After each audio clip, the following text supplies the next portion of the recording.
With his eyes downcast, sadness was a heavy mask on his face.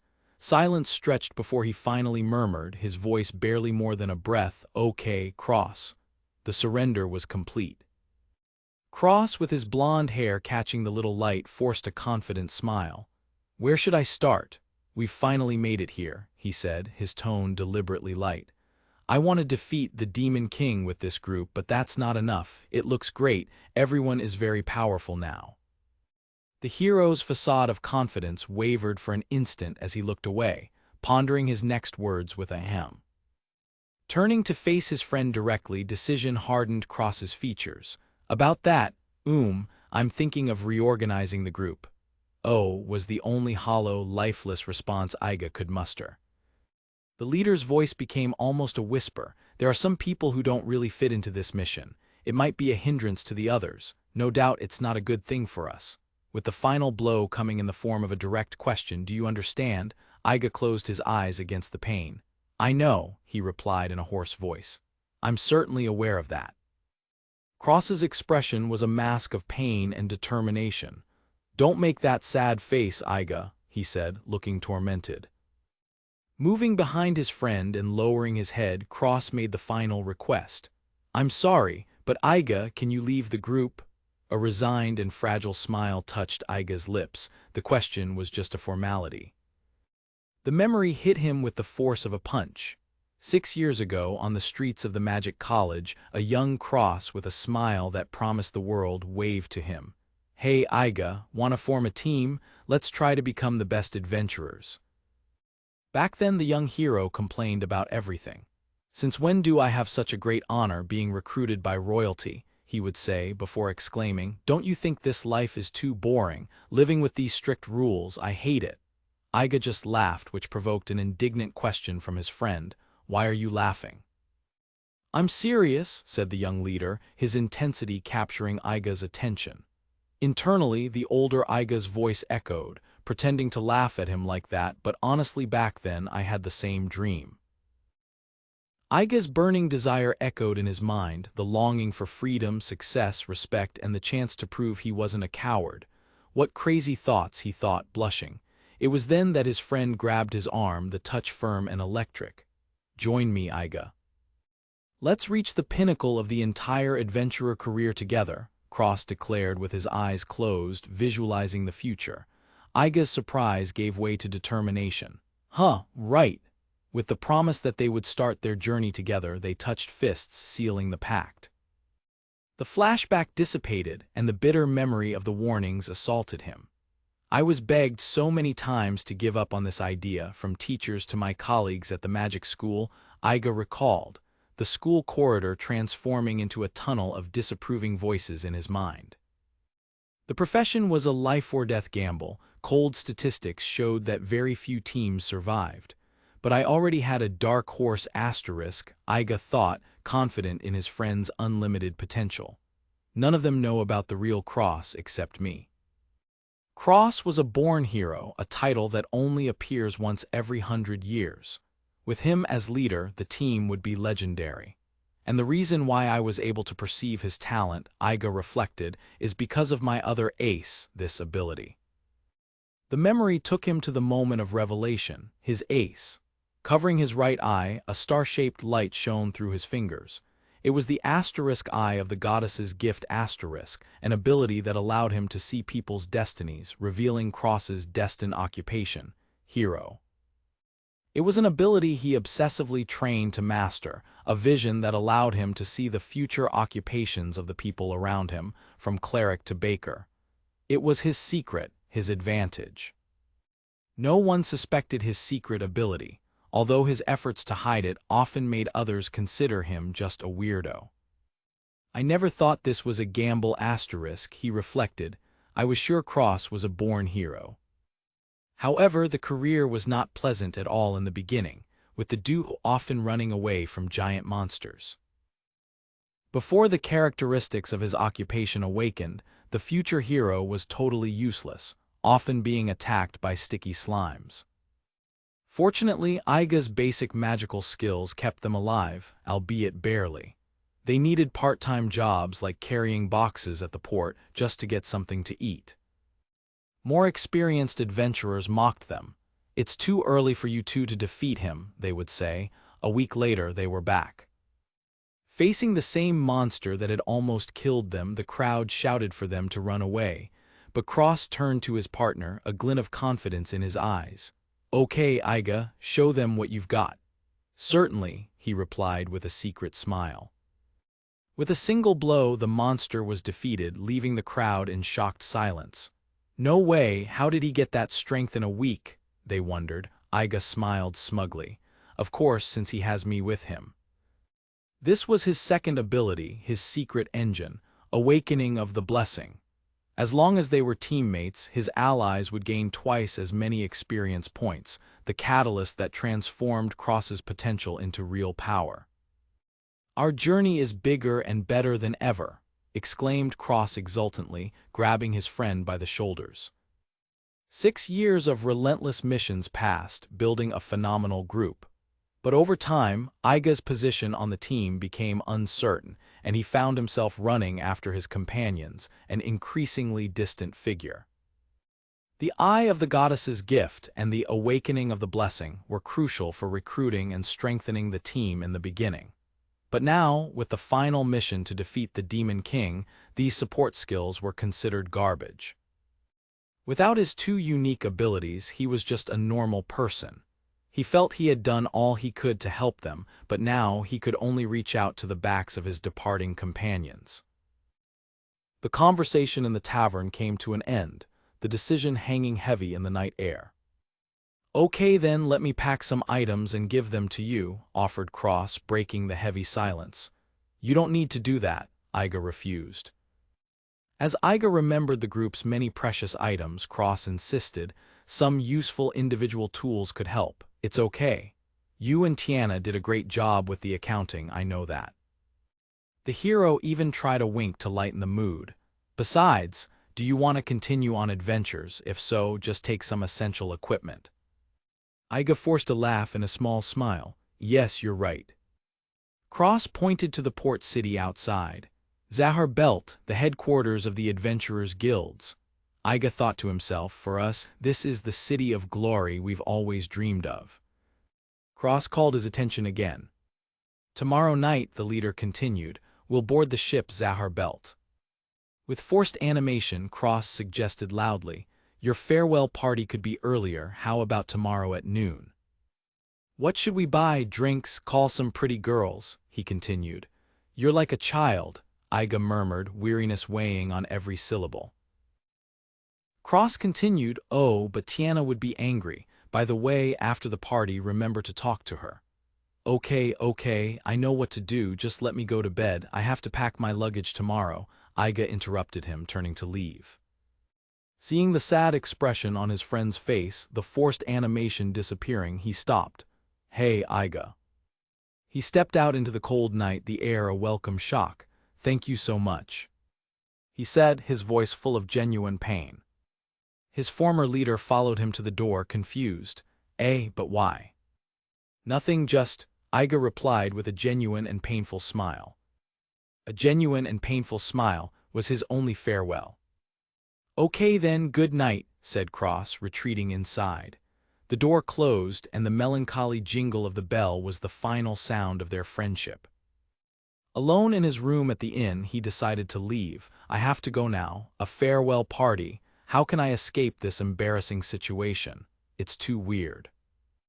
As he turned to the door, his heart stopped. Tiana was there, blocking his exit. "Good morning," she said calmly. "Holy crap," he shouted in shock. "Tiana, why are you standing there? It's still too early." She examined him. "So where are you going so early, Iga?" Running," he made up the lie weak. "With those bags," she retorted, pointing to his luggage. "I see," she said, her voice laden with disappointment. Iga realized, she knew I was going to leave before the party. "As you can see, I'm leaving. Please don't stop me," he tried. "Never," she replied, the word like an ice blade. "Leaving without saying goodbye is not a manly attitude. Besides, the idea of a farewell party after kicking you out is even weirder." Instead of arguing, she handed him a stack of documents. "What are these?" he asked, shocked. Properties and payments for your dedication. Please check them carefully, she replied. He was speechless, moved by the gesture. He noticed she adjusted her glasses, a familiar gesture to hide her embarrassment. Tiana, you waited since early just to give me this, he asked, disbelief in his voice. They are very important, she replied, formal as always. Wow asterisk Iga thought asterisk first cross now her. Shall we sit down and talk, he suggested. After a brief hesitation, he offered the lobby as a location and she agreed. In the silent lobby as Iga examined the documents, Tiana went straight to the point. What do you and Cross intend to do? The still fresh wound made Iga snap that it was none of her business before bitterly correcting himself. Oh yeah, I'm not a member anymore, sorry. Her hand slammed on the table, the sound echoing in the silence. That's not what I meant, she shouted, leaning forward. I say that because we have to part ways, and my intentions don't matter. Okay, keep your voice down, everyone is sleeping, he hissed, cringing at her outburst. After calming down, she sat back down, her anger subsiding into a cold concern. Iga, what's your plan after you leave? He looked at the documents, pondering. My plan, I can find another group, continue the journey of an adventurer. In my opinion, you are not suitable for this profession, Iga, she said, the words falling like stones. What? He stared at her, shocked. Your skills are absolutely phenomenal, she continued, the sincerity in her voice completely disarming him. As happy images of the group flashed through his mind, she continued, we were greatly helped, we improved a lot. As a member of this team, I am truly grateful, thanks to you. Thank you, he stammered, his heart tightening. But she uttered the harsh truth. Your skills, they have reached their limit. The words hit him like the cold from the top of a lonely cliff where he saw himself, alone, while the rest of the group looked up from below. Tiana was right, he admitted to himself, the image of his own reflection touching the shining eye haunting him. My skills have reached their limit. No one is more aware of that than me. The conclusion was bleak. If he built another group, the cycle would repeat itself. At 27, the age when potential solidifies or fades, he knew he was in a fatal loop, using his skills to strengthen others, only to be left behind. Back in the lobby, sadness was visible in Tiana's eyes. He buried his head in his hands, a humorless laugh escaping his lips. Ha ha ha, a dead-end ha. She stood up and placed another document on the table. Iga, this may be strange, but I hope you can have the life you've always wanted. Please take this. Suddenly, he was no longer in the lobby but looking at a vast expanse of land under an unknown sky, a terrifying new possibility opening up before him. Being a lord. His eyes returned to the inn. What, there's more? He asked. That payment, she explained. Adventure is not the only goal you can pursue.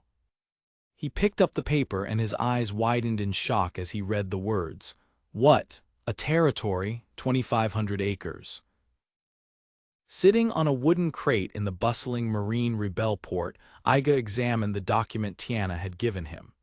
The chaos of the port reflected the turmoil in his mind as he sighed, thinking, Haze, where should I even start? The sudden responsibility of becoming a lord weighing on him. A mocking voice snapped him out of his thoughts. It was Ima, the healer from his old party. Is it okay not even saying goodbye to Cross-senpai? She teased, adding that he had tried to organize a farewell party. Beside her, Deli, the group's silent bodyguard, watched. With a wink, Ima promised, I certainly would never do that. Tiana's cruel words echoed in his mind, sharp as knives. You've been a burden to this team. How many times have you even counted? The memory continued, relentless. It's obviously essential to kick useless people off the team, don't you think? He cringed as he remembered the pain of hearing that he had only stayed on the team for so long, thanks to Tiana and Cross. The weight of these memories silenced him, leaving him lost in dark thoughts. The healer continued her verbal assault. Iga-senpai, shouldn't you feel guilty about this? That's when Deli intervened, fed up with the harassment. He grabbed a comical, small version of Ima by the collar who protested, Deli, let go of me. Free from the grip, Ima laughed, saying they came early to see the wonderful ship. Iga, too exhausted to argue, replied with a simple, "Ah, yes." The emotional exhaustion was so much that he could only mutter to himself, "No way."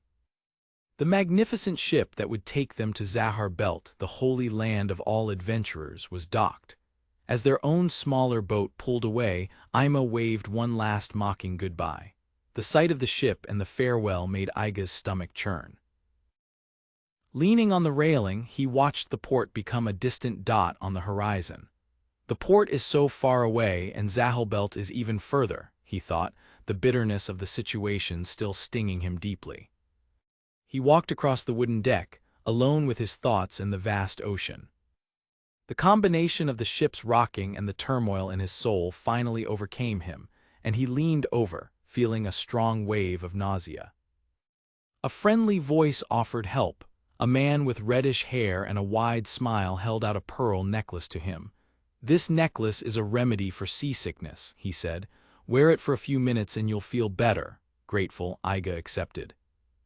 In the next moment, the man revealed himself to be a shrewd merchant, using a confused Iga as the centerpiece of his sales pitch. "Here is the health remedy necklace that Iga-sama, one of the 5 miracles, actually likes to use," he shouted to the forming crowd, who immediately clamored to buy the item. After the merchant had collected a pile of money, Iga confronted him, angry. "How dare you use me, no, the entire Cross team, as your sales pitch?" The sales pitch was a resounding success, resulting in a large pile of money for the merchant. The name 5 Miracles was what the public called his old team, usually thinking the members were Cross, Tiana, Ima, Deli, and himself. In reality, the 5th member was Mori, a genius attack sorceress. Iga knew the bitter truth. To be more exact, I'm the one who isn't a miracle. The merchant simply laughed at Iga's anger. But if I don't talk like that, obviously no one will want to buy my products. These are the tips on how merchants do their job.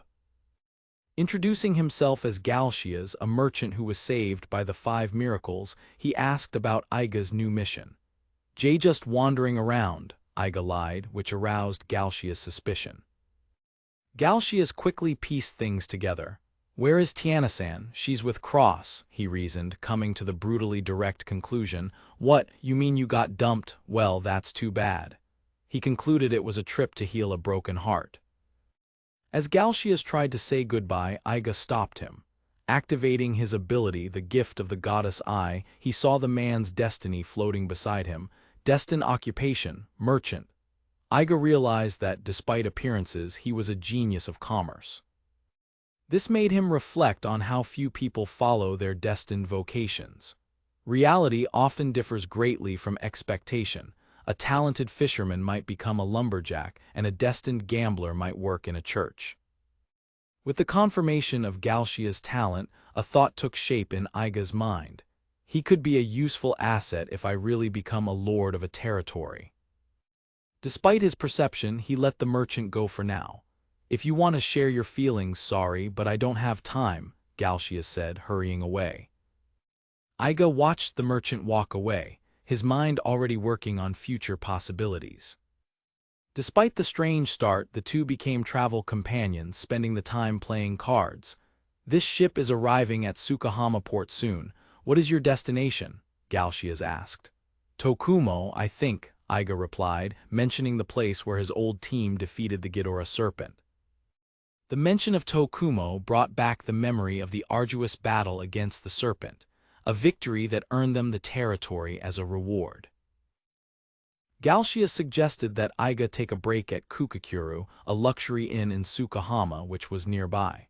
He handed Iga a card and an instruction. "When you get there, just say your name and I choose Hinoki." The merchant explained that Tokumo was very close to Sukahama port, making the stop convenient. Upon arriving in Sukahama, a city with a spectacularly different culture, Iga decided to follow Galshia's advice and relax a bit at Kukakuru before continuing his journey. The next morning he woke up disoriented in a soft bed, with a smiling attendant beside him, asking if the previous night's services had satisfied him. Memories of the previous night, filled with entertainment with charming attendants, flashed through his mind. Still groggy and sore from the night of excess, he allowed the attendant to help him dress. Even in his state, his curiosity led him to use his ability on the attendant, discovering that her destined occupation was healing sorceress. His tranquility was shattered when the attendant presented him with the bill, a staggering 50 million. He tried to hide his shock and embarrassment, claiming to be grumpy in the morning. The reality of the cost hit him with full force. 50 million, he stammered, incredulous. The attendant calmly explained that they had clarified the services and that, according to Galcia's instructions, he had chosen the Hinoki class, the most expensive one. The image of Galcia's mischievous smile flashed in his mind. He thought, realizing he had been tricked. As he left the establishment, he reflected that, although the service had been incredible, it had cost him half of all his severance money. Despite the exorbitant cost, he paid the bill in cash, to the surprise of the attendant, who commented on his generosity. 3 days passed as a small sailboat carried him towards his final destination, Tokumo. As he looked out at the sea, the merchant suddenly appeared. "Oh, sir, you're here," he greeted. Galcias acted surprised to see him on the same ship. You're taking this ship, what a coincidence," he said with an innocent smile. Iga found him laughing with the same attendants from the inn. "About that place," Iga began, ready to confront him. To his surprise, Galcias bowed deeply, shouting, "Please forgive me, I was testing you." He explained that he had considered the possibility that Iga had left the hero team. The merchant explained that he wanted to see if Iga, free from the shackles of being an adventurer, would become a lewd person. Paying 50 million without hesitation proved that Galcias was wrong in his assessment. Iga smiled, a wry smile on his lips. "No, you were right," he admitted. "I was kicked out of the group." He then told Galcias the whole story, including the fact that he would now rule a territory. The merchant listened attentively, his calculating mind processing every detail. "I understand now," he said thoughtfully. Galcias pondered internally, "If I want to start a business in that area." Iga pointed at him with determination. "Then you are definitely an important factor that I need to have," he declared. He made the proposal directly. "That's why, could you consider being my assistant?" Galcias was silent, processing the request. In the following days, the merchant did not respond, and they did not speak further, leaving Iga's offer hanging in the air. 3 days later, upon finally arriving, Iga assumed that the silence was a rejection. As expected, he thought bitterly, the moment I left that team, I became completely worthless. The ship docked, marking the end of the journey and the beginning of his new and uncertain life. Upon disembarking on the far east coast, Tokumo, the sight that greeted him was one of utter desolation. Crows pecked at carcasses scattered across the beach, adding to the sense of abandonment. Ruined buildings with tattered thatched roofs dotted the desolate landscape. Wrecked and rotting boats were stranded in the shallows near the shore. Sitting amidst the ruin, Iga looked at his documents. This place used to be a port, he wondered. I couldn't even imagine this horrible situation. According to Tiana's documents, his territory began at that very port. He took a step forward onto the wooden pier. The rotten wood gave way under his weight with a loud crack. "Son of a bai," he shouted as he fell, realizing the situation was even worse than he imagined. As he looked up, he saw someone's shoe standing at the edge of the hole. Crouched beside the hole was Galcias, carrying a huge backpack and smiling. "Oh wow, this port looks so terrible, doesn't it?" he commented casually. A smile of relief spread across Iga's face as he saw a familiar face. Galcias' hand gripped his, firm and strong, pulling him out of the hole in the pier. Together they looked out at the desolate landscape. "From an adventurer now becomes a lord, that sounds cool," Galcias said, breaking the silence. Iga admitted that he still needed time to get used to the idea. Feeling genuinely grateful for the first time in a long time, Iga smiled. "Thank you very much, Shiggle." Galcias corrected him with a serious expression. Excuse me, sir, my name is Galcias. Oh, really? My bad, Iga apologized as the merchant explained. Getting a name wrong is a serious taboo in commerce, please remember.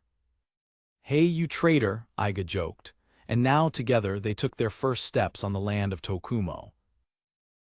An old map of Tokumo reveals the location of 7 villages with a total population of just over 2,500 souls. Tightening the strap of his backpack and smoking a cigarette, Iga reflects on his daunting new responsibility. Although I decided to come here and see if I could rule this land, he thinks, it's been 2 hours since I arrived. As he walks along a lonely trail, he laments to himself, and I haven't seen anything, not a single person. Suddenly, Galcia's panicked scream breaks the silence. Lord Eiga, the merchant runs towards him, terrified. Oh, Shiggle, Iga greets, to which his panting companion corrects, my name is Galshis. They're monsters, the merchant screams, pointing to a swarm of giant wasps rapidly approaching. He clings to Iga, pleading, please help me. Unfazed, Iga identifies the insects. Ah, I see, assassin wasps. He notes that the red-eyed ones are the most dangerous. As Galcias screams, we're going to die, the former adventurer calmly extends his left hand and invokes a spell, Karado. A jet of black flames erupts from Iga's hand, instantly incinerating the entire swarm. Galcias is in awe. That's amazing, you can use the Karado spell. Miracles are cool, he exclaims. Iga, however, downplays the feat. After all, Karado is just a simple fire attack spell. Internally, Iga reflects on the mediocrity of his magical abilities, admitting that he never managed to master higher-level spells. He scolds Galcias for his overreaction. In response, the merchant laughs sheepishly.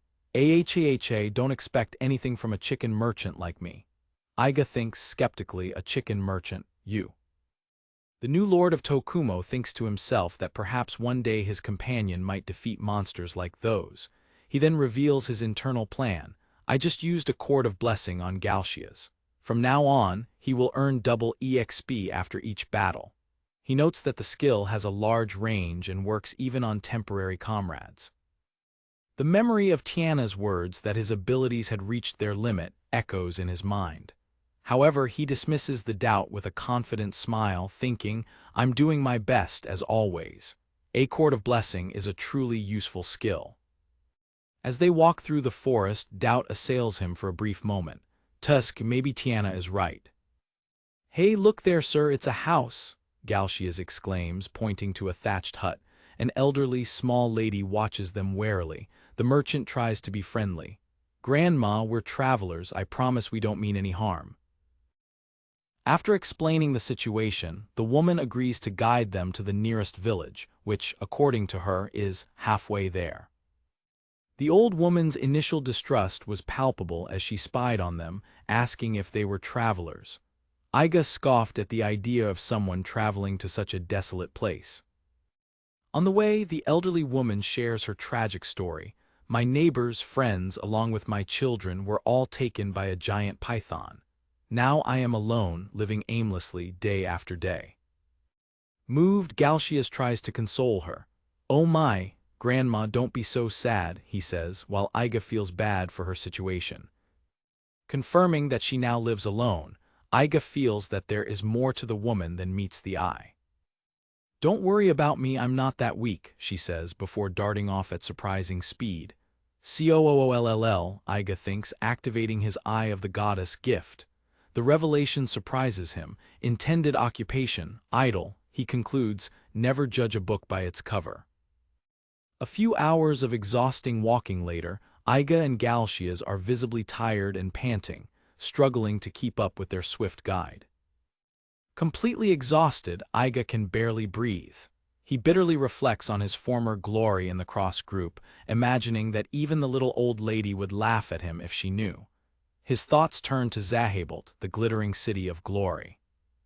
The image of his exhausted and dirty self contrasts painfully with the memory of the city of dreams. He slips on a steep cliff, the physical pain mixing with the anguish of his situation. Why did I come to this country anyway? he wonders, as glimpses of a glorious and admiration-filled life haunt him. His face, marked by dirt and exhaustion, reflects the depth of his momentary despair. Memories of being everyone's hope, an exceptional adventurer who completed the most difficult missions and celebrated with his best friends, flash through his mind, only to be tainted by his dirty and difficult reality. With tears of frustration and exhaustion streaming down his face, he accepts his new life. But, I know, it's time to face reality. At that moment, the guide's voice pulls him from his thoughts. We're here. Iga looks up and is amazed. From the top of the cliff, he sees a vast and beautiful plain where thousands of people work together under pillars of celestial light. A large group of monsters moved to the west recently, so the villagers had no choice but to migrate to the south, explains the old lady. The scale of the project surprises him. It's not hundreds, but thousands of people working in unison.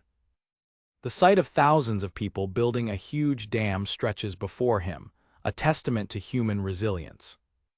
What are they doing, Grandma? He asks, still impressed by the scene. They're building a dam, she replies. A profound understanding hits Iga. I see. In agriculture, water resource management is as crucial as soil condition. This must be the biggest problem they face now. The sight of the hard work, digging, carrying, cutting wood, fills him with admiration for the collective effort. He realizes that the beauty of that scene comes not only from nature, but from the harmonious interaction between it and human effort. The determined and smiling faces of the workers reinforce his new perspective on the land and its people. A new determination ignites within him. I never took seriously how I'm going to rule this territory, he admits to himself, but now, for me, this land. The scene of the community working together to shape their future solidifies his resolution. In a symbolic vision, he sees himself before the sleeping soul of Tokumo, represented as a giant in the shape of a baby, as a living being. With his face dirty but his eyes shining with purpose, he activates his skill and declares to his companions, looking at the vast landscape, "So, from now on, I am the Lord of Tokumo." Galcias is shocked by the statement. "Lord, do you mean you won't be an adventurer anymore?" "Who said I'm giving up?" Iga replies with a confident smile, hinting at a new kind of adventure. Looking at the horizon, he reveals his grand new mission. I still have a special mission to do in this land. I will transform this territory into a place where not even the strongest demon would dare to enter. When Galcias expresses concern about the monsters that drove out the villagers, the new lord reassures him. "Don't worry," he says with a smile. "Did you forget that I have that skill, Galcias?" A bright screen reveals his true calling, intended occupation, the founder of the great kingdom. With a thumbs up and a twinkle in his eye, he declares, "And that extraordinary skill has never failed me once." In the Tokumo forest, Galcias's panic echoed as a swarm of assassin wasps attacked them. "Yagasama, the monsters are coming," he shouted. Iga, however, seemed merely annoyed. "It's so troublesome," he muttered, thinking of the bureaucracy that awaited him. "To officially become a lord, I have to go to the imperial city and rewrite the certificate for this territory." With the nearest ship departing only the day after tomorrow, Iga decided to make the most of the time. "Then let's explore the southern villages in the meantime," he said, already moving away from the impending danger. Ignoring his companion's screams, Iga extended his left hand, a dark energy crackling in his palm. With a simple curado, a jet of dark fire incinerated the swarm. As the ashes of the wasps settled, the thought of his former team struck him. The day after tomorrow, they'll arrive in Zahelbelt around this time, he pondered, the distance between their worlds becoming increasingly real. A flash of his old adventurer life filled him, and he brandished his sword at nothing, a silent challenge. "I wonder how they are now," he thought, determination hardening his features. "Come to me." Far away, aboard a ship sailing to Zahelbelt, the atmosphere was one of boredom. I'm bored," Emma complained, sprawled across a table on the deck. "Hey, Tiana-senpai, The tea ordered by this beautiful and genius girl Emma is taking too long to arrive. Tiana, however, was lost in her own thoughts, absent-mindedly stirring her tea. Hey, Tiana-senpai, are you listening to me? Emma grumbled, offended. How can she ignore such an adorable kohai like me? Talyaneasian pai, Emma shouted, finally breaking her superior's reverie. Surprised, Tiana looked at her. Sorry, I was thinking. What's wrong, Emma? The healer stared at her with a cunning look. You're worried about Iga-senpai, aren't you? Tiana looked away, her denial weak. It's nothing like that. Adjusting her glasses, the older woman explained her cold logic. Emma, listen. We're going to do Demon King class missions from now on, and he's not suitable for this mission. To ensure he can live without worries, we gave him a large retirement pension. Emma shrugged, remembering past hardships. It can't be helped. It's natural for weak people to be kicked out of the group, she said. Iga-senpai was always left behind. Despite the cold logic, Tiana's expression was one of deep concern, a contradiction that did not go unnoticed. The healer noticed the hesitation. The team agreed to this, understand, so why are you still worried? I have no complaints about it. Observing the scene from afar, another member of the group commented with disinterest that teasing her when she's like that is no fun. The conversation was interrupted when two adventurers approached Emma's table. Can we sit here? One asked with a wide smile. You're a beauty, added the other. Emma sighed with performative boredom. Here come the flirts. She reveled in the attention, thinking to herself, well, I am a beautiful woman after all. It's nothing unusual for me to attract flirts, remembering how she always despised Iga's minor injuries, calling him slow. The men's attention quickly turned to Tiana. And your golden braid, it's even more beautiful than a doll's, and those glasses make you look very intelligent, they said, completely ignoring Emma. Emma tried to reinsert herself into the conversation, declaring with false generosity, HMPH, luckily I'm free, so you too can have the honor of having tea with me. Suddenly another young woman appeared, demanding attention. Hey, there's another beauty here. She introduced herself with a flourish.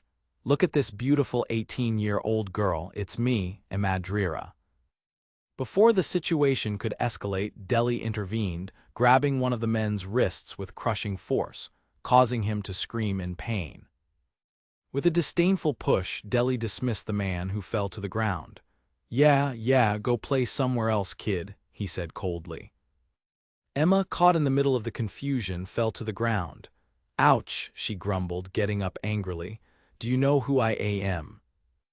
Mori watched the scene with a sigh. Thank you, she said, more to herself than to Deli. Why don't I feel happy when he praises me? Ignoring Mori, the bodyguard turned to the healer. I think Emma is the prettiest, he said sincerely. Emma was surprised by the sudden appearance and compliment. Deli, where did you come from? Still irrationally strong as always. Struggling against Deli's grip, the man protested, Hey, let me go. What are you to these girls? The commotion attracted the attention of their leader. Do you need something from my group? Cross asked, his presence immediately recognized by the crowd. It's the hero Cross, the 5 miracles. Deli tried to dismiss them. We're very busy right now, so excuse us. Intimidated by the hero's fame, the two men quickly apologized and fled. A new member of the group, a white-haired woman with glasses, looked at them coldly. Disappear, will you? You have 3 seconds. Finally, with the group reunited, they approached their destination, the imposing fortress of Zahalbelt. We've arrived at the sacred land of Zahalblt, Cross declared to his team. Keep your guard up, we will continue to reach new heights. As he looked at the city, his thought turned to his absent friend. Please watch me, Iga**, he thought. The group walked through the port of Zahalbelt, their reputation preceding them. The residents and other adventurers recognized them immediately. Here come the 5 miracles, shouted a man, running to ask Hero Cross for an autograph. Fans shouted from all sides, their cries mingling. They're here, my Delasama, and Kaya Crosskun filled the air. In seconds, they were surrounded by a crowd of fans and reporters, all clamoring for attention, asking questions about their next goals and begging for a glance. Emma commented dryly on the overwhelming reception. "Wow, what a warm welcome."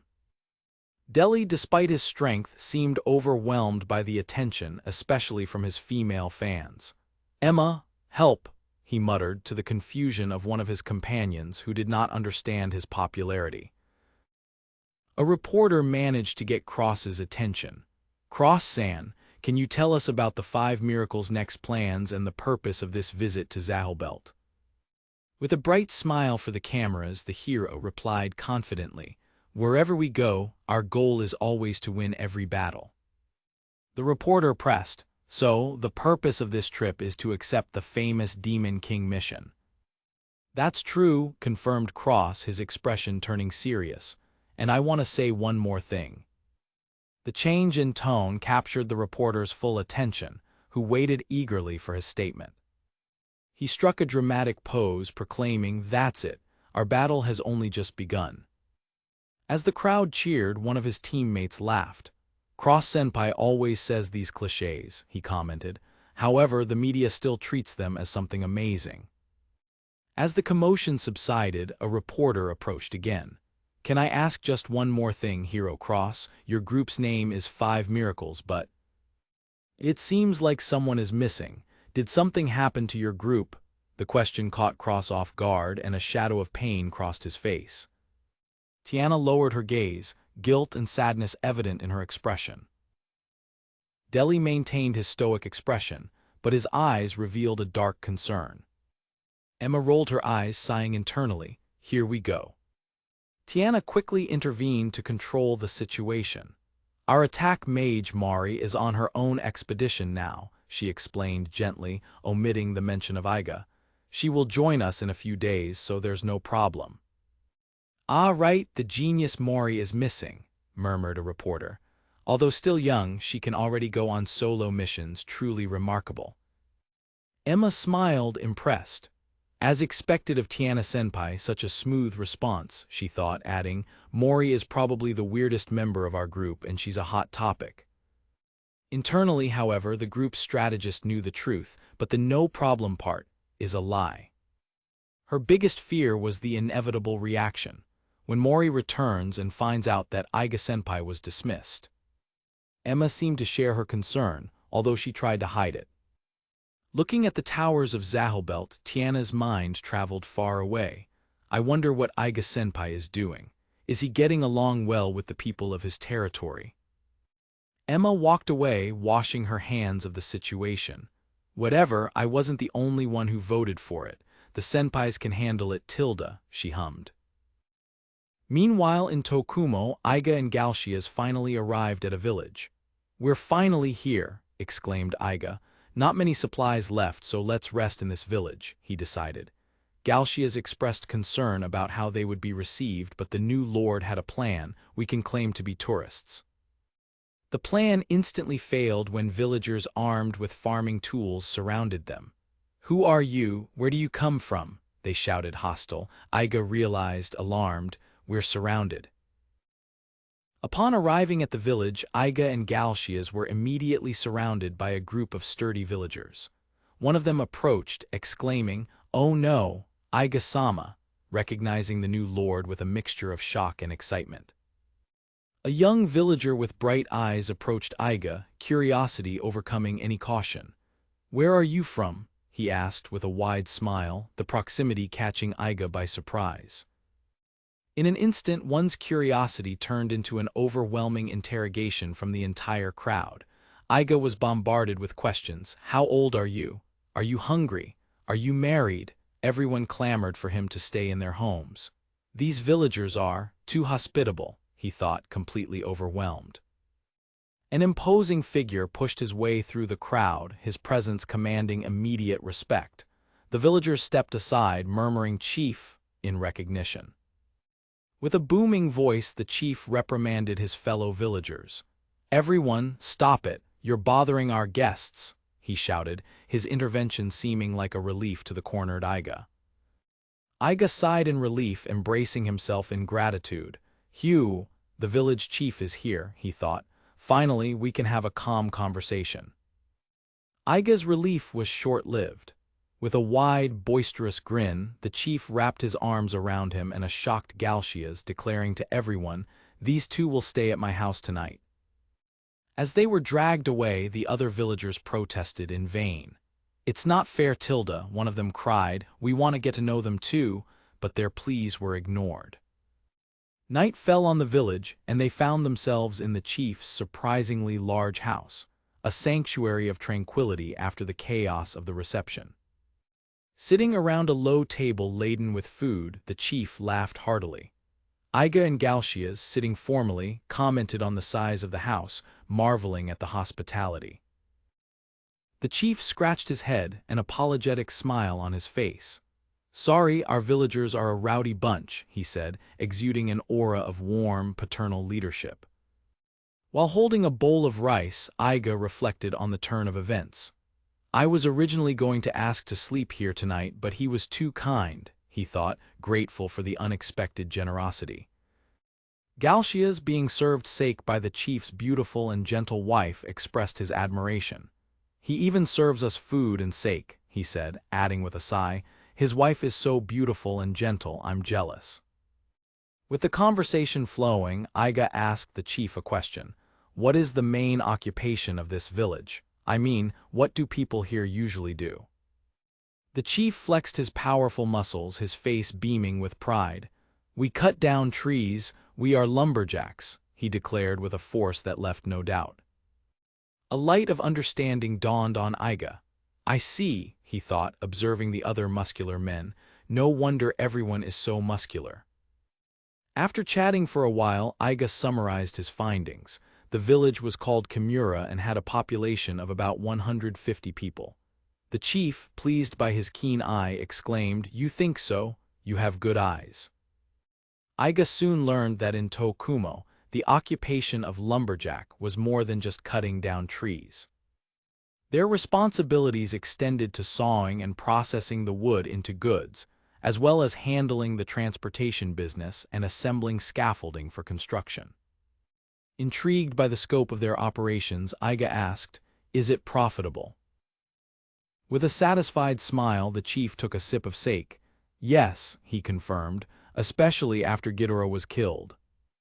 The mention brought to mind the image of the giant serpent Ghidorah, the monster that Aiga's former party had defeated and that used to wreak havoc on Tokumo. Ironically, the destruction caused by Ghidorah's attack greatly increased the demand for wood for reconstruction, boosting the local economy. The chief laughed loudly, summarizing the spirit of his people. "Fall 7 times, stand up 8, that's the people of Kimura," he boomed. Aiga, making a peace sign, thought, "What bravery, as expected of the chief." As was his custom, Aiga used his goddess eye skill on every villager he met, confirming that the chief's destined occupation was, in fact, lumberjack. He reflected on the functions of his skill. The first was to assess which occupation a person was best suited for. A mental diagram explained that the skill revealed someone's destined occupation, but did not show what their current occupation was. The second function of the goddess eye was to reveal what skills and magic an individual could learn in their current state.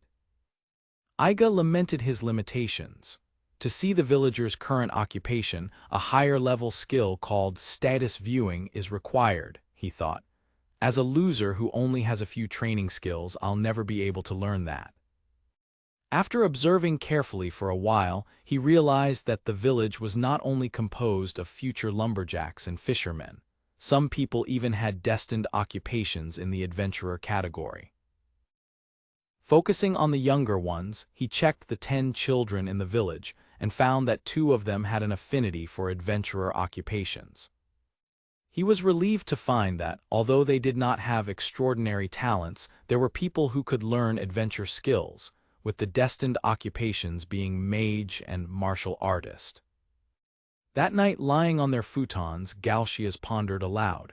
If you think about it, if Aiga-sama uses his skill as a lord, it seems a bit like cheating. Aiga, jolted from his sleep, turned over. "Huh, why do you think that?" he asked, genuinely curious about the merchant's perspective.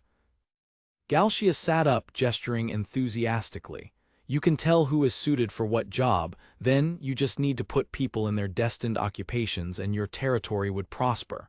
Iga, however, knew that reality was more complex. You haven't thought about it deeply enough, Galshias, he thought. The next morning, under a clear sky, plans for the day were laid out. The chief, seeing them preparing to leave, asked, Nakamura, you want to go to Nakamura? Carrying his backpack, Iga replied with a smile. It's the largest village with 1,200 people, so I want to take a look. The chief, ever helpful, offered assistance. Some people are going to carry trees to the river near Nakamura, so let them guide you halfway. Iga bowed in gratitude. The chief called out to a young woman with red hair. Hey Chiyo, these young men said they wanted to go to Nakamura, can you guide these two there? He asked. The girl replied with a simple okay. Iga recognized her immediately. Oh, this girl Chiyo, he thought, is the martial artist I saw yesterday. A status panel confirmed her destined occupation. They exchanged formal greetings. With an energetic shout of ho, let us go, Chiyo led the departure. Iga watched the muscular lumberjacks lift huge logs, thinking, wow, they are seriously strong as adventurers. He offered to help, but Chiyo refused with a confident smile and a no need. The caravan of wooden carts creaked along the dirt road. Chiyo, with a sharp look, suddenly shouted, everyone stop, the road ahead is not safe, we have to find another way. Her leadership was natural and effective. She guided the group with light movements, and when a cart's wheel broke, she immediately set about fixing it, reassuring the driver with a don't worry, I can fix this in no time. Their progress was again interrupted when a cart's wheel got stuck in a puddle of mud. Without panicking, Chiyo organized everyone. Let's push together, she shouted. Seeing an opportunity to help, Iga said, let's help this time, and he and Chiyo pushed side by side. With a joint effort and a 1-2-3 push, they managed to free the stuck cart. While they rested, one of the lumberjacks praised their young leader. Chiyo is really amazing, even though she's so young. Iga, sitting next to her, asked, so you're the transportation leader now? Chiyo replied proudly, I've been doing it since I was a kid. She laughed at the formality of the title. Leader, that sounds really cool, she joked, giving Iga's shoulder a friendly pat. With a smile, she recalled another act of kindness. Ah, the chief also prepared bento for you too. Upon hearing the word bento, Galshia's stomach rumbled loudly.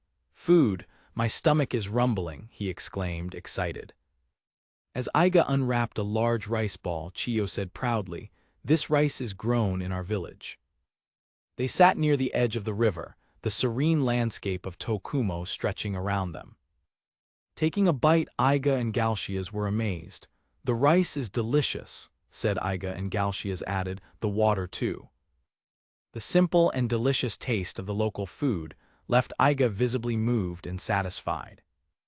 After the meal, the trio relaxed for a moment, leaning against a pile of logs under the open sky. Iga looked at Chiyo, who was eating happily. You grew up in a beautiful place, he commented.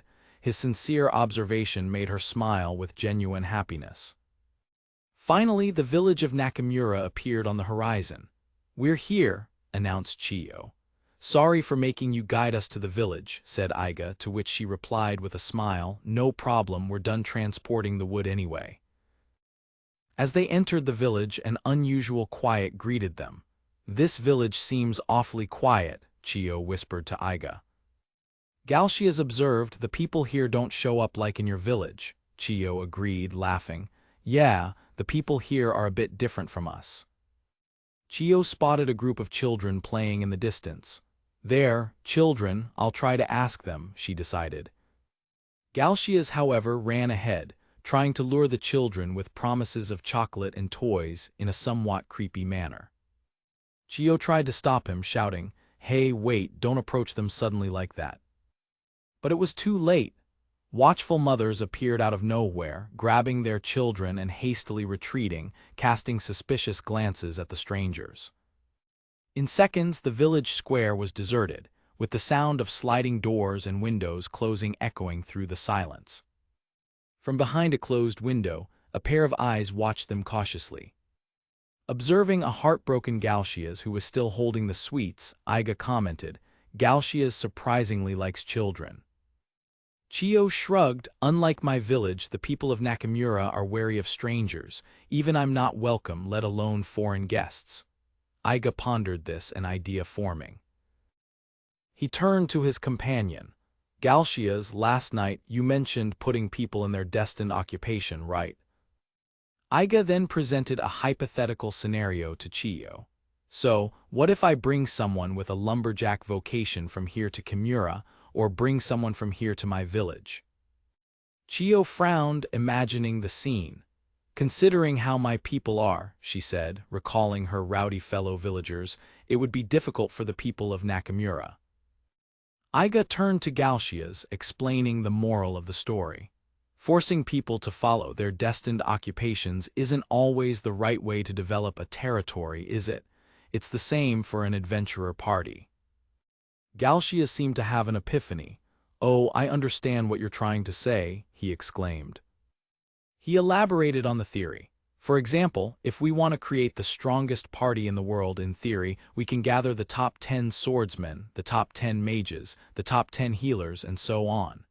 We would have the 100 strongest people from 10 main classes, so that should work, right?" With a serious expression, Iga gave the answer, "But in reality, it's not that simple." He explained the core problem. The problem lies in whether they are willing to work together or not. If they aren't, forcing them is pointless. Iga contemplated the scale of his own task. It's already difficult to form a party of 5 or 10 members. It will be even more complicated if it's a territory. And now, I need to gather 2,500 people. He concluded his lesson on governance. If you look too much at one person, it can unbalance the scales. To develop agriculture and forestry in conjunction with improving each person's inherent ability, balance is extremely important. Failure would be inevitable. His companions looked at the landscape, the enormity of the task weighing on them. "So, it's not going to be an easy road," said Galcias. Chiyo, who had not understood the complex discussion, asked with a worried expression, I don't really understand what you're talking about. But do you hate our land?" Iga turned to her, his face softening. "It's the opposite, Chiyo," he said, surprising her. With a genuine and contagious smile, he declared, "Tokumo is very interesting. I really want to live here." His words made Chiyo's face light up with pure joy. They sealed a promise. "Yes, next time I come, I want to build a house. When the time comes, I'll ask Chiyo to bring me the wood, okay?" "Okay, it's a promise," she shouted, waving as they parted ways, with Iga and Galcias heading to the imperial city. That night, the biting cold of the wilderness set in. Wrapped in sleeping bags under the stars, Galcias began to complain, "Lord, I miss yesterday's futon. I don't like sleeping outdoors. I want a hot meal." Iga, looking at the moon, silenced his companion's complaints. "You're too noisy," he muttered, a new fire in his eyes. The cold night only strengthened his resolve. "I want to live a comfortable life as a lord as soon as possible."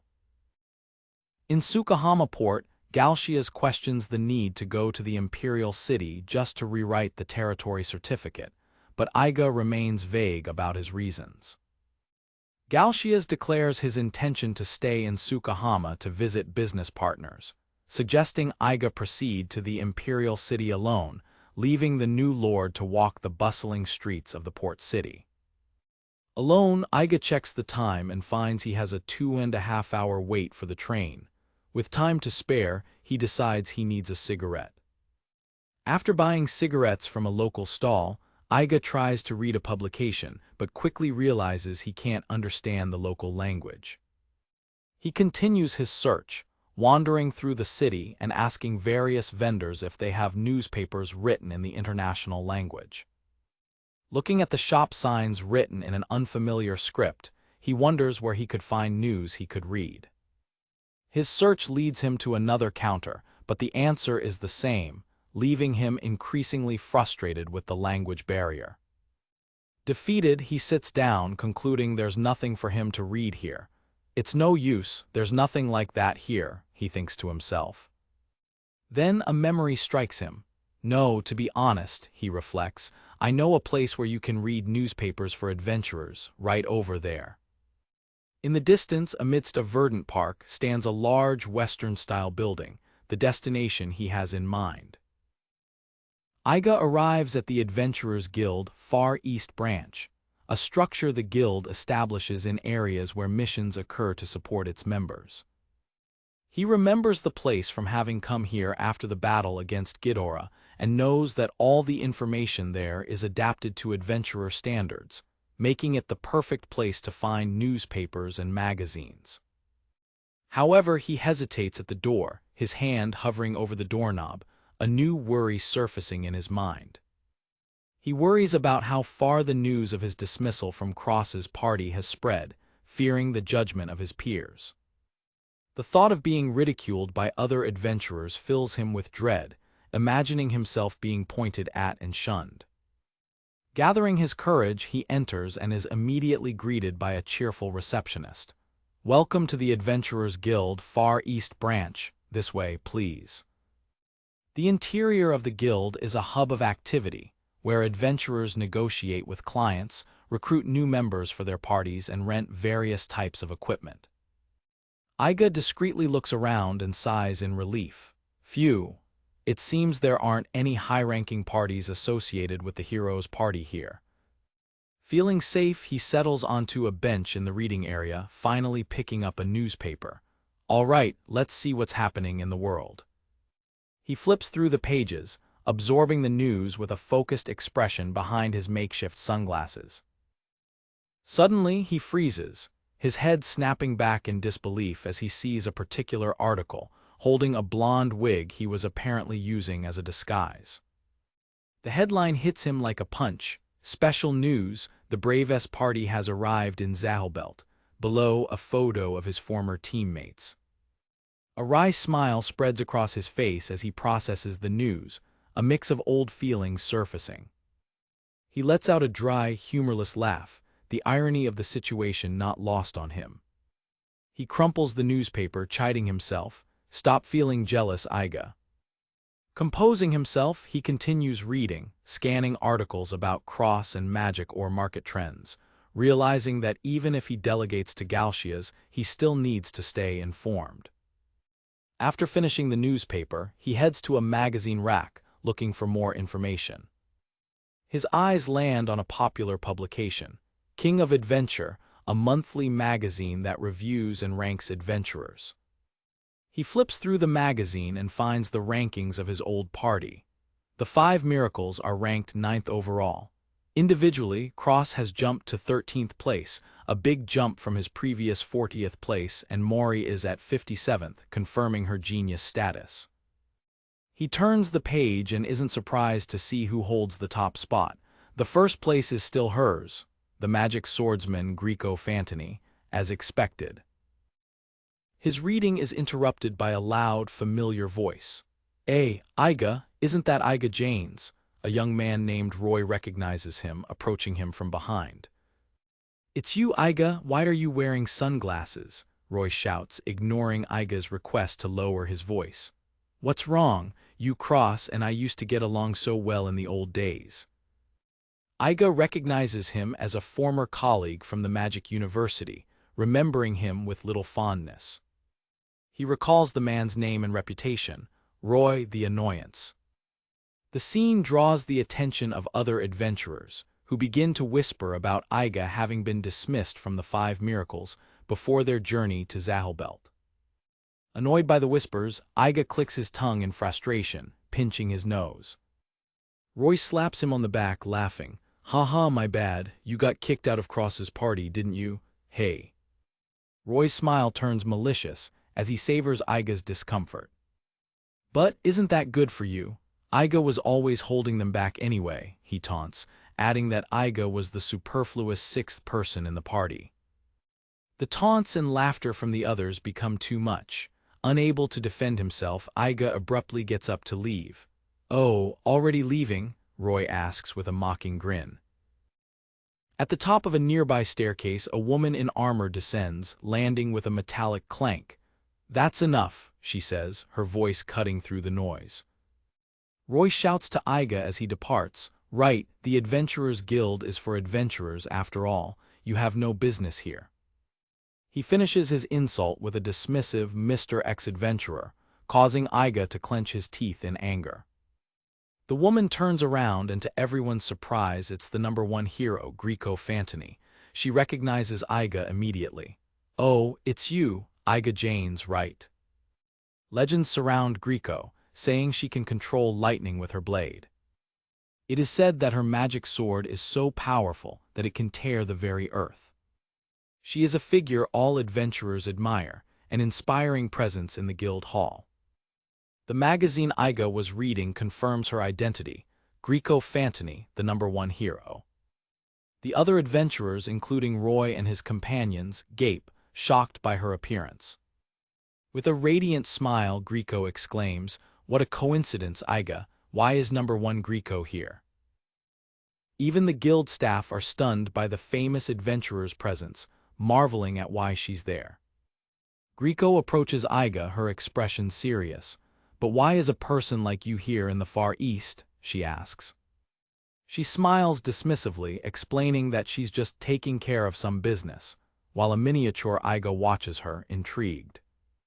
She returns the question, noting that since there aren't many missions in the Far East, he shouldn't be there for work either.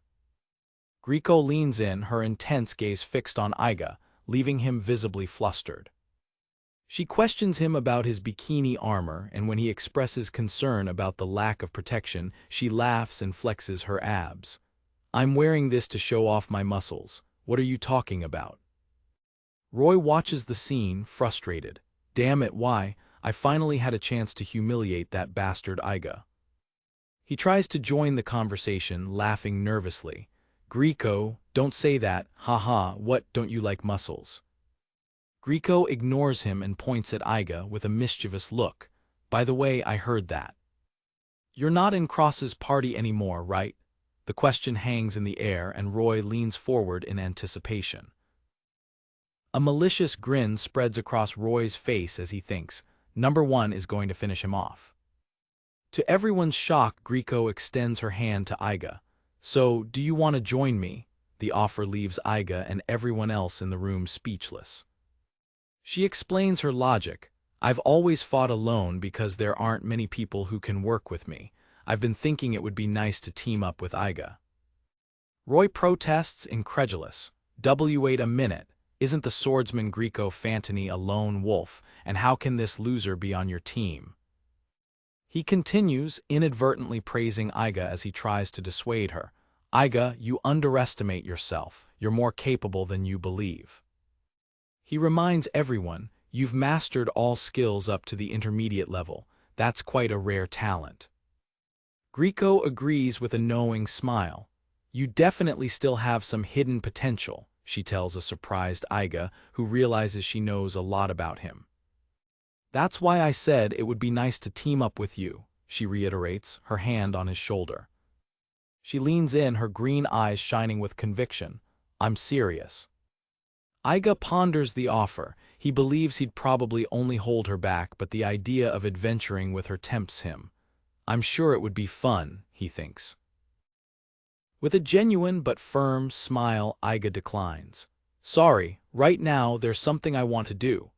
He explains that his new passion, making Tokumo strong enough to challenge Demon King-class quests, is more interesting to him than adventuring even with her. The onlookers are shocked. Hey, did he just turn down the top hero's offer? Grieco seems to get distracted for a moment, grabbing the King of Adventure magazine with enthusiasm. "Oh, King of Adventure, I need to check my ranking." She turns to Iga, accepting his decision with grace. "It can't be helped, and I don't like forcing people. That's fine. I appreciate your offer very much." Surprised that she cares about rankings, Iga watches her as she checks the magazine. "Of course I do, I'm happy to be in first place," she says with a smile. With her task complete, she winks at Iga. I only came here to check my ranking. Goodbye for now, she says, leaving the guild. As he watches her leave, Iga reflects, Grieco Fantony, the #1 hero, she's a good person. Later, aboard the magic train at Tsukahama Station, Iga is on his way to the Imperial City, focused on his goal. I have some plans I'd like to try out. Let's finish this and get back to my territory soon. The train speeds up, leaving a trail of dark smoke as it heads towards its destination, symbolizing Iga's journey towards his new role. With a determined look, Iga thinks about his next crucial step. But first, I need to become a proper lord. As night falls, Iga arrives in the Imperial City, its lights twinkling against the twilight sky. Exhaling a breath that turns to vapor in the cold air, he contemplates the start of his new bureaucratic journey. Disoriented under the city's bright lights, he stops to consult a document trying to determine his first destination. A note highlights the objective: go to the city hall first. As he tries to get his bearings, he is abruptly shoved by a stern-looking woman in a suit who orders him to get out of the way. The sudden encounter startles him, causing him to yelp. Recovering from the shock, the former adventurer reflects on how rare it is to see women in such formal attire in that region, deducing that a government office must be nearby. His deduction successfully leads him to the Imperial Palace, specifically the Territories Division, the place he was looking for. At the service counter, he nervously explains his purpose of rewriting a territory certificate, but the clerk informs him that she doesn't have the authority for such a matter and will need to contact her superior. The first superior, Shimada, the support department manager, arrives to assist him. Iga sits down to wait, pondering that, understandably, matters related to territorial rights require a higher authority. A long and frustrating bureaucratic succession begins. One after another, Shimada, the deputy director Hijikata, the section chief Yamanami, and the planning manager Akita introduce themselves, each declaring they have no authority and referring him to their own superior. As he has passed from one increasingly high-ranking official to the next, Iga comically begins to feel like an extremely important person. Finally, he is introduced to Director Kondo, hoping that his long wait is coming to an end. The wait, however, proves futile. Director Kondo informs him that it is too late. The Great King has already retired to the palace, and Iga will have to return another day to restart the entire process from the beginning. Frustrated after a long wait with no results, Iga finds the situation is even worse. The director apologizes, explaining that he cannot find an inn for him to spend the night. As Iga expresses his surprise at the director's persistence, an imposing figure interrupts the conversation. The newcomer is the minister, the second most powerful figure in the country. To Iga's surprise, the minister recognizes him as the hero who defeated Ghidorah and greets him with warm enthusiasm. With the minister's intervention, Iga's bureaucratic nightmare unravels. The influential official ensures that the procedure will be completed the next morning, leaving the new lord elated with relief. To solve his accommodation problem, the minister invites Iga to stay at the palace as his guest that night, taking him in a carriage. They arrive at the grandiose and imposing Far East Palace, a landmark of power in the capital.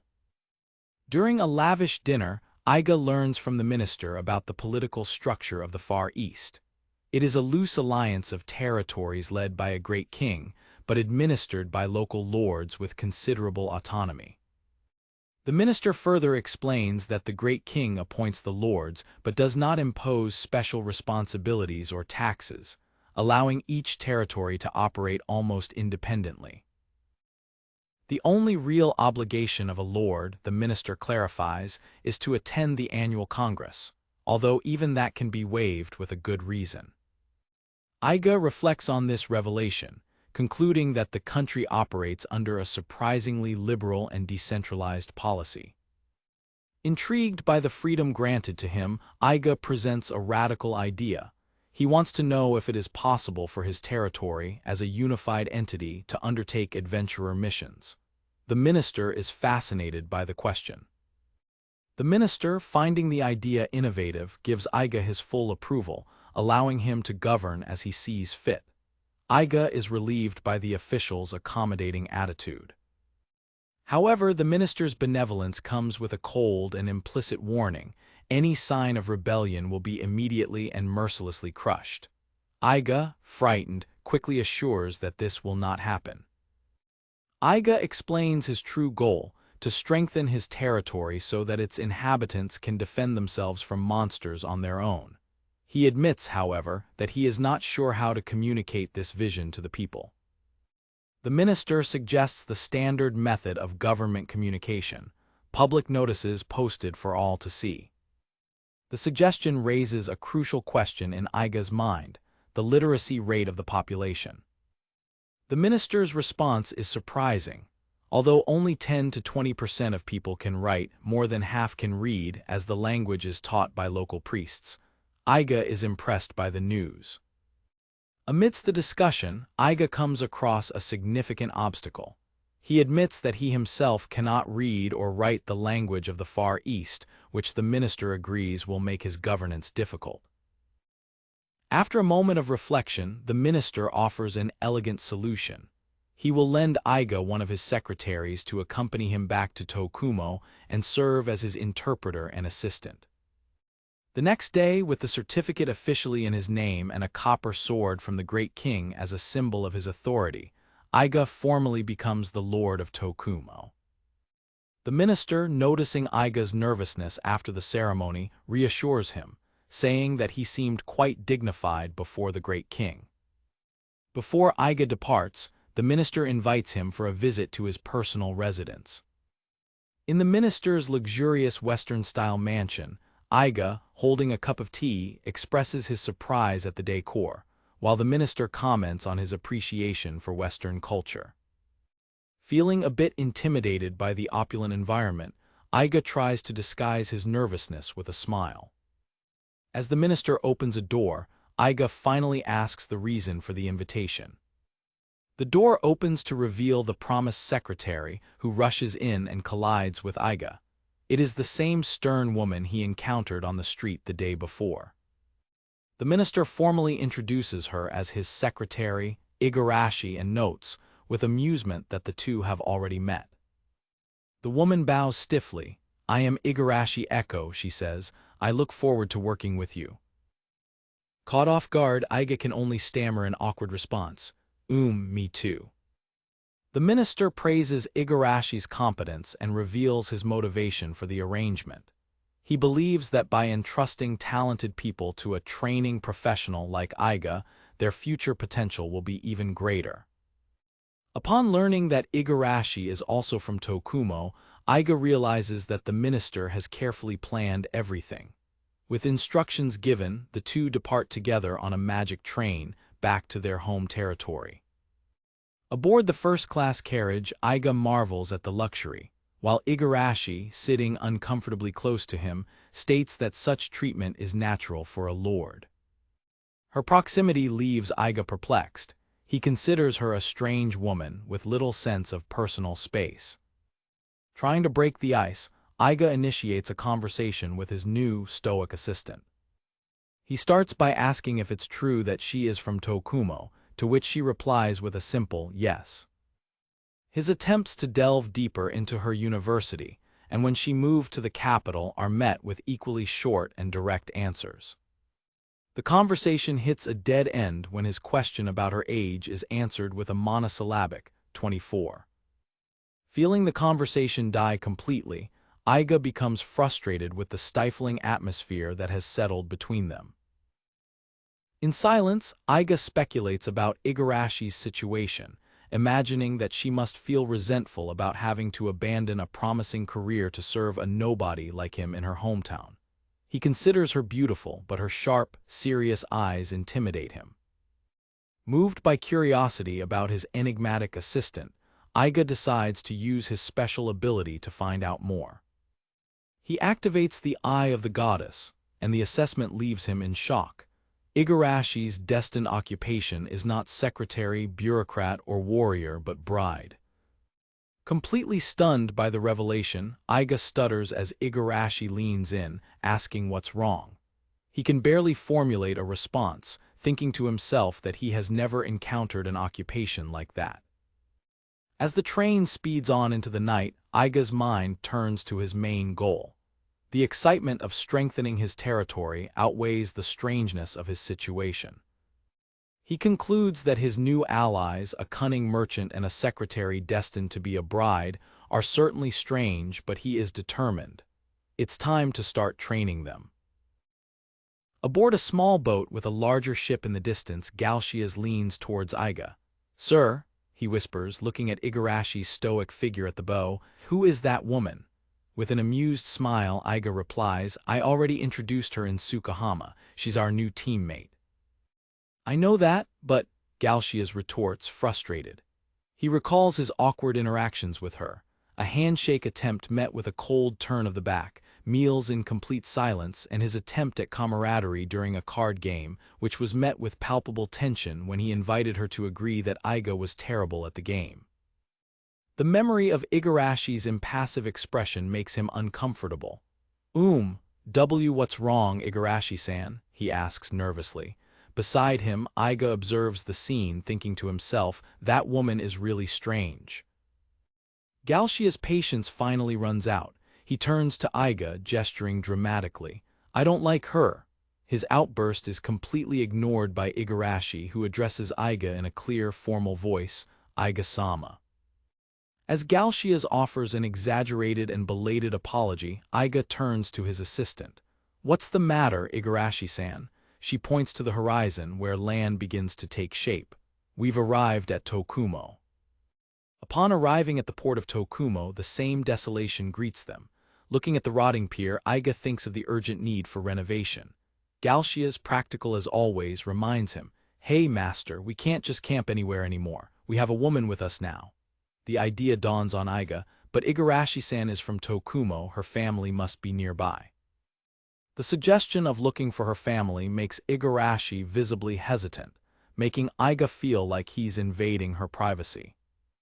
"My family is," she begins before apologizing, looking disturbed. Trying to ease the tension, the new lord suggests that he and Galcias can camp, as he is used to it. Igarashi's reaction is immediate and furious. "That won't do," she shouts, her face inches from his. "It's your own territory, why would you want to sleep outside? Iga-sama is the new lord." As quickly as it came, the fury dissipates. She bows, embarrassed. "I'm sorry for losing my composure." Regaining her formal facade, she reprimands him. "Please be more aware of your status," and begins to lead the way. With a plan already in mind, she announces that there is a shrine on the outskirts of Nakamura that will serve as suitable accommodation for a lord, and guides them towards a long staircase. Igarashi climbs the stone steps with relentless determination, while Iga and Galcias follow her, perplexed and annoyed by her sudden change of mood. The climb is arduous.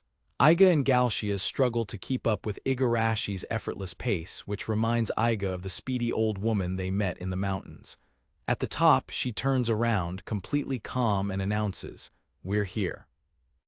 Before them stands the Yashioka shrine. An elderly priest who was sweeping the courtyard sees them and recognizes the young woman. "It's been a long time, I'm Igarashi Etsuko." Surprised, the priest exclaims, "Igarashi, could you be Ekin?" The priest Yashioka Juzu warmly welcomes them, marveling at how beautiful Ekin has become, and invites them inside. Sitting down for tea, Juzu formally introduces himself as the priest of the shrine, which has been in his family for 2 generations. Iga notices how tense Igarashi seems in the priest's presence, acting strangely.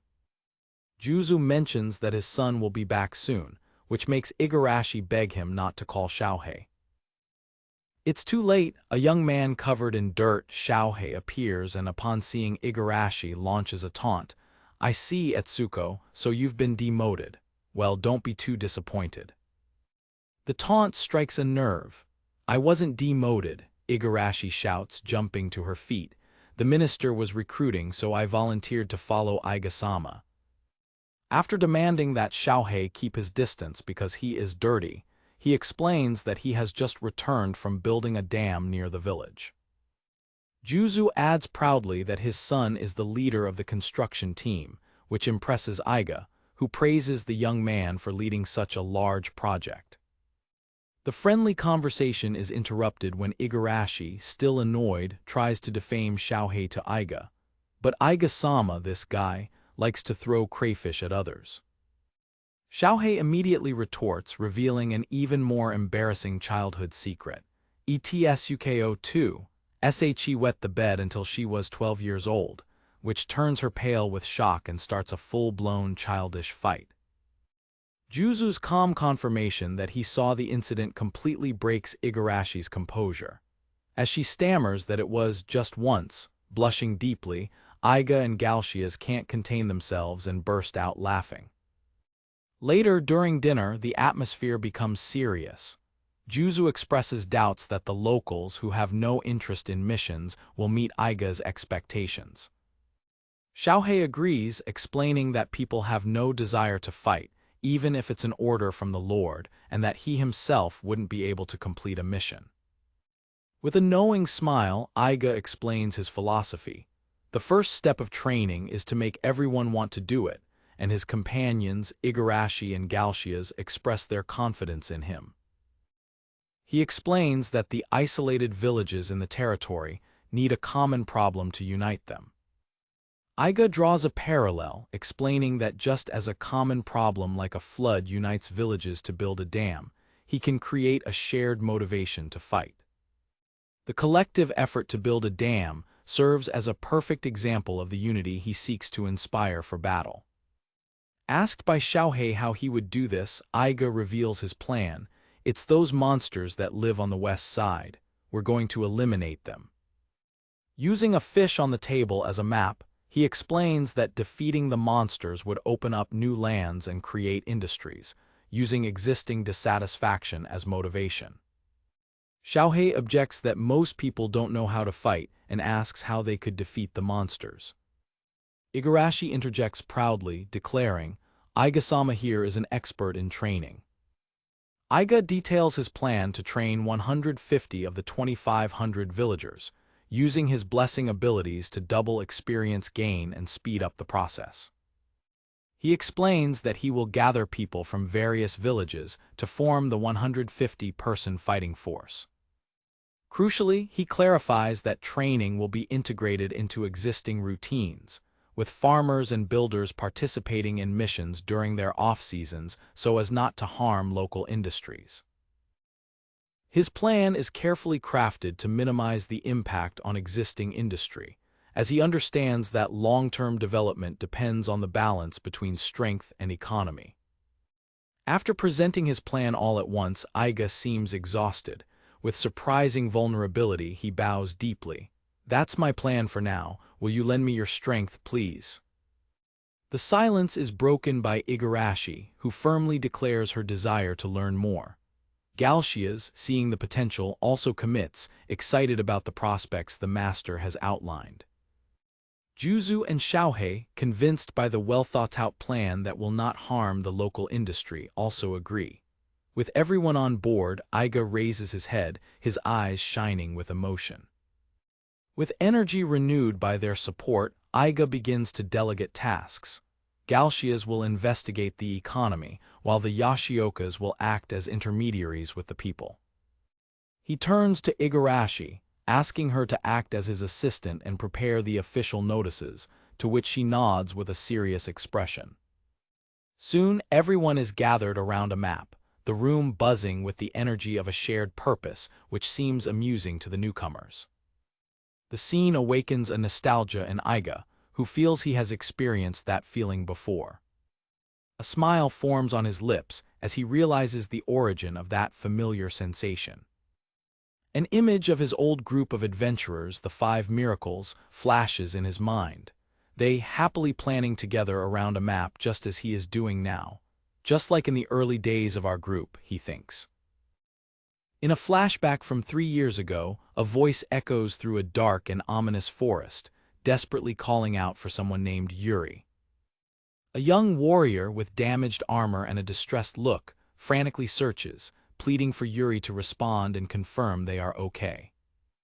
Surrounded by silhouettes of menacing monsters, the warrior falls to their knees in despair, letting out a final, anguished cry for Yuri's name. In the present, in the port city of Sukahama, the world's #1 adventurer, Grieco Fantini, shows a photo to locals in search of her brother, but they claim to have never seen him. The attention of the locals shifts from the photo to Grieco herself, as they begin to realize with astonishment that they are standing before the famous hero. With a weary expression, the adventurer confirms her identity, resigning herself to the commotion she knows is about to come. As soon as her identity is confirmed, Grieco is immediately swarmed by a crowd of enthusiastic fans, all clamoring for her attention. The clamor intensifies as the crowd bombards her with requests for handshakes and autographs, marveling at her presence. Finding a rare moment of quiet, Grieco rests on a bench, exhausted from the tiring days and the fruitless search. She reflects on recent events, remembering her encounter with Iga Janes as a positive, but lamenting that those she wishes to be with always leave for somewhere else. Pulling herself together, the hero slaps her cheeks, deciding she can no longer postpone her quests and reaffirming her belief that if she keeps moving forward, she will one day find Yuri again. Her face hardens with renewed determination, her gaze fixed on a future where she will reunite with her lost brother. In a large forest, Grieco advances towards a new mission to defeat giant trolls, believing it will be an easy task for someone of her caliber. The mission proves more formidable than expected, as the giant trolls are 3 times larger than normal and too strong for mid-level adventurers. The person in charge of the mission informs Grieco that they first asked for help from a young hope, but that the rookie is struggling, news that surprises her. As night falls, Grieco observes the trolls from a distance, noting that they are even larger than the reports indicated and realizing the situation is concerning. Moving stealthily through the moonlit forest, she appears to be preparing for the battle ahead. A loud roar catches her attention, and she sees a huge wolf-like creature attacking a young, small adventurer, the young hope she was mentioned. Grieco watches in surprise as the young adventurer unleashes a series of powerful magical attacks that annihilate the beasts. A close-up on the young mage's hand reveals the glowing magical energy being channeled into the devastating spell. From afar, another adventurer observes the scene, commenting on the boy's surprising magical competence, whose wave-like attacks have considerably reduced the number of trolls. Concern grows on Grieco's face as she sees the young mage begin to falter, clearly exhausted from casting so many powerful spells in rapid succession. After exhausting his energy, the young adventurer collapses as the trolls' bodies dissolve around him. Grieco and the young mage exchange glances, both surprised by each other's presence in the forest. The hero approaches the panting boy and, with a smile, asks if he needs help. The little mage looks up, his wide, innocent eyes meeting Grieco's gentle gaze. The boy reflects silently, noting that his brother would be older and that Grieco's features and hair color are completely different, dispelling any hope of kinship. For a brief moment, Grieco wonders if that boy could be Yuri, but quickly chides herself for the absurd idea. Startled by the boy's direct question, "Who are you?" Grieco proudly introduces herself as the magic swordsman Grieco Fantini. The boy's eyes widen in recognition, as he realizes he is in the presence of the world's #1 adventurer. The other adventurer who was watching from afar arrives, cheerfully announcing that she came to help with the mission, correcting herself to say that she came to help Grieco. Both Grieco and the young mage are perplexed by the newcomer's sudden arrival and interruption. The boy, annoyed, yells at the newcomer to stay out of it, possessively declaring that the remaining trolls are his prey. Taking advantage of the distraction, a troll attacks the boy from behind, throwing him to the ground as Grieco shouts a belated warning. Grieco's face twists in shock as she witnesses the brutal attack on the young adventurer. The newcomer intervenes, calmly stating that it is her turn to fight, as Grieco watches. She addresses the fallen boy, calling him Little One, her attention now focused on the enemy. The newcomer's hand glows with intense magical energy, signaling that she is about to cast a powerful spell. Struggling to get up, the injured boy declares with determination that he will become number one in the world. Grieco watches in horror as the boy gathers a terrifying amount of explosive magic, fearing he will be caught in the blast himself. In a panic, the hero shouts for the boy to stop, aware that unleashing the spell at such close range will be suicidal. Ignoring the warnings, the boy unleashes the final blast, a cataclysmic detonation that obliterates everything in its path. Looking at the huge crater left by the explosion, the newcomer and Grieco wonder what drives the exhausted boy to go to such extremes.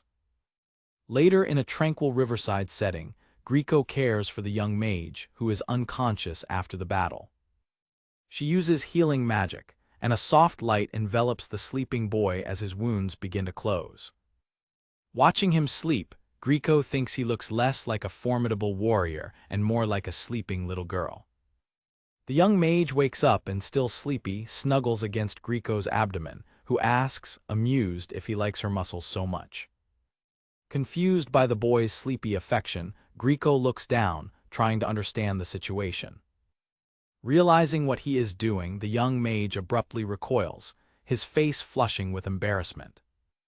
Grieco laughs, telling the embarrassed boy not to be shy, as he tries to stammer an explanation. She teases him, saying it's natural for a boy his age to be attracted to bikini armor, to his even more desperate protest. After the banter, Grieco's expression softens, indicating that it is time for her to leave. As Grieco begins to walk away, the boy calls her back, and she impulsively invites him to join her party. The number one hero's face lights up with sincere hope, eagerly awaiting the boy's response. The young mage is silent, pondering the unexpected offer from the world's most famous adventurer. To Grieco's surprise, the boy politely declines, explaining that he needs to return to his teacher. With a radiant smile, the young man expresses the deep respect and admiration he feels for his mentor. Grieco is visibly moved by the boy's sincere loyalty and devotion. Understanding his reasons, the hero accepts the refusal with a gentle smile, telling him not to apologize. The young mage boldly declares that, since Grieco is number one, he will become number one in the future to surpass her. With a cheeky grin, he adds that when he becomes number one, he will allow Grieco to join his adventures. Grieco laughs heartily at the boy's audacity, affectionately calling him a cheeky brat as he says goodbye. At the last moment, the hero calls him, asking to know his name. She explains, jokingly, that she needs his name so she can recognize him when he finally becomes number one in the world. With a serious expression, the child turns and reveals his identity. I am Mori. With a thumbs up and a confident smile, she announces her full name, Mori Luckstream. Iga, alongside Igarashi, explains that, not knowing the local writing, he entrusted her with preparing the notice boards. She focuses on the calligraphy, visibly nervous under his gaze. A close-up reveals Igarashi's skill with the brush, tracing the characters with a precision that impresses Iga. You're amazing, Miss Igarashi, he praises. The new lord clarifies his objective. I need one for each village, so I can communicate who I am and what I intend to do to all the villagers. While supervising the preparations, he is interrupted by Xiaohei's wife. Excuse me, she says, bowing. Iga, peeking from above, greets her. Oh, hello, you're Xiaohei's wife, right? She announces the arrival of a delivery, which makes Iga radiant with excitement. Great, it's finally here, he exclaims, his face lit up with joy.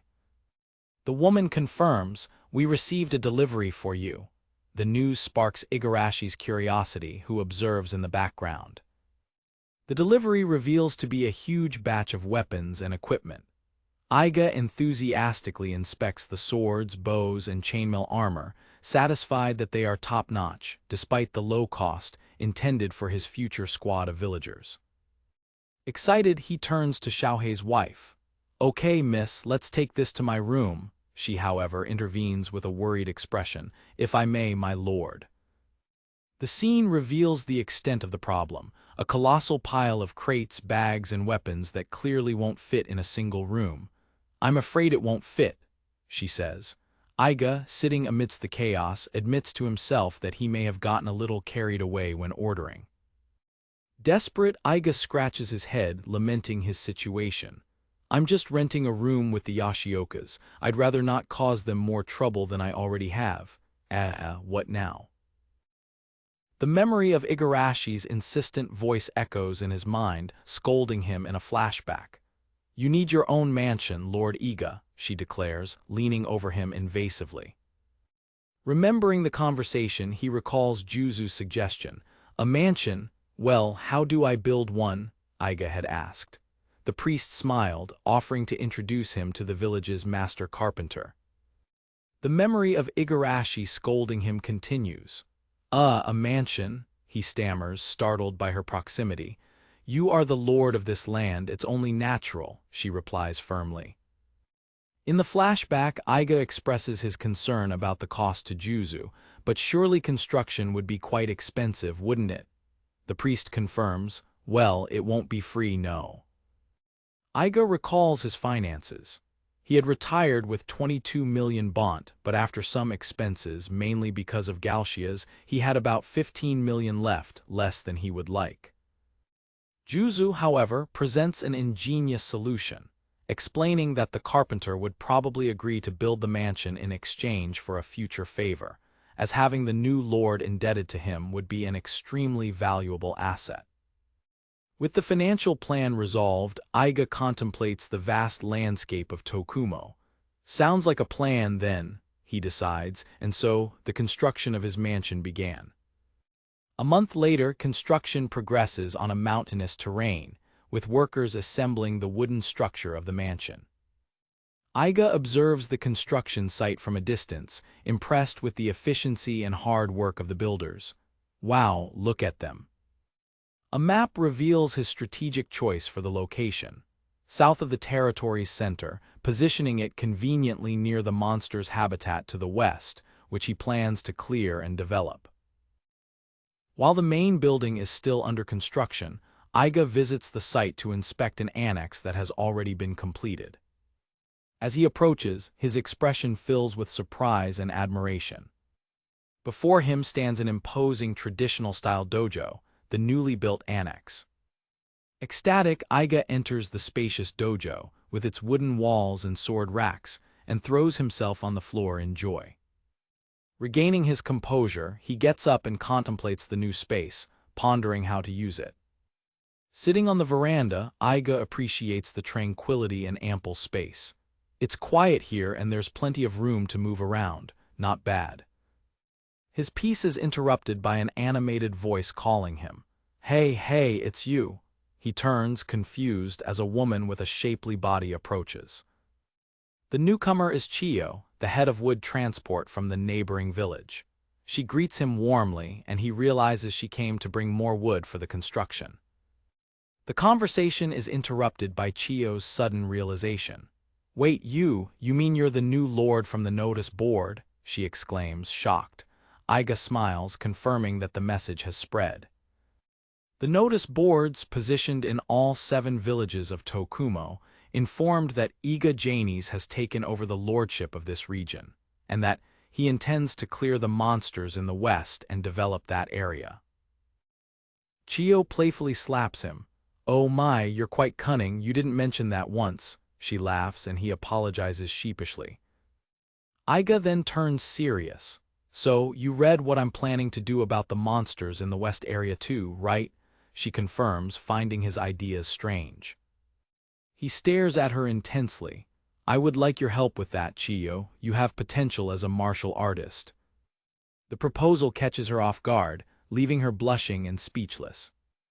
Chiyo panics. "Me, martial arts? No way, all I know how to do is move wood. Honestly, you want me to kill monsters? I couldn't, she stammers, backing away. She laughs nervously, dismissing the idea as a joke. You're just laughing, huh? Making fun of me.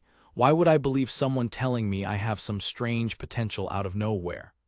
Iga recognizes that this is the expected reaction from an ordinary villager. Despite her attempt to appear lighthearted, she firmly refuses. Look, anyway, I'm afraid I can't help you with that. I don't have the slightest confidence. Undeterred, he approaches. Here, I have an idea, Chiyo. She looks at him, intrigued and cautious. A close-up on Iga's determined gaze signals that he is about to reveal his trump card. Sitting in the dojo, Iga explains the core of his training method. He reveals that he possesses a training skill called possession, which allows him to personally take care of the demonstration, instruction, and practice. He clarifies that possession is an advanced skill, typically used by shamans to channel spirits, something that is beyond his ability. His skill, he explains, is more limited. It only allows him to transfer his own soul into the training target. The trick lies in his ability to use the skills of any occupation up to the intermediate level. A comical diagram details the process. First, he transfers his soul into the target's body. Then, using the target's body, he performs the techniques, giving the body direct physical experience. Finally, he withdraws and the person tries to imitate the movements on their own. He recalls how his skill allowed Tiana, Ima, and Mori to learn their respective techniques at an impressive speed when they were just starting out, although their reactions to the strange sensation were mixed. He then reveals the first of two drawbacks. He can only teach up to the intermediate level, his own skill limit. This caused his skill to quickly lose its usefulness in the hero's party, as everyone quickly surpassed the intermediate level, leaving him behind. The second drawback, he continues, is the large number of restrictions on his possession skill. He details the conditions. First, I need to be alone with the target in a quiet, clean, and open space, and the most important part, I need firm and unwavering consent. The revelation shocks Chiyo. Possession, with your soul, you mean like a ghost? That's so scary. To gain her trust, Iga opens up. I'll be frank. I wasn't born in Tokumo. I didn't grow up here. Becoming Lord kind of fell into my lap.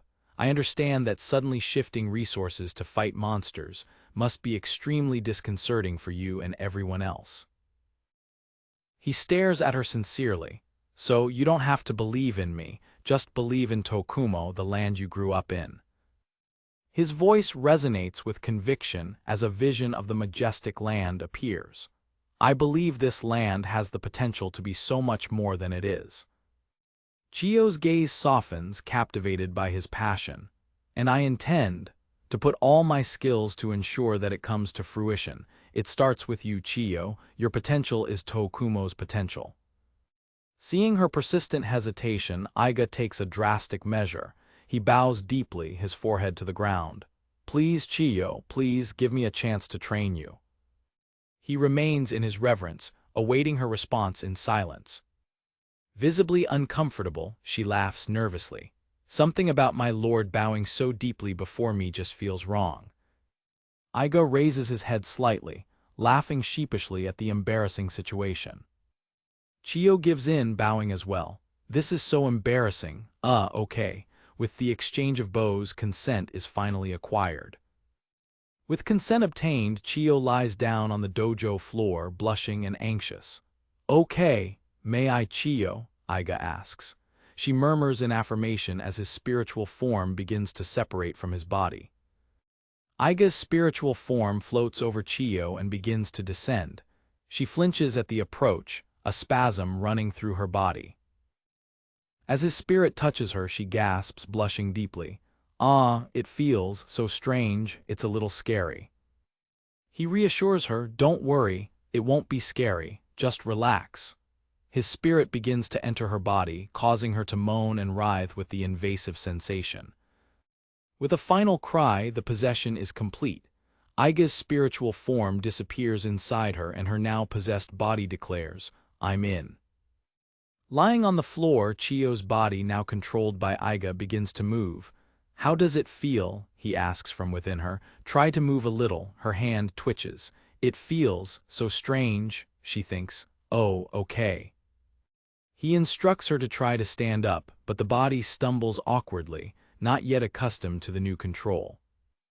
As he balances himself, Iga, speaking through her body, complains, "I'll never get used to how different a woman's body is, especially yours. Your chest is so heavy, and the way your white thong feels almost glued on. It's so tight." Chiyo's consciousness screams in embarrassment. "I get it, you can stop now," to which he quickly apologizes. Now fully in control, Iga demonstrates a series of quick and powerful punches and martial arts movements using Chiyo's body. After the demonstration, Iga returns to his own body. "Okay, now you try." Chiyo, back in control, tries to move, but her limbs feel foreign and she stumbles clumsily. Seeing her hesitation, he encourages her with a smile. "Aha, it's a little embarrassing to raise your voice at first, isn't it?" She focuses, muttering the instructions to herself as she attempts to execute a punch: "Twist my hips and launch my fist." Beside her, Iga repeats the instructions, guiding her through the movement. Shouts of effort echo from the dojo as Iga encourages her to shout louder and with more force with each strike. After the intense training session, they both collapse on the floor, panting with exhaustion. Catching his breath, Iga leans over her with a smile. "As I thought, you're really in shape," she responds with a shy murmur. He challenges her to test her new skills. "Well, here, go ahead and try what we practiced today." He gestures towards 3 kendo training dummies. She looks unsure but braces herself. Chiyo throws a single punch, and a shockwave explodes from the impact, completely obliterating the training dummy in a cloud of splinters. She stares at her own fist, gaping at the power she just unleashed. Iga smiles, proud of the result. He approaches and pats her head gently. "Just keep training." Chiyo, blushing and happy, murmurs in agreement. As she leaves the dojo, Chiyo waves goodbye enthusiastically. "Thank you so much, my lord, see you later." Iga waves back, "Sure." Watching her depart, he smiles confidently, thinking to himself, "With her skill, she'll be ready for combat in no time." That night during dinner, Galshias and Xiaohei tease Iga about his late arrival. "You know, partner, you have an interesting smell," says Galshias. Sitting uncomfortably close to him, Igarashi glares at him as he protests. "Don't say things like that, guys. I didn't do anything wrong. Miss Igarashi, you're squeezing me." While reviewing Galshia's investigation data on his territory, Iga turns to his assistant. "Miss Igarashi," he asks, "has your grandfather awakened his magic recently?" With her eyes downcast, she replies that she is not sure, as she hasn't been home in a while. In the fields of Nakamura, an elderly and lively man greets Iga with enthusiasm, thanking him for taking care of his granddaughter Etsuko. This is Igarashi Isao, his assistant's grandfather, a renowned seed researcher responsible for the high yields of the village's crops. Iga reflects on how he used his 4th skill, Receiver, on Isao a few days ago. The elder's destined occupation is producer, which aligns perfectly with his plans. He recalls how this experience transfer skill was crucial for the growth of his former adventurer party.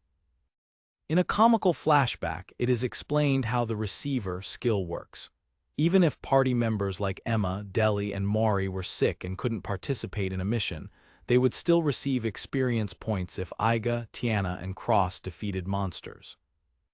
The demonstration continues, showing Mori learning a new spell while sleeping, to the surprise of his companions, proving the effectiveness of Iga's ability to accelerate the development of his allies. Back in the present, the new lord considers the usefulness of his skill for the development of the territory, allowing him to strengthen key individuals in non-combat roles. Approaching Isao, Iga asks if he has felt anything strange in his body recently. He explains that as the elder's level increases, his production magic will awaken, improving crop varieties and stabilizing future yields. Isao, scratching his bald head with a smile, replies that he hasn't felt anything different at all. With a serious expression, Igarashi informs Iga-sama that the 25 villagers he selected have gathered. The leader realizes that for the receiver skill to have a significant effect, he himself needs to gain more experience. The 25 chosen ones are gathered, a diverse group of warriors, archers, vanguard swordsmen, and attack, recovery, and support mages, ready to form the core of Tokumo's army. Despite being the chosen ones, the villagers' faces show a mixture of nervousness and uncertainty, as their innate talents vary greatly. Iga plans to overcome this talent disparity by increasing the group's overall firepower through fusion magic, an advanced technique that combines intermediate-level magics. He addresses the 7 vanguard swordsmen, identifying them as the main force of the group for now. With the plans laid out, the training master smiles, ready to move on to the next phase. He details the role of the archers, Kyoko and Hyawu, explaining that once fusion magic becomes viable, they will be crucial for finishing off monsters. Iga also recognizes the importance of Chiyo's carrying capacity, which will be vital for the logistics of the growing troop. Iga's long-term vision includes expanding his forces to 100 soldiers and ensuring a constant supply of items, food, and equipment for future missions in a well-established base camp. Tasking Chiyo with logistics, Iga relies on her experience in transporting wood. She accepts the responsibility with an enthusiastic shout, promising to do her best. With a war cry, Iga announces the start of the training session and leads the excited group towards the forest for their first practical lesson. The troop ventures into the western district of the territory, a dense forest known for being the habitat of local monsters. Without warning, a huge Tabasco Gamma fire toad emerges before them. One of the swordsmen, Yamasaki, recoils in shock at the heat and sudden appearance. Iga orders everyone to retreat while he prepares an offensive ice magic. With a single ice spell, Yorudo, Iga freezes the monster instantly, leaving his recruits gaping and marveling at his power. He explains that, thanks to his experience doubling blessing, they will reach the necessary level quickly. However, he surprises them by ordering them not to attack any monsters they encounter. The villagers protest, frustrated and eager to test their new swords and magics. Ignoring their pleas, Iga activates his status check skill to prove his point. He reveals to Yamasaki that his attack power is only 5, a dangerously low level for real combat. Iga notes that, at the moment, only Chiyo, with an attack power of 51, a result of her previous training, is strong enough to face a monster. Pointing out the group's overall weakness, Iga instructs them to be patient, explaining that they are not yet ready for a direct confrontation. Reluctantly, the villagers agree, understanding their lord's logic. To accelerate their experience gain, Iga takes the front line alone, dispatching hordes of monsters with a skill he hasn't displayed in a long time, visibly enjoying himself in the process. Although the enemies are low-level, the new Lord of Tokumo revels in the thrill of combat. Thanks to his blessing, the villagers absorb the experience from Iga's battles, and their attack powers visibly increase, filling them with a new eagerness to fight. Noticing their newfound strength, Iga finally gives the order. "All right, go ahead and finish them off," he shouts, and the villagers advance with a war cry, eager for their first battle. The battlefield fills with the chaos of combat as the villagers face their first monsters. After a brief confrontation, Yamasaki raises his fist in triumph, shouting with joy at having defeated his first enemy. Iga congratulates him, noting that Yamasaki's confidence inspires the others. One recruit's success ignites determination in the entire group, who now believe they can also succeed. Checking his pocket watch, the training master realizes that they got carried away and lost track of time. With nightfall approaching, he announces that it's time to retreat and return to the village. Intoxicated by success, the villagers plead for more time, wanting to hunt more monsters to prove their worth. Iga scolds them, reminding them that monsters become much stronger at night, and that they are not yet prepared for such a challenge. Driven by a competitive desire to surpass Chiyo, Yamasaki disobeys the direct order and runs back into the forest, determined to get one more kill. The young swordsman bristles at the thought that the wood carrier has killed more monsters than him. A warning cry from his companion echoes through the forest. Yamasaki stops abruptly, confronted by a pair of giant, glowing eyes staring at him from the darkness. The fire toad, now larger and more menacing, looms before the terrified recruit, as Iga and the others watch in horror from a distance. Iga rushes to Yamasaki's side, who has been severely burned but survived. He orders them to take the injured youth to the recovery mages immediately. The situation becomes critical when the villagers discover that the nocturnal toad is more aggressive, possesses enhanced defense, and can secrete a protective magical mucus. Amid the growing panic, Iga rallies his troops, declaring firmly that they will take down the creature together. Despite pleas to retreat and Chiyo's doubt about her own strength, Iga stands firm in his decision, insisting that victory can only be achieved through collective effort. The Tabasco Gama, strengthened by the night, stares at the villagers with a menacing presence. The leader quickly devises a strategy. He and the support mages will lure the monster into a trap. Putting the plan into action, Iga acts as bait, running through the forest to attract the attention of the huge creature. Once the toad is lured into the designated position, the archers, Kyoko and Hayawu fire.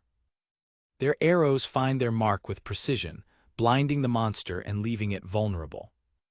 Hidden in the trees, the mages prepare for the next step of the plan. They cast the same ice spell that Iga used earlier.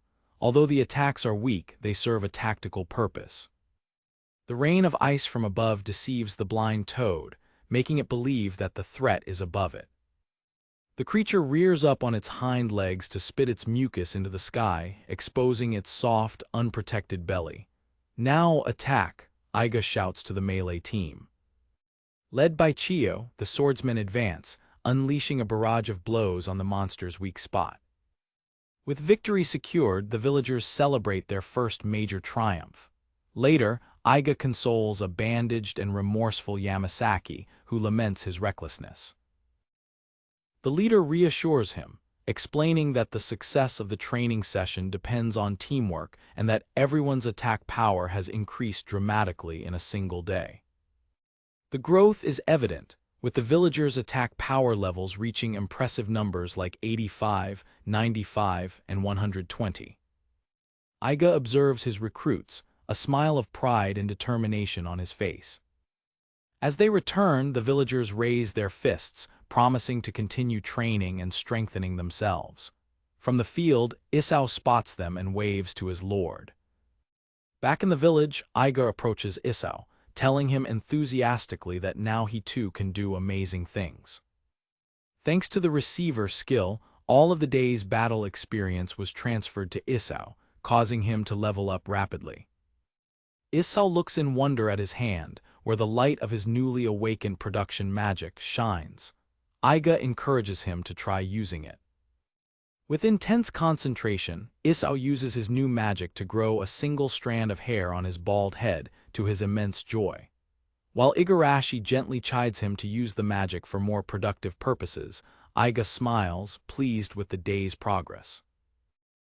In a moment of frustration, Iga is abruptly thrown from his horse, Kakuamaru, who stares at him with disdain.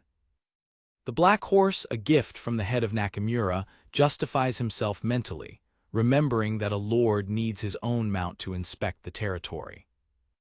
While his master writhes in pain on the ground, Igarashi scolds the animal by name, disapproving of his behavior. The assistant then caresses the mount, praising it and reminding it of its duty, to the disdain of Iga and Galshias, who consider it a lewd horse. With the end of the summer harvest, the new lord expands his army, recruiting 50 more villagers and raising the total of his subjugation team to 75 members, who train under his command. Managing the large group proves chaotic. Iga struggles to prevent recruits from fighting over prey or chasing monsters recklessly, while his veteran lieutenants suggest he take a break. Amidst the disorder, the leader shouts orders to his men, trying, without much success, to contain the excessive enthusiasm of his new soldiers. Exhausted and sitting on the ground after being knocked down again, Iga curses his horse while the more experienced members of the troop express their concern about the Lord's fatigue. The rivalry between the new recruits manifests in heated discussions about who spotted a monster first, forcing Iga to intervene to prevent internal conflicts. The difficulty of maintaining discipline in the growing group is symbolized by the disorderly stampede of a horse, representing Iga's challenge in controlling his new military force.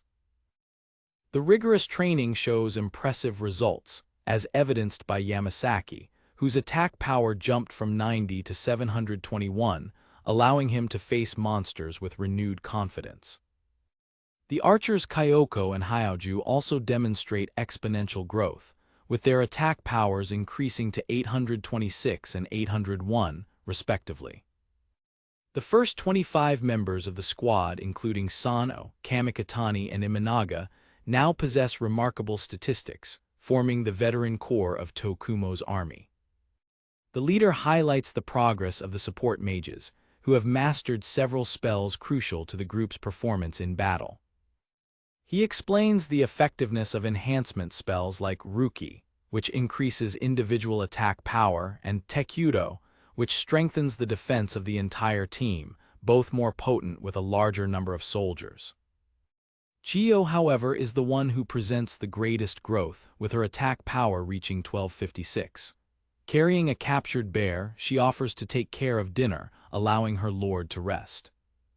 With morale high, the soldiers joke about surpassing their own master, while Iga, even injured, smiles proudly under the watchful eye of Igarashi. Iga decides to inspect the western part of the territory, delegating command to Chiyo. He sets off on horseback with his assistant, as the stubborn animal refuses to move without her presence. The pair rides through the dense forest of the western interior, when a sudden scream echoes among the trees. The scream belonged to Natsuna, an elderly lady who now accompanies them.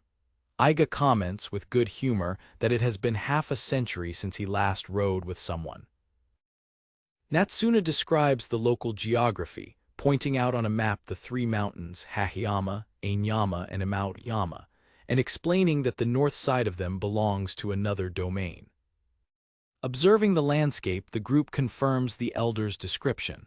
Hahiyama is a barren mountain, with poor soil where it is difficult to grow anything. Igarashi's attention is drawn to a dark opening on the mountainside, and she points it out, informing Iga-sama about the discovery of a cave. The three approach the imposing entrance of the cave, its darkness suggesting great depth and mystery. Inside the grotto, Iga questions the old woman about the place. She reveals that her parents forbade her from approaching, fearing that the unstable structure might collapse. Concluding that the cave is old and potentially important, the Lord decides to postpone the exploration and return for a more thorough investigation in the future. Back at his residence, tranquility is momentarily established.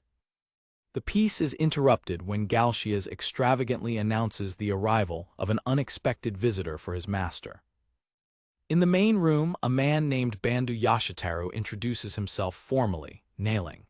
He reveals himself to be an emissary sent by Lord Auga, the ruler of the neighboring territory. Surprised, Iga and his advisor exchange whispers about the mention of the neighboring Lord, Auga. Igarashi clarifies that the visit is related to Galshia's investigations in the region, and that the Lord of Auga needs her master's help. Iga asks the emissary directly what the reason for the request for assistance is, and Bandu prepares to get straight to the point. The messenger begs for the help of Iga and his well-trained army to eradicate a nest of giant monkeys that plagues the lands of Auga. With a deep bow, Bandu explains that rumors about Tokumo's growing strength have reached his lord, who now formally seeks his assistance. Galshias can barely contain his excitement, seeing in the proposal the first official expedition mission for Tokumo's forces. Despite his subordinates' enthusiasm, the leader of Tokumo asks for time to consider the offer, promising a response in 2 or 3 days. As Bandu walks away, he reflects on Aiga's hesitation, questioning the motives behind the young lord's caution. Aiga ponders his long-term ambitions, recognizing that building ships will be crucial for future guild missions, which makes an alliance with Auga strategic. In council with Juzu, they analyze a map. The priest confirms Aiga's suspicion. Auga's main strength is shipbuilding, making a friendly relationship extremely advantageous. Galcias urges his master to accept the mission quickly, arguing that if the news spreads through Sukahama, other groups of adventurers may try to take the lucrative task for themselves. Tokumo's troop, confident in their newly acquired strength, expresses doubts about the real difficulty of the mission, believing that they are more than prepared to face the giant monkeys. The Lord warns them about the seriousness of the threat, explaining that, although the horde is mainly composed of mid-class monkeys, the giant monkey is a god-class monster, and defeating them could take up to a year. With a worried look, Aiga confesses to Galcias his main fear. Accepting the mission could result in serious injuries or even the death of his men. Realizing the gravity of the situation and her lord's dilemma, Igarashi murmurs to herself that the situation is delicate. She approaches, drawing her master's attention to offer a different perspective. In a close whisper, the assistant suggests a bold solution, that Aiga-sama himself face the strongest enemies, leaving his army in a safer position. Stunned by the proximity and audacity of the suggestion, Aiga can barely articulate a response. He recalls his own strength, remembering that despite having been the weakest in the hero group, he is still a mid-level adventurer, more than capable of fighting. Igarashi's suggestion provokes an epiphany in Aiga, who realizes a flaw in his reasoning. His assistant, noticing the change in his expression, smiles complicitly, aware that he has understood her plan. With the decision made, the leader of Tokumo pats a steaming Igarashi on the head and determines that he will accept the mission, starting his first official expedition. Days later, Tokumo's army marches north, meeting Bandu and Auga's forces on the border of the territories. Auga's troops, smaller in number and with simpler equipment, watch with admiration the arrival of Tokumo's contingent and their supplies. They arrive in Auga, the land of ships, a prosperous port city with a population of 50,000 inhabitants, 20 times larger than that of the entire territory of Tokumo. Lord Auga, the ruler of the city, personally receives the young lord in his lands. Inside his castle, Lord Auga formally reiterates his request, begging for Aiga's help in dealing with the threat of the giant monkeys. From the top of the castle, Aiga praises the magnificent view and the impressive dock, a masterpiece of local engineering. The young lord questions why a nation with such naval prowess has not yet developed steamships, to which Auga responds with hesitation. The ruler of Auga reveals that the main barrier to technological advancement is the absence of magic ore in their lands, a rare and essential resource to power advanced machines like those in the imperial capital. Aiga reflects on the irony of the situation, a nation with advanced shipbuilding technology but limited by the lack of a single crucial resource. A detailed illustration shows the magic ore, a rare crystal with arcane power, used to energize steamships and magic trains in the imperial metropolis. The next day, the Allied forces gather in a clearing in the forest, preparing for the imminent battle against the monkeys. Tokumo's soldiers, although anxious, demonstrate the calm and discipline forged in their intensive training. Bandu observes Aiga's troops with admiration, noting that they are in perfect condition and ready for combat. Thanking Chiyo and her transport team for the excellent logistics, Aiga accepts Bandu's offer to fight alongside his forces. With a yawn, the leader prepares himself, signaling that the moment of battle is near. Before his army, Aiga makes a final speech, reminding everyone that this is their first expedition and that they must remain on high alert. However, the discipline of his men falters, as they become distracted by chatting animatedly about the shops and products they saw in the city of Auga. Aiga's face twitches with irritation at the lack of focus of his troops at such a critical moment.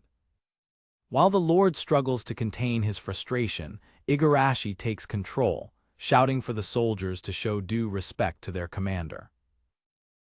Iga reflects somberly on the need to incorporate lessons on loyalty and discipline into his future training to avoid distrust and betrayal in crucial moments.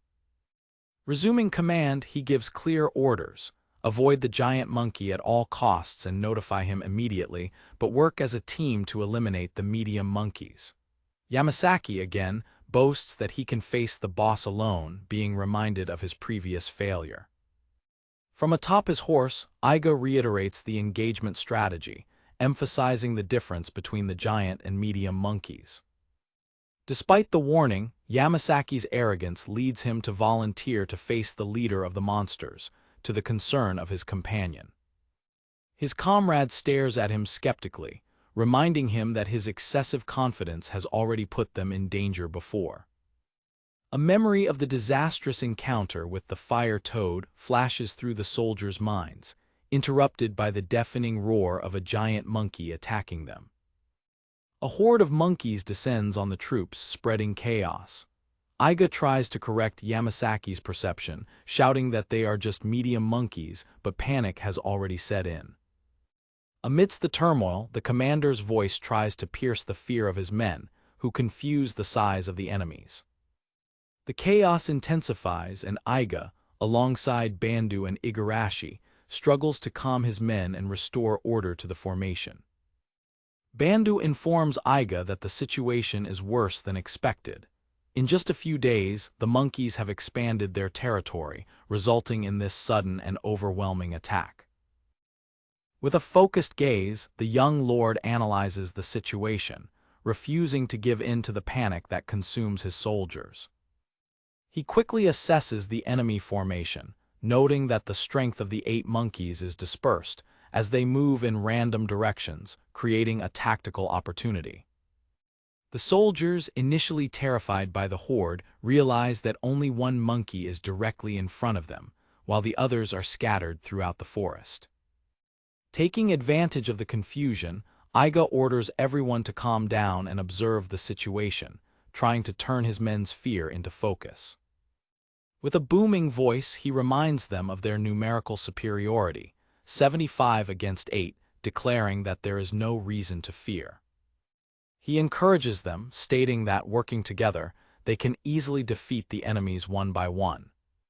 His leader's words take effect, and the apprehension on the soldiers' faces is replaced by an expression of fierce determination, to Iga's satisfaction.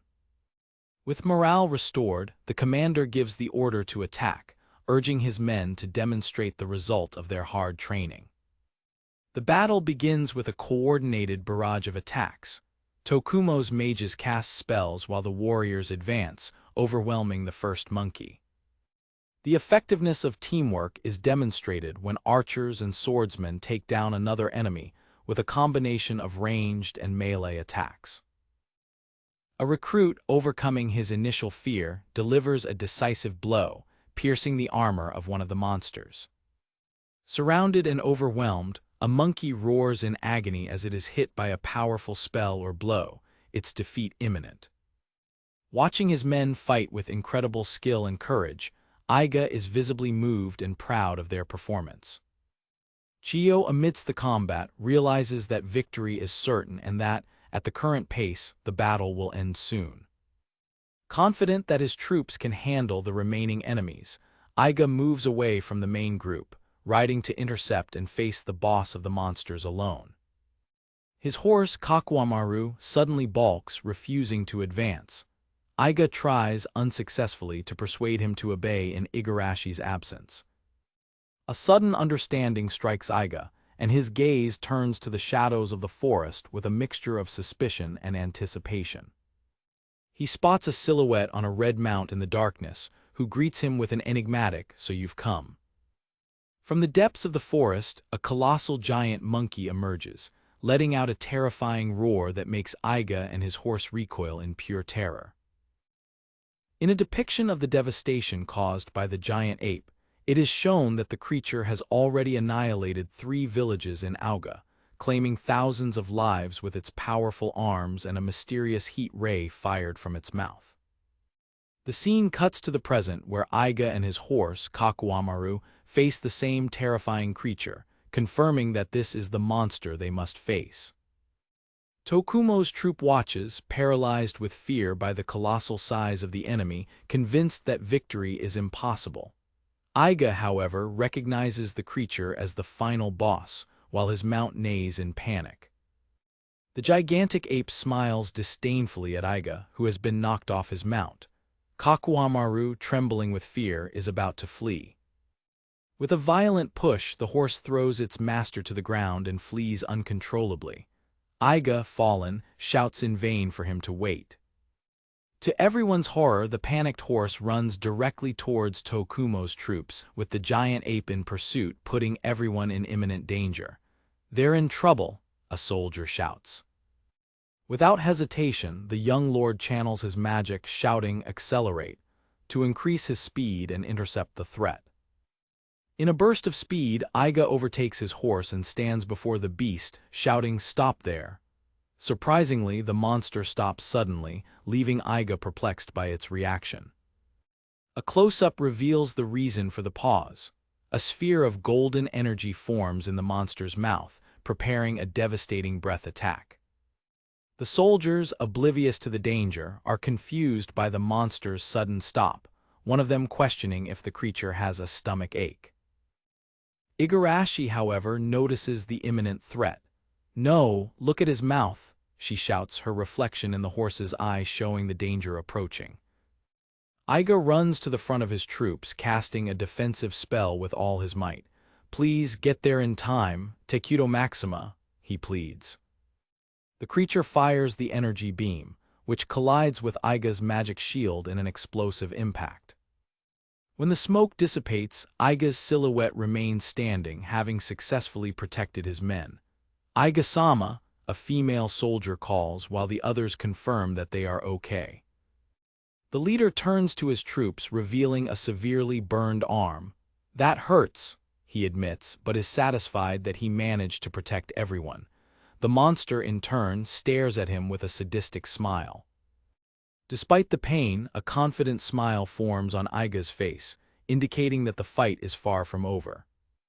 He reflects on his own limitations, recognizing that if his former companions from the hero's group, like Cross, were there, the situation would have been resolved more efficiently. Alone before the immense creature, the young lord accepts his own weakness compared to his former allies. While his men and Bandu insist on retreating, Igarashi intervenes with a firm objection, raising her hand and declaring a resounding "no." The assistant faces the monster with unwavering confidence. "We don't need to retreat," she affirms. "Iga-sama can do this." The giant ape attacks, crushing the ground where Iga was with its massive fist. The soldiers shout in unison, "Lord Sama," fearing that he has been crushed by the blow. The monster, however, looks at its fist with an expression of pure confusion. The creature raises its hand, intrigued by not having felt the impact of crushing its target. Iga is revealed, hanging on the monster's fist, having narrowly dodged. He laments that his men have seen him in such a pathetic state, fearing they will be disappointed. His expression transforms into fierce determination. "Then I'll show you, you novice monster," he threatens. "The skill of a former mid-level adventurer," he declares, his eyes shining with power. The young lord invokes intermediate fire magic, Kuradin, enveloping the monster's fist in flames. Using the explosion as momentum, he runs up the creature's massive arm, climbing towards its head. "Sorry about this," he says with a grim smile before plunging his sword into the monster's forehead. With a seismic thud, the giant ape falls lifeless, its body dissolving into particles of experience. Faced with victory, the entire Tokumo army kneels in reverence to their lord, who saved them from certain annihilation. His men approach, admitting with good humor, "Lord Sama, to be honest, we were a little disappointed just now." The disappointment turns into celebration when they throw him into the air, celebrating his strength and leadership. With morale restored, they shout, "But Lord Sama is very strong after all."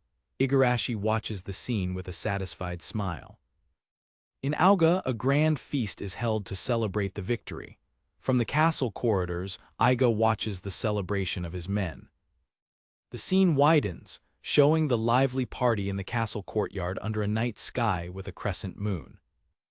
While everyone seems happy, Lord Auga organizes the party, and Aiga's team is already working. Igarashi and Galshia's take care of future contracts and negotiations. The expedition was extremely profitable. The monsters of Auga granted a lot of experience, which was doubled by Aiga's blessing. Chiyo, in particular, saw her attack power jump from 1256 to 1984. The growth was widespread.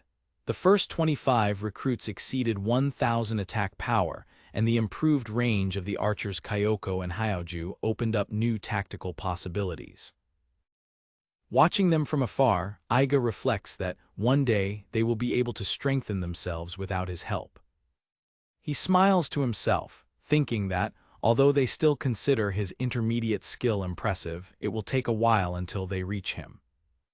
As he walks along the walkway, he spots Lord Auga also watching the party from a distance. Iga approaches and asks why he is not celebrating. Lord Auga responds with a smile, thanking him again for the help. The older ruler explains that he prefers to observe from afar so as not to disturb the relaxed atmosphere of his subjects. Auga's words strike Iga, provoking a sudden and profound epiphany. Standing next to the experienced lord, Iga looks at the crowd with a new understanding of his own role. He recalls his journey in Tokumo, realizing that the more time he spends as a lord, the more he knows and cares about his people, like Chiyo and the others.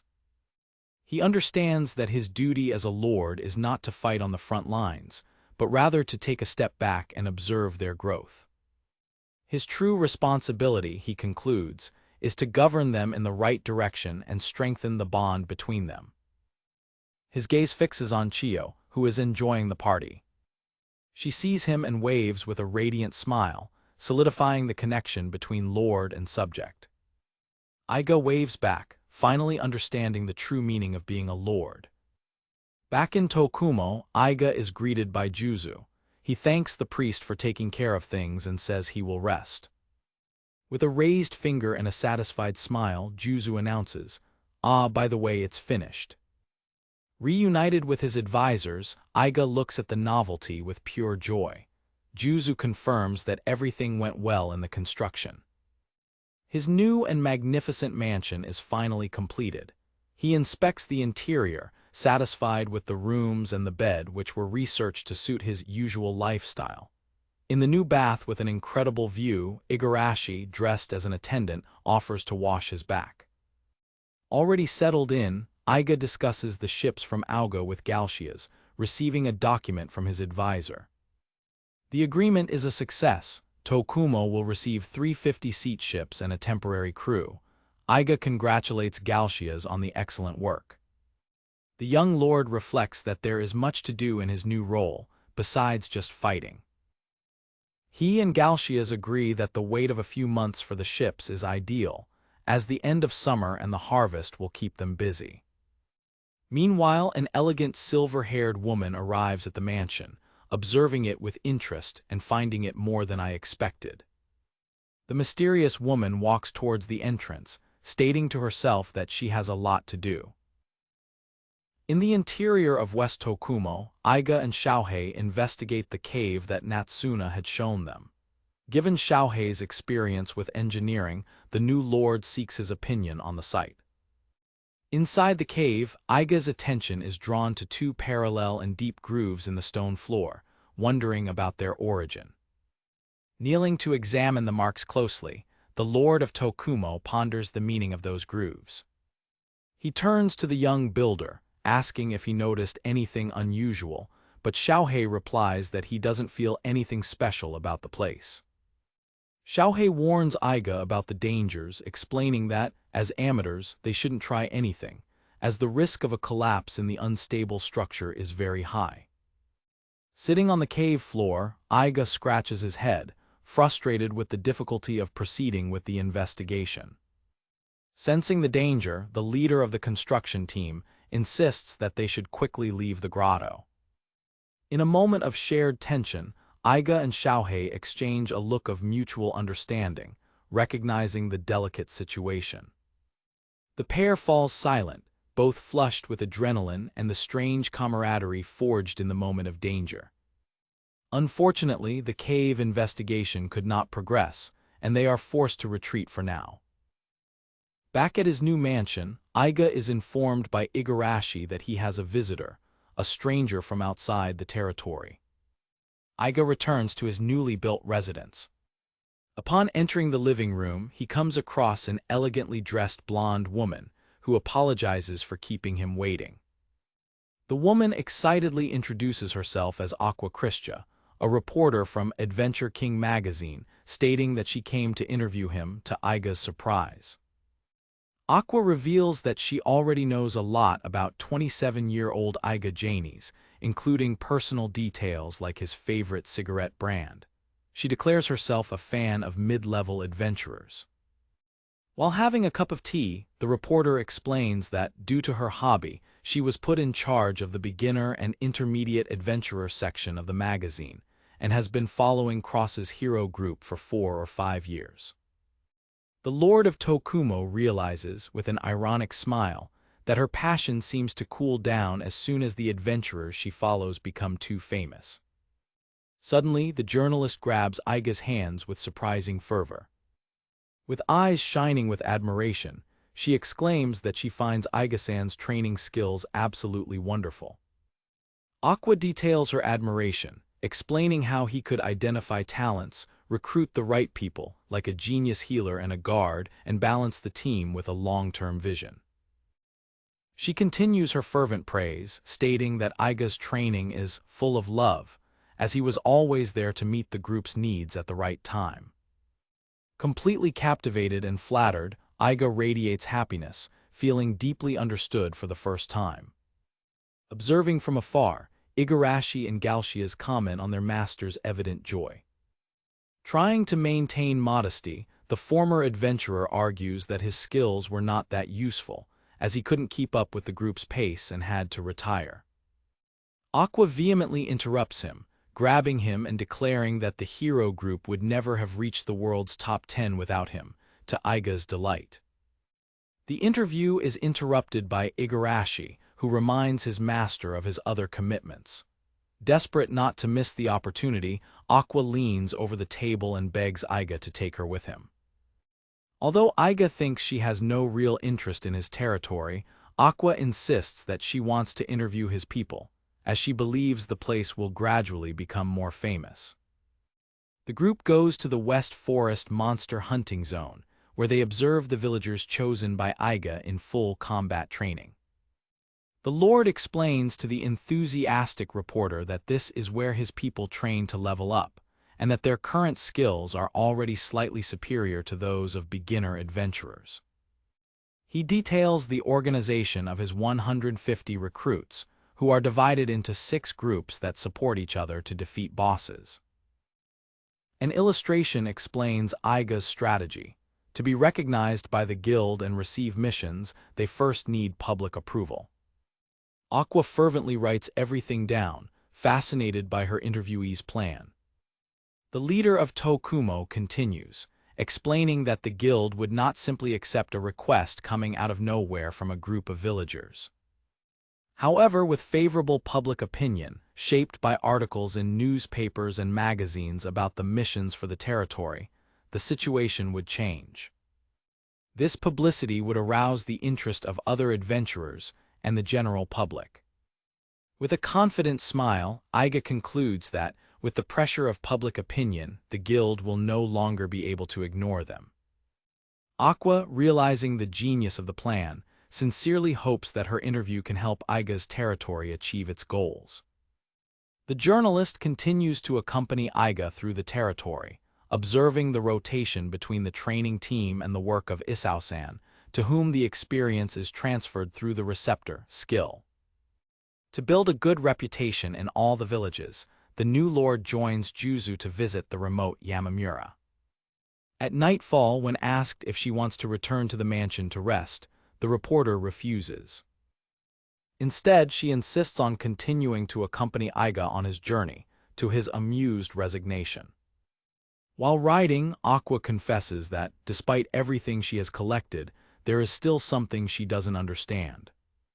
From the top of a hill, overlooking the vast landscape, she asks if Tokumo is really such a wonderful land. She elaborates her doubt, questioning why Iga specifically chose Tokumo, a poor rural area, when his skills could transform any place. The journalist points out that Iga's intended occupation is to create a powerful country, which makes his choice for such a humble location even more intriguing. Determined, Aqua declares that, as a reporter, she needs to thoroughly understand his motivations and begs to continue accompanying him until she finds her answer. Understanding her determination, Iga agrees and they set off together towards Yamamura.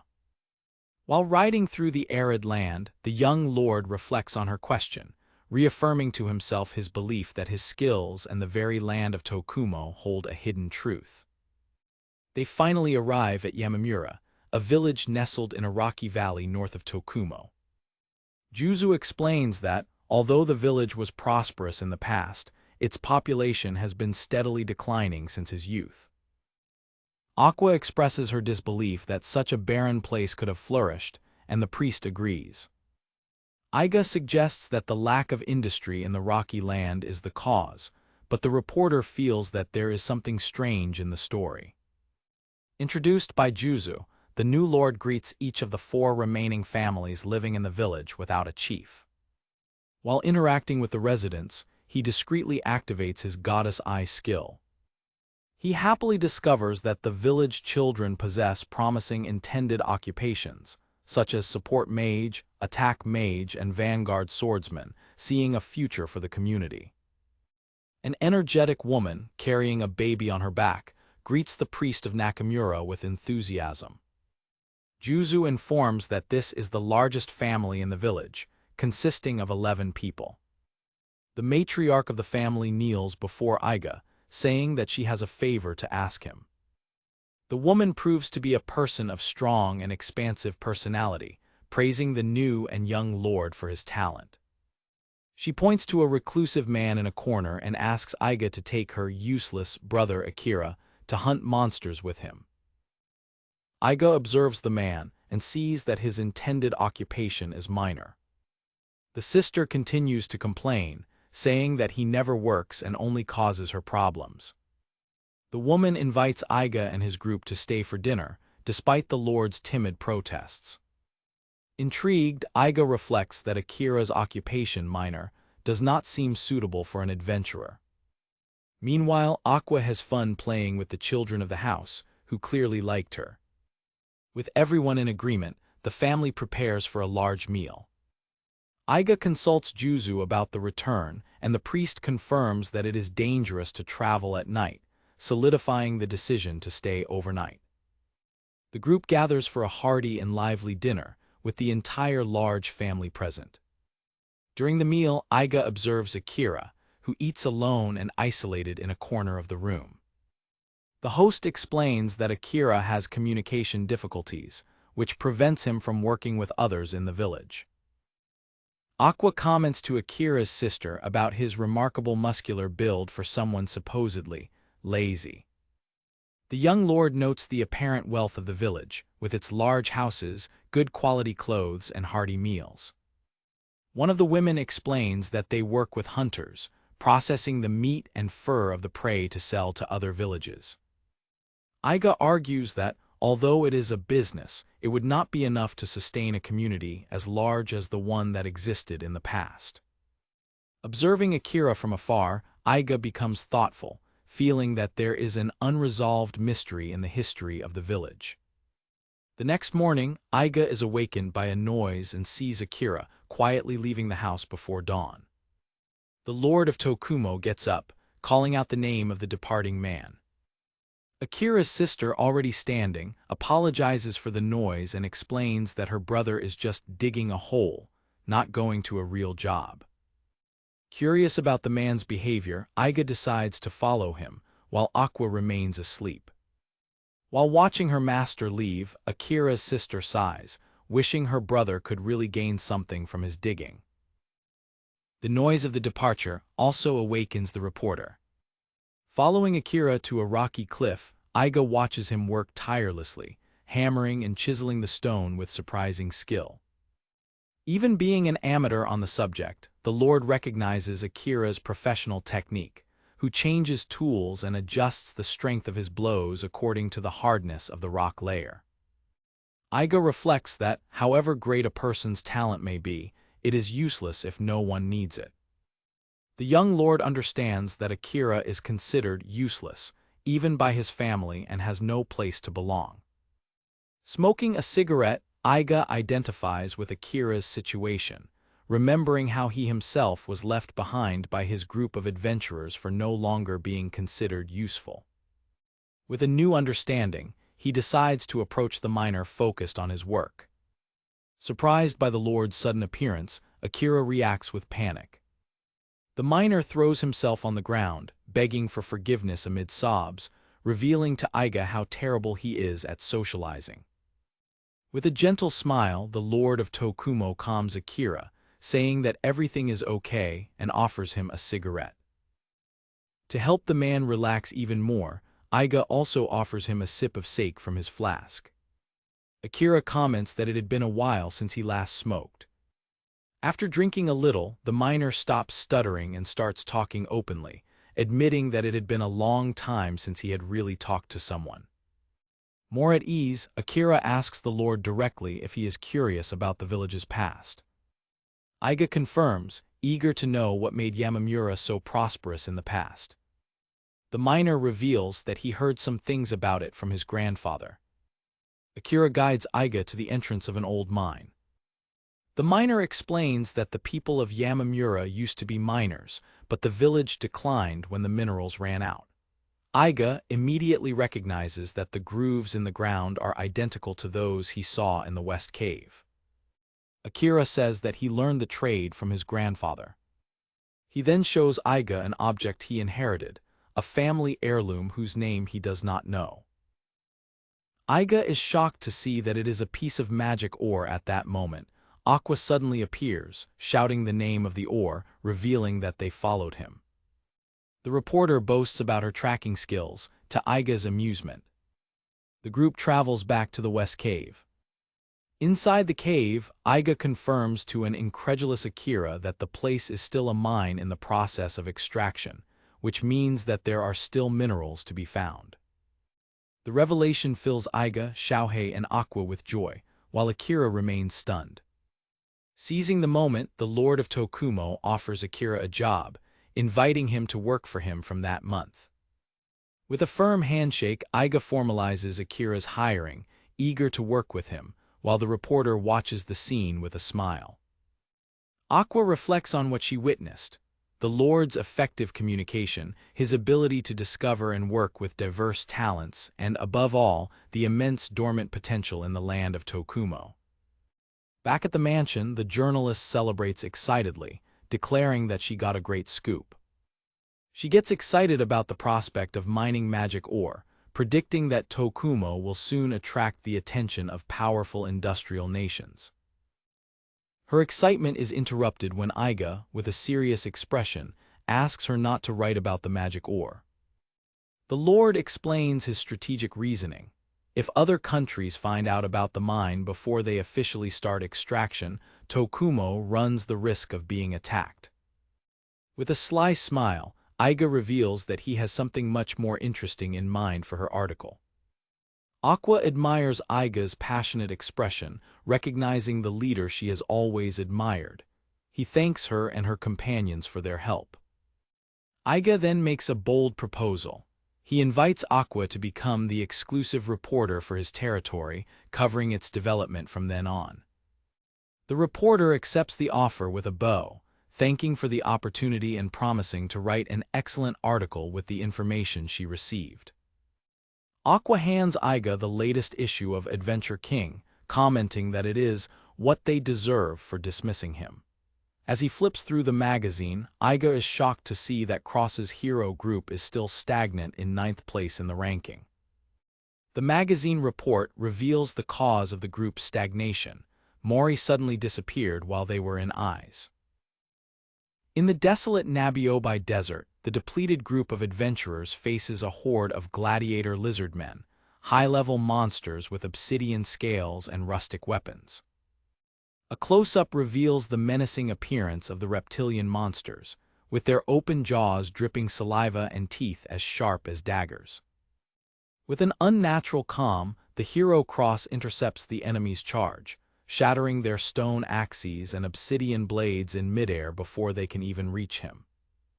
Cross's focused and lethal eyes trace the arcs of the enemy weapons, demonstrating his superior combat skill.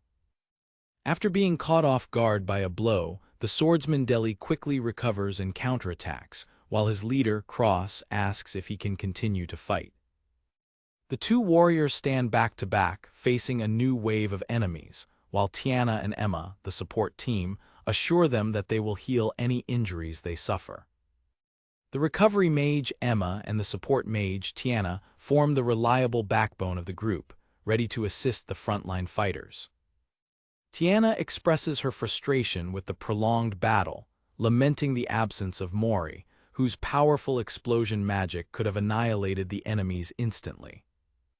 Reprimanding her companion, Tiana reminds her that there are only 4 of them now, and that they must focus entirely on the monsters in front of them.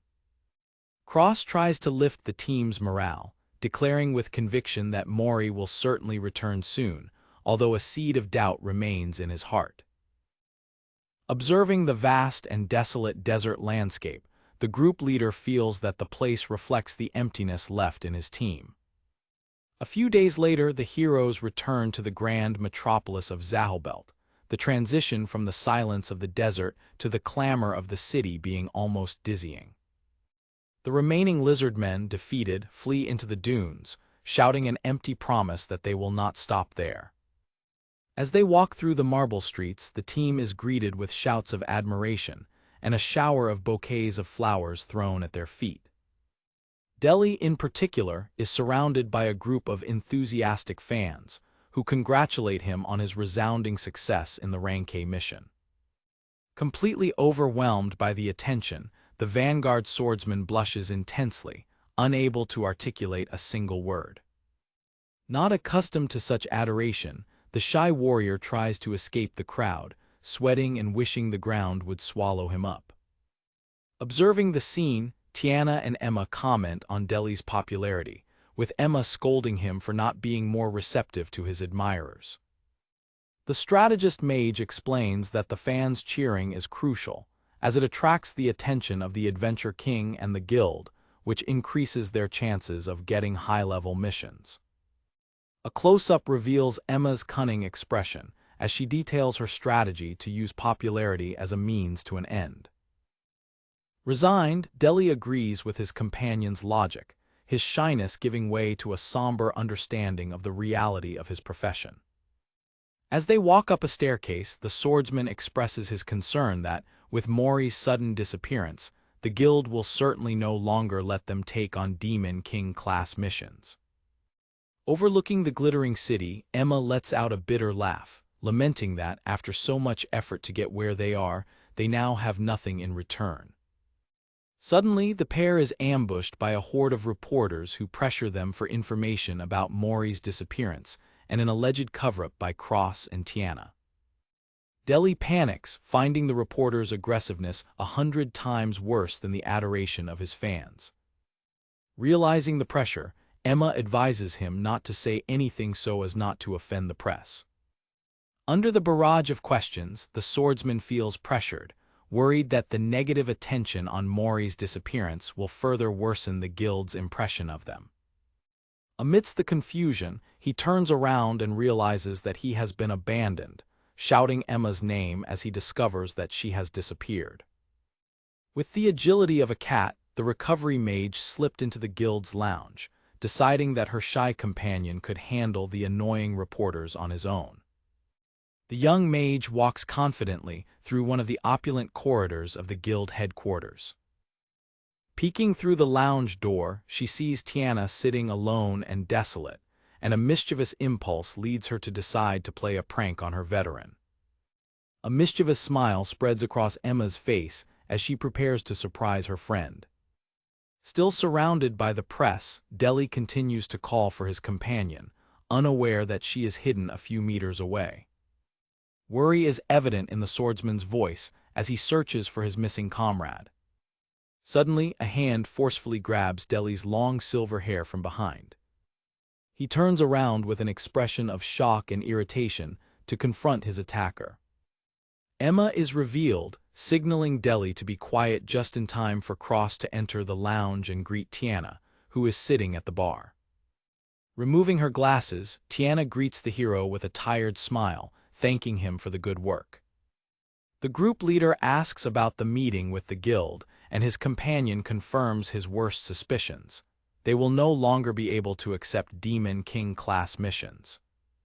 The mage reflects on the conversation, remembering the coldness with which the guild official justified the decision. In a flashback, it is revealed that, despite completing numerous Ranke missions, the group has been stagnant in 9th place for months. A diagram illustrates the guild's inflexible rule. Demon King subjugation missions are exclusively assigned to the top 7 adventurer groups. To advance to the next level, the 5 Miracles group needs to have the best members in its formation. The recovery mage had explained to the official that Mari, in particular, attracts a lot of attention and is a crucial piece for the group's prestige. A flashback details how the group's attack power decreased significantly without Mori, whose early mastery of multiple magical attributes was the basis of their worldwide evaluation, leading to a confrontation where the young mage questioned why they sent Iga away.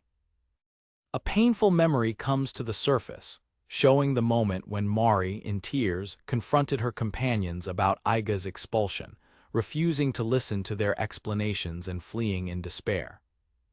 The silver-haired swordsman, listening to the conversation from his hiding place, has a somber expression. A drop of condensation runs down a glass of drink as Deli reflects, with deep sadness, that perhaps letting Iga go was a mistake. Back in the main conversation, Tiana, with her hand covering her face, begs Cross to stop blaming himself. She insists with a fragile voice that it is true that Iga could no longer keep up with the group's pace. Trying to console the hero, the mage states that it is not his or Iga's fault, but that the time when they could just have fun together is simply over. The two sit in a heavy silence at the bar, the reality of their precarious situation weighing on them. Hidden behind a pillar, Deli and Emma continue to spy on their leader's somber conversation. Emma whispers to Deli that he does not understand the complexity of the situation between their veterans. A flashback reveals an earlier conversation where Cross, hesitantly, asked Tiana if she had considered his feelings for her. With a flushed face, the hero gathered the courage to invite her out. Cross's sudden question catches Tiana completely by surprise. Quickly composing herself, she deflects the invitation, arguing that they should give top priority to their adventures, especially at such an important time for the group. Visibly disappointed, the leader agrees that, with everything that is happening with Mori and the rest, it is not a good time. The moment of vulnerability ends with a mutual apology, leaving an awkward silence in the air. In the present, Cross says goodbye to Tiana and leaves the lounge, ending the melancholic conversation. Emma and Deli watch in silence as their leader walks away. Emma comments that Cross is a blockhead for not realizing that Iga and Tiana were dating, a revelation that shocks the hero who was listening to them. Coming out of her hiding place, the recovery mage opines that Tiana should forget the past and start dating Cross, who she considers very cool. Deli vehemently disagrees, stating that everyone would be happier with the person they love the most. Emma confronts him, questioning why Tiana did not go with Iga, and he responds with an irritated. The young mage exposes her theory that Tiana used the retirement money as an excuse, hoping that Iga would invite her to go with him. She concludes that Iga broke up with Tiana first because he knew that she would leave the group for him, and he did not want her to make that sacrifice. Sighing, Emma laments the stubbornness of her tsundere senpais, who would never say their true feelings directly. Deli stares at her with a gentle but penetrating look, indicating that he sees through her facade. He gently confronts her, asking how she can say that when she also loves Iga so much, making her blush and hold her ponytail in a rare moment of vulnerability. Far from the melancholy of Zahelbelt, the scene changes to Tokumo, where Iga's new and magnificent mansion has been completed. Inside the residence, Galcias finds his master packing a suitcase and asks where he is going. With an enigmatic smile, and in the presence of Igarashi, Iga replies that he is taking a vacation. Walking through the wheat fields, the new lord explains that, with the harvest approaching, training will be interrupted, making it the ideal time for a late summer vacation. In a serious tone, Galcias asks if the real reason for the trip is to look for Mori. Looking at the sky, Iga confirms his advisor's suspicions with a simple yes. At the rustic pier of Tokumo, the young lord says goodbye to his companions before leaving. In a small rowboat, he apologizes for leaving everything in the care of Igarashi and Juzu. From the pier, the group waves goodbye, asking him to return in time for the autumn harvest festival. Iga's solitary silhouette in his boat moves away from the coast, beginning his journey. Alone on the water, he reads a newspaper whose headline suggests that Mori's disappearance is a direct consequence of the hero group's decision to dismiss him. He continues to read the article, absorbing the press's speculations about the situation of his former group. Part of him finds the idea of Mori having left because of his dismissal somewhat comical. He lets out an ironic laugh, finding the newspaper's theory absurd.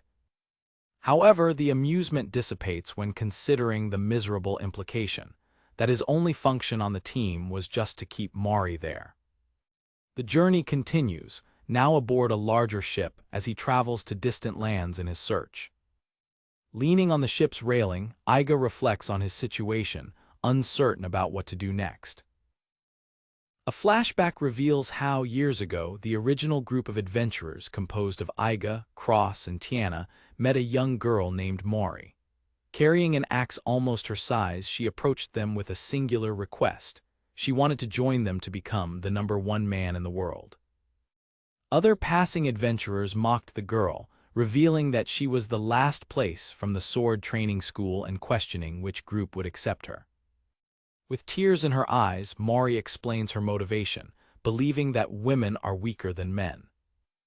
Iga silently disagrees, remembering Glico's strength, and decides to use his goddess gift eye ability to assess the girl's potential.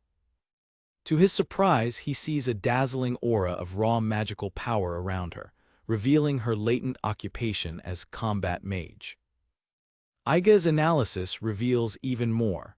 A fantastic talent with the hidden potential to master all magical attributes up to level 5. Impressed with her immense potential, the group leader places his hand on the young girl's shoulder and invites her to join them, stating that she can truly become #1. While Mori bursts with joy at the offer, Tiana expresses her concern, arguing that the aspiring adventurer is just a child.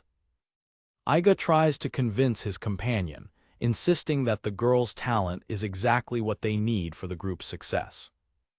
Still hesitant, Tiana expresses her fear that such a drastic change in the young girl's life is premature. The two adventurers debate the decision, with Iga arguing that it's better to start training early before she settles on a single path.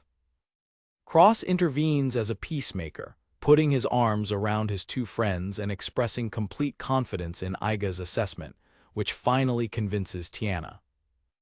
With the decision made, Iga immediately begins Mori's training, surprising her by focusing on magic instead of swordsmanship. The young girl smiles radiantly as she conjures her first small flame. Back in the present, Aiga's search leads him to Mori's hometown, Ledge, a village nestled between mountains. After searching the city, the former adventurer concludes that his former protégé is not there. A series of sepia images shows that he searched all the regions where their adventures took them, but found no trace of her. Discouraged and without clues, Aiga decides it's time to give up the search and return to his new home in Tokumo. During his trip back, he makes a stop in the port city of Marinalable to order furniture and goods for his new mansion before boarding a ship. On board, he reads the latest edition of King Venture magazine and comes across an article by Aqua about him, entitled Iga Janie Starts Over, which details his new development project in Tokumo. Turning the page, his good mood fades when he sees a speculative report with a photo of Cross and Tiana, with the headline Lovers. In a fit of irrational rage, the Lord of Tokumo throws the magazine on the cabin floor. Leaning on the ship's railing, he vents alone, angry at what he considers an invasion of his former companions' personal lives by the press. Upon arriving in the city of Tsukuhama, he is approached by an elegant woman in a kimono, the owner of the Yellow Crane Tower. She invites him to spend the night, but the young lord refuses, explaining that he spent all his money on furniture for his new house. Upon arriving at his mansion in Tokumo, Aiga is warmly greeted by Galshias and Igarashi, who correctly deduce that his search for Mori was in vain.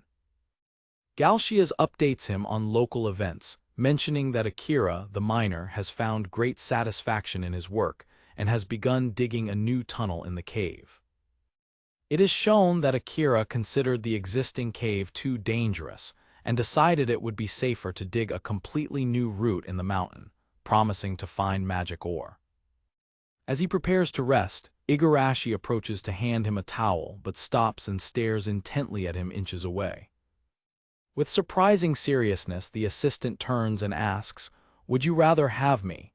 leaving Aiga completely speechless and Galshias visibly amused by the scene. Totally bewildered, the young lord deflects the question, nervously saying that he's just going to take a bath. Relaxing in the large outdoor bath of his new mansion, Aiga takes the opportunity to wash away the fatigue of the long journey. His thoughts turn to Mari, and he worries if she is safe and warm wherever she is. Frustrated with himself, he punches the water, questioning what he would have done if he had actually found her. In a furious monologue, he decides that he would have argued with her, scolding her for abandoning her dream of being number one and reminding her that being a professional adventurer is her job. He concludes that the best attitude would be to confront her harshly and make her hate him, so that she would feel compelled to return to the hero's group.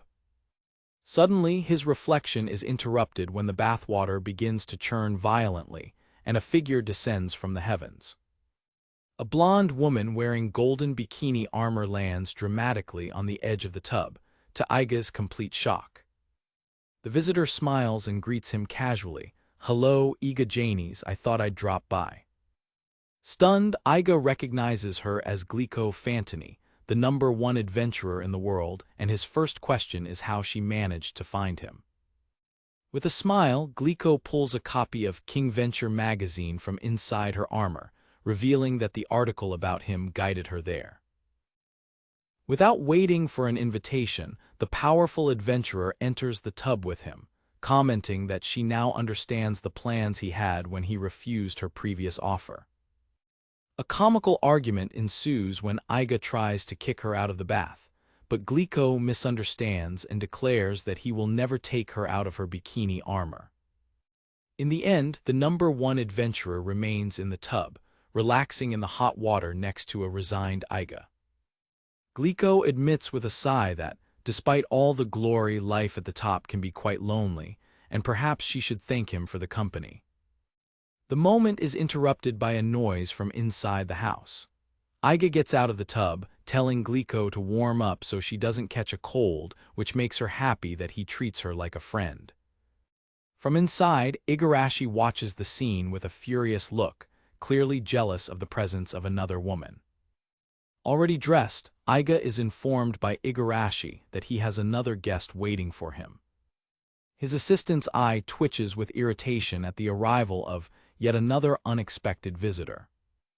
As Igarashi heads to the bathroom, Glico, in a panic, hides in the water and meows, trying to pass herself off as a cat so she won't be discovered.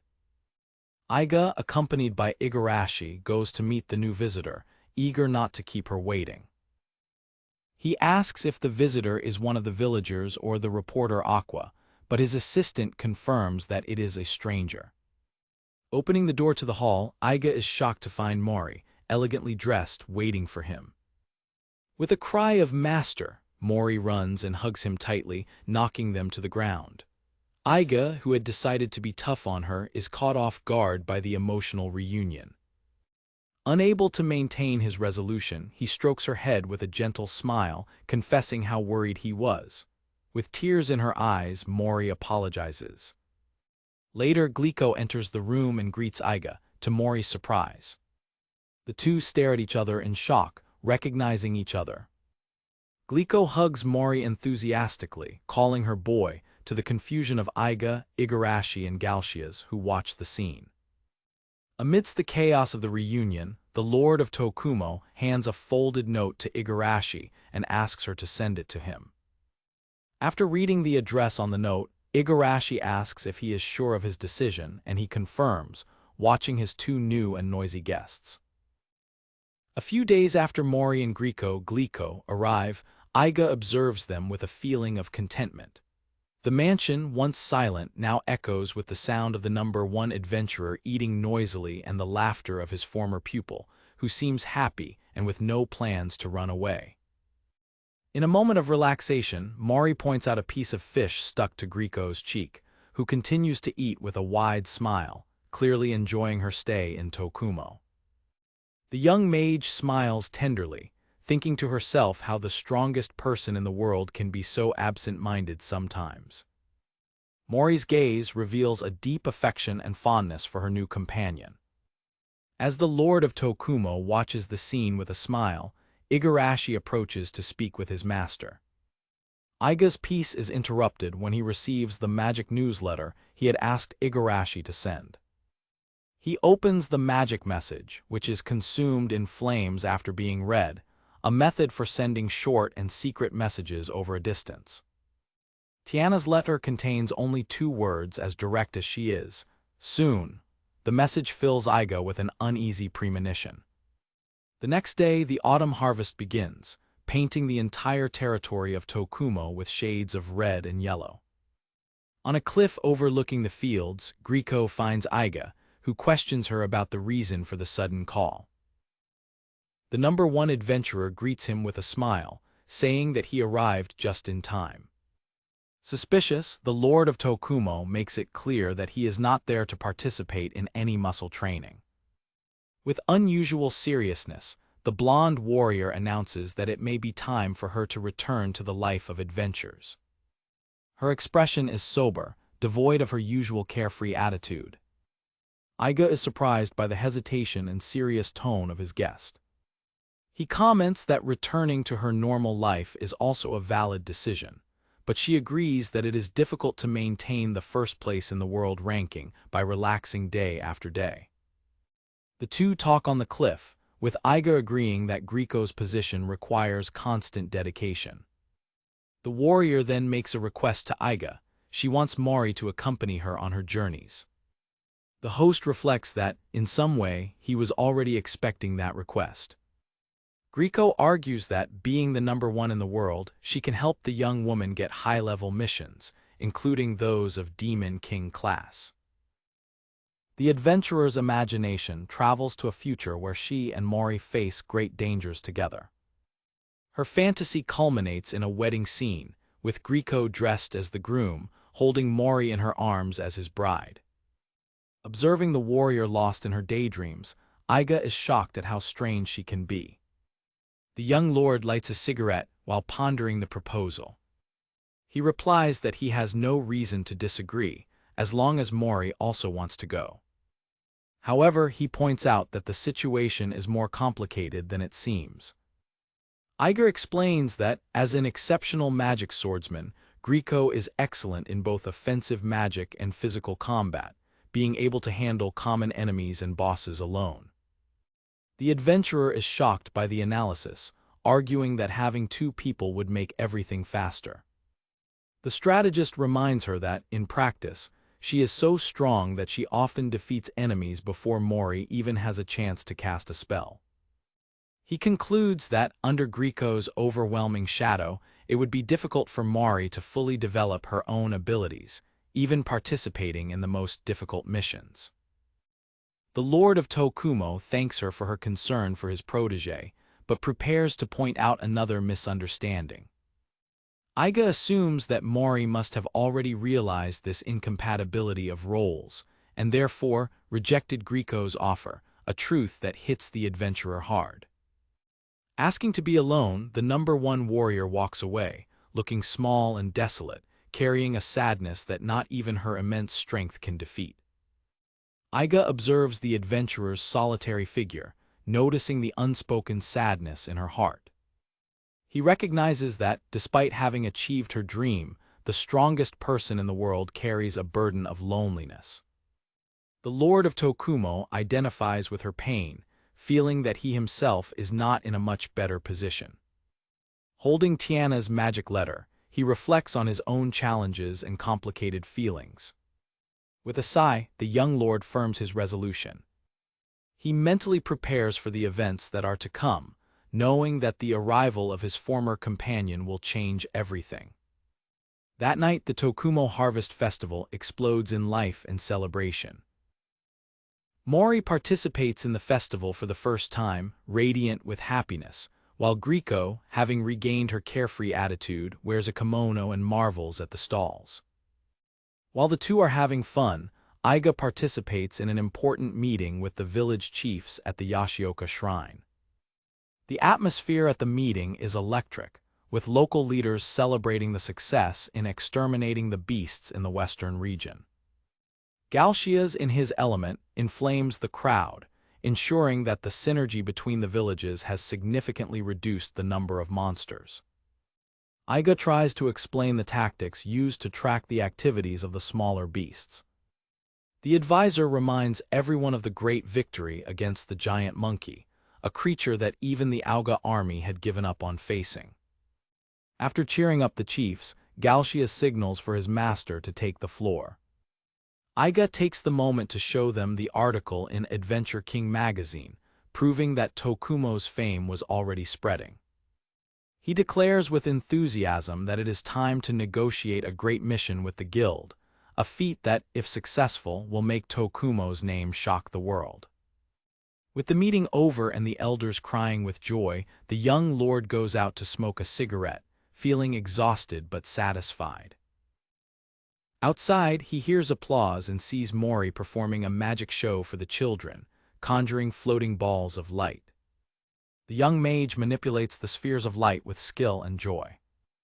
The village children watch in amazement at the performance, applauding enthusiastically.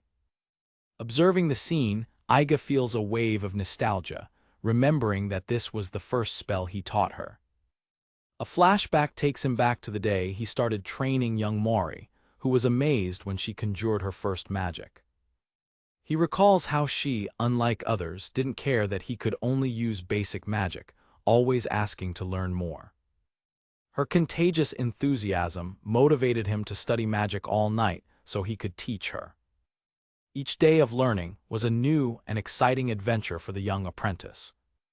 Iga felt happy and proud to see the constant progress of his dedicated student.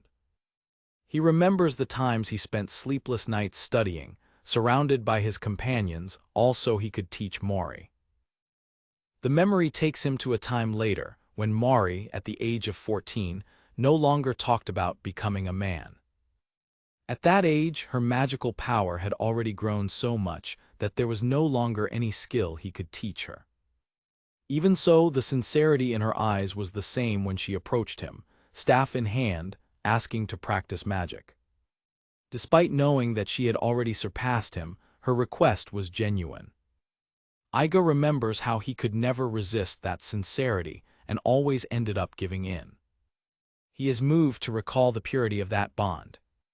With a smile, he always agreed to practice, inventing new exercises to help her control her immense power.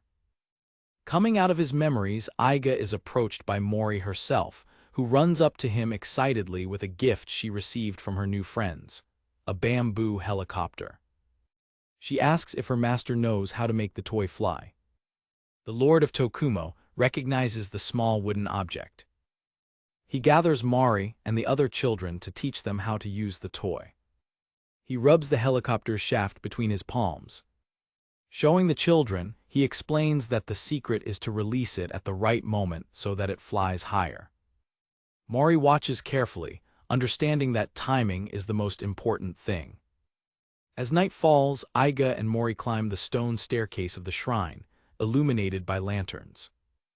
The silhouettes of the two move against the dark landscape, and he knows that the time for the decisive conversation has come. He asks her if she is enjoying the festival, commenting that Grieco must be having fun as a special trainer for the selection team. The young lord's face becomes serious. He turns to his former pupil and says that there is something he needs to tell her. The mood of the conversation changes instantly. With tears in her eyes, the young mage declares that she will not return home and that she will stay in Tokumo forever. She insists that she needs to stay, as she still has much to learn about magic from her master. With a gentle laugh, Iga reminds her that she herself knows that there is nothing more he can teach her. He comforts her, even as he undoes her excuses. He explains that she feels bad that he was expelled, but that her former companions still want her back. Mori is moved by her master's kindness. The Lord of Tokumo reminds her of her dream of becoming the #1 in the world. To achieve such a grand goal, he argues, she will need her comrades to bring out the best of her potential. The young mage insists that she no longer belongs in that place, stating that she was expelled. She tries to end the subject, asking them to go back together. Iga smiles and states that he doesn't see himself as pitiful and that, just like before, he is working with passion. Therefore, there is no need for her to feel guilty or regretful. In a rare fit of anger, Mori shouts that it's not because of that. Iga is shocked by his protage's emotional outburst. He realizes that it is the first time he has seen her react in that way. Kneeling before her, he asks what the real reason is. Mori stares at him, her face flushed and tears in her eyes, trying to confess her romantic feelings for him, but the words won't come out. With her hands clasped in supplication, she remains silent, unable to express what she feels. Completely confused by the scene, the young lord does not understand what is happening. Embarrassed, the young mage shouts enough, and turns away, ending the attempted confession. They walk back to the mansion in an awkward silence. On the way, Mori holds her master's hand and admits that her real concern is that everyone is angry with her for leaving without warning. Relieved to finally understand what he believes to be the problem, Iga reassures her, saying that every child is afraid of being scolded. He then points to the mansion, where Tiana awaits them. Upon seeing her former companion, the young maid shouts her name, shocked. The ex-adventurer gently pushes his protégé forward, encouraging her to go. He encourages her to face her fears and reconcile. Without saying a word, Tiana kneels down and hugs Mori tightly. Crying, the support mage apologizes for not telling her about Iga's situation, and Mori also apologizes amid sobs, the weight of guilt finally dissipating. Iga watches the emotional reconciliation of his two former companions under the moonlight. Later, back at the mansion, Iga asks Igarashi to prepare a room for Tiana to spend the night. While Tiana and Mori take a bath together, Iga waits in the living room. Igarashi informs that the two have already gone to the bath, and Iga thanks her. The Lord of Tokumo and his assistant decide to have some sake while they wait. He offers the drink to Igarashi, who accepts. As she drinks, he wonders if she is the type who likes to talk while drinking, like Akira. The assistant drinks the sake in silence. Suddenly, Grieco returns from the festival, sweaty and hungry, announcing her arrival with a cheerful shout. Exhausted after leading the muscle training at the festival, the adventurer asks if there is anything left to eat. Iga, with a tired expression, welcomes her. He tells her to take a quick bath while he asks Galcias to prepare something for her to eat. The Lord of Tokumo suddenly realizes a problem. He realizes that Tiana and Mori are already using the bath. In a panic, he runs towards the bathroom to warn Grieco. He opens the door just in time to hear Tiana's scream and gapes to see that his former pupil's body has developed and matured, no longer that of a teenager. In the bath, Mori's transformation is evident. Her latent magic, finally freed from her self-imposed inhibitions, accelerated her physical growth to match her power.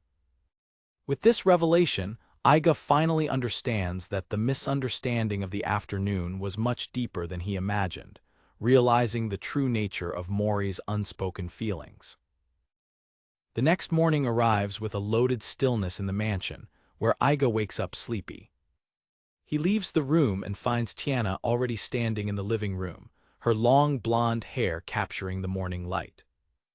The exterior of the mansion reflects the calm of the morning, with the birds singing breaking the silence. After a morning greeting, an awkward silence settles between the two, who sit at opposite ends of a long sofa. The tense silence persists, with both ex-companions lost in their own thoughts. Desperate to break the ice, the young lord gets up abruptly and offers to make tea, while his former crush watches him, surprised. While preparing the tea, she apologizes for her emotional outburst the night before, during the reconciliation with Mori. He reassures her with a gentle smile, remembering the moment fondly. The conversation turns to the article about him in King Venture magazine, which she confirms she has read. He holds the magazine, a symbol of his new beginning, as they talk. She informs him that his success story in Tokumo has been published, leaving him surprised. With a satisfied smile, the support mage praises his renewed passion for adventures, something she considers natural for him. She watches the steam rising from her cup, reflecting on the unwavering nature of her ex-companion.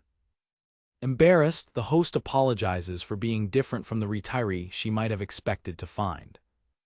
With a curiosity that he immediately regrets showing, the former adventurer asks if Cross read the section about him.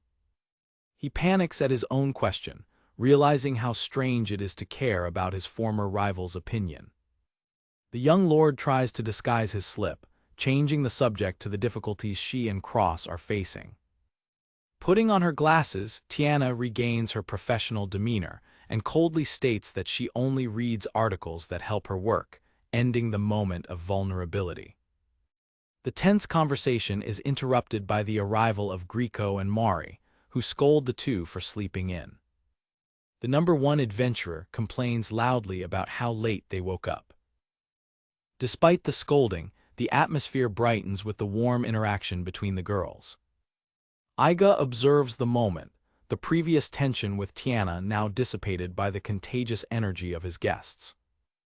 That afternoon at the port of Tokumo, a crowd gathers to say goodbye to Tiana and Mori, who are leaving.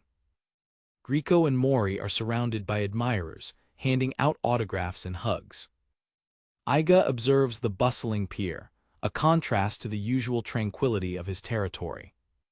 A close-up reveals the pensive expression of the Lord of Tokumo as he watches the departure.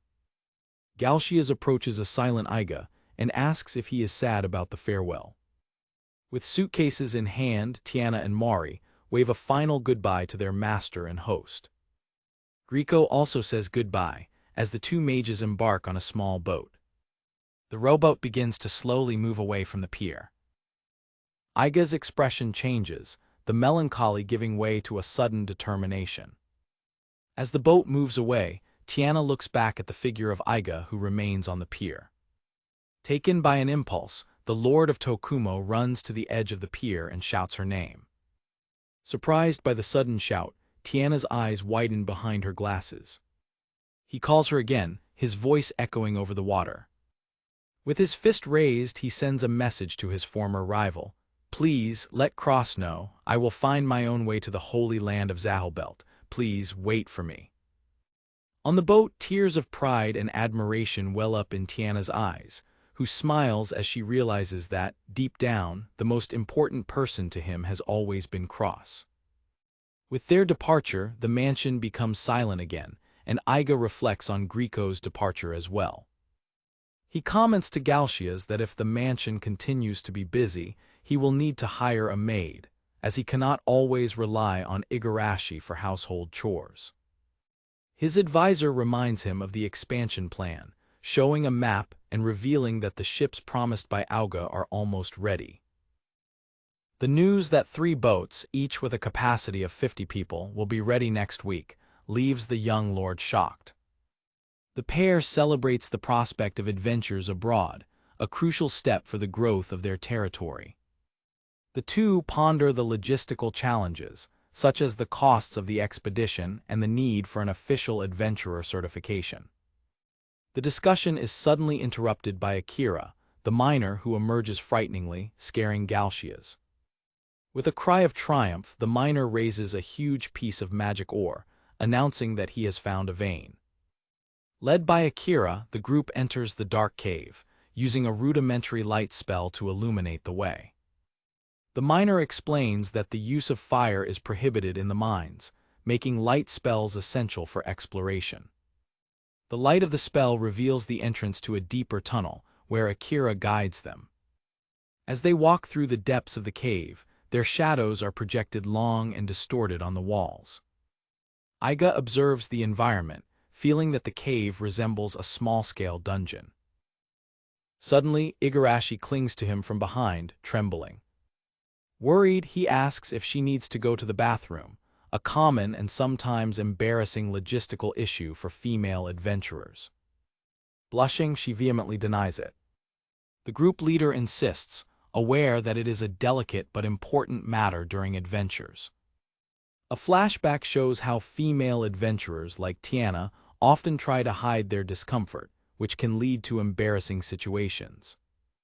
To avoid such tragedies, Iga's former group had made a pact to always communicate their needs openly. However, Igarashi's appearance does not suggest that she is holding back the urge to go to the bathroom. Finally realizing the true cause of her agitation, Iga asks if she is afraid. Despite her vehement denial, her trembling body and terrified expression say otherwise. He concludes that her fear is well above average. The young lord then turns to call his other companion. Suddenly, Galcias cries for help, being subdued by elemental spirit monsters known as Uyurin. Iga realizes that although Xiaohei's spiritual power has calmed most of the spirits, one of them remains. The spirit has strengthened with Igarashi's intense fear, who clings to him in panic. The group leader tries to calm his assistant so that he can fight. Terrified, Igarashi refuses to let go of him, shouting that she doesn't believe in ghosts. The spectral monster approaches, attracted by the energy of fear emanating from her. Iga explains that ghost-type monsters are special, as they strengthen with human fear. He theorizes that Akira is safe because his concentration on work prevents him from feeling fear, while the Uyurin approaches to feed on Igarashi's terror. He asks everyone not to be afraid, as he will take care of the situation. Galcias, still trapped, asks how one can attack a monster without a physical entity. Carrying his terrified assistant, the group leader activates a sacred light spell, banishing the spectral monsters. The spell is a success, and the spirits dissipate. Galcias, impressed, comments that the Fein Bleeze spell is something one would expect from a priest, but Iga proudly admits that he remembers it. He jokes that although he is useless with high-level magic, his proficiency in mid-level spells is perfect for exploring caves. He remembers that Igarashi was also afraid the first time they explored the mine, but now she seems calm. The group continues to advance through the cave. Iga convinces himself that by thinking of the spirits as common monsters, they are no longer scary. Galcias observes with admiration how his lord is a true adventurer, even capable of deceiving himself to overcome fear. Upon reaching the bottom of the cave, Akira announces that they have arrived. He guides them to his discovery, a massive wall of natural magic ore crystals pulsing with raw power. The sight of the magic ore mine leaves everyone in awe. The group gapes at the grandeur of the discovery. Under Iga's command, Akira prepares to begin extraction. The miner activates his groundhog skill, which allows him to extract large pieces from the crystal wall.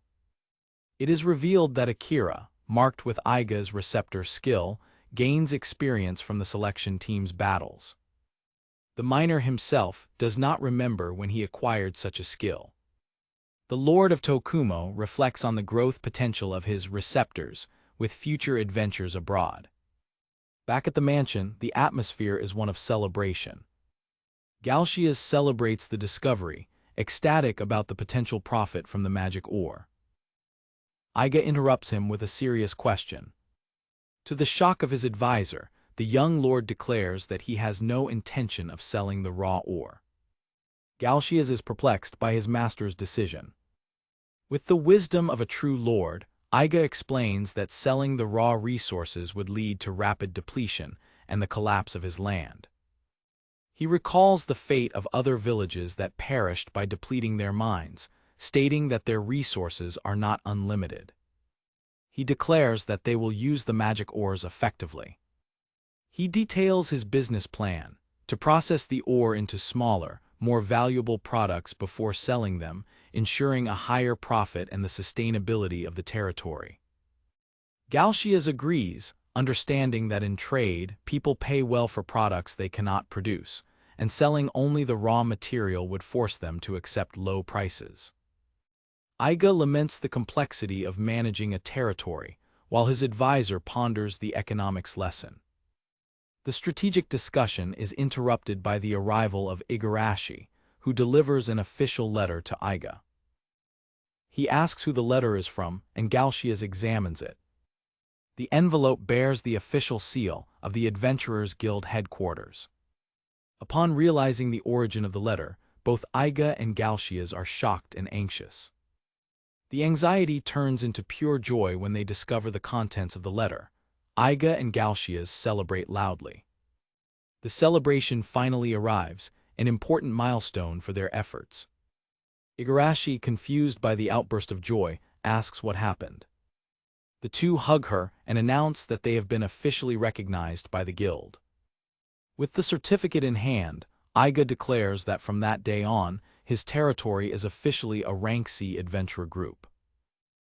With the expedition approaching, the newly formed adventurer organization, Iga Territory, receives its official certificate from the guild, confirming its status as a Rank C group. Iga's 6 disciples, who will form the leadership core of the expedition, gather in awe around the new certification, impressed by its beauty and what it represents for their future. The lieutenants are formally introduced: the pugilist Chiyo, the archer Hyoju, the support mage Nao, the swordswoman Eriko, the archer Kyoyuko, and the impetuous swordsman Yamasaki. After saying goodbye to the selection team, the 6 leaders gather at the palace for the first official meeting of their new organization. Presiding over the meeting, the young lord smiles to himself, still a little embarrassed by the name they chose for the group. One of the disciples, curious about the new designation, asks his master what Rank C really means for them. The leader explains the guild's ranking system, detailing that C is the recruit level, while higher ranks such as A and S are for veteran and elite adventurers. He reveals that their ultimate goal, reaching rank S, will grant them an invitation to the adventurer organization's headquarters in the coveted Holy Land of Zahelbelt. Despite being their ultimate target, the strategist decides to set aside this ambitious goal for now, focusing on the immediate challenges. To test his subordinates' knowledge, the leader asks if anyone knows what benefits the Rank C certification will bring them. Yamasaki, full of enthusiasm, readily volunteers to answer. With misguided confidence, the young swordsman declares that the main benefit is that they will look very cool, an answer that his master considers completely wrong. Now the support mage intervenes with the correct answer, explaining that by consistently completing guild missions, they will earn the right to travel to the areas designated for rank C missions. Satisfied, the instructor congratulates his student for the correct answer, leaving her radiant with joy at the praise. These new mission areas are shown as locations full of opportunities for adventurers, including ancient forests, forgotten dungeons, ruined towers, and mysterious relics. The Lord of Tokumo explains that these locations are significant precisely because they are isolated, far from modern civilization and full of dangers and rewards. He then reveals his audacious plan to mobilize an army of 150 adventurers to these new areas, with each of his 6 disciples taking command of a squad of 25 people. The magnitude of the responsibility shocks the 6 young leaders, who react with a mixture of surprise and apprehension. Observing his lieutenant's reaction, the leader smiles confidently, certain that they are up to the challenge as they were trained by him. Despite the initial surprise, the news is well received, especially by Yamasaki, who is elated at the prospect of leading his own squad. From a window, the Lord of Tokumo and his advisor Galshias observe the preparations, recognizing that, with such a large group, cooperation will be the biggest challenge. A week later, excitement takes over the territory as preparations for the grand expedition are finalized. At the port, 3 imposing wooden ships, the Lies, await the crew, their size impressing everyone. Aboard one of the ships, the leader of the expedition can barely contain his excitement, observed by a calm-faced Igarashi. Lord Auga lent the ships to Tokumo, and Iga formally thanks him, promising to take good care of the vessels. With a benevolent smile, the experienced lord wishes the young man a safe journey and instant success in his endeavor. Auga explains that, as Iga is probably not used to commanding ships at sea, he has provided additional help. A young samurai bows deeply, thanking Iga for his help on a previous occasion. The host of the expedition recognizes the samurai, Bandu Yashiteru, from a previous confrontation. To Iga's surprise, Lord Auga announces that he will send Yashiteru and 3 of his subordinates, all experienced sailors, to serve him during the voyage. The leader of Tokumo recalls the moment when Yashiteru and his men fought bravely against a powerful beast. The samurai expresses the enthusiasm of the inhabitants of Auga, who also wish to defeat the beasts of the region on their own. Lord Auga admits that it is a bit embarrassing for the honor of his samurai to always depend on Iga's help. Revealing his true intention, the Lord of Auga expresses his hope that, under Iga's tutelage, his men will become more mature and awaken their latent abilities. Understanding Auga's strategy, Iga accepts the help willingly, trusting the Lord's intentions and preparing to set sail with his 150 men and the new crew. The young lord reflects on the cunning of Lord Auga, who, like the mandarins of the capital, always has a plan behind his actions. Despite perceiving the ulterior motives, he accepts the situation, understanding that the alliance is mutually beneficial. The commander of the expedition and his new allies from Auga prepare for the journey, united by a common goal. The flags of Tokumo, adorned with the drawing of a large fish, flutter in the wind, symbolizing the beginning of the great adventure. On the pier, a crowd of locals bids farewell to the expedition, wishing them good luck and a safe return. From the deck, Yashiteru waves goodbye, shouting the name of his new lord. The last supplies are loaded onto the support boats, finalizing the preparations for departure. The sailors work diligently, hoisting the sails to take advantage of the sea breeze. With all 150 members on board and everything ready, the leader of the expedition gives the signal to depart, his cry echoing through the port. Beside his commander, a crew member confirms that all members of the expedition are on board and ready for the journey. With a final nod, the young lord confirms the departure order. A map details the expedition's route, departing from the Eastern Pole Kingdom, where Tokumo is located, towards the Kamalt tradition area. The Kamalt region is known for being a paradise for adventurers, full of ancient forests, mysterious towers, and unexplored dungeons. In addition to the mission areas, the region also houses several cities and villages, becoming a bustling commercial center and an ideal location for adventurers. On board, the leader reflects on the precarious financial situation of the expedition, remembering how poor they were at the beginning and recognizing that they are still in an unstable position. He recalls the last time he was in the region, when his group consisted of only 2 people, a stark contrast to the army he now commands. With a cigarette in his lips, he concludes that he will need to carefully manage the journey's funds to ensure the mission's success. His thoughts are interrupted by a knock on his cabin door.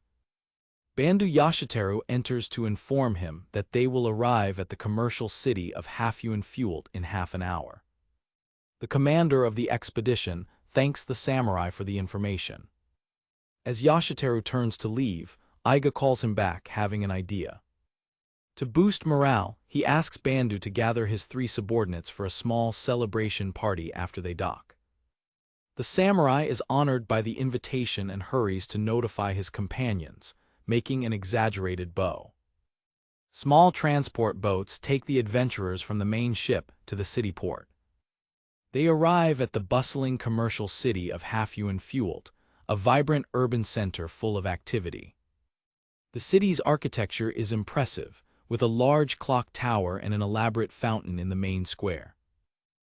The streets are filled with citizens and merchants, creating a lively and welcoming atmosphere. The aerial view reveals the city's grandeur, with the clock tower serving as a central point. Igarashi and Galshias admire the cityscape, commenting on the meticulous design and beauty of the city. In the main square, the leader gathers his army of 150 men, giving them 10 minutes to line up before releasing them to explore the city until nightfall, with the warning not to spend their money recklessly. The adventurers, feeling like students on a field trip, settle in while waiting for orders. After receiving instructions, the group disperses with enthusiasm, eager to enjoy their free time. The Lord of Tokumo instructs Galshias and Igarashi to also enjoy the city, while he heads to the local guild. He explains that he needs to finalize the formalities at the Adventurers Guild so that they can operate officially in the area. As the young leader walks away alone, his companions say goodbye, wishing him luck. Unbeknownst to him, a dark, masked figure watches him from behind a bush, following his movements. A close-up reveals the white, attentive eyes of the mysterious pursuer. The commander of the expedition arrives at his destination, the imposing building of the Half-Yuan Fuelty cell of the Adventurers Guild. At the counter, he presents his license, which is promptly verified by the guild receptionist. The official license confirms his identity and the status of his group, Tokumo. After taking care of the bureaucracy, he requests information about the monsters that inhabit the nearby mission areas. Analyzing the mission board, the leader assesses that his men, if well coordinated, can easily handle the elementary and intermediate level monsters in the region. His strategic mind is already calculating the probabilities, pondering the drop rate of rare items and the possibility of finding a boss monster. Suddenly, sensing a presence, he turns sharply, his adventurer instincts alerting him to danger. He examines the guild hall but finds nothing out of the ordinary, just a ceiling fan spinning slowly. The dark figure hides skillfully behind a large potted plant, avoiding detection. Dismissing the feeling as a false alarm, the leader decides to leave and regroup with his companions. In the moment of distraction, the mysterious figure manages to steal his wallet and license without him noticing.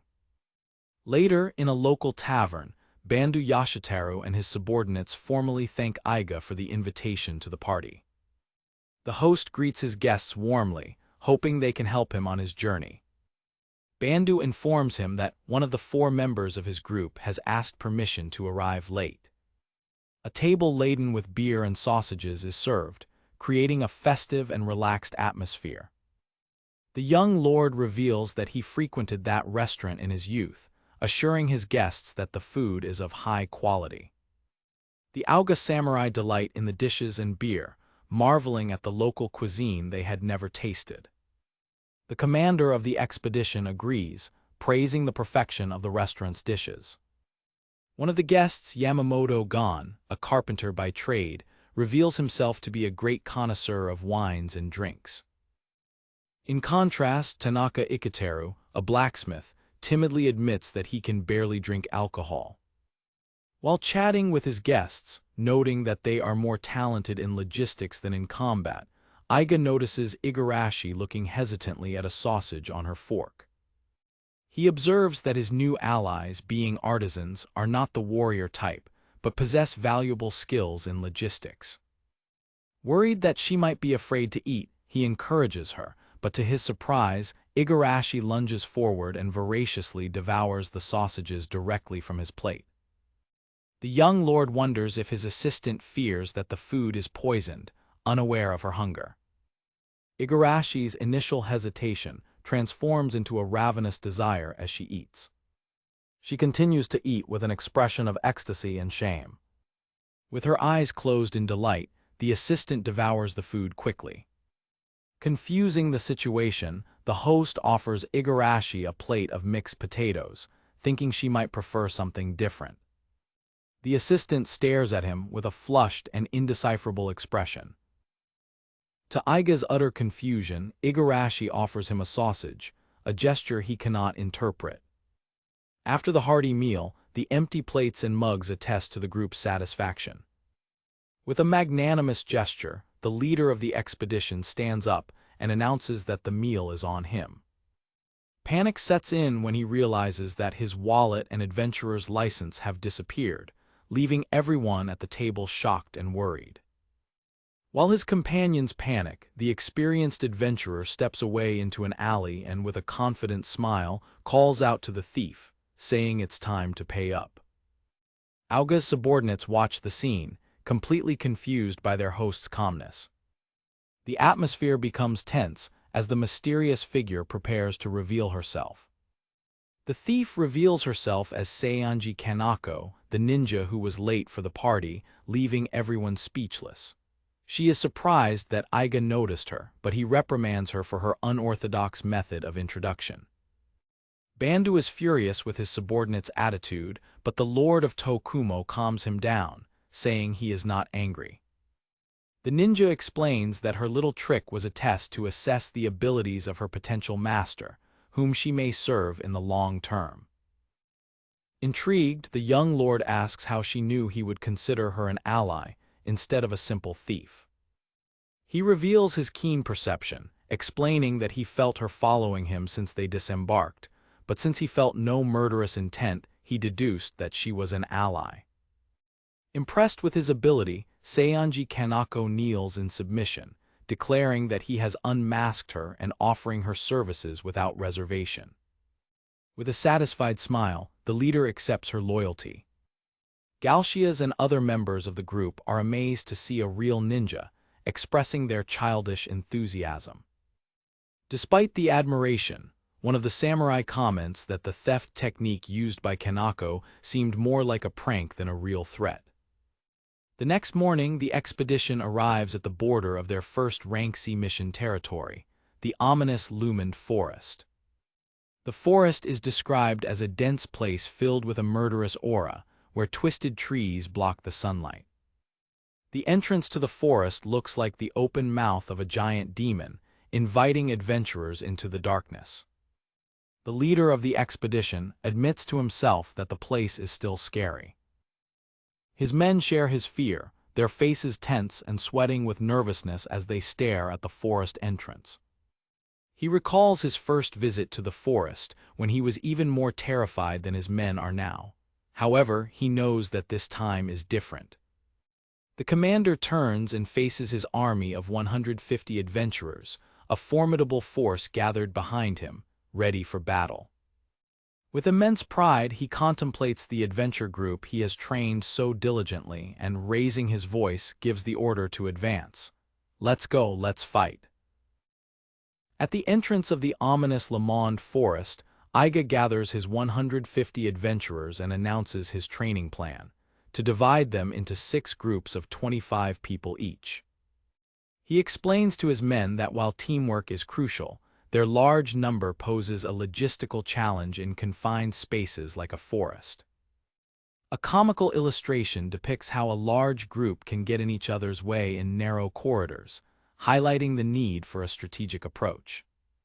Together with his lieutenants, he finalizes the preparations for the first day of exploration.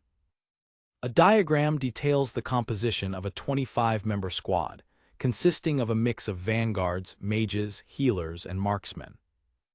The expedition leader clarifies that instead of sending everyone in at once, each group will enter the forest one at a time to test their ability to work together.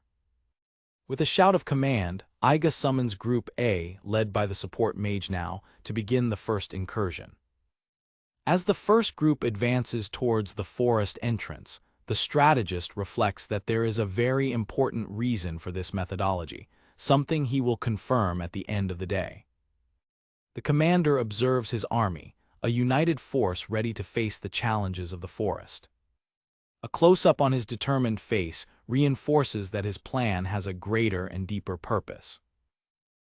Inside the dark forest, the expedition leader gives an order to Now, his lieutenant. Group A advances cautiously through the dense vegetation of Le Monde forest. Following orders, the support mage conjures a dim light spell to illuminate the path without alerting enemies. The commander instructs his squad to prepare for an ambush, with the goal of being the initiators of the combat. He then asks Now to use her search skill to locate any hidden threats. The support mage activates her skill, sending a wave of magical energy to probe the darkness. The spell reveals the location of 4 green orcs hidden among the trees. With the element of surprise, the strategist orders the marksmen to attack first to weaken the targets. The archers fire their arrows in unison, initiating the attack. The arrows strike the orcs, who react with surprise and pain. Although the marksmen are novices, Now's support magic enhances their accuracy. However, the orcs are still standing, enraged. With the monsters now within range, the attack mages prepare to cast their spells. A powerful magical blast engulfs the orcs, severely injuring them. The vanguards advance to deliver the final blow to the weakened enemies. The squad's coordinated attack quickly overwhelms and defeats one of the orcs. The monster falls to the ground, defeated by the group's well-executed tactics. The members of Group A celebrate their first victory in the forest. Observing the celebration, Iga smiles, proud of his team's effectiveness and coordination. He reflects on the incredible progress of his men, who were only villagers a short time ago. After the battle, the expedition leader collects the items left behind by the monsters. He finds a valuable set of 10 silver arrows among the spoils. Satisfied with the luck, he keeps the rare items, essential for financing the expedition. A diagram explains the concept of item drops, where defeated monsters can leave behind rare equipment and materials. The illustration also highlights that boss monsters are the main source of the best and most valuable items. After 3 more successful battles, Now decides it's time for Group A to retreat, as some members are low on mana. Group A's incursion yields a good amount of items, including silver arrows, a gold bracelet, and titanium items. The commander assesses the spoils, pleased to know they will fetch a good price on the market. With the return of the first squad, Group B prepares for their turn in the forest. Group B, led by the skilled lancer Eriko, enters the fray, facing the beasts of the forest with strength and precision. Iga observes Eriko, noting that her combat prowess of 2560 makes her the second strongest person in the group, behind only Chiyo. A table compares the tactics of Groups A and B, highlighting that without Now's search skill, Group B cannot perform surprise attacks. Group B's strategy focuses on their strong front line, with the vanguards intercepting approaching enemies. A diagram illustrates the group's stable tactic, with the marksmen, support mages, and healers providing support from the rear. After a successful incursion, Eriko acts maternally towards the younger members of her squad, boosting team morale. The expedition leader observes the interaction, thinking about how Eriko's attitude is beneficial to the team's strength. Monstrous creatures lurk in the shadows, awaiting the next adventurers. Group C advances through the dark forest, facing new types of monsters. Kyoyuko, the leader of Group C, uses her sharp eyesight to identify two red goblins in the distance. Positioned on a tree branch, the marksman reports that the goblins are attacking a giant monkey. It is revealed that Kyoyuko was a diver, which explains her exceptional vision. With her special longbow, she prepares to hit the monster's vital points. Demonstrating incredible precision, she hits a goblin in its vital point, defeating it with a single shot and impressing her master. The archer remains focused on her perch, ready for the next target. Her shot is perfect, and Iga acknowledges that her skill has exceeded his expectations. He instructs her to look for more enemies, trusting in her patrol ability. Kyoyuko uses her wind skirt, a special equipment that increases her mobility, to move nimbly among the trees. The strategist explains that to compensate for Group C's lower combat prowess, he equipped them with high-quality gear. The marksman alerts her master to the presence of two giant trees, a new type of monster. Unlike the goblins, these monstrous trees do not have vital points and cannot be defeated instantly. Following their leader's orders, the team prepares for battle, with the vanguards advancing while the others follow Kyoyuko's line of fire. With Kyoyuko's precise attacks weakening the monsters, the rest of the group manages to defeat them safely. After another battle, they prepare to leave. As Kyoyuko descends from the tree, the expedition commander greets her with a smile. In a comical moment, the young lord accidentally sees that his lieutenant is not wearing underwear under her skirt. His expression changes from joy to silent shock. Completely embarrassed, he tries to ask her about the situation. The marksman, confused, doesn't understand what he's trying to say. Losing his composure, he shouts, asking why she isn't wearing panties. With an innocent expression, Kyoyuko asks what panties are, leading Iga to realize that she, like Chiyo, only wears a fundoshi. Still embarrassed, the leader decides it's best to change the subject and continue the mission. With Group C finishing their turn, the expedition prepares for the next squad, Group D. Group D is introduced, led by the marksman and former hunter Haiku. Their strategy is based on hunting tactics, utilizing the terrain and traps to their advantage. After supervising the first four groups, the young lord takes a break to smoke. He reflects on the progress, noting that only Yamasaki's and Chiyo's groups remain. Attention turns to Group E, led by the impetuous Yamasaki, who is in the middle of a heated argument with his subordinates. The group members complain directly to Iga, declaring that they do not accept Yamasaki as their leader. The expedition commander sighs, tired of the situation. He explains that Group E is composed of individuals with good combat prowess, but without a clear ace, which leads to ego clashes. The strategist scratches his head, wondering if his decision to form this group was a mistake. Yamasaki tries to present a tactical plan to his team. Despite his attempt to lead, his approach does not inspire confidence.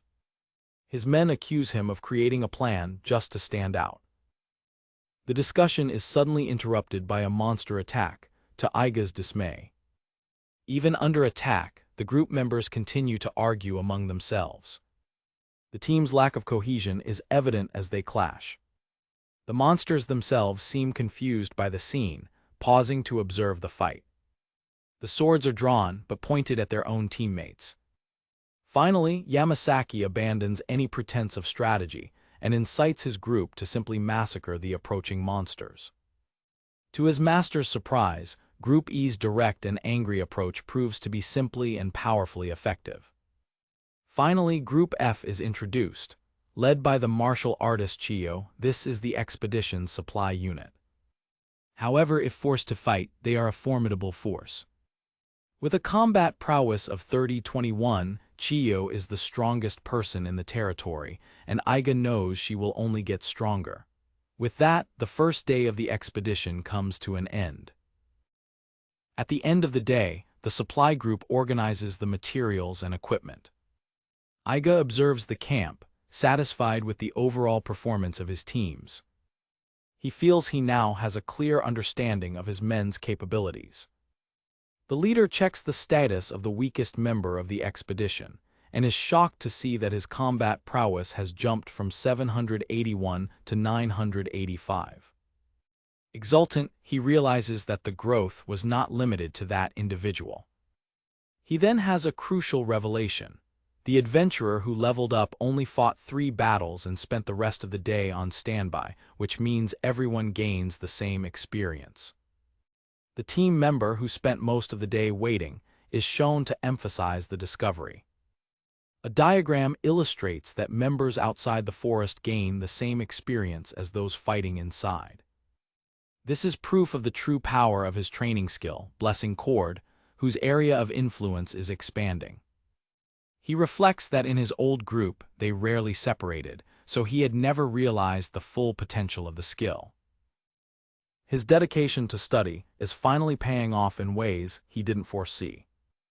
A new illustration shows how fighting in separate groups maximizes the effect of his skill, spreading its power over a vast area. The final image reveals the secret. The experience gained in each battle is doubled and distributed to all 150 members of the expedition simultaneously. Back in the city of Half-Yuan-Felt, with the confirmation of his skill's power, Iga promises to show the world the true extent of his training abilities. After a successful day, the young lord carries the collected items in a cart, preparing to sell them. He instructs Bandu and his men to return to the ship while he takes care of business. Eriko offers to accompany him, but he gently refuses. The expedition commander states that he can go alone, as he already has a place in mind. With a nostalgic smile, he remembers a place he used to frequent when he was part of Cross's group. He walks through a secluded alley in the city. He stops in front of a shop with a worn sign that displays the drawing of a hammer. Inside the blacksmith shop, a young woman with a ponytail works diligently at the forge, the sound of the hammer echoing through the place. Iga's grand expedition faces its first major obstacle: lack of funds. After leaving the hero's party with a fortune of 22 million, his wealth has dwindled to a mere 55,000, an insufficient amount to support his 150 men. With his wallet practically empty, the Lord of Tokumo finds himself in a precarious financial situation. He pushes a cart loaded with the spoils of his recent battles, his expression reflecting the gravity of his financial situation. To continue the mission, the expedition leader decides to sell the items collected from monsters in the commercial city of Half-Yuan-Felt. He heads down a secluded alley, towards a shop he knows well from his early adventurer days. The young lord's destination is Lanty's Blacksmith, an establishment with which he has a long and complicated history. A memory from 5 years ago assaults him, he and a young cross being rudely expelled from the same blacksmith. The master blacksmith, Lantes, a robust and strong-tempered man, had no patience for idle adventurers and sent them away, despite the insistence of a determined Iga. Their relationship changed when the young adventurer brought him a dragon treasure sword, an item of rare quality. The next day, the old blacksmith's expression had softened considerably. Lantes found the 2 young men exhausted outside his shop and, impressed by their determination, took them in, solidifying the beginning of a mutual respect. Back in the present, Iga smiles nostalgically as he approaches the door, remembering how his relationship with old Lantes began. He stops for a moment, listening to the familiar and comforting sound of the hammer hitting the metal, a sound that echoes from his memories.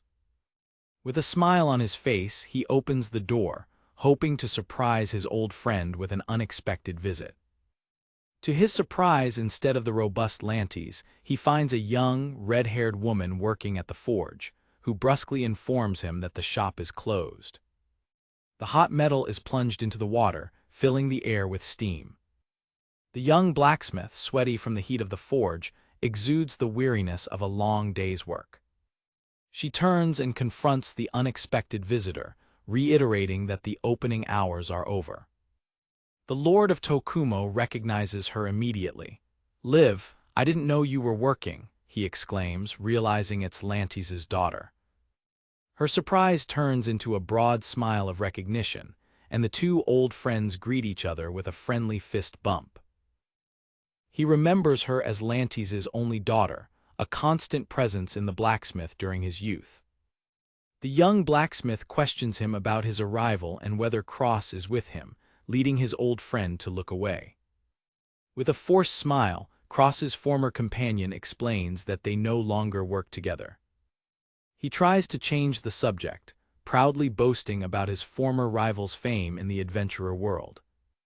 The expedition commander continues to praise Cross's achievements, trying to make a good impression on his old friend. With a sly smile, the new master of the blacksmith interrupts him, questioning about the achievements of the one who trained the famous hero. Embarrassed, the young lord changes the subject, asking about old Lantes, whom he has not yet seen. Liv's expression turns somber, and she reveals that there is something he doesn't know.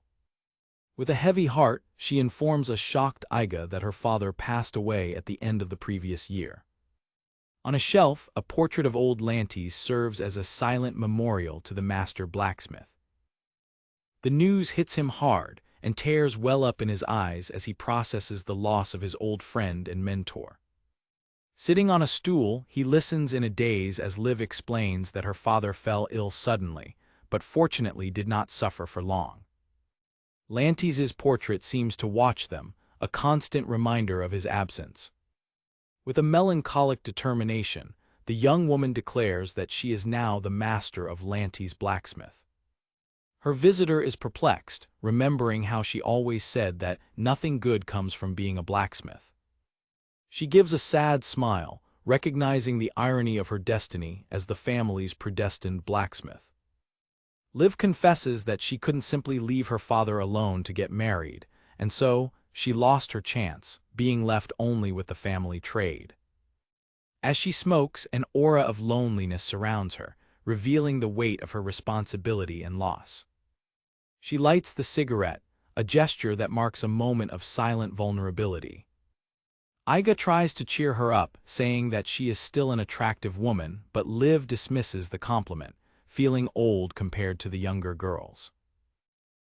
She concludes that she is better off alone, hammering the metal in the forge, and her friend agrees with a sad smile. The young blacksmith ponders that, if this is her reality, it is better not to marry at all. Her eyes turn to the visitor, remembering the purpose of his visit.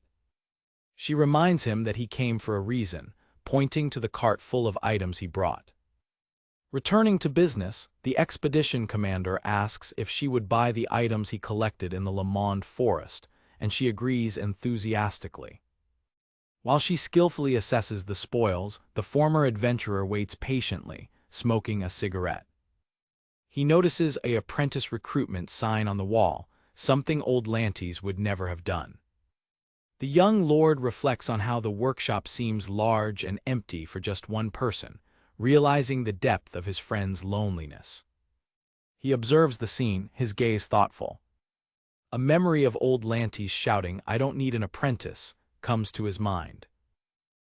He vividly remembers the blacksmith declaring that he would only pass his skills on to his daughter, Liv.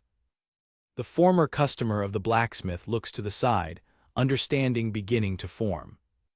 The rhythmic sound of Liv's work fills the workshop, a sound that now seems lonely. He realizes that there is no way his old mentor could have put up that sign, which means it was her. A wad of money is placed on the table, the the result of the evaluation. Liv announces the price, 220,000, and her customer thanks her warmly, satisfied with the fair value. A small mental diagram illustrates how the daughter inherited her father's high-level processing skills. He reflects on the advantage of Liv's shop. Unlike others, she buys even damaged items to use as raw material. With this perception of her skills, a new strategic idea begins to form in the expedition leader's mind. He presents her with a piece of high-purity magic ore that he found, asking her to forge an arrowhead with it. With a serious expression, he makes his special request. The blacksmith is impressed with the purity of the magic ore. He replies with a wink that the origin of the ore is a secret. Liv takes the ore, feeling its raw power in her hands. Iga explains his plan to enchant the arrowheads to control their trajectory, turning them into guided weapons, and asks for her help, leaving her blushing and surprised by his intensity. The scene reminds him of 5 years ago, when his contagious enthusiasm also convinced his old rival in Tiana.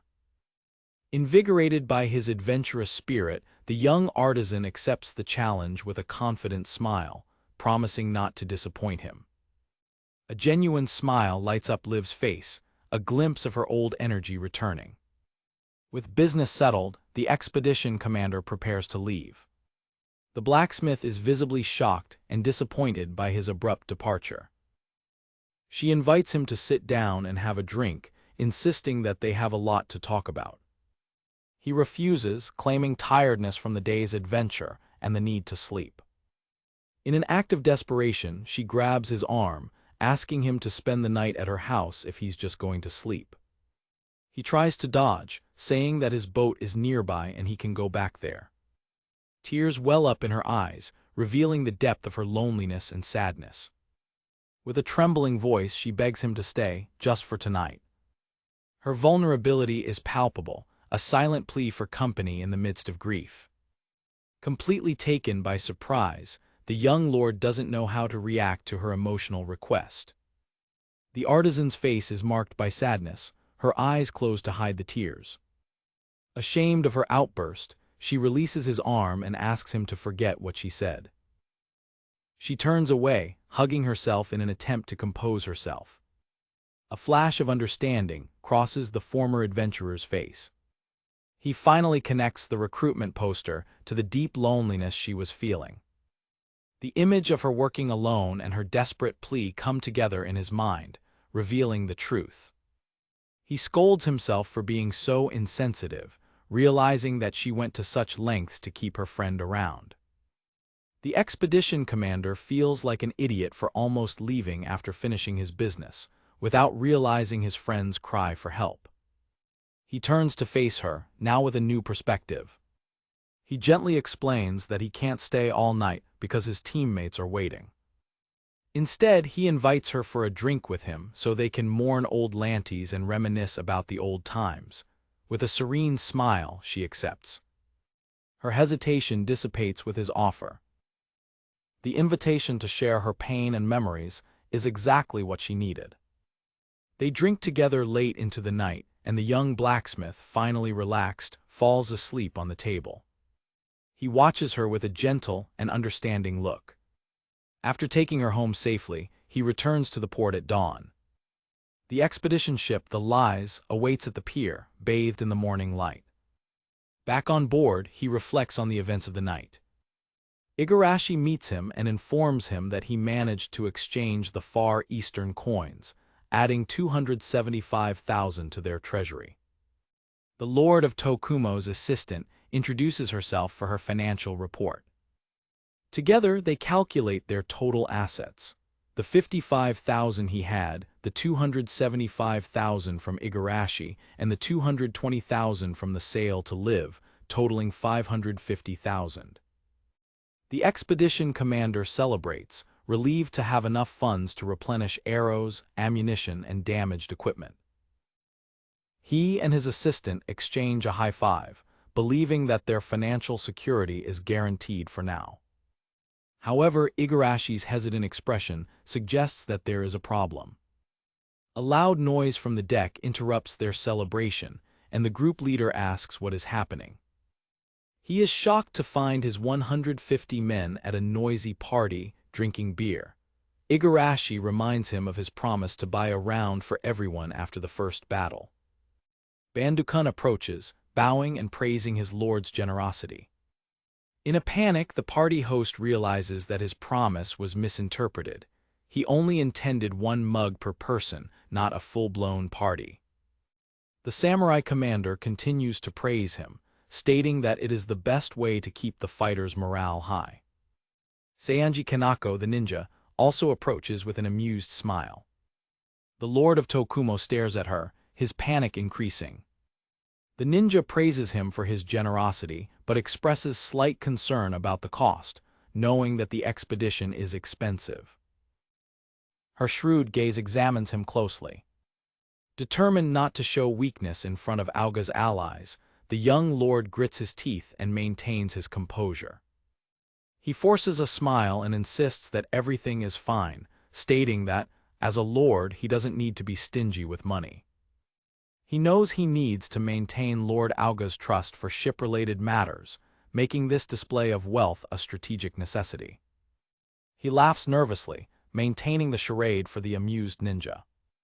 With a bow, Seianji presents him with the bill from the liquor store, to the shock and horror of their commander. The bill totals exactly 550,000. As his men walk away, he screams internally as he sees every penny of his meager funds disappear on just beer. His face contorts into a mask of silent despair. A worried Igarashi asks what they will do from tomorrow. The expedition leader can only mutter his assistant's name, completely stunned. And so, at the first destination of his great adventure, the Lord of Tokumo's funds come to a resounding zero, a disastrous start to his mission. In the City of Flowers, Zahalbert, the center of the adventurer's world, the Adventure King magazine's editorial office is bustling. The editor-in-chief tries to convince his best reporter, Aqua Christia, to write an article about a rank S group. With a bang, Aqua Christia bursts into her editor's office. With her hands on the table, she shouts her objection, vehemently refusing to write an article about the famous group of adventurers known as the Five Miracles. The editor-in-chief tries to persuade her, reminding her of the success of her last article on the Iga territory, and explaining that covering a rank S group would bring more visibility to her career. To prove his point, he shows her a photo of the Five Miracles' recent and impressive victory over a Demon King-class monster, a feat that shocked the adventurer's world. The editor-in-chief insists that Aqua see the newspaper, highlighting the Five Miracles' recent achievement as an unmissable scoop. The newspaper article praises the group's teamwork and individual skills, highlighting how Mori's magic has improved and stating that, with the removal of slow Iga Janes, the group no longer has weaknesses. The derogatory mention of Iga as a slow burden hits Aqua like a personal insult, and her expression closes into a cold and silent fury. Ignoring her reporter's reaction, the editor expresses his admiration for the group's feat, lamenting that his magazine did not get the exclusivity of the story.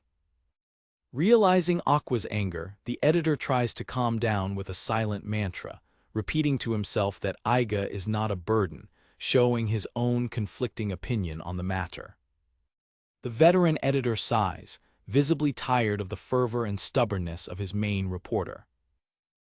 He acknowledges her interest in mid-level adventurers but insists that there is greater potential in the rank S group.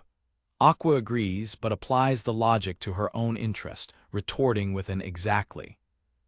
With fierce determination, the journalist declares that Iga's territory will only get stronger and that she intends to continue covering its rise. The reporter's eyes gleam with prophetic conviction as she expounds her thesis to her colleagues and the editor, predicting that Iga's territory may one day face even a demon king. Aqua concludes her argument, stating that the man who trained the Five Miracles is now training an entire territory, a place full of potential. The editor laughs at the idea, but the journalist remains firm, saying that she is counting on him for the interview. That night in a luxurious lodging in Zahalbert, a sense of routine settles over Tiana after another successful mission. As her companions retire, the good job greeting sounds empty, like a monotonous daily task.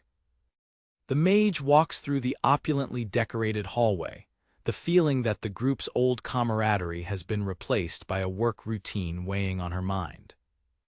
Tiana reflects on how the group's dynamics have changed, feeling that the old camaraderie has turned into a monotonous work routine.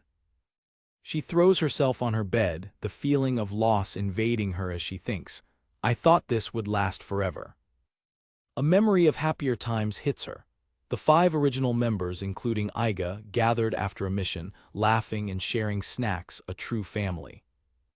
Nostalgia envelops her as she remembers the review sessions that turned into relaxed gatherings, full of jokes and snacks, strengthening the bonds between them.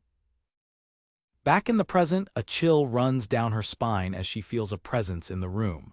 Furious at her distraction, she gets up in a fluid motion, pulling the blanket as a shield and shouting, "Who is it?" Her adventurer instincts scream danger, and she prepares for the confrontation, still lying in bed. The proximity of the undetected presence shocks her, a failure she can't believe she committed. The answer is a soft "Naiha." To her surprise, Glico is in her bed, wearing only underwear and sleeping soundly, having apparently entered through the window. Before Tiana can process the situation, the sleepwalking swordswoman grabs her in a bear hug, making her shout, "Hey, wait!" in panic and exasperation. The mage, shocked, looks at the open window and the broken glass, realizing her companion's unorthodox entry route. Tiana stares at Glico's serene face and realizes, to her utter confusion, that the strongest adventurer in the world is genuinely sleeping. In her sleep, Glico leans in and kisses Tiana on the lips, a sleepy gesture that leaves the mage completely frozen in shock. Tiana's mind goes blank, unable to process the unexpected kiss from her sleeping teammate. Moments later, Glico wakes up and despairs, bowing repeatedly in a frantic apology.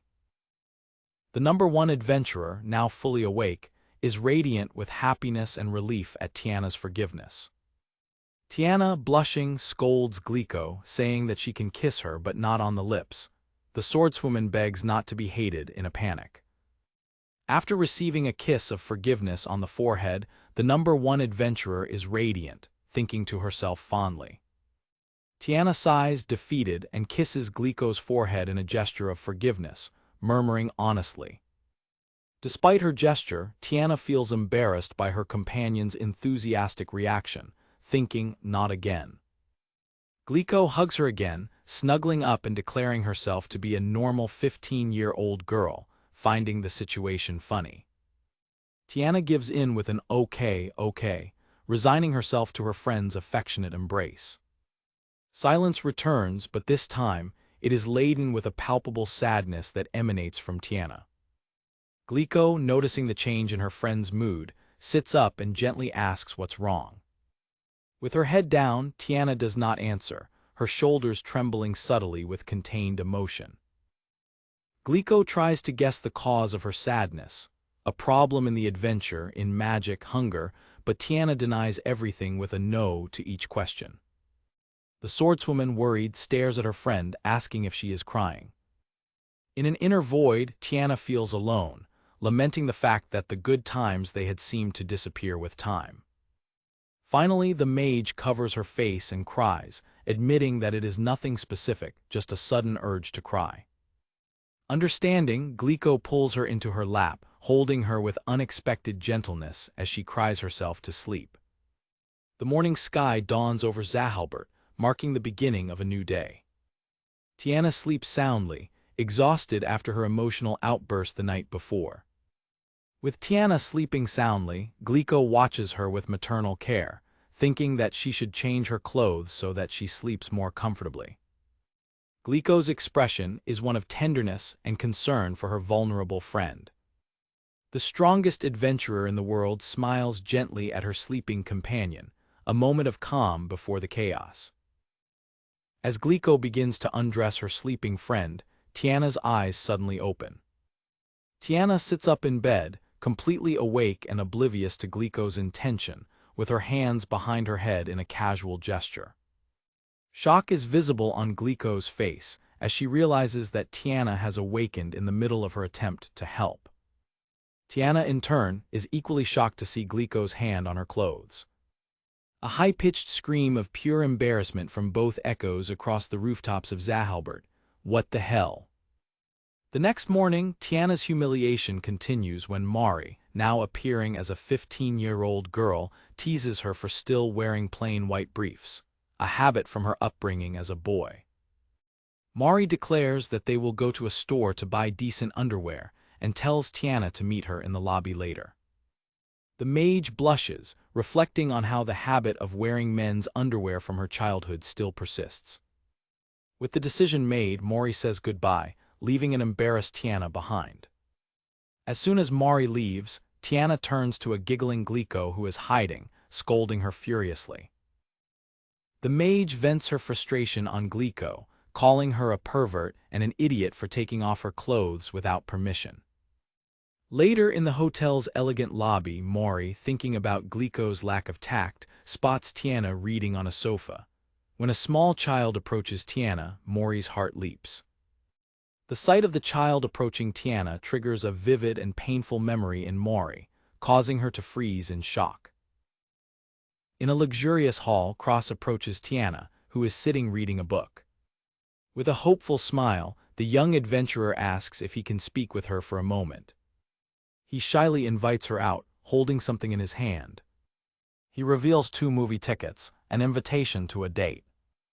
Cross explains that with the success of the mission and Mori's return, it's a good opportunity to relax, mentioning that Tiana wanted to see a movie for a long time. However, before he can finish, the mage interrupts him, declaring that she can't go and that she needs to tell him something important. With a serious expression, Tiana prepares to confess her true feelings. She looks him directly in the eye and says firmly, "Cross, I can't go out with you." The direct rejection leaves the young hero completely shocked and speechless. Hidden behind a wall, a young Mori watches the tense scene unfold with a worried expression. The devastation is clear on Cross's face, with tears welling up in his eyes as he processes his companion's words. He asks if she likes someone else, but the mage looks away without answering. Tiana denies dating anyone, and her teammate remembers how she always said she wanted to focus on missions. In desperation, he grabs her, begging her to listen to him. He argues passionately that people cannot live without love, and that her mentality of being alone will eventually disappear. Watching from afar, Mori panics as she sees Tiana's determination faltering in the face of Cross's desperate plea. Looking for a way to help, the young mage sees Glico running towards her. In a moment of timely intervention, the swordswoman bursts onto the scene, declaring that she is taking Tiana shopping and warning Cross not to interfere. Confused by the mention of a winter bikini armor, the young hero just agrees, visibly bewildered. As Tiana apologizes and walks away with her friends, he watches her leave. Alone in the hall, Cross stands holding the 2 movie tickets, the picture of desolation. The 3 adventurers leave together, leaving the heartbroken young man behind. As they walk down the street, Glico and Tiana discuss buying bras for Mari, unaware of the reporter Aqua Christia approaching in the distance.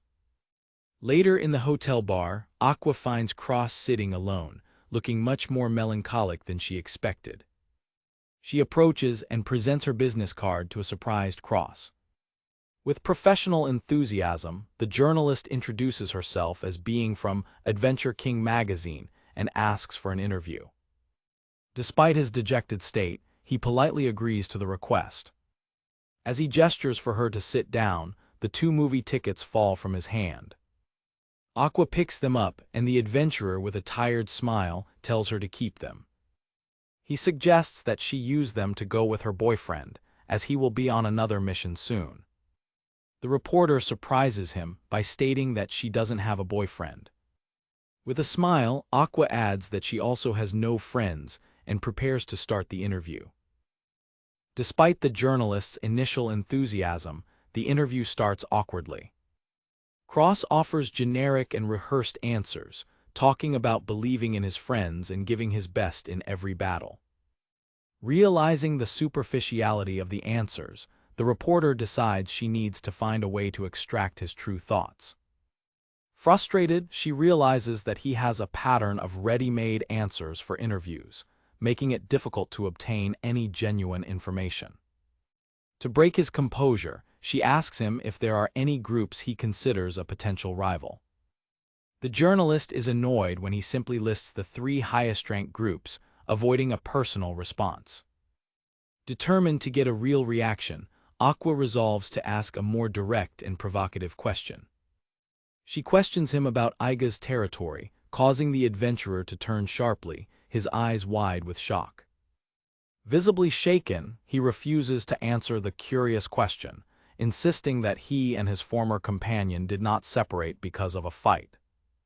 His body language and stutter betray his attempt to maintain composure. He repeats the rehearsed excuse that their fighting levels were too far apart, but that they are still good friends and that he respects him. With a sly smile, the reporter realizes that she is finally seeing the real Cross, but knows she can delve even deeper. Aqua reveals that she has already heard this same story from Aiga himself, whom she interviewed for an article, leaving her interviewee surprised. With the knowledge that she is the author of the article about his former mentor, the journalist presses him again on whether he sees Aiga's territory as a rival, while an imposing image of the Lord of Tokumo looms in the young hero's mind. The adventurer confirms that she is, in fact, the author of the article he read. With the confirmation, the reporter reaffirms her question with a penetrating look. Regaining his composure, he admits to having read the article and comments that the idea of completing missions as a territory is very interesting and very much like Aiga. He holds an energy sphere in his hand, beginning to explain his vision of the adventure world. The hero explains that being an adventurer is a world for selective sparks of talent, illustrated by images of powerful individuals. He argues that no matter how many people you have, it is difficult to get stronger without these exceptional talents, and that his former companion certainly knows this. With a nostalgic image of a younger Aiga in his mind, Cross describes him as someone full of a childish competitive spirit. He concludes his analysis by stating that his former mentor is a realist who is simply finding an adventure suitable for his level, treating it as a hobby. The journalist listens in silence, processing her interviewee's condescending perspective. She reflects that behind the facade of realistic adult that Cross describes, there is another side to his former master. Weeks later, the sun sets over the bustling city of Zahalbert. In her office, Aqua is exhausted, feeling overwhelmed by having to simultaneously cover the 5 miracles in Aiga's territory, which are in very distant locations. She laments not being able to clone herself. Her lament is interrupted when her editor-in-chief bursts into the room, shouting her name with good news. He triumphantly announces that the 5 miracles have finally received a Demon King mission, to face the 6th Demon King, Animus, in Goatberg Castle. The editor laughs, congratulating himself on his insight in putting her on the interview, which he says led to the high-level mission. When he turns to congratulate his star reporter, he finds her missing, with only an empty chair in her place. Already on the cobblestone streets, Aqua walks with her luggage and a victorious smile. She realizes that Goatberg Castle is close to Hafenfate, the cultural center of Kamalt, which means that the 5 miracles in Aiga's territory will be in the same area, setting the stage for an inevitable encounter. In the port of Hafenfeld on the 2nd day of his expedition, Aiga reflects on the events of the previous day. After a crushing victory in the dungeon, his group of 150 men was exultant. His memory, however, sours as he recalls what followed the celebration. The entire crew, intoxicated by success, ended up with a monumental hangover, leaving the ship's deck full of incapacitated men. The Lord of Tokumo, showing clemency, grants his men the rest of the day off so they can recover from their drunken stupor.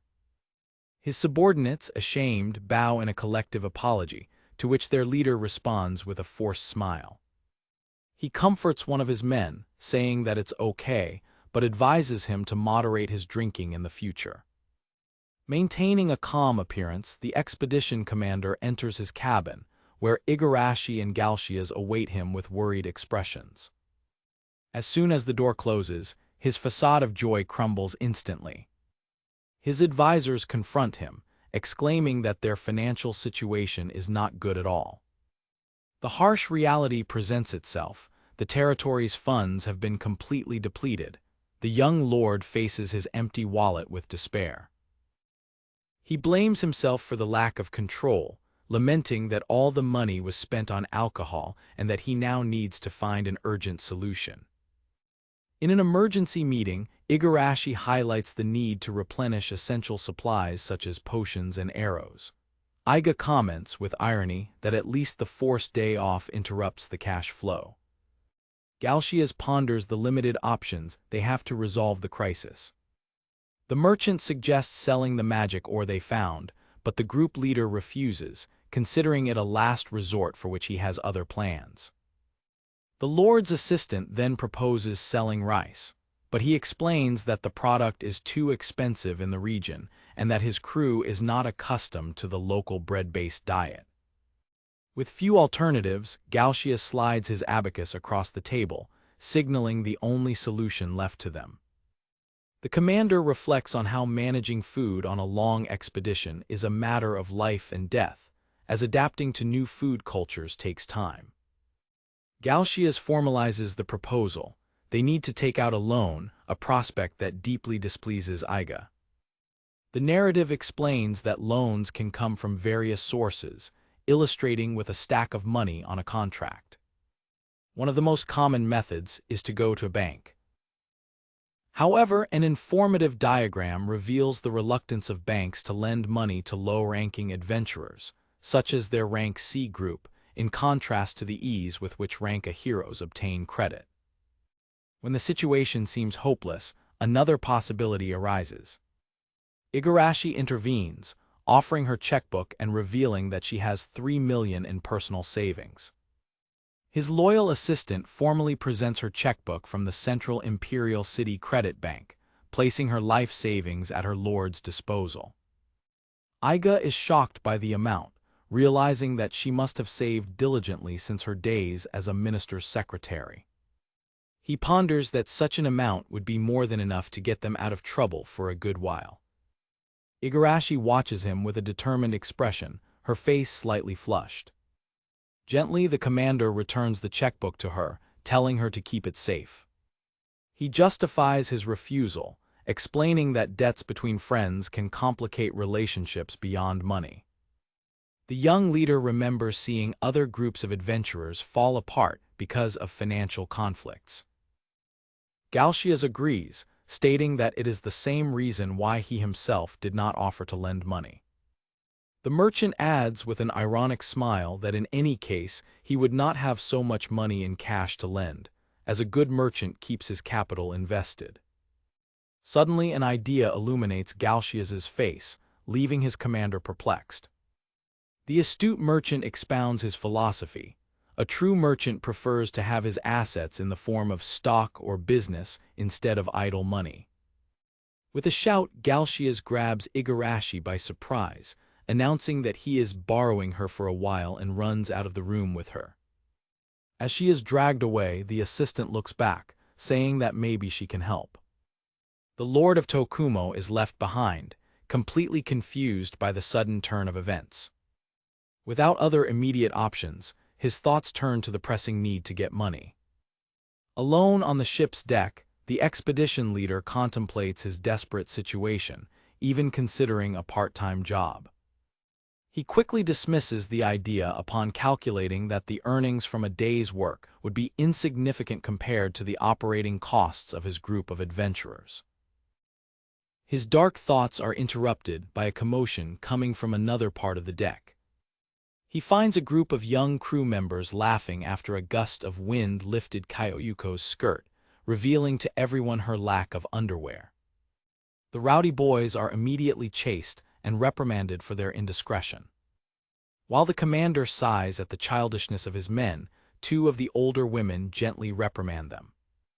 Exasperated, Iga makes a mental note of the urgent need to buy underwear for Kyoyuko, while the boys shout their apologies.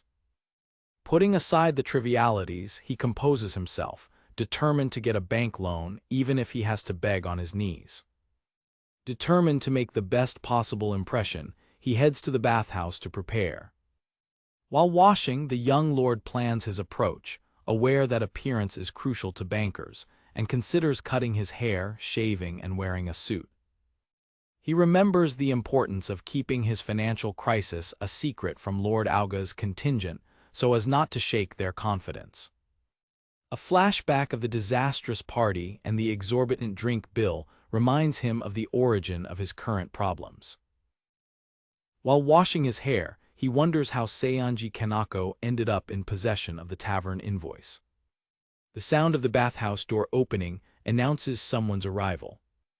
Still absorbed in his thoughts, Iga assumes it is Igarashi, returning from her mysterious mission with Galshias. A pair of bare feet enters the humid and steamy environment. With water running down his face, the commander realizes that the presence is not that of his assistant. He glimpses a reflection in the mirror and hears an amused laugh coming from a mysterious figure watching him. Suddenly, the ninja Seionji Kanako materializes behind him in the bath, apologizing for the intrusion to a completely shocked Iga. The ninja's sudden and intimate appearance leaves the expedition leader vulnerable and speechless. While bathing, Iga is surprised by Seionji Kanako, who offers to wash his back. Stunned, the Lord of Tokumo tells her to leave and cover herself, but the ninja, blushing, insists on helping him. With tears in her eyes, the kunoichi claims that washing her master's back is a traditional custom in her homeland, begging him to let her fulfill her duty. So as not to make a bad impression on the people of Auga, Iga reluctantly gives in and allows her to wash his back, to the ninja's delight. While scrubbing him, Seionji praises his beautiful back, leaving the young leader visibly uncomfortable with the intimacy of the situation. The growing awkwardness of the moment weighs on the commander, who thinks to himself that the situation has become bad. Seizing the opportunity, the spy holds her lord's hand and abruptly changes the subject, asking him if he needs money. Iga tries to disguise it, laughing and reminding her that he is a lord, but she gently chides him, saying that he doesn't need to pretend to be strong in front of her. Internally, the commander panics, questioning how she could know about his financial crisis, since he took care to keep his conversations with Galshias and Igarashi a secret. Leaning in, Seionji whispers that she won't tell Bandu or Lord Auga anything, confirming Iga's worst fears that his secret has been discovered. Asked if she is on a mission for Lord Auga, she denies it, stating enigmatically that she is on a secret mission. With a confident gleam in her eyes, the kunoichi reveals her true identity. She is a spy. Suspicious, the Lord of Tokumo demands to know who she works for. The ninja dodges the question with a smile, saying that she would be killed if she revealed too much. She offers a small clue, explaining that she serves a certain family that believes they could be an ally to him. As proof of her intentions, the spy makes a surprising offer, a loan of 50 million titles, available immediately. While Iga is shocked by the amount, Seionji explains that her employers believe that his success will also benefit them. She presses him confidently, certain that he will accept the generous offer. In his mind, the desperate leader is eager to accept the deal that will save his expedition. Externally, however, he maintains his composure, refusing the offer and stating that he is not foolish enough to fall for such a convenient story, while wondering if it is all a trick. Looking at his reflection, Iga declares that he cannot trust someone whose face he has never seen. As he gets up to leave, the ninja stops him, offering to remove her mask immediately. She presents her condition. In order for her to reveal her face, he must first embrace her. An illustration reveals the custom of her clan. They do not show their faces to anyone outside the family. He dismisses the condition as an exaggeration, but she explains that if he makes a vow with her, he can see her face whenever he wants. Amused by his hesitation, Seonji teases him, calling him more shy than she imagined. Reversing the situation, Iga suddenly pins the surprised spy against the wooden wall of the bath. Leaning in, he states that her own provocative actions are the cause of his reaction. To his surprise, instead of fighting, the kunoichi seems to enjoy being dominated, which leads him to a sudden realization. In a moment of clarity, he understands that her seductive behavior was a ruse to lure him in, and that, beneath the facade, she is still just a girl. Her trembling reaction to his dominance confirms the commander's suspicion. At that exact moment, the bathroom door opens, revealing Igarashi, who gapes at the compromising scene of his lord pinning a semi-naked ninja against the wall. Igarashi's silent fury is palpable as she stares down the scene unfolding in the bath, her expression hardened by the perceived betrayal. She strides into the bathing room, coldly calling out her lord's name. Caught off guard and wearing only a towel, Iga stammers his assistant's name in shock. Panic grips the lord of Tokumo as he realizes the incriminating nature of the situation, concluding that there is no plausible justification for what she has seen. His loyal aide stares back, repeating his name with an icy calm that belies the storm in her eyes. In a bizarre attempt to divert attention, the young leader slaps his hand against a wooden pillar, loudly questioning her presence and feigning surprise to defuse the tense situation. Internally, he prays that the ninja has hidden in time, hoping his assistant hasn't seen anyone else in the room besides him. Igarashi replies dryly that she hasn't, but her hesitation and the word, "but" make it clear that the conversation is far from over. The commander's imagination runs wild, visualizing his aide with heightened instincts, sniffing the air like a hunting animal and detecting the scent of another woman, an ability he comically attributes to a natural bride.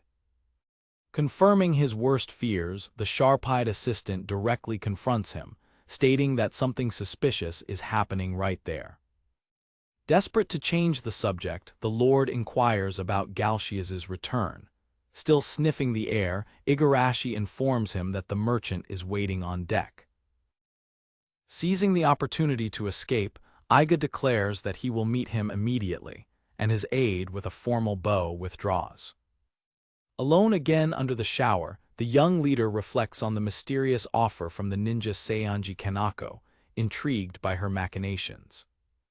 On the ship's deck, his concern shifts to the more pressing issue, the lack of funds and how they will prepare for the next day's expedition. His contemplation is interrupted by the shocking sight of Galshias on the lower deck, overseeing a pile of large wooden crates. A glimpse inside one of the crates reveals an abundance of essential supplies for the expedition: arrows, potions, and other equipment. The merchant greets him, confirming that the crates contain the necessary supplies for tomorrow's mission. Knowing their dire financial state, the commander accuses his advisor of having stolen the goods, an accusation that Galshias calmly denies. With a confident smile, the trade strategist boasts that a true merchant doesn't need money in hand to make purchases. Still confused, the lord of Tokumo points out the contradiction, reminding him that he had admitted to having no money. The merchant maintains his smug demeanor, laughing and questioning his lord's faith in his abilities. Galshias reveals his method to a perplexed Iga and Igarashi. He negotiated a purchase on credit, securing the goods on loan. With the initial mystery solved, the merchant invites them to follow him, hinting that there is more to be seen. The scene shifts to the bustling warehouses of the port, showcasing the setting of their trade negotiations. The trio walks through the crowded docks, following the confident merchant toward their destination. They arrive at a massive building identified as Warehouse 3, where Galshias announces that they have arrived. The door opens, revealing a dark and cavernous interior, into which the group cautiously steps. The young leader's face contorts in sheer disbelief at the sight that greets him inside. A vast expanse of supply crates fills the warehouse to the ceiling, a quantity far greater than he could have imagined. Stuttering in disbelief, the expedition commander expresses his shock at the overwhelming scale of the purchase. Adding to their astonishment, the strategist reveals that this is just one of 3 warehouses filled with supplies that he has acquired. Galshias announces the total cost of the purchase, 9 million titles, an amount that causes Iga and Igarashi to gasp in shock. In a fit of panic, the Lord grabs his financial advisor by the collar. He shakes him frantically, yelling about how they were already out of money and now face an impossible-to-repay 9 million debt. Igarashi intervenes, explaining her companion's logic that buying in bulk allowed them to secure deferred payment terms. Composing himself, the merchant calmly confirms his colleague's explanation. An infographic details Galshias's business plan.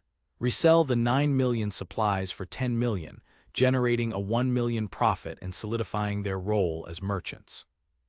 Adopting a serious tone, the strategist addresses his lord not as a friend but as a businessman, preparing to make a formal proposal. Amidst the vast array of goods, the merchant begins to present his offer, emphasizing the supplies around them. He declares his proposal.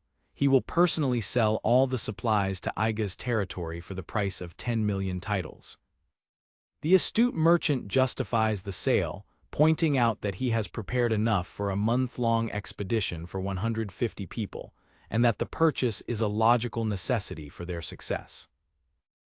The young lord acknowledges their desperate need for supplies but expresses his main concern, how he could possibly come up with 10 million to pay. Galshias counters the argument, stating that with these very supplies, the expedition itself will generate more than enough revenue to cover the cost. A quick mental calculation confirms the merchant's logic. A conservative estimate suggests that a month-long expedition could yield 15 million, making the plan viable. Relieved, the commander agrees to the deal, confirming that payment is due in 1 month, a term that his advisor vaguely accepts. The merchant's expression hardens as he reminds his lord that business is not based on friendship, and that, as a merchant, he cannot extend complete trust without some form of guarantee. The change in tone catches the group leader off guard, making him realize that there is a condition to the agreement. The Lord of Tokumo admits the validity of his friend's point of view, accepting the need for caution in business. The strategist explains his reasoning. If the expedition fails and payment is delayed, his own reputation as a merchant will be damaged, hence the need for security. With his hand outstretched, Galshias declares his condition for the loan of goods.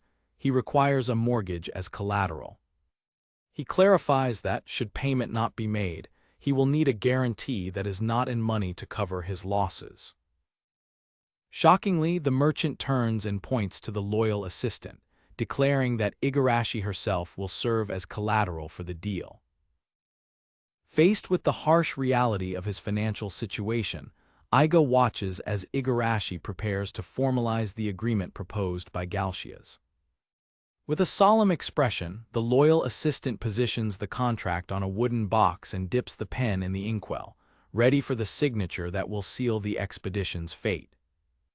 The tip of the pen hovers over the inkwell, a moment of stillness before the financial commitment that is about to be undertaken. Galshias, with a smug smile, places his hand on his lord's shoulder, a gesture that is both reassuring and a demonstration of his control over the situation. The contract is presented to Iga, its terms brutal and clear. If the payment of 10 million is not made within a month, all assets on the ships will become Galshia's property. The merchant specifies the guarantee required in case of late payment. All the magic ore and rice on board the ships will be mortgaged, leaving Iga with a somber expression. Sitting on a crate in the warehouse, the expedition leader bows in defeat, murmuring, "So this is how it is, accepting the inevitability of his position. A mental image of his lively and hopeful crew haunts him. He knows that if he does not accept this contract, the expedition will come to a standstill, crushing everyone's morale. The young lord reflects that, as difficult as it is to accept his friend's terms, the offer is still better than borrowing 50 million from a spy from a mysterious family. Despite the logic, a hint of hesitation remains, evident in his tense and worried look. The idea of owing so much money to his own friend bothers him deeply, creating a barrier between them where there was only camaraderie before. Iga ponders the risks. If something goes wrong with the expedition, the debt could destroy not only his plans, but also his friendship with Galshias and Igarashi. His financial advisor, realizing his hesitation, maintains a calm and calculating expression, confident in the outcome of his play. Galshias plays with his lord's insecurity, openly stating that he could sell the stock to anyone, and his only goal is to turn a profit of 1 million. Iga reacts with shock and frustration, grabbing his advisor's collar as he reiterates his simple profit objective. The merchant explains that only Iga has a large enough amount of magic ore to serve as collateral, making him the ideal candidate for this deal. He concludes his argument, stating that, with the guarantee, he can cover the potential risks, and that is why he is offering Iga the first opportunity. Leaning over the makeshift table, Galshias hardens his expression, reminding his lord that this is a strictly professional negotiation between a merchant and a lord. With the negotiation concluded in his favor, the astute merchant winks with a victorious smile. Ashamed and with no other option, the expedition commander looks away, the blush of defeat rising through his cheeks. Igarashi watches his master with concern, begging him with his eyes to make a decision. Resigned, the young leader recognizes that Galshias has meticulously planned everything for him, leaving him with no answer but yes. With a slight smile of acceptance, Iga prepares to sign the contract. With the pen in hand, the Lord of Tokumo sincerely thanks Igarashi and Galshias for finding a solution, sealing the agreement that will allow the expedition to continue. The next day, with the funds secured and spirits recovered after 2 days of rest, the expedition advances towards the ruined forest, with the Auga contingent insisting on accompanying them. Despite the resolution, a sense of apprehension hangs over the group leader as they ride. Suddenly, Seianji Kanako appears on the back of his horse, laughing and telling him not to worry about her. The ninja praises him, stating that his allies are extraordinary and that her respect for him has increased. Iga, somewhat disconcerted by the Kunoichi's proximity, responds with a forced laugh, dismissing the praise. The expedition arrives at the dark and imposing entrance to the ruined forest. Gathering his troops, Iga enthusiastically announces that the real challenge begins now. He explains the new strategy. Unlike the previous days of guided training, today each of the 6 teams will have to operate independently to test their own skills. The news is received with visible nervousness, as the adventurers realize that they will have to make their own decisions to find and defeat their targets. While most hesitate, the impetuous Yamasaki of Team E volunteers to go first, declaring that there is nothing to fear. Iga agrees, recognizing that they need his enthusiasm.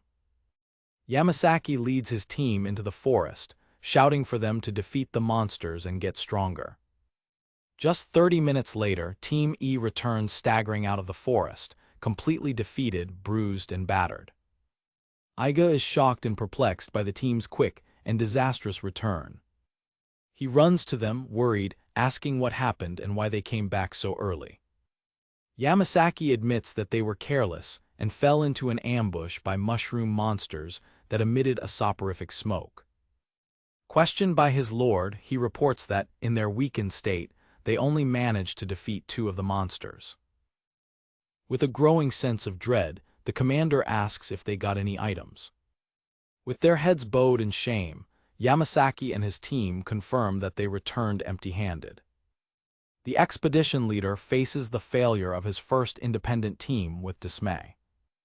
As Team E withdraws to recover, Kyoyuko informs her lord that Team C is ready to enter, and he wishes them good luck. A diagram illustrates the strategy of sending a team into the forest every 10 minutes to avoid congestion and allow for recovery. However, Team A also returns in a sorry state, equally defeated. Kyoyuko looks at Iga, her expression full of concern for the fate of Team A. It is revealed that Team A encountered an exceptionally strong ogre and was forced to flee without being able to defeat it. The result was the same as the previous team. They returned empty-handed.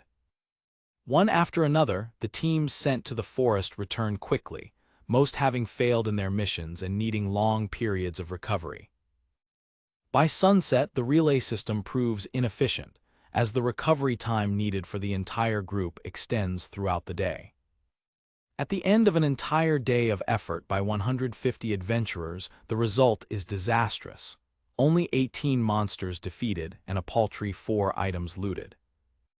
In Liv's workshop, the blacksmith assesses the meager spoils and informs Iga that she can only pay 70,000 for them, a value much lower than his previous expeditions.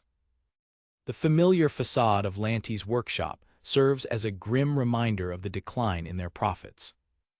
Iga says goodbye to Liv, promising to return next time, despite the day's poor result. He walks back to the ship under the night sky, the weight of the day's failure on his shoulders. A visual comparison highlights the harsh reality.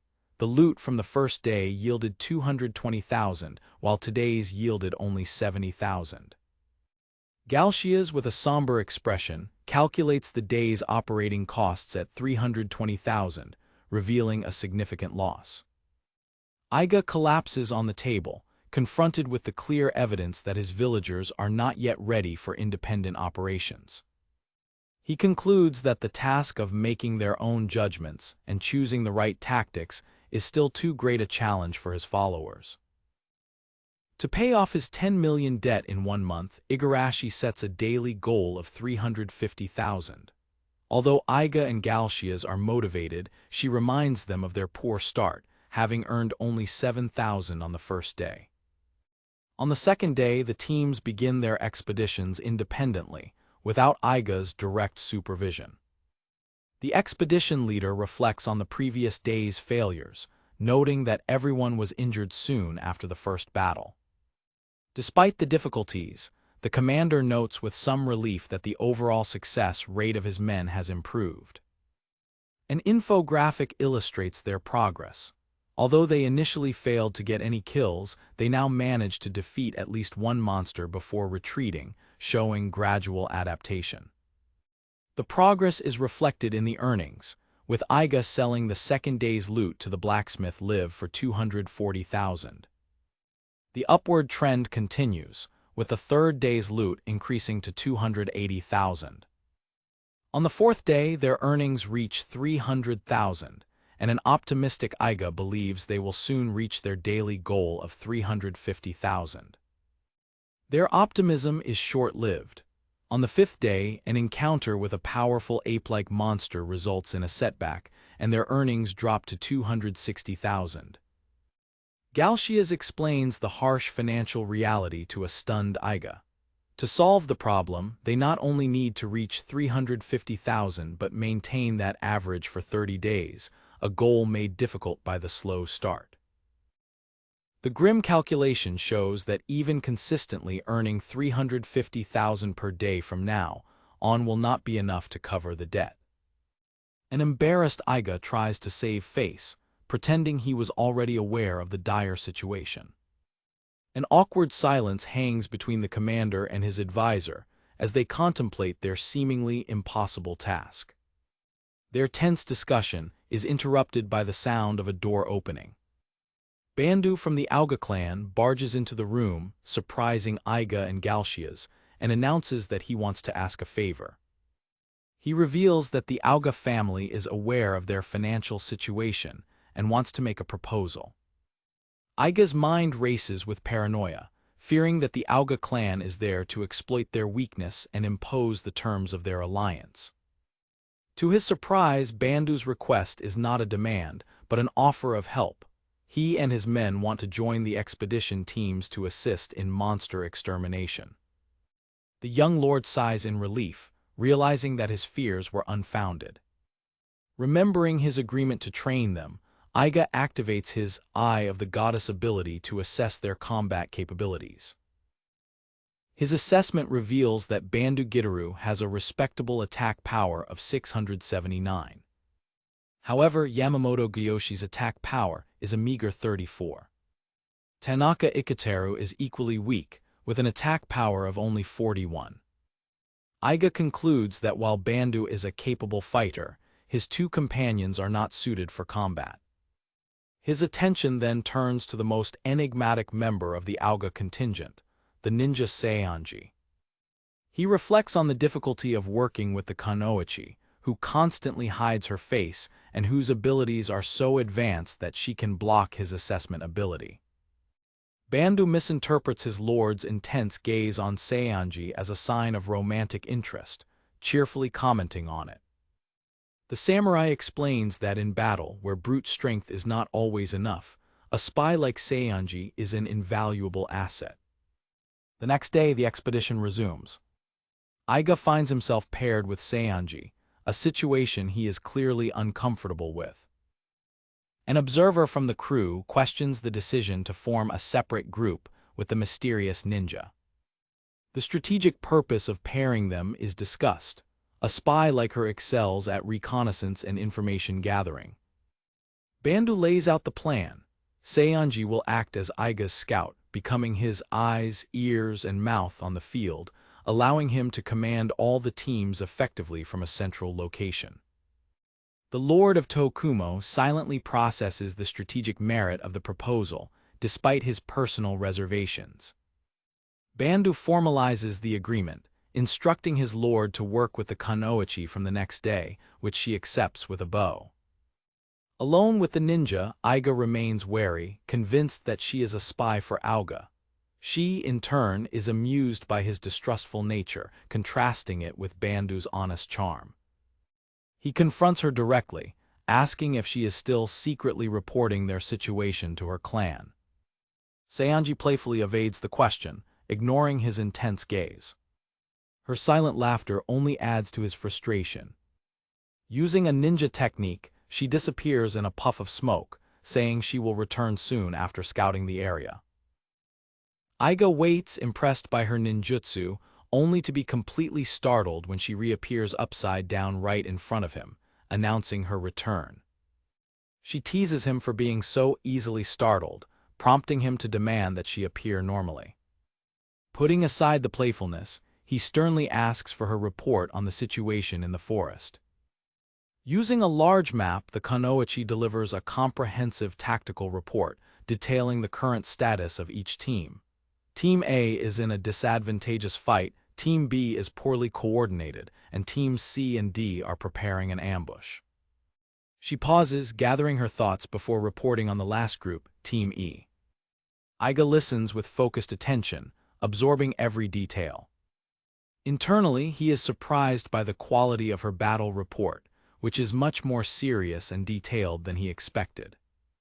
He notes that her information is not only detailed, but also concise and focused on the most critical points. When she concludes her report, he praises her simply but sincerely, "Good work." He pats her on the shoulder, acknowledging her skill and understanding why her family of spies has survived. Confident, he prepares to relay her information to his teams. The gesture of trust is shown in a close-up, signifying a shift in their working relationship. With her mission clear, the ninja moves swiftly through the forest, relaying Iga's updated orders and tactical changes to each team. The new strategy pays off immediately. The teams begin to avoid injuries and defeat their targets effectively, resulting in their highest income yet, 310,000. On the seventh day, thanks to Seionji's seamless cooperation, the group gathers their loot with renewed confidence. The day's loot is worth 340,000, tantalizingly close to their daily goal and sparking joy among the leadership. The following day, the 8th of the expedition, Liv inspects their latest collection of monster parts and materials. Iga and his lieutenants watch intently as the blacksmith calculates the value of their spoils. Igarashi triumphantly raises the target sheet of 350,000, indicating that they have finally surpassed their goal. A grand celebration erupts among the 150 members of the expedition when the 8th day's income is announced at an impressive 390,000. Galshias jokes that everyone in their group coming from poor backgrounds is now aware of their financial troubles. Iga smiles, accepting the shared knowledge. The merchant expresses cautious optimism, stating that they will be safe if they can maintain this pace of success. Iga agrees, knowing that now is not the time to become complacent. However, a narration box foreshadows that their progress is about to accelerate far beyond simply maintaining the pace. Income grows exponentially, 570,000 on the 9th day and a staggering 910,000 on the 10th, leaving Galshias completely shocked.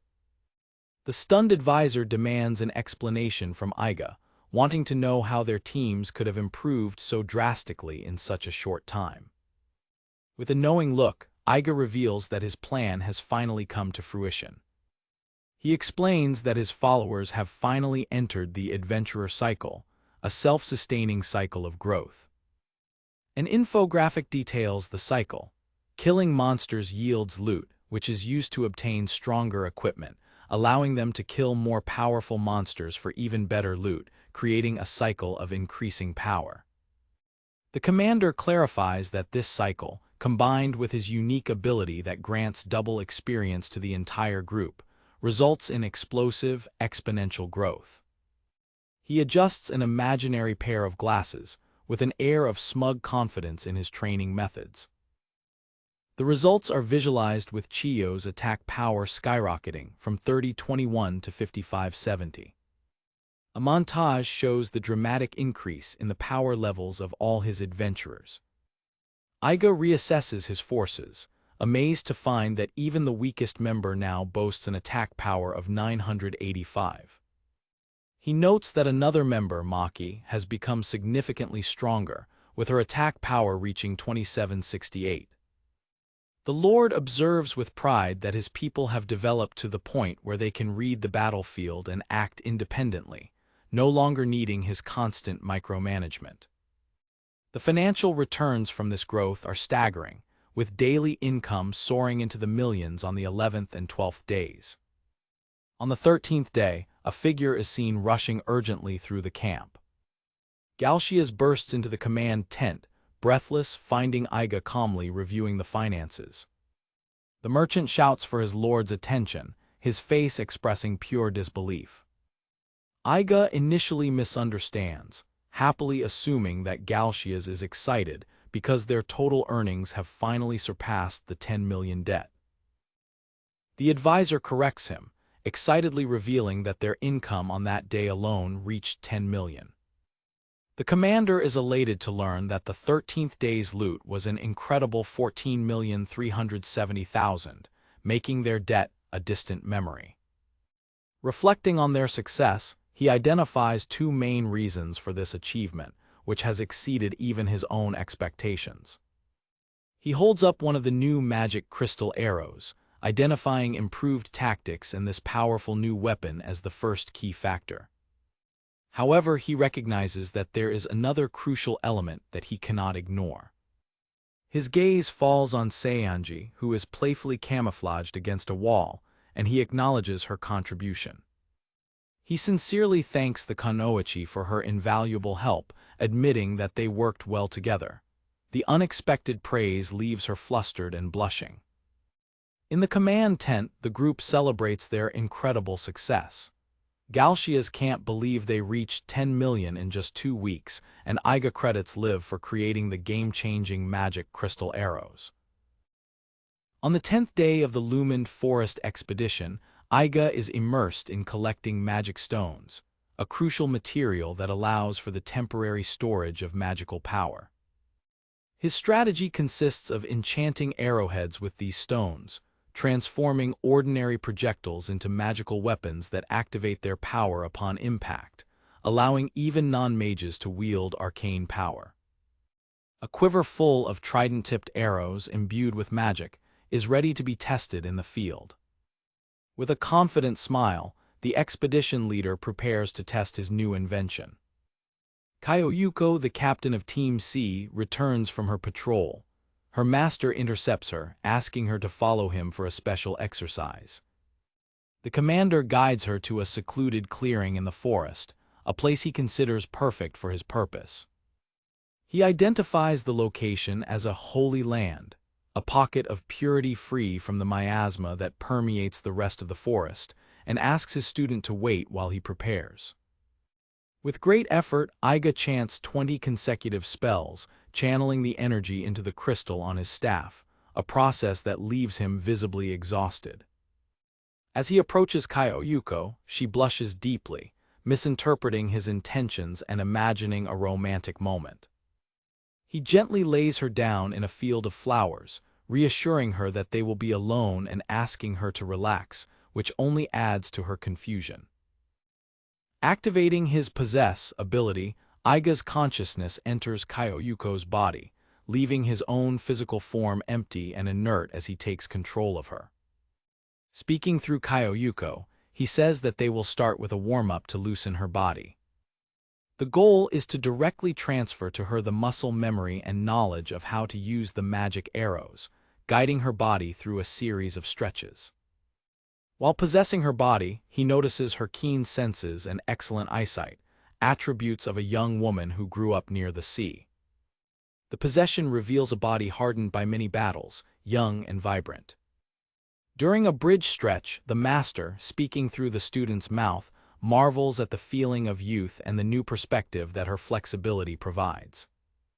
During a stretch, an unexpected breeze causes an instinctive gasp of surprise from Kyoyuko, who looks back worriedly, asking if her master is all right. Furious, Iga confronts her about not wearing the underwear he gave her. With a proud smile, she reveals that she is keeping the garment as a precious treasure, her master's first gift. With a sigh of exasperation, the commander finds himself in the bizarre position of having to teach his student how to wear a piece of underwear, a process he carries out with clinical reluctance.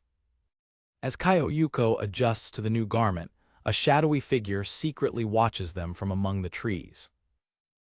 Desperate to change the subject, the expedition leader announces that it is time to practice shooting. The hidden spy is revealed to be the ninja Saionji, who smiles amusedly at the scene she has just witnessed.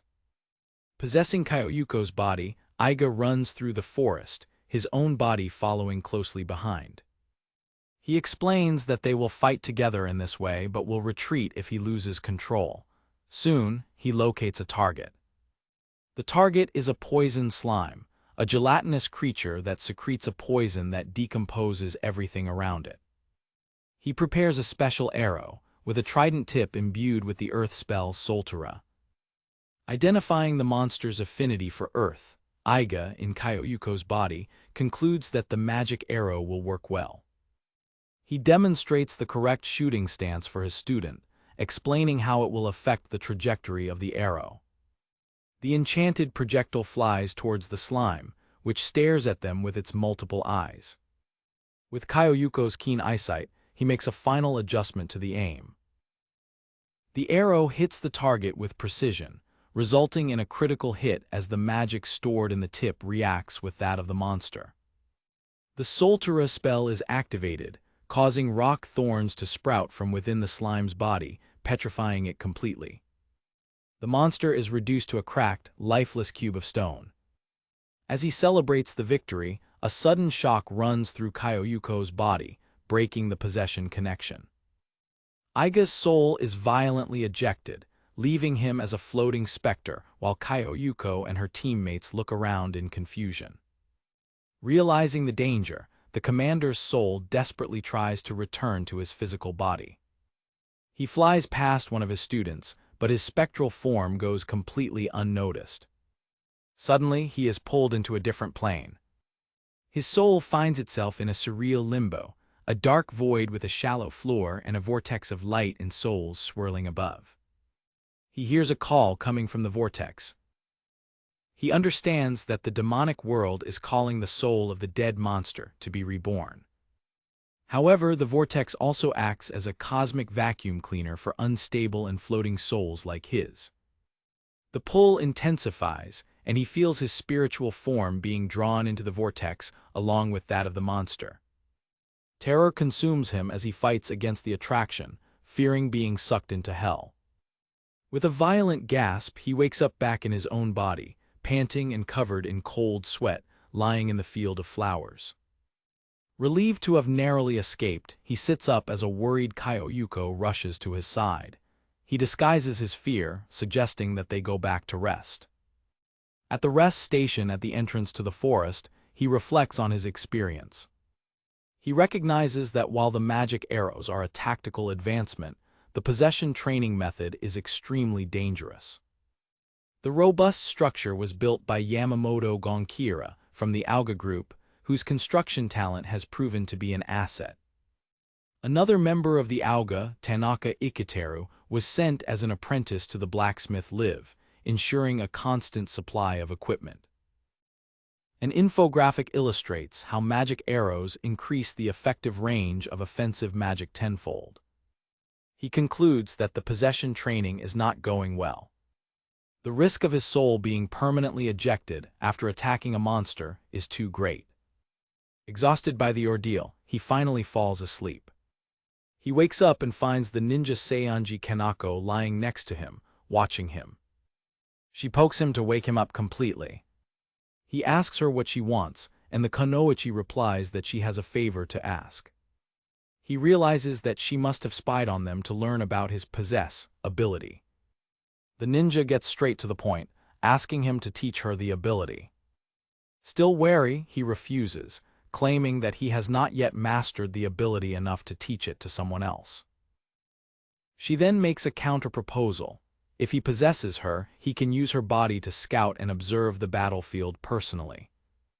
The strategic advantage of the proposal hits him instantly. Taking direct control would eliminate the possibility of misinformation or misunderstandings that can occur when giving orders through a messenger.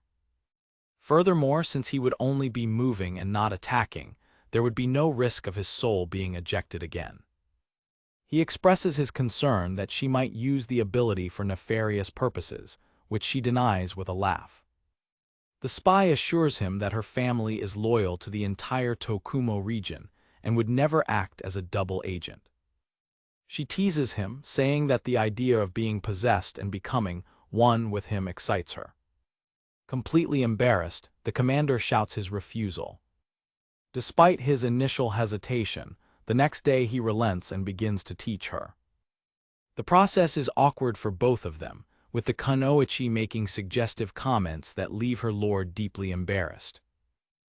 However, upon taking control, he is immediately impressed with her capabilities.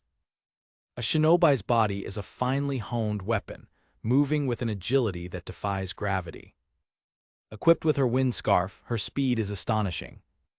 She can even use a kite to fly, allowing her to observe the battlefield from above like a hawk. Even while possessing her, he finds that he cannot read her status. She jokes that it is a sexy secret, while praising him for his skill. She encourages him to trust her more, and he admits, reluctantly, that she has already saved him a few times. When he asks to see her face, she demurs, saying that is another matter. With the ninja as his direct eyes and ears, the efficiency of Aiga's army increases exponentially.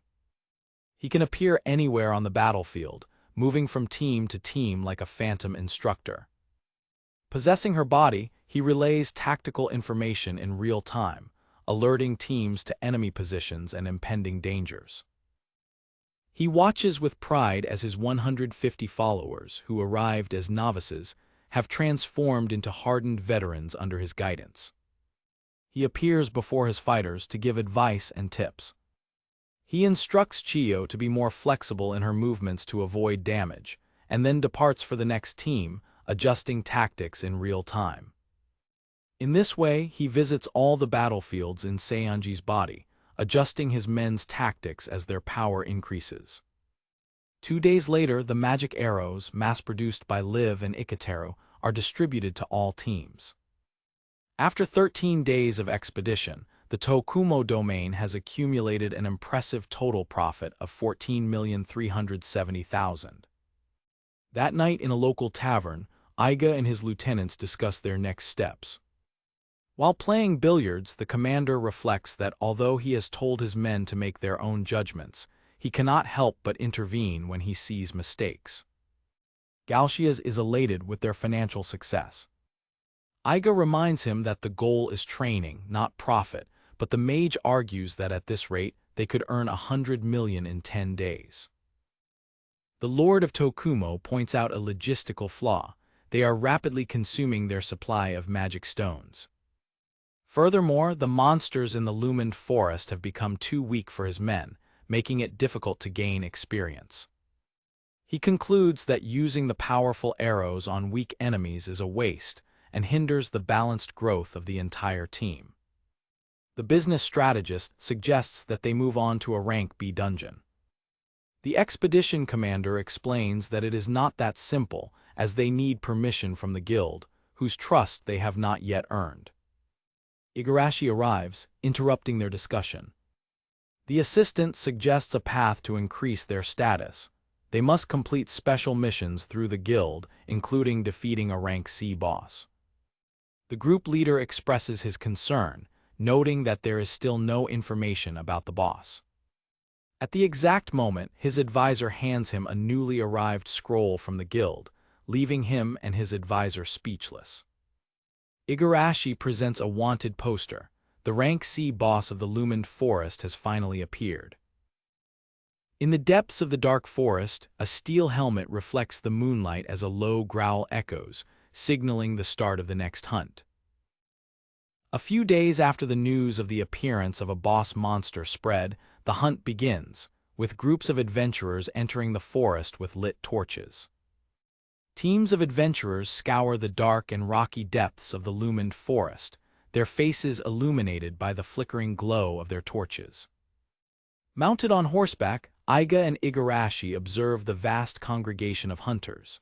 Other groups, seeing Tokumo's massive expedition, murmur among themselves, questioning whether a team of mere villagers has any chance.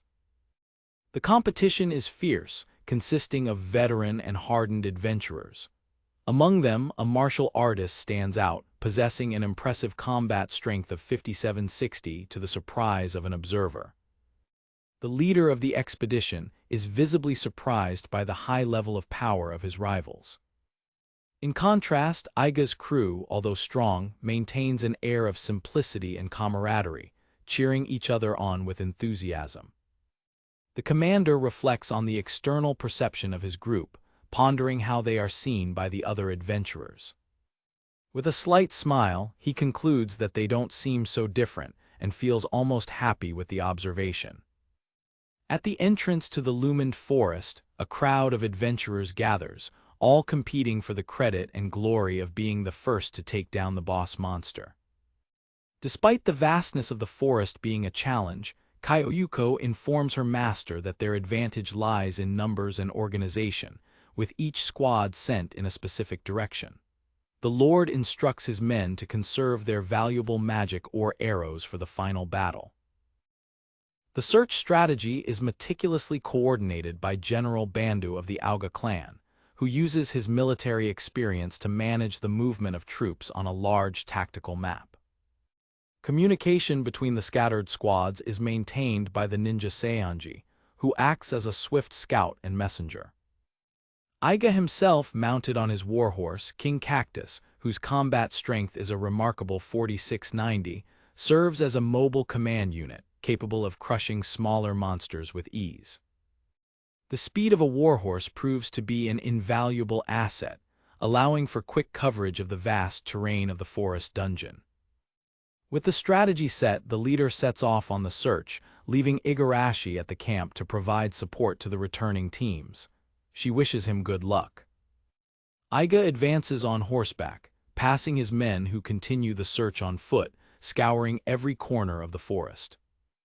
After 4 days of relentless searching with no results, Iga and Seonji confer on the remaining areas, determining that only the north and west sectors have not been covered. Frustration begins to weigh on the young lord, who becomes discouraged by the lack of progress. His reflection is abruptly interrupted by the sudden appearance of the Kunoichi on the back of his horse, startling him. They decide to split up to cover more ground. Iga heads north while Seonji takes the west. Upon entering a swampy area, his horse, King Cactus, becomes agitated, sensing a sinister presence. From the shadows of the swamp, Iga spots demonic silhouettes, accompanied by a menacing whisper that hangs in the air.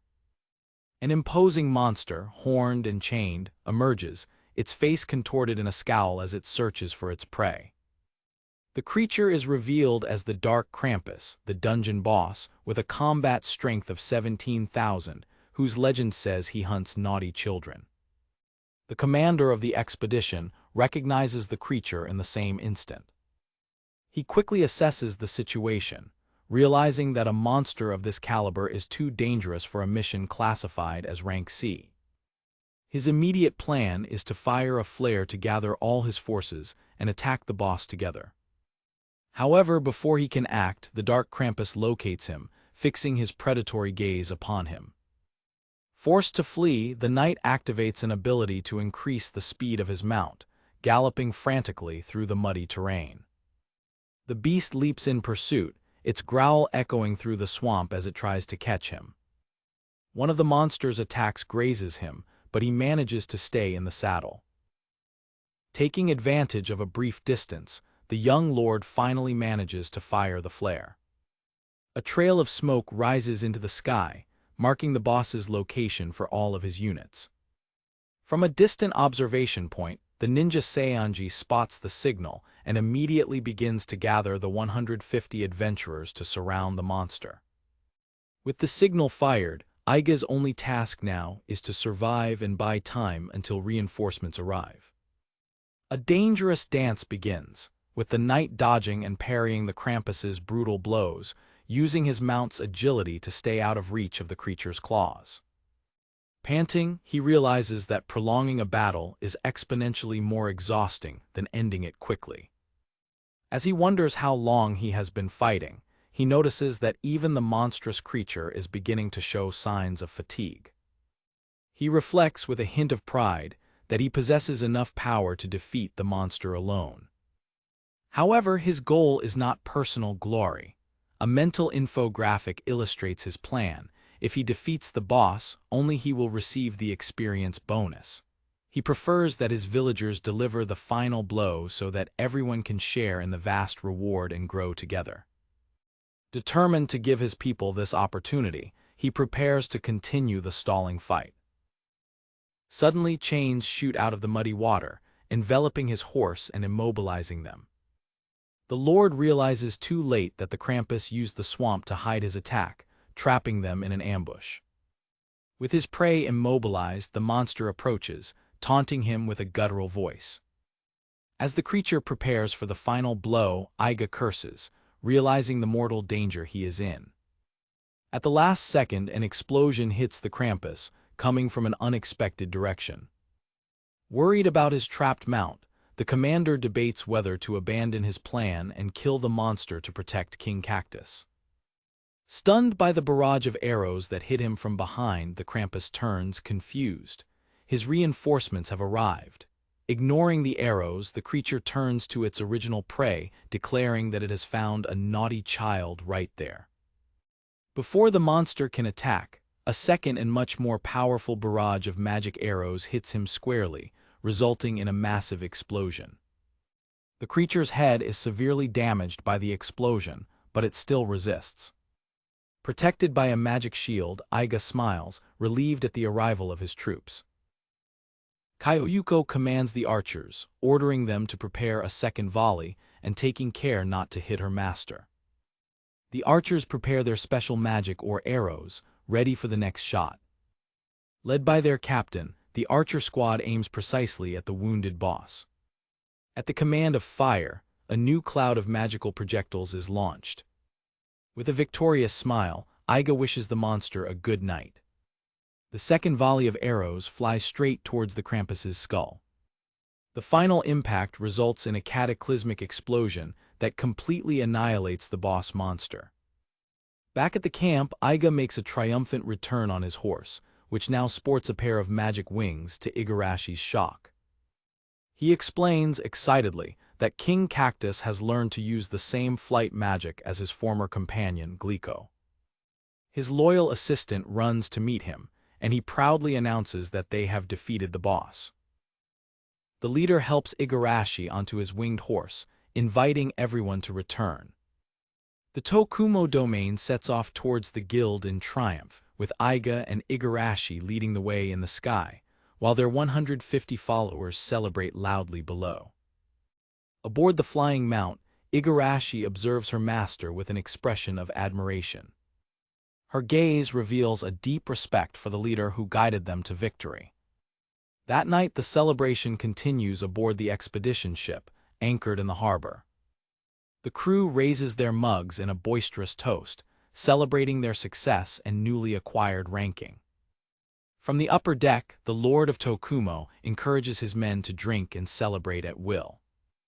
Later, in a moment of solitude, he reflects on the incredible feat. His entire group is now officially ranked as Rank B adventurers. He decides to have a private celebration. Igarashi finds him on deck. After a brief exchange of words, he congratulates her on a job well done.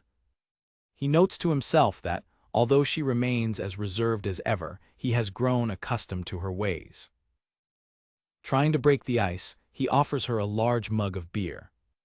He remembers a previous attempt to share a drink with her, which was interrupted, hoping that this time will be different. To his surprise, the assistant accepts the mug and downs it in one go. Impressed, he asks if she drinks often. Her answer leaves him shocked. She reveals that this was the first time she had consumed alcohol. Worried that she might get sick, he watches her anxiously. Igarashi, however, remains standing under the moonlight, seemingly unaffected by the drink. A comfortable silence settles between the two as they watch the sea. The leader smiles, relieved, concluding that she is fine and remains as laconic as ever. Breaking the silence and her own barriers, Igarashi leans in and kisses him. On tiptoe, she deepens the kiss, a gesture of affection long contained. In a whisper, she confesses her feelings for him. With a serene smile and a slight blush, she looks at him, as a light snow begins to fall, sealing the magical moment. After completing a high-level mission, Glico sits exhausted amidst the destruction, lamenting Mori's absence. While resting, she finds a newspaper that catches her attention. For a month since separating from her friend to resume her missions, the adventurer feels a growing need, reaching her emotional limit. Her eyes widen in shock as she reads an unexpected news item in the periodical. Invigorated by the news, Glico sets off at high speed, flying towards Mori, determined to reunite with her. Her journey takes her over the vast ocean, flying towards the destination of her former team.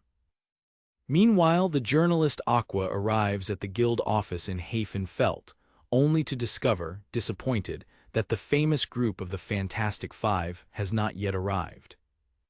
Realizing her overzealousness, Aqua decides to wait patiently for the group's arrival. Her wait is interrupted when she hears a guild employee announce that the boss of the Lu Monde forest has been defeated. To Aqua's satisfaction, the employee confirms that it was the Iga domain responsible for the feat, bringing a knowing smile to the journalist's face. At night on the pier, Aqua is guided to the Tokumo domain's ship, where a lively celebration is in full swing. From the deck, she observes the Tokumo crew noisily celebrating their recent success. The reporter examines the festive crowd, but cannot locate Iga amidst the celebration. Her search leads her to spot Galshias, Iga's advisor, acting suspiciously near a door on the upper deck. Tiana, one of Iga's former companions, confronts the advisor, asking to see her master, which makes the man visibly nervous. The scene widens to reveal Glico arriving by surprise, while in the background, Iga and Igarashi share a passionate kiss, oblivious to everything. Tiana is shocked to witness the intimacy between Iga and his secretary, realizing that their relationship goes far beyond the professionalism she imagined. A memory comes to Glico's mind. A month ago, Tiana took them, along with Mori, to buy underwear. In the flashback, Glico suggests a bikini armor, an idea that is met with a vehement and unanimous objection from Tiana and Mori. The two girls show interest in a skirt displayed on a mannequin. Glico reflects on her preference for pants due to practicality, but begins to wonder if adopting a more feminine style could change how others perceive her. Tiana's true motive is revealed in her thoughts. She hopes that by appearing more feminine, she can finally attract the attention of her master, Iga. The memory ends with Glico observing Mori with a pensive expression. Back in the present, Tiana, horrified by the kiss, tries to silence Glico, declaring that Iga's future wife must be Mori Luckstrom. Galcias intervenes, realizing that Tiana is firmly on Team Mori. The advisor's face fills with fierce determination. He proudly declares himself to be on Team Igarashi, confessing that he has always secretly rooted for the couple and that this is a great opportunity for Igarashi, given Iga's notorious slowness when it comes to matters of the heart. While Tiana dismisses the scene as a mere drunken stumble, Galcias defends his lord, insisting that he is not drunk. Tiana remains adamant, stating that Mori is the only acceptable partner for Iga. The discussion heats up. Galcias defends Igarashi, who has supported Iga since his dismissal, while Tiana argues that Mori has known him longer and followed him to Tokumo. The two engage in a comical display of strength, each defending their preferred couple, while Iga and Igarashi fall onto the deck below. The dispute is interrupted when both look down, shocked by the escalation of events. Visibly drunk, Igarashi positions herself over Iga, covering him with kisses. A blushing Iga tries to gently push her away, asking her to stop. She asks why, and he replies that it's because she's drunk. Igarashi seems to process the information for a second before confessing her love and her refusal to stop, then fainting on top of him. She falls fast asleep on Iga's chest, leaving him completely stunned by the situation. Under the moonlight, Iga hears the soft sound of his secretary snoring. He looks at her sleeping face as she snuggles comfortably against him. Worried that she might catch a cold, the young lord tries to move her carefully. A familiar voice offers help in dealing with the mess. Iga looks up and sees Glico standing over them, greeting him casually after landing on the deck. Galcias, who tried to stop the warrior from intervening, appears comically crushed on the ground. The domain leader is shocked to see his former teammate. Later in the cabin, Iga carefully places Igarashi in bed. With Glico and Tiana present, he thanks his former ally for her help. He reflects on the events, regretting having encouraged Igarashi to drink, unaware of her low alcohol tolerance. While apologizing to his sleeping secretary, Iga turns to confront Glico, with Tiana watching in the background. Glico questions him about the romantic scene she witnessed, accusing him of kissing Igarashi without hesitation, which he vehemently denies. The armored adventurer observes the scene from afar, arms crossed. Glico corners Iga on the bed, asking directly if he is interested in Igarashi. Completely flustered, he replies that it's none of her business. She insists that it is her business, to his growing confusion. Suddenly, an epiphany strikes the young lord. He notices the intense blush on Glico's face, which leads him to a surprising conclusion. He realizes that her reaction is motivated by jealousy, suspecting that she has feelings for him. Glico denies it hastily, admitting that Igarashi is a good woman, but claims that other girls also have feelings for him. Frustrated with his slowness to understand, she becomes irritated. She finally clarifies that she is referring to Mori Luckstrom. The revelation leaves Iga completely perplexed and confused. Glico scolds him, demanding that he think seriously about the situation. She argues that Mari, although still young, will become a beautiful woman, expressing her hope that she remains as she is. Still not understanding, Iga asks what Mori's relevance is to the conversation. Exasperated, Glico points out the obvious. Mori left her group and followed him to his territory, a clear sign of affection that he seems unable to perceive. Iga recalls acts of kindness from Mori, interpreting them as pure friendship, until Galcias abruptly enters the room. The discussion is interrupted, leaving Iga holding a potion, with Glico and Galcias now in the same environment. The advisor explains that he brought a potion to help with Igarashi's hangover. The young lord thanks him for the help. With a mischievous smile, Galcias suggests that he and Glico withdraw, citing the saying, "Too many cooks spoil the broth." The warrior glares at him, promising not to forget his name. As they leave, the two are already immersed in a heated debate about their rival teams, leaving Iga perplexed by how quickly they developed such familiarity. Iga turns his attention to Glico, questioning her presence in a region known to be for beginner adventurers. The warrior explains that she came to greet Mari and the rest of her companions, who will arrive soon after hearing about the deeds of her former leader. He is flattered by the praise, but his heart leaps with anxiety upon learning that Cross's group is on its way. His concern is confirmed. His former group has been tasked with a mission to defeat the sixth archdemon, whose appearance has been predicted for that region. In a brief moment of calm, the camera focuses on Igarashi sleeping peacefully. Iga processes the magnitude of the news. His former companions are about to face one of the world's greatest threats. Determined, he asks Galcias to take care of Igarashi and hurries out of the room.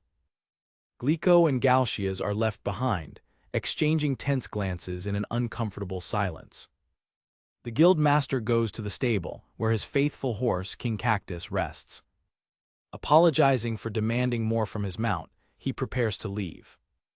He mounts King Cactus and with the help of magic ascends to the skies, flying over the city. Looking at the vastness of the night sky, Iga feels an overwhelming desire to reach even greater heights. He reflects on the 10 months that have passed since he was dismissed by Cross's group. Under the moonlight, he wonders how much stronger his former companions have become in that time. He compares their progress to his own, feeling that the newly acquired rank B license for his group is a modest advancement. The distance between him and his former group seems immense, a chasm he longs to cross. The vertigo he feels may be from the altitude or from the whirlwind of thoughts about how unattainable they seem. Despite everything, he reaches out to the stars, determined to one day reach the same level as them. A transition panel focuses on the architecture of the port. The next day, Calm returns to the pier. After the celebration, Iga grants his followers 2 days of rest, which they take advantage of to relax on the ship. Glico has fallen asleep on a table, while Galcias appears to be working on some documents.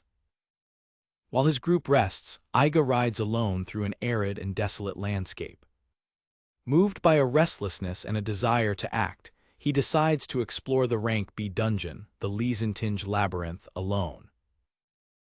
Northwest of Hafen-Felt, in an arid landscape, lies the Liesentinge Labyrinth, a rank B mission zone. Iga rides alone on his mount, King Cactus, through the desert towards the dungeon. Upon arrival, he ties his horse to a post before proceeding. Before entering the dungeon, he decides to make a stop at the guild office located at the entrance. He bids farewell to his faithful steed, King Cactus, asking him to wait for his return. The young lord approaches the Adventurers Guild outpost, a rustic building amidst ancient ruins. He reflects that dungeons built like ruins usually have a guild office at the entrance, a convenient place to rest and buy recovery items. He announces himself at the counter, seeking permission for his domain to enter the dungeon. At the booth, a clerk requests his adventurer's license to process the request. A senior guild employee interrupts him, questioning his rank C license for a rank B dungeon. He explains that his group was promoted the day before, but she seems skeptical and detains him when he tries to leave. With a stern look, the guild employee points out that although the Iga domain is registered as a full group, he is visibly alone. He explains that his companions are taking a day off, but the receptionist scolds him for his reckless behavior, insisting that it is the guild's duty to prevent accidents. The accusation of being reckless visibly irritates the expedition leader. The employee confronts him, arguing that entering a high-level dungeon alone is the definition of recklessness. Visibly frustrated with the bureaucracy, the adventurer rubs his head, trying to remain calm. He tries to minimize the employee's concern, treating the situation as if it were nothing.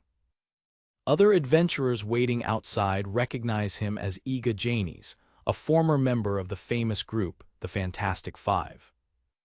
His reputation precedes him, but not in a positive way. A red-haired employee from another guild declares loudly that he was known as the weak link of the hero group, to the amusement of the other adventurers. Ignoring the taunts, he says goodbye to the concerned employee and states that he is entering the dungeon anyway. As he walks away, the guild employee calls out to him, begging him not to throw his life away for the sake of others' laughter. He glances back over his shoulder with a slight reassuring smile. He assures her that he doesn't care about the opinions of others, but sincerely thanks her for her concern. Alone, he faces the dark and inviting entrance to the Liesentinge labyrinth. On the first underground floor, he immediately encounters a small Cyclops monster. With a single quick strike of his sword, he defeats the creature with ease. After the battle, he collects the items left by the defeated monster. He assesses the situation, concluding that the monsters on the upper floors are weak and that the real challenge will begin around the 7th or 8th floor. His solitary exploration has a clear purpose: to obtain an accurate measure of his own capabilities at the present moment. He advances through the 10 floors of the labyrinth, facing increasingly stronger monsters as he descends deeper, knowing that a boss awaits him at the end. After traversing the initial floors, he arrives at the staircase leading to the 7th underground floor. Descending the stairs, he prepares himself mentally, knowing that from this point on, he will need greater focus and caution. His thoughts are interrupted by screams of panic as he sees a group of adventurers fleeing from a Felsenrock, a spherical monster that rolls at high speed. Recognizing the trio from the entrance, he acts quickly, casting a blast spell that obliterates the stone monster in a cloud of dust and fragments. Gasping for breath and covered in dust, the leader of the group of adventurers thanks Iga for saving them. The trio recovers from the shock, sitting on the ground amidst the wreckage of the monster. The young lord stares at the rescued adventurers with an expression of disapproval. He gently scolds them, pointing out that this floor of the dungeon is clearly beyond their current abilities. The group admits their mistake but reveals a bigger problem. They have used up all their magic and cannot use an escape spell to leave. With a sigh of resignation, Iga rebukes their poor mana management, but agrees to cast the escape spell for the group. He proposes an ingenious deal. In exchange for the escape spell, he asks them to hold his item bag until he exits, solving the logistical problem of carrying excess weight on a solo exploration. As he casts the teleportation spell, he reflects that, although it seems risky to trust strangers, the need for an adventurer's license to access dungeons makes theft highly unlikely. With a flash of magic, the escape, Edget's spell is activated, enveloping the adventurers in light. Free from his burden and distractions, the domain leader decides it's time to accelerate the pace of his exploration. He advances through the 7th floor, facing the challenges with renewed determination. On the 8th floor, he encounters and dispatches a group of gelatinous monsters. On the 9th floor, he continues his descent, facing even greater dangers. During his journey through the deeper floors, he comes across and rescues some other groups of adventurers who have been overwhelmed by the monsters. Finally, he reaches the 10th and final floor. The atmosphere changes and he senses the presence of the dungeon boss, which, according to the guild, is a mid-level green dragon. Recalling the powerful monsters he has already faced, with combat strengths exceeding 15,000, he decides to prepare. Using healing magic and magic ore, he restores his strength and mana for the imminent battle. Recovered, he comes across a monumental door that seals the boss chamber. With effort, he opens one of the circular hatches embedded in the large door. He enters the vast chamber, expecting to find the dungeon boss awaiting him. To his surprise, the throne room appears deserted and silent. Suddenly, the green dragon, a colossal monster, descends from the ceiling, surprising him with its sudden appearance. The creature immediately attacks with a blast of energy, forcing the adventurer to desperately dodge to avoid being incinerated. He assesses his opponent, a green dragon from one of the 7 draconic lineages with a combat strength of 47,000. Seizing an opening, he delivers a swift blow to the dragon's leg, severing some of its toes. The severed toes of the creature fall to the ground, still writhing. The dragon roars in pain and fury, the sound echoing through the chamber.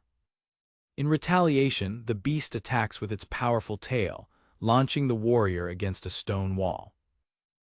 Despite being injured, he realizes that the wound on the dragon's back was severe and that he needs only one more blow.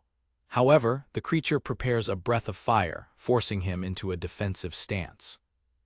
He counters the breath of fire with his ice magic, Fi Yorodal, creating a dense cloud of steam that fills the room. The dragon roars amidst the fog, momentarily blinded and disoriented. The creature's silhouette is visible through the steam, searching for its target. Using the steam screen as cover, Iga leaps towards the dragon unseen. Positioned for the final blow, he prepares his sword to end the fight. He plunges his blade deep into the dragon's neck, a blow that should be fatal. To his horror, he discovers that the dragon's previous injuries have completely healed. The creature possesses a powerful regeneration ability. The dragon, though wounded, roars defiantly. Realizing the twist, the swordsman curses his bad luck. Facing a boss with regeneration, he understands that the battle has become exponentially more difficult and that he is in a dangerous situation. Hours later, at the entrance to the labyrinth, calm prevails. Iga emerges from the dungeon, exhausted and covered in wounds, to the relief of the group of adventurers he saved and who were waiting for him. Ignoring the greetings, his first concern is to retrieve his item bag that he had entrusted to them. The guild employee approaches, bowing in a sincere apology for having doubted him, revealing that she had just received the guild's report on his deeds. The employee announces, to the astonishment of the other group, that Iga single-handedly defeated the boss of the 10th floor. The adventurers react with shock and disbelief, unable to comprehend how he managed to defeat the green dragon alone.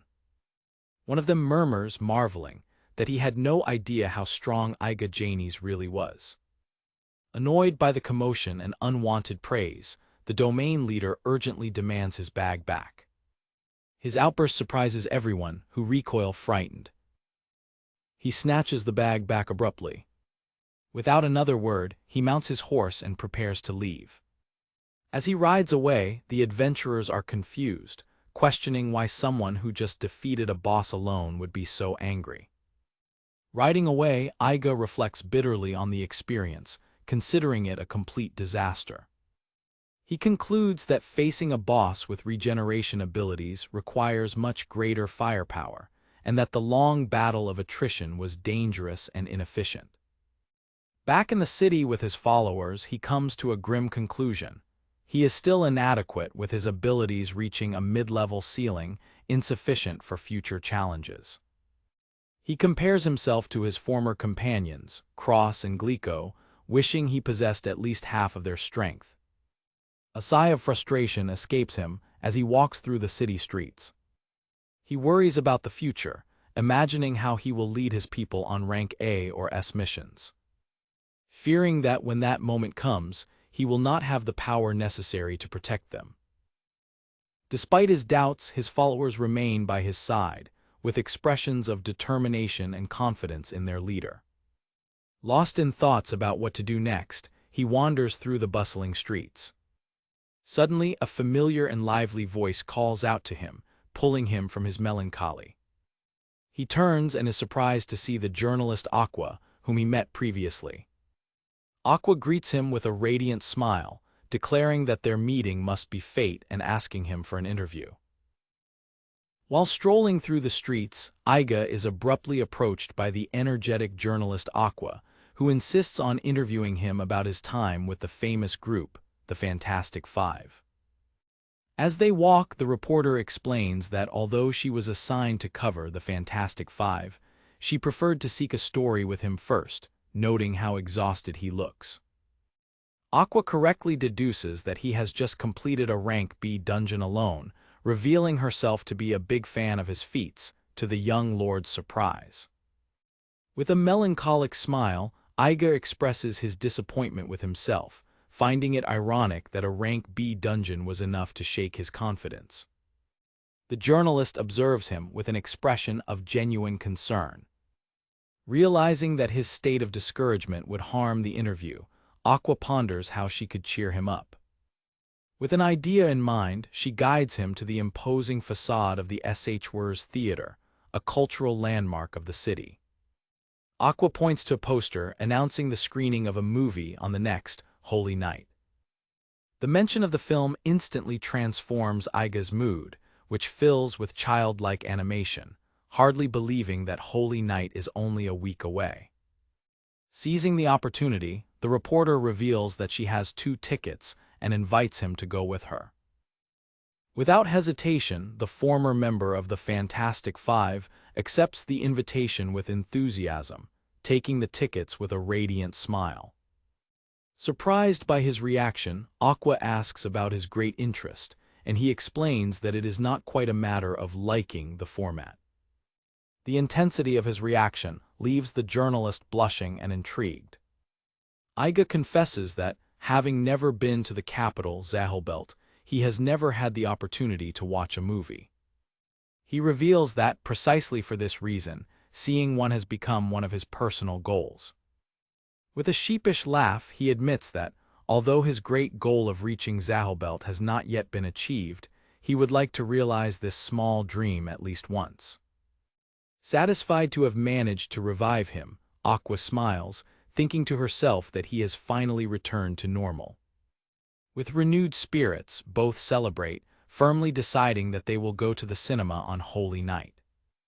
They head to one of Iga's favorite places, the Heil and Kraut Café, to conduct the interview in a more relaxed environment.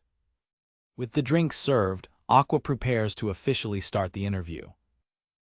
Now in a good mood, Iga confidently encourages her to ask whatever she wants. Aqua's expression becomes serious and intense, which leaves her interviewee visibly nervous and confused. She gets straight to the point, questioning him about the heroine group, one of the highest ranked in the world. The domain leader recognizes the group, mentioning their fame and constant presence on magazine covers.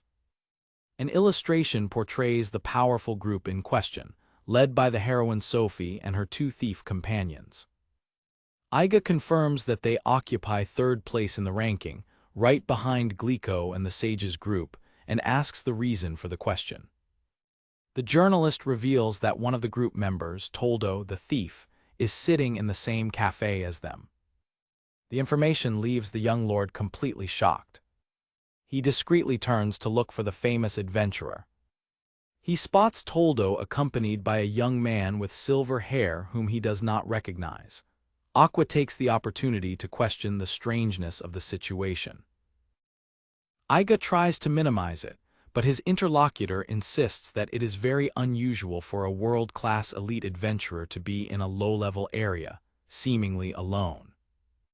The scene cuts to Galcias explaining that, with the exception of the archdemon Animus mission which has already been assigned to Cross's group, there are no rank S missions in the region that justify such a presence. Back at the cafe, the leader of the Tokumo domain suggests that Toldo could just be sightseeing, as Glico often does, but Aqua remains skeptical. Iga watches carefully as Toldo and his companion get up to leave the establishment. As he passes by their table, Iga feels an overwhelming aura of power emanating from Toldo. He is impressed, recognizing that the feeling of being in front of someone at the top of the world is palpable, even without using his special assessment skills. Unexpectedly, Toldo's companion stops next to their table. The young man named Yuri addresses Iga, revealing that he knows his fame as a skilled trainer. Yuri introduces him to Toldo as the man who trained the Fantastic Five. With a smile, Yuri asks to shake Iga's hand, declaring himself a big fan of his work. Flattered by the recognition, the young lord accepts the handshake, while Aqua watches them with growing suspicion. Toldo approaches, confirming that rumors about Iga's remarkable training skills have reached them. The rank S adventurer also extends his hand to greet him. During the handshake, Toldo expresses his great interest in seeing the type of group that Iga will form in the future. As they say goodbye, Yuri wishes Iga good luck in his future endeavors. Completely delighted, Iga comments on the duo's friendliness, contrasting with Aqua's suspicious expression. The journalist, in turn, becomes even more intrigued and suspicious of the encounter. Aqua shares her suspicion with Iga, stating that Yuri's statement of being his fan is the most implausible thing she has ever heard. She explains that, as his self-proclaimed #1 fan, she knows from experience that she has never met another person who shares her enthusiasm, to Iga's dismay. The scene shifts to the city's bustling pier at dusk. Back at the cafe, feeling that something bigger is happening, Aqua abruptly ends the interview and drags a confused Iga outside. In the middle of the port crowd, Iga asks a pensive Aqua what is bothering her. They hear the last call for the boat bound for Gatebrook Castle and spot Toldo and Yuri in the boarding line, which confirms Iga's suspicions that they are going to the location of Cross's mission. Journalistic instinct on high alert, Aqua declares that she will go after them in search of a scoop and runs off, leaving Iga behind. She returns briefly to apologize for breaking the promise of the cinema and hands him the tickets. Upon confirming that he has never seen a movie, she makes him a new proposal.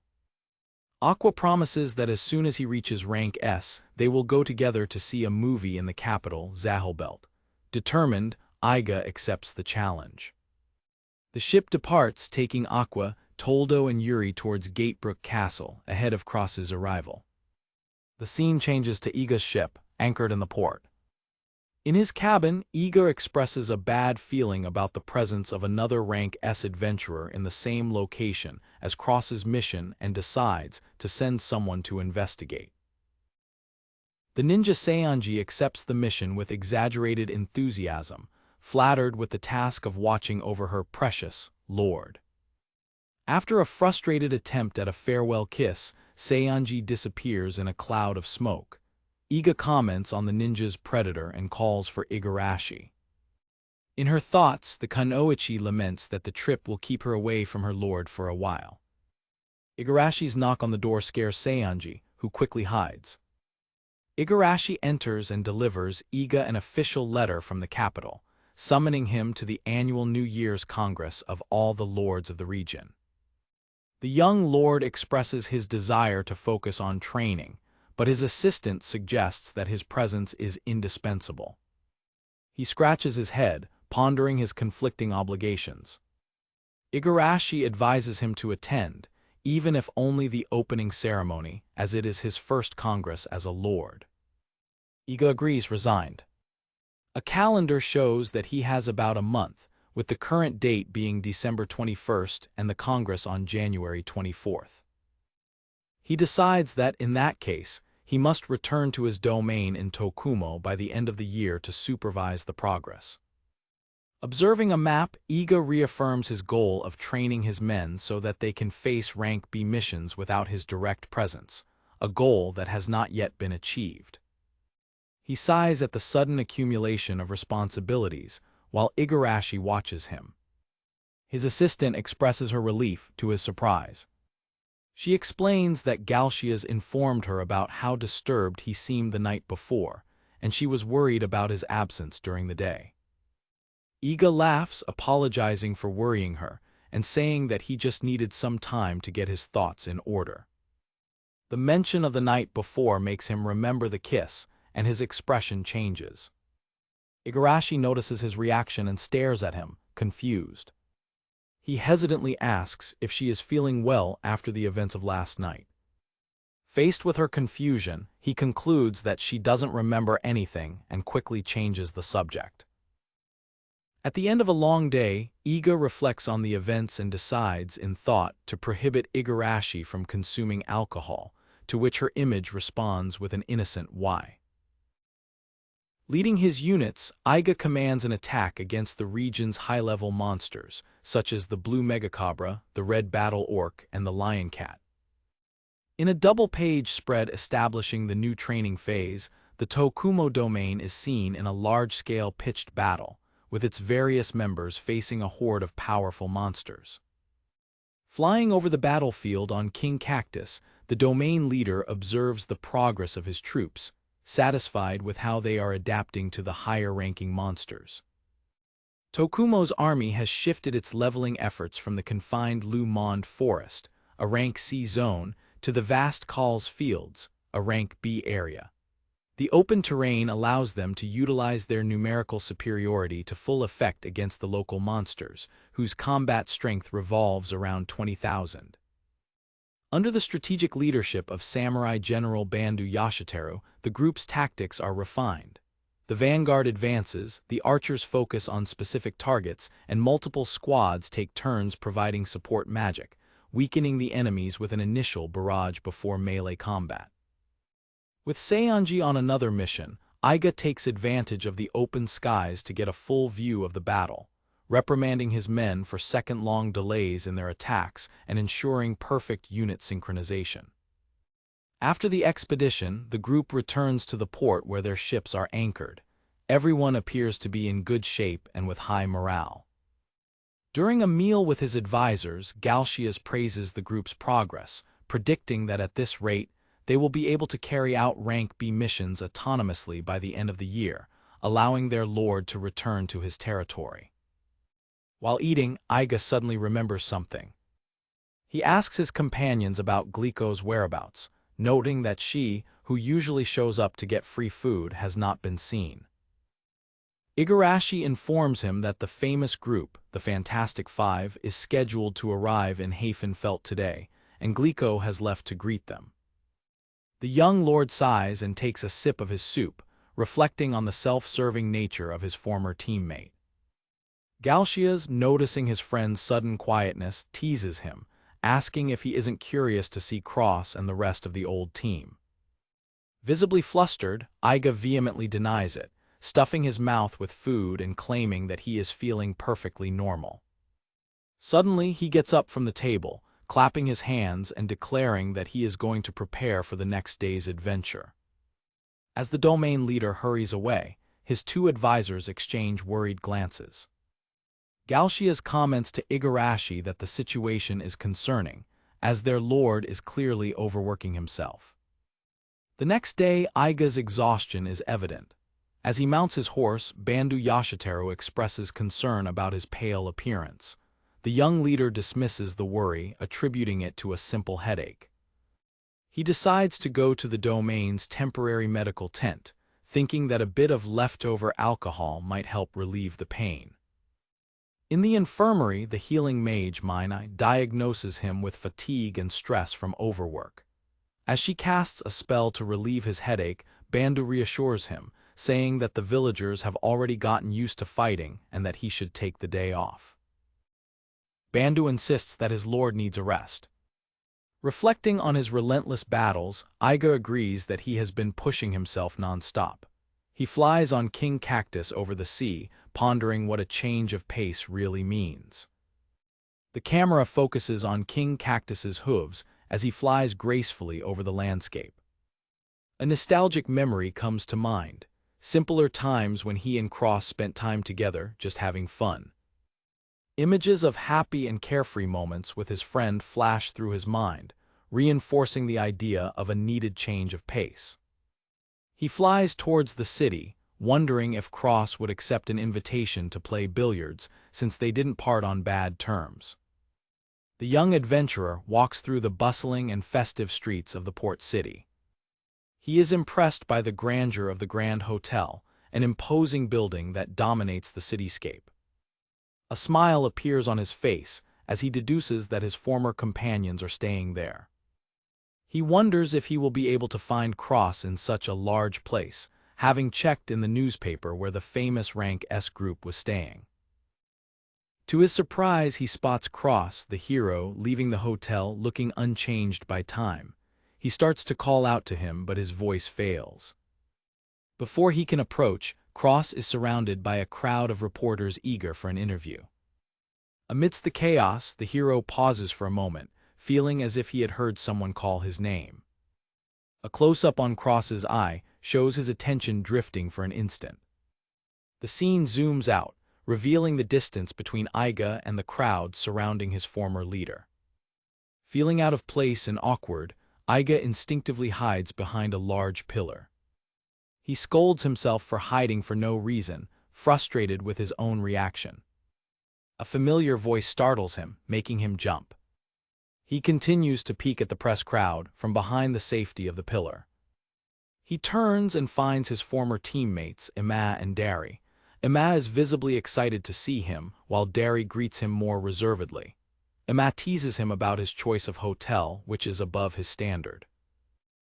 With a dejected expression, he admits that he just wanted to see if Cross would have time to have fun with him.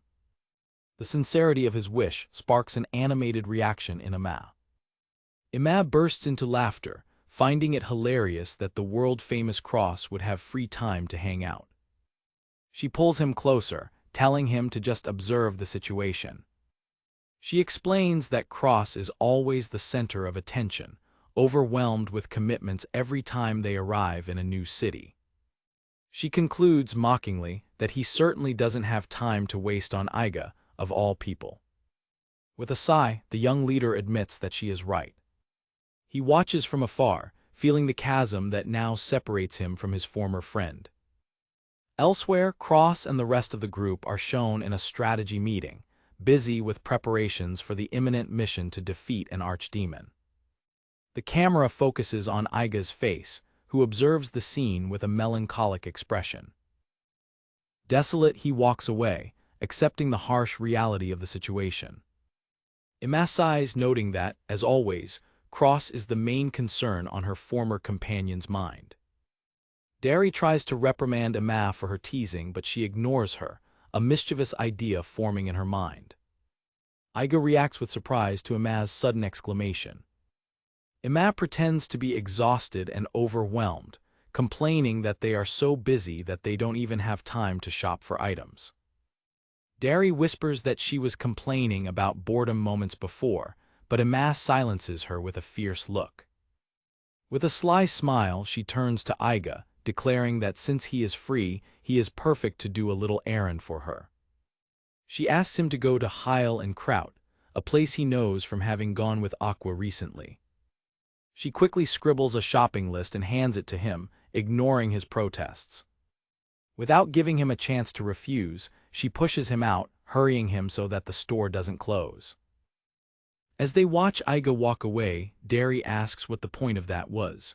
Ima complains that her former ally is always focused on Cross. With a slight blush, she reveals that there is a certain shy person she hopes he will also want to see. Iga arrives at the quaint facade of the herb and supply store, Heil and Kraut. He stops on the street, looking at the shopping list with a confused expression, questioning Ima's true intentions. As he enters the store, he reflects that although Ima has a sharp tongue, she is a good person at heart. He ponders the reason for the errand, suspecting that it's not just to tease him, although he admits that's probably part of the reason. Reading the list 99 potions, 80 antidotes, and Earl Grey tea, he sighs in exasperation, realizing the prank since the only one who drinks tea in the group, Tiana, doesn't even like Earl Grey. He remembers that Tiana's favorite tea is actually another one. The moment he thinks Sam, he sees a hand reaching for a can of the same tea on the shelf. He turns and is surprised to see Tiana, dressed in a hooded winter coat, standing in the same store. The shock is visible on the young adventurer's face. Tiana is also visibly surprised and embarrassed by the unexpected encounter. The two stand in awkward silence in the middle of the store, both aware of the setup. Without saying a word, the mage turns and quickly leaves the store. Iga realizes that Tiana had already bought all the items on the list, confirming his suspicions that Ima, the little busybody, orchestrated everything. He sighs, exhausted by his former companion's machinations. Outside, he finds her standing, burdened with a large shopping bag. He hurries to catch up with her, offering to carry the heavy bag. She is reluctant, but he insists. The scene repeats, emphasizing his determination to help her. As he hands over the bag, she stumbles, almost losing her balance. He steadies her, concerned. She apologizes, explaining that she hasn't been sleeping much lately. Her heart races at the sudden closeness. With a gentle smile, he comments that she hasn't changed at all, always putting the group's well-being first, and acknowledges that it must not be easy. Touched by his understanding, she looks at him with a soft gaze and a blush on her face, murmuring that he seems to be doing well. He doesn't hear what she says and asks her to repeat it, but she looks away. Snow begins to fall gently around them.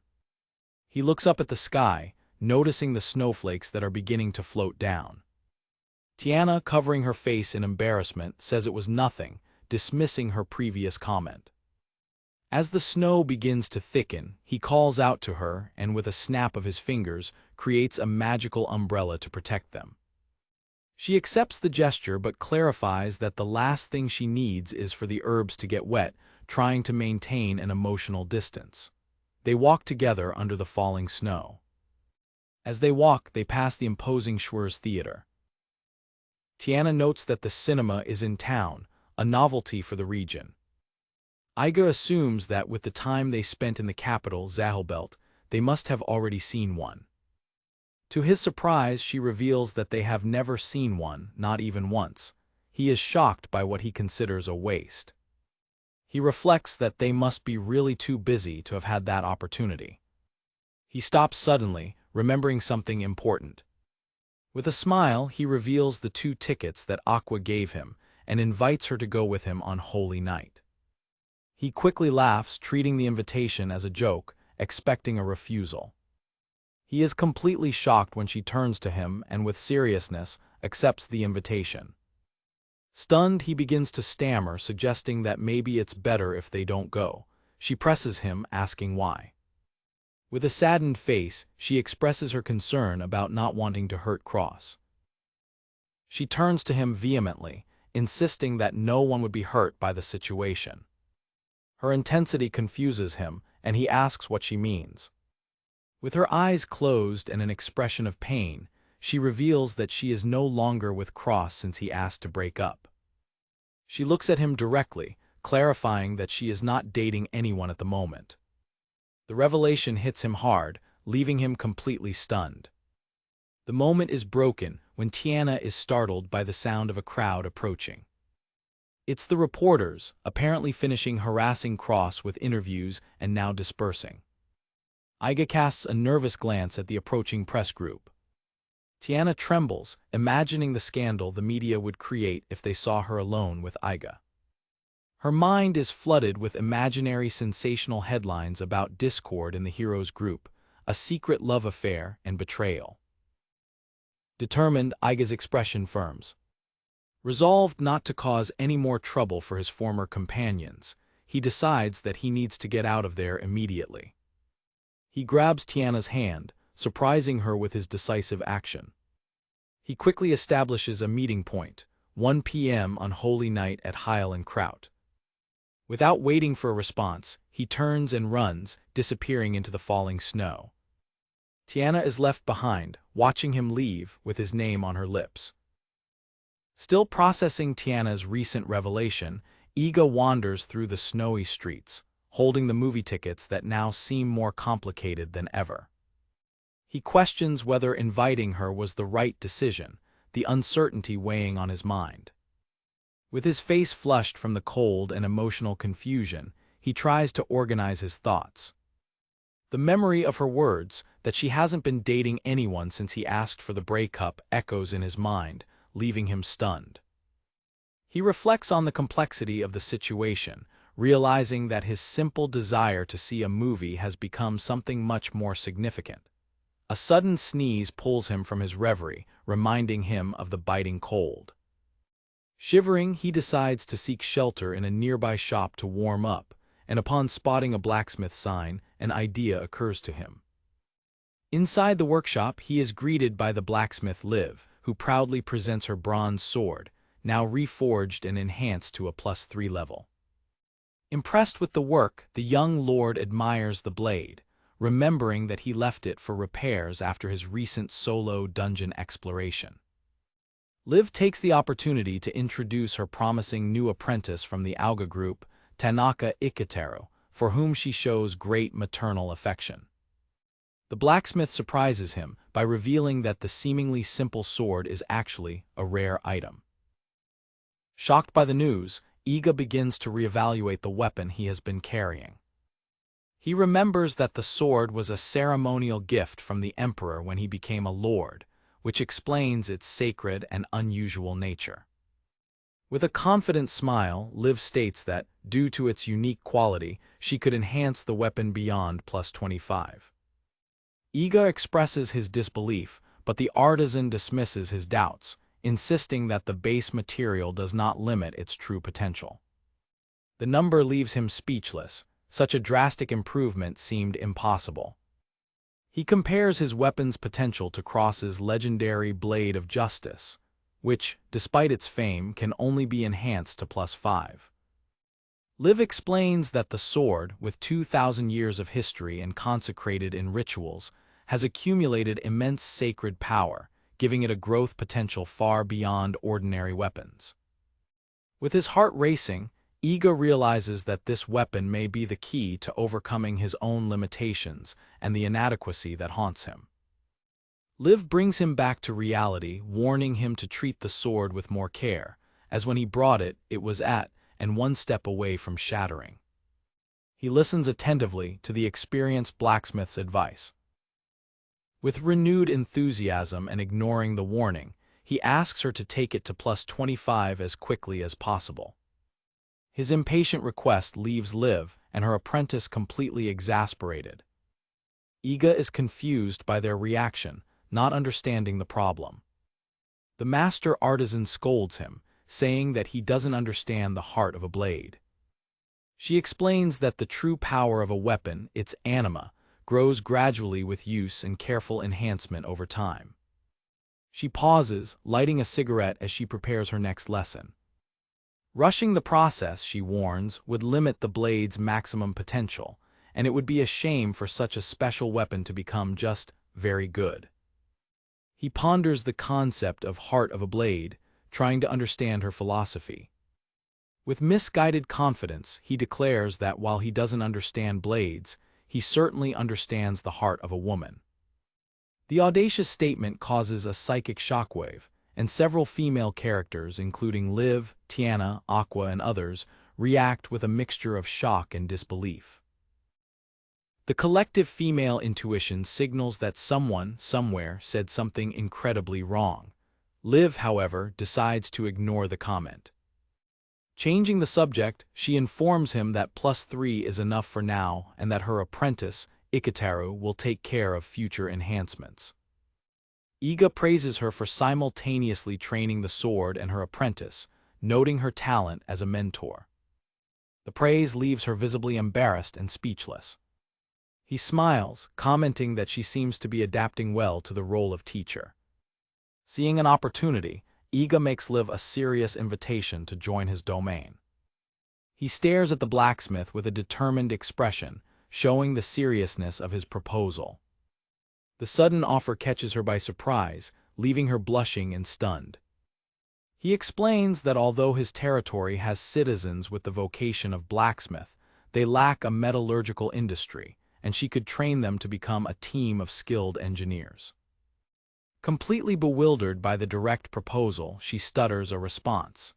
Iga, noticing her hesitation, tells her not to rush into a decision and picks up his sword to leave. Liv stops him, suggesting that he relax a bit, since he doesn't seem to be busy. He considers the offer, stopping at the door. The sound of the door opening interrupts the moment. To his surprise, his former leader and friend, Cross, the hero, appears in the doorway, calling his name with a smile. The unexpected reunion takes place in the workshop, with Iga and Liv looking surprised at the newcomer. Liv reacts enthusiastically upon seeing the familiar face, while Iga is momentarily speechless upon seeing the famous hero. Cross's dignified expression quickly turns into a broad, friendly smile upon seeing his old friends. The hero greets them with contagious energy, happy to see them again after so long. He seems to have not changed at all, maintaining the same warm personality as always. Cross invites him to warm up by the fire, noting the cold outside. The three sit down and begin to reminisce about the old days, laughing at the pranks they played in that same workshop, to the despair of Liv's father.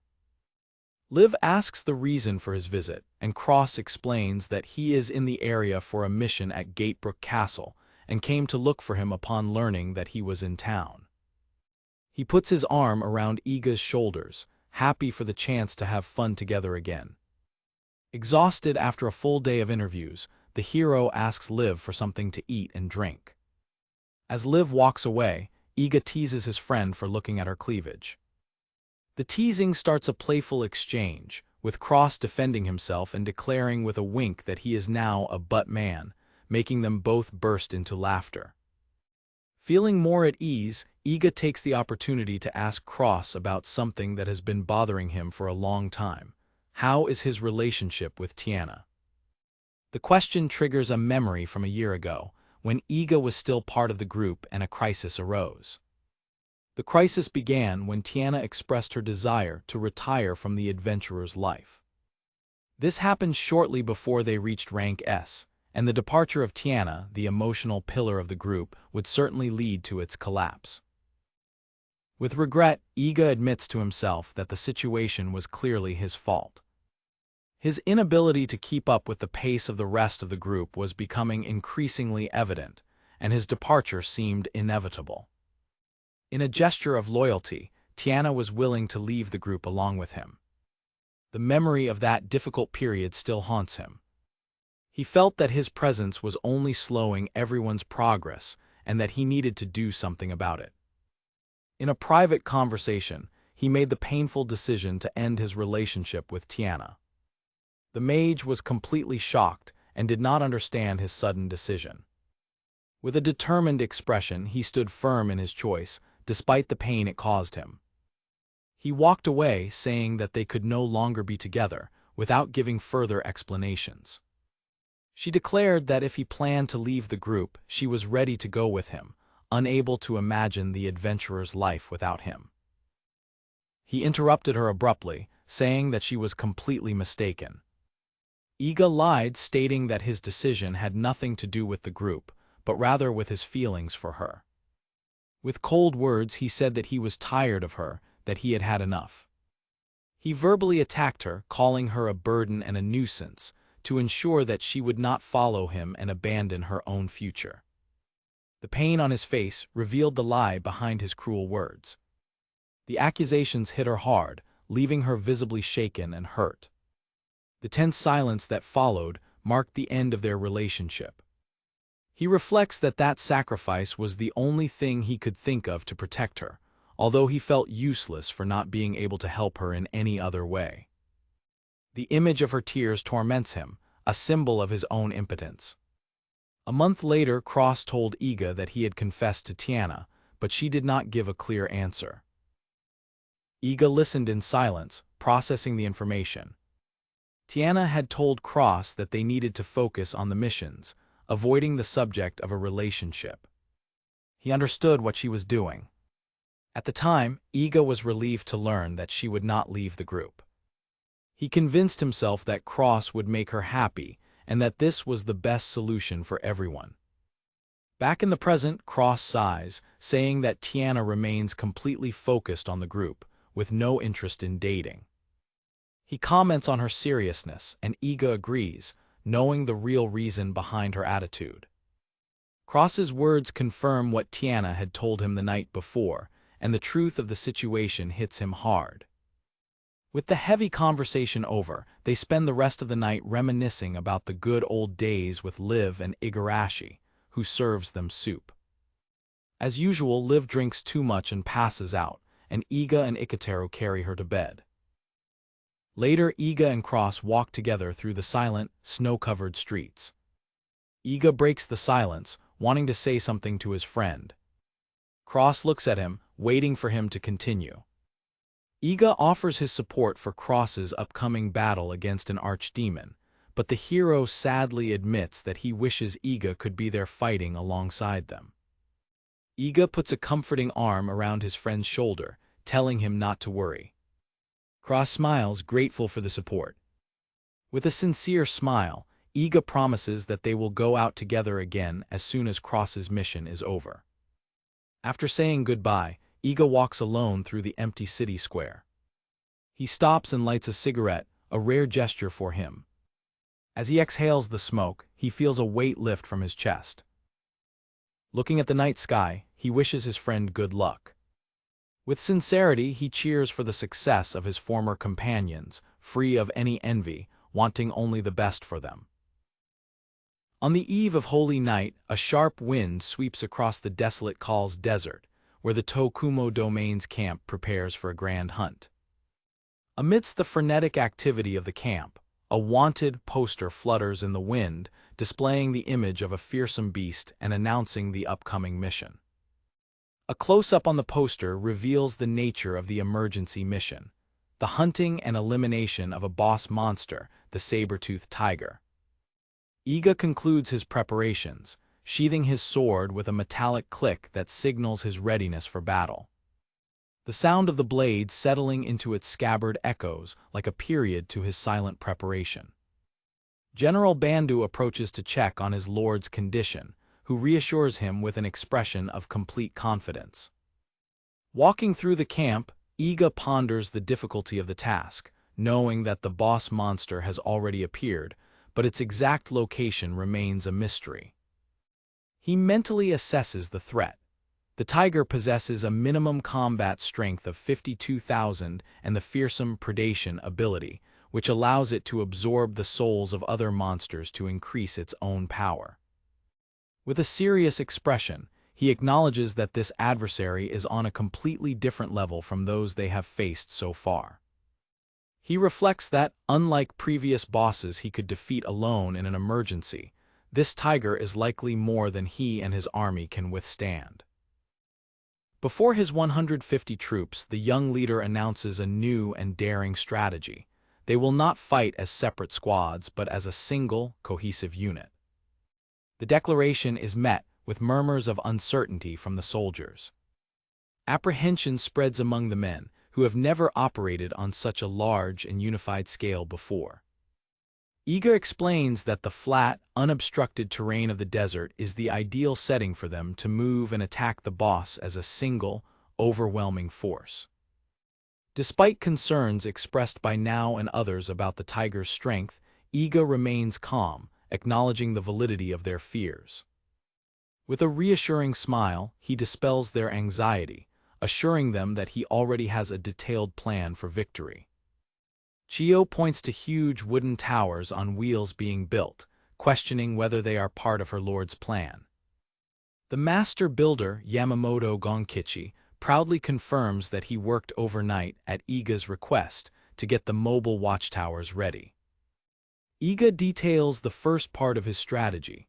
The watchtowers will provide the necessary high ground to circumvent the loss of accuracy that ranged attacks would suffer on the flat terrain. With the towers, the archers and mages will be able to fire from an advantageous position, drastically increasing the speed and accuracy of their attacks. He then reveals the second part of the plan, surprising one of his warriors.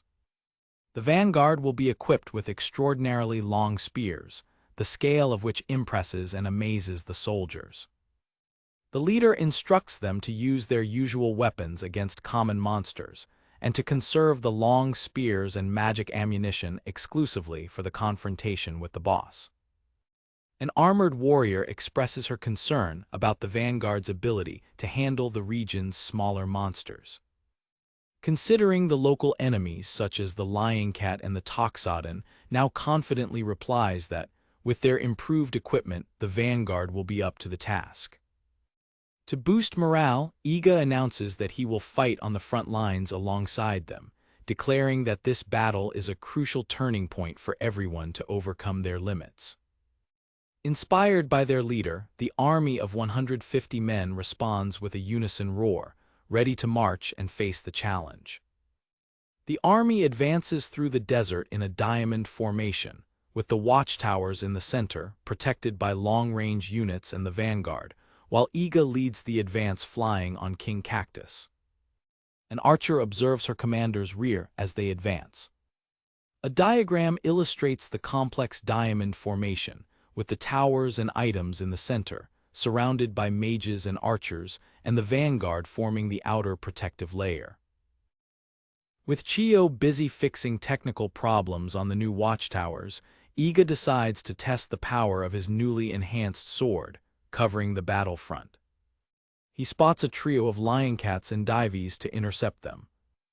Iga instructs his army to deal with one of the monsters, while he takes care of the other two. He advances with determination, leaving his men behind to face the impending threat.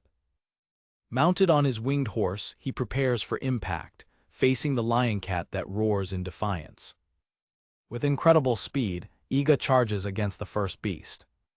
He cuts down the first lion cat and turns to the second with a single fluid stroke, barely feeling resistance and questioning the depth of his cuts.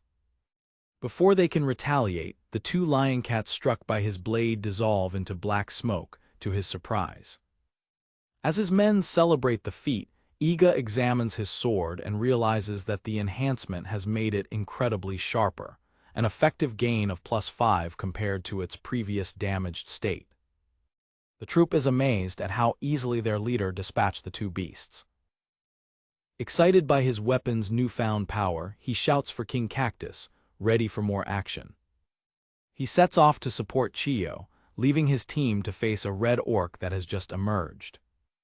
Iga watches Chiyo fight the red orc. Despite her improved technique, her blows barely scratch the monster's massive defense. Seeing the need for a different approach, he contemplates using a high-level technique.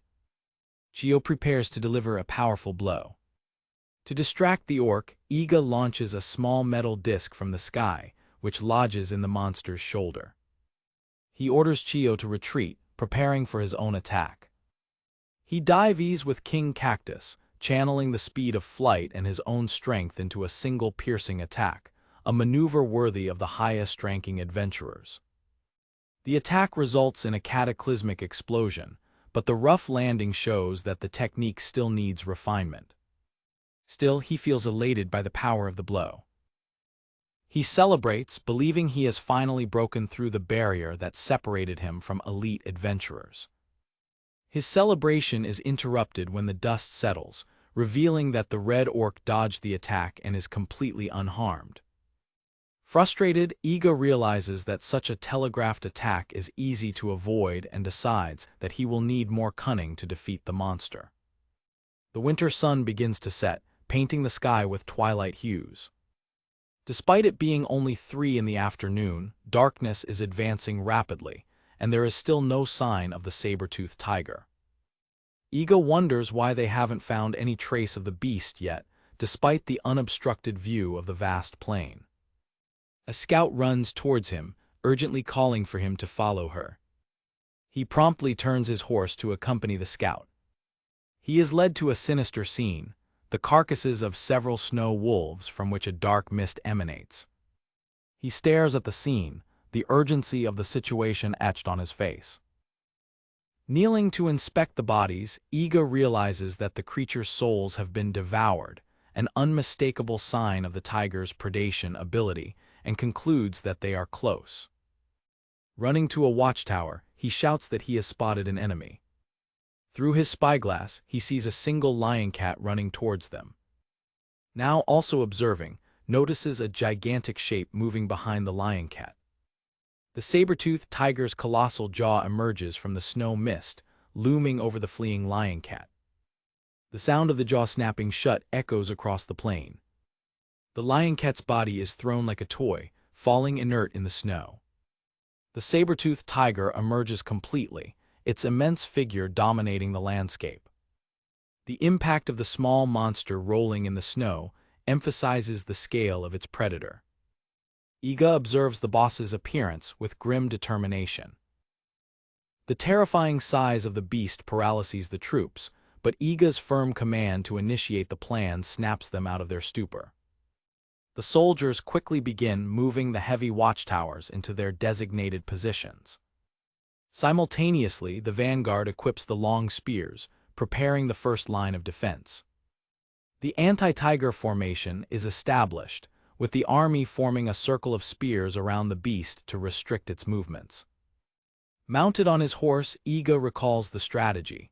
The spears are for containment, while the real damage will come from ranged attacks.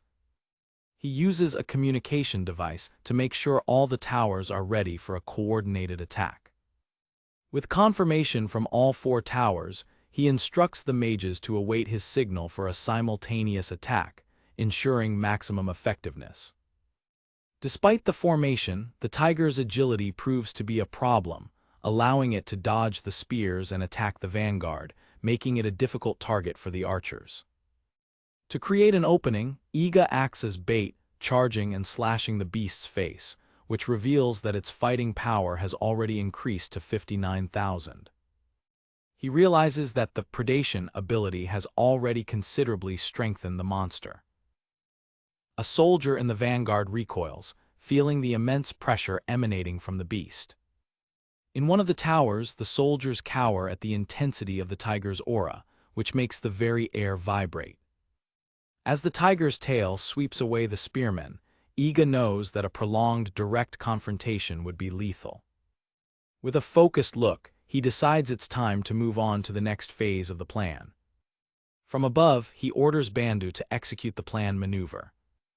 Bandu relays the order, commanding the vanguard to change from the circular formation to a crescent formation, creating a deliberate gap.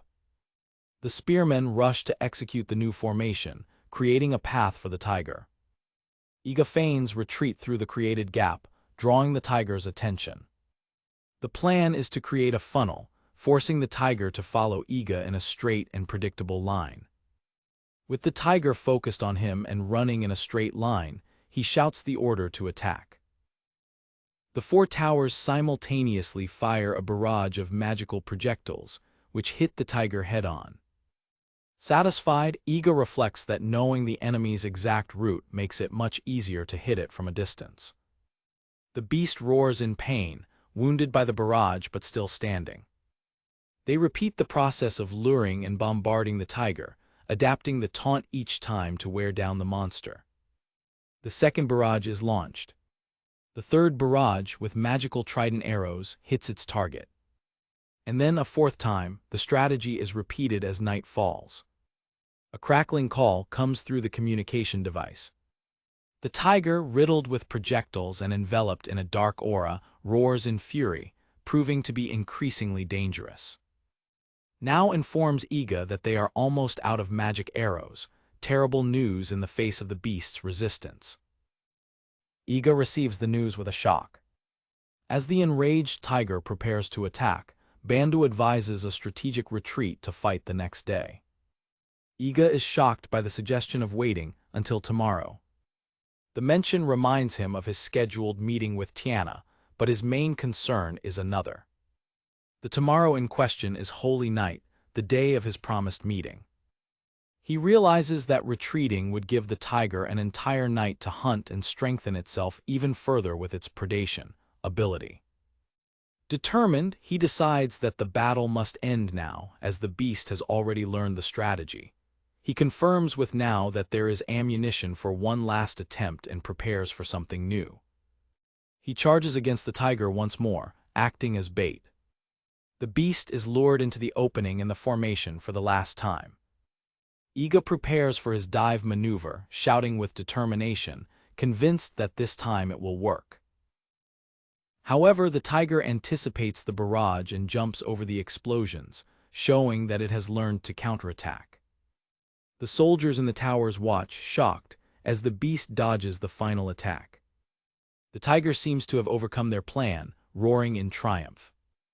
With a sly smile, Iga reveals that he predicted exactly this action, declaring that he read the beast's movements like a book. While the tiger is vulnerable in the air, Iga intercepts it with his winged horse. He finally lands his dive attack with full force, hitting the monster in midair. The impact is devastating, shattering the beast's armor. A massive cloud of dust rises, obscuring the outcome of the confrontation. From the dust, the silhouette of King Cactus slowly emerges. The soldiers call for their lord, worried. They find him exhausted and panting, slumped over his horse, having used every ounce of his power in the final attack. Iga's body trembles with the extreme effort. The tiger is fallen and petrified in a near-death state. Iga, exhausted, instructs his men to deliver the coup de grace. He finally faints and falls from his horse, crashing to the dirt ground. Fallen but victorious, he clutches his sword, reflecting that, although it wasn't graceful, he finally broke through the wall that separated him from the high-ranking adventurers. A smile of pure satisfaction and relief spreads across his dirty face. With the tiger finally defeated by the vanguard, the long battle comes to an end under the night sky. The souls of the monsters that the tiger had consumed are released, rising to the heavens like orbs of light. Many of the soldiers, following an oriental custom, join hands in a gesture of respect and condolences for the slain beast. Bandu explains to Iga that it is a custom to express condolences. Iga smiles, touched, remembering how, not long ago, his men were happy just to be able to defeat any monster. He and Bandu join the gesture, looking up at the starry sky, proud of the immense growth and strength they have achieved together. On the eve of Holy Night, aboard Iga's ship, the crew and allies celebrate their recent victories with a lively sumo tournament to boost morale. Amidst a boisterous and lively crowd, Tokumo's Grand Sumo Tournament reaches its climax, becoming the highlight of the evening's festivities. After the competition, the comrades raise their mugs in a warm toast, celebrating camaraderie and success. Iga, Galshias, and Igarashi relax after the excitement. While the two men enjoy a cold beer, Iga's advisor opts for orange juice, with everyone agreeing that nothing beats a drink after a successful mission. In a moment of relaxation, Iga leans in to smell Igarashi, who remains impassive. He comments that their situation is not as simple as it seems. Galshias praises the squad's incredible strengthening, betting that at this rate they will soon be able to face archdemons, an idea that Iga quickly dismisses with a smile. The young lord explains that, until now, each battle has contributed to the individual strengthening of each member, but he knows that this rate of exponential growth will not last forever. Using an improvised graph, he illustrates that amateurs in serious training experience rapid growth until they reach a plateau, where development slows down considerably. Galshias and Igarashi listen attentively, understanding that true strength from that point on will come from accumulated experience. Iga continues, acknowledging that occasionally, individuals with raw talent emerge who defy this logic, but this is the exception, not the rule. With humility, he admits that neither he nor the citizens of his territory possess this kind of innate talent. He reflects that, although he has citizens with the potential to become good adventurers, there is a natural limit to how strong they can become through combat alone. This means that relying solely on brute force and firepower is not a sustainable strategy for the growth of his nation. His strategy, therefore, must evolve. He recalls how he managed to overcome his own limits in the past, not only with training, but by abusing the destructive power of magic or arrows to advance in rank. Remembering the words of the blacksmith Liv that tempering swords and people takes time, he understands that he cannot rush the development of his people. With a sip of his drink, he concludes that to increase the firepower at his disposal, they need another ace in the hole, a new strategic approach. Galcias asks if he already has something in mind, and the domain leader confirms with a determined look. He reveals his plan. It's time to take everything they've acquired on their expeditions and bring it back home to build and strengthen their territory. He explains to Igarashi the logic of a virtuous cycle. What the territory produces finances and equips their missions in the outside world, and what they acquire out there, news, culture, technology, is used to develop the territory. This vision of a self-sustaining and growing nation is already attracting new and promising allies to their cause. He remembers the moment when the Eye of the Goddess showed him his unique vocation of strong nation, realizing that his true power lies not in him, but in the combined strength of his entire land and its 2,500 inhabitants. A memory of his conversation with Liv comes to mind, the image of her holding a photo, perhaps of her family or her father's workshop. He recalls her refusal to join him immediately. "I'm sorry, Iga," she said, "leaving this workshop behind is not something I can do. I need a little more time to think about it." He watches her with an understanding look, respecting her decision and patiently waiting for her to join him in the future. The sudden arrival of Galcias and Igarashi pulls him from his thoughts, bringing him back to the celebration. Back in the present, Tokumo's Grand Sumo tournament reaches its grand finals, with the two strongest fighters facing off in the ring. In a display of impressive strength, Chiyo lifts her opponent off the ground and secures victory, ending the eve of Holy Night with a typically Oriental celebration. After the festivities, the domain ships rest peacefully in the harbor under the night sky. Back on board, Iga finally feels the weight of the day, massaging his shoulder and admitting to himself that he is exhausted. The celebration becomes a bit chaotic, with Galcias tripping and falling dramatically. He comes across a shocking scene. Igarashi, having gotten beer without him noticing, is drinking directly from a barrel.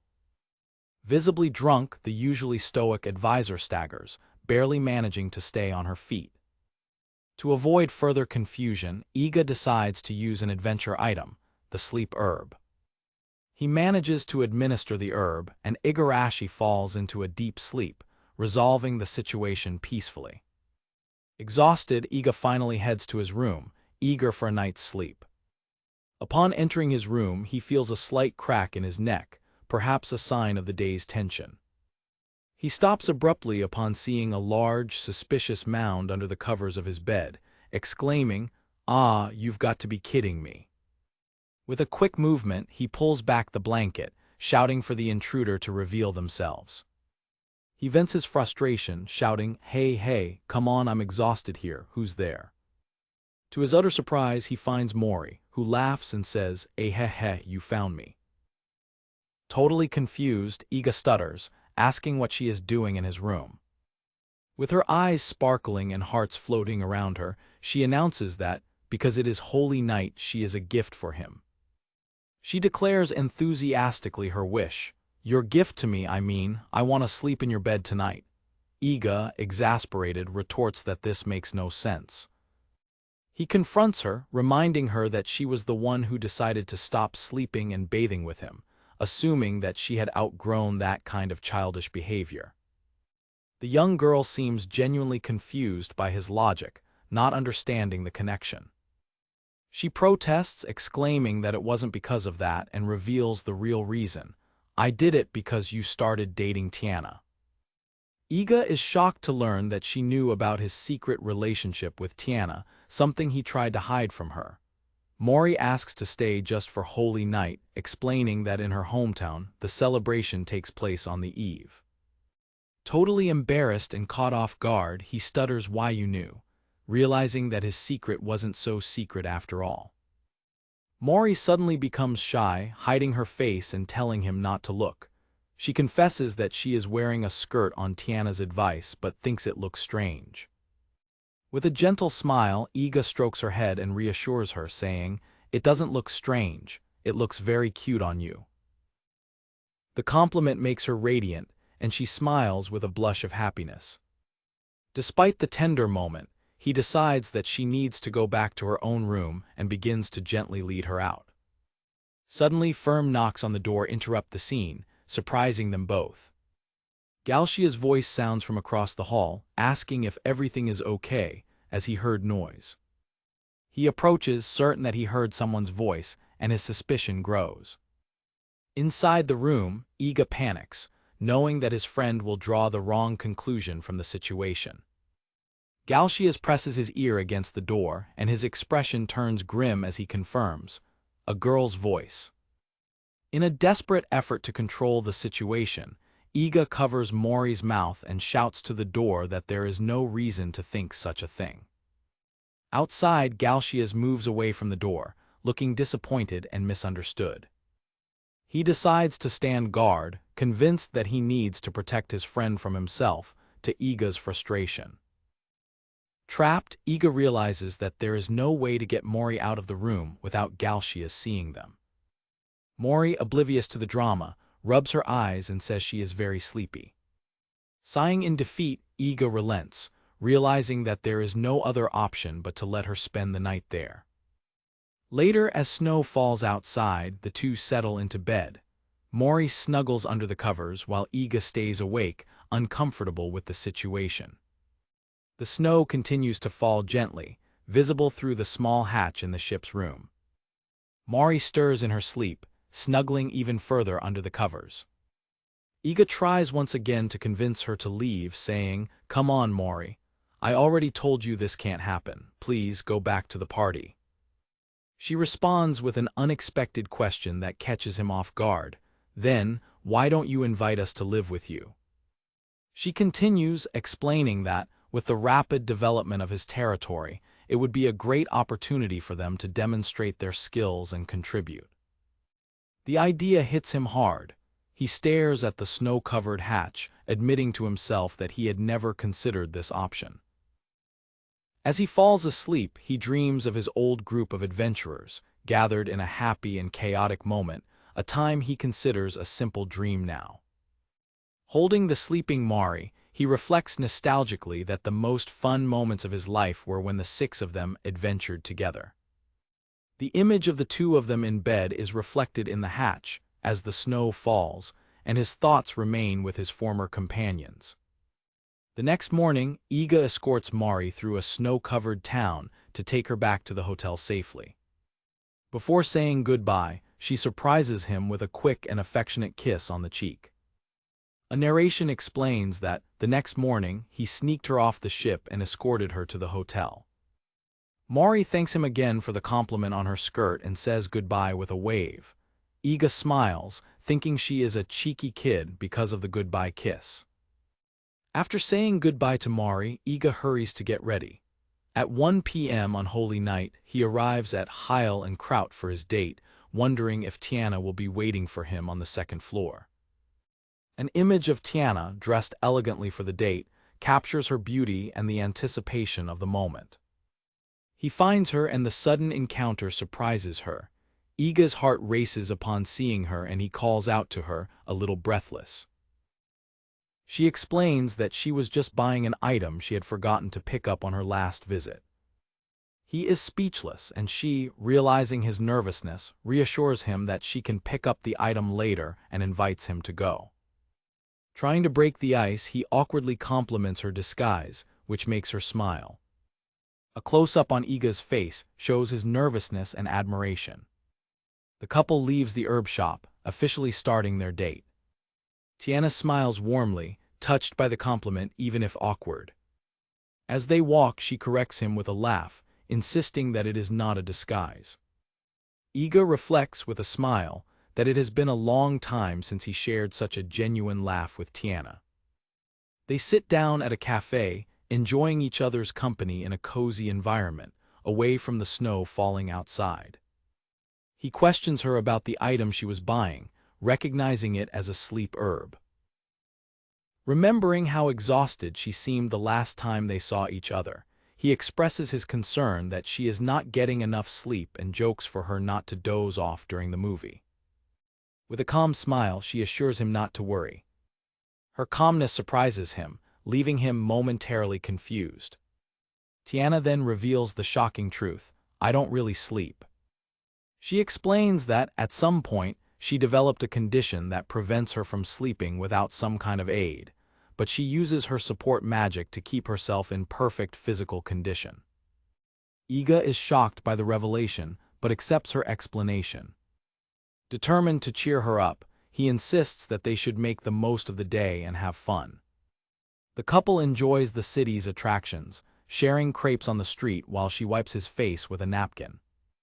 They join a small crowd to watch a street magician, both marveling at the tricks. In a clothing store, Iga watches her as she examines a sweater, clearly having fun together. The date takes them to the Grand Schwer's Theater to watch a moving picture, an exciting novelty for both. The film is a science fiction adventure, and during a scene, Iga takes advantage of the darkness to put his hand on Tiana's thigh, a bold gesture that makes her blush. A scene from the film painfully reflects Iga's past, showing the protagonist ending a relationship with harsh words, echoing the way he broke up with Tiana. Overcoming the painful memory, he gently takes her hand in the darkness of the cinema. Holding her hand, he turns and whispers how amazing the movie is, and she stares at him, the significance of the moment hanging between them. He feels her gaze and turns, realizing that something has changed, as if she has understood something important. Tiana's expression is one of shock and epiphany, as if the pieces of a puzzle have fallen into place. After the movie, they walk through a park where snow-covered trees are adorned with floating light crystals, creating a magical atmosphere. The barrier between them seems to have disappeared completely, and they talk and laugh non-stop, without a single moment of silence. As they walk under the illuminated trees, Iga mentions that he met with Cross recently. He asks her directly. He said that you weren't interested in dating anyone because you wanted to focus on missions first.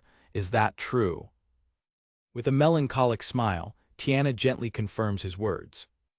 He nods, saying that he understands, since defeating an archdemon is not an easy task and she wouldn't want to be distracted. She laughs awkwardly, clearly hiding the real reason behind her decision. Trying to change the subject, she points to something in the distance and starts to walk away quickly. She runs down the snowy path and Iga follows her, asking her to slow down. Suddenly, the heel of her shoe breaks on the slippery pavement. She loses her balance and falls to the cold ground, and Iga rushes to help her. Kneeling beside her, he gently scolds her for overdoing it. Despite her protests, he lifts her up and puts her on his back to carry her. He carries her effortlessly, determined to take care of her. As he carries her, she rests her head on his shoulder and whispers, "Missions are good and all, but there's no need to be so uptight." Their silhouette is seen against the night sky, an intimate scene under the light of a solitary street lamp. Tiana breaks the silence, saying firmly, "That's not it." She explains that it's not that she wants to focus only on missions and nothing else. In a montage of memories, she reveals that, even after they broke up, she never stopped thinking about him. Her thoughts were consumed by him, and not a single day passed without him being on her mind. She finally confesses her true feelings. "Because I love you, even now I love you more than ever, that's why I have no interest in dating anyone else." A close-up on her arm tightening around his neck emphasizes the sincerity of her confession. The scene lingers, focusing on the moment of vulnerability and shared love between them. She asks if he remembers the cruel words he said when he broke up with her. He confirms that he remembers. With his face flushed with shame and regret, he admits, all that was all a lie. To his utter amazement, she hugs him tighter and says with a radiant smile, I know. She places her hand over his heart, explaining, I understood today. As he carries her through the snowy city, she apologizes for putting him in such a difficult position with her selfishness. He stops, looks back, and promises that, although he is far behind her and the others now, he will catch up. He then asks her to give their relationship another chance. He turns around and discovers that she has fallen fast asleep on his back, snoring softly, leaving him completely shocked and frustrated with the timing. His frustration bubbles into an internal monologue, seriously now, seriously, and on holy night of all days. Despite his exasperation, he looks at her sleeping face and his heart calms. He sighs and smiles, thinking that a quiet walk with just the two of them isn't so bad after all. Iga carries the exhausted Tiana back to her hotel. Upon returning to his ship, he is confronted by an Igarashi with crossed arms and a stern expression. The image shows Iga's lonely figure walking away from the Grand Hotel after leaving Tiana. Igarashi watches him approach, her stern gaze showing an underlying concern. She confronts him, saying, You gave me reason to worry. He can only offer a simple sorry. The next morning, Igarashi is in the kitchen preparing breakfast for him, showing her care in a practical way. She serves him, insisting that he eat everything, as he will have a lot to do today and will leave tomorrow. While eating, Iga solemnly confirms his plans. Right, I'll return to my territory tomorrow. A montage of crucial moments from the expedition flashes through his mind. The meeting with Cross, the victory over the boss, the prophet, and the reunion with Tiana. He remembers Mori's question, then, why don't you invite us to live with you? The idea now firmly planted in his mind. With his decision made, his mind is clear. Right time to go back. Standing on the deck of the ship with Igarashi watching in the background, Iga clenches his fists with renewed determination and declares with a confident smile, I'm just getting started. In the bustling port of Harfenfeld, Iga announces to his crew that the campaign was a success and that they will depart at noon to return to Tokumo as a large group. He leaves General Bandu in command of the group that will remain, an order that the loyal subordinate readily accepts with a salute. Observing his men preparing, the young lord explains that not all 150 villagers will return at once. He details the plan. A group of 50 will return, while the remaining 100 will continue their adventures to strengthen themselves and collect rare materials. Those who stay joke, saying they will get stronger while the others relax. With a diagram, Iga illustrates his new rotation strategy. Groups of 50 will alternate between expeditions, rest, and work in Tokumo, creating a continuous cycle of growth and supply. The immediate focus is on filling a ship with steel. Igarashi reflects on the choice of Bandu, considering him ideal for middle management due to his talent for leadership, although he could be more flexible. Bandu, in turn, assures Iga that he is no longer a burden and that he will take care of everything. With the ship ready to depart, Iga informs Igarashi that he needs to pick up his sword from Liv's workshop, seeing this as his last opportunity to convince her to join them. In the smithy, he finds Iketaru with his sword, now magnificently reforged to a +8 level. The glow of the enhanced blade leaves Iga in awe. Impressed with the work, Iga exclaims that Liv is a miracle worker and that her presence in the domain is indispensable. He asks Iketaru if the master smith is at home. The apprentice explains that Liv was overworked, so she left the sword with him and went out to an unknown place. Iga understands that, by entrusting the sword to her apprentice, the smith must be occupied with something of great importance to her. Worried about time, the leader realizes that he cannot search the entire port city before the ship's departure. Observing Iketaru's expression, And looking at the city, Iga concludes that Harfenfelt has a deep meaning for Liv, something he must respect. Back on deck, Iga informs Igarashi and Ikateru that it is time to leave. With an enthusiastic shout, he raises his fist and gives the order to depart, as the ship sets sail towards Tokumo. An hour later, the ship is already on the high seas, sailing under the open sky. On deck, Iga, Igarashi, and Galshias observe the sea. Galshias complains about the boredom of the trip, but Iga, puffing on his cigarette, retorts that an uneventful trip is the best possible trip.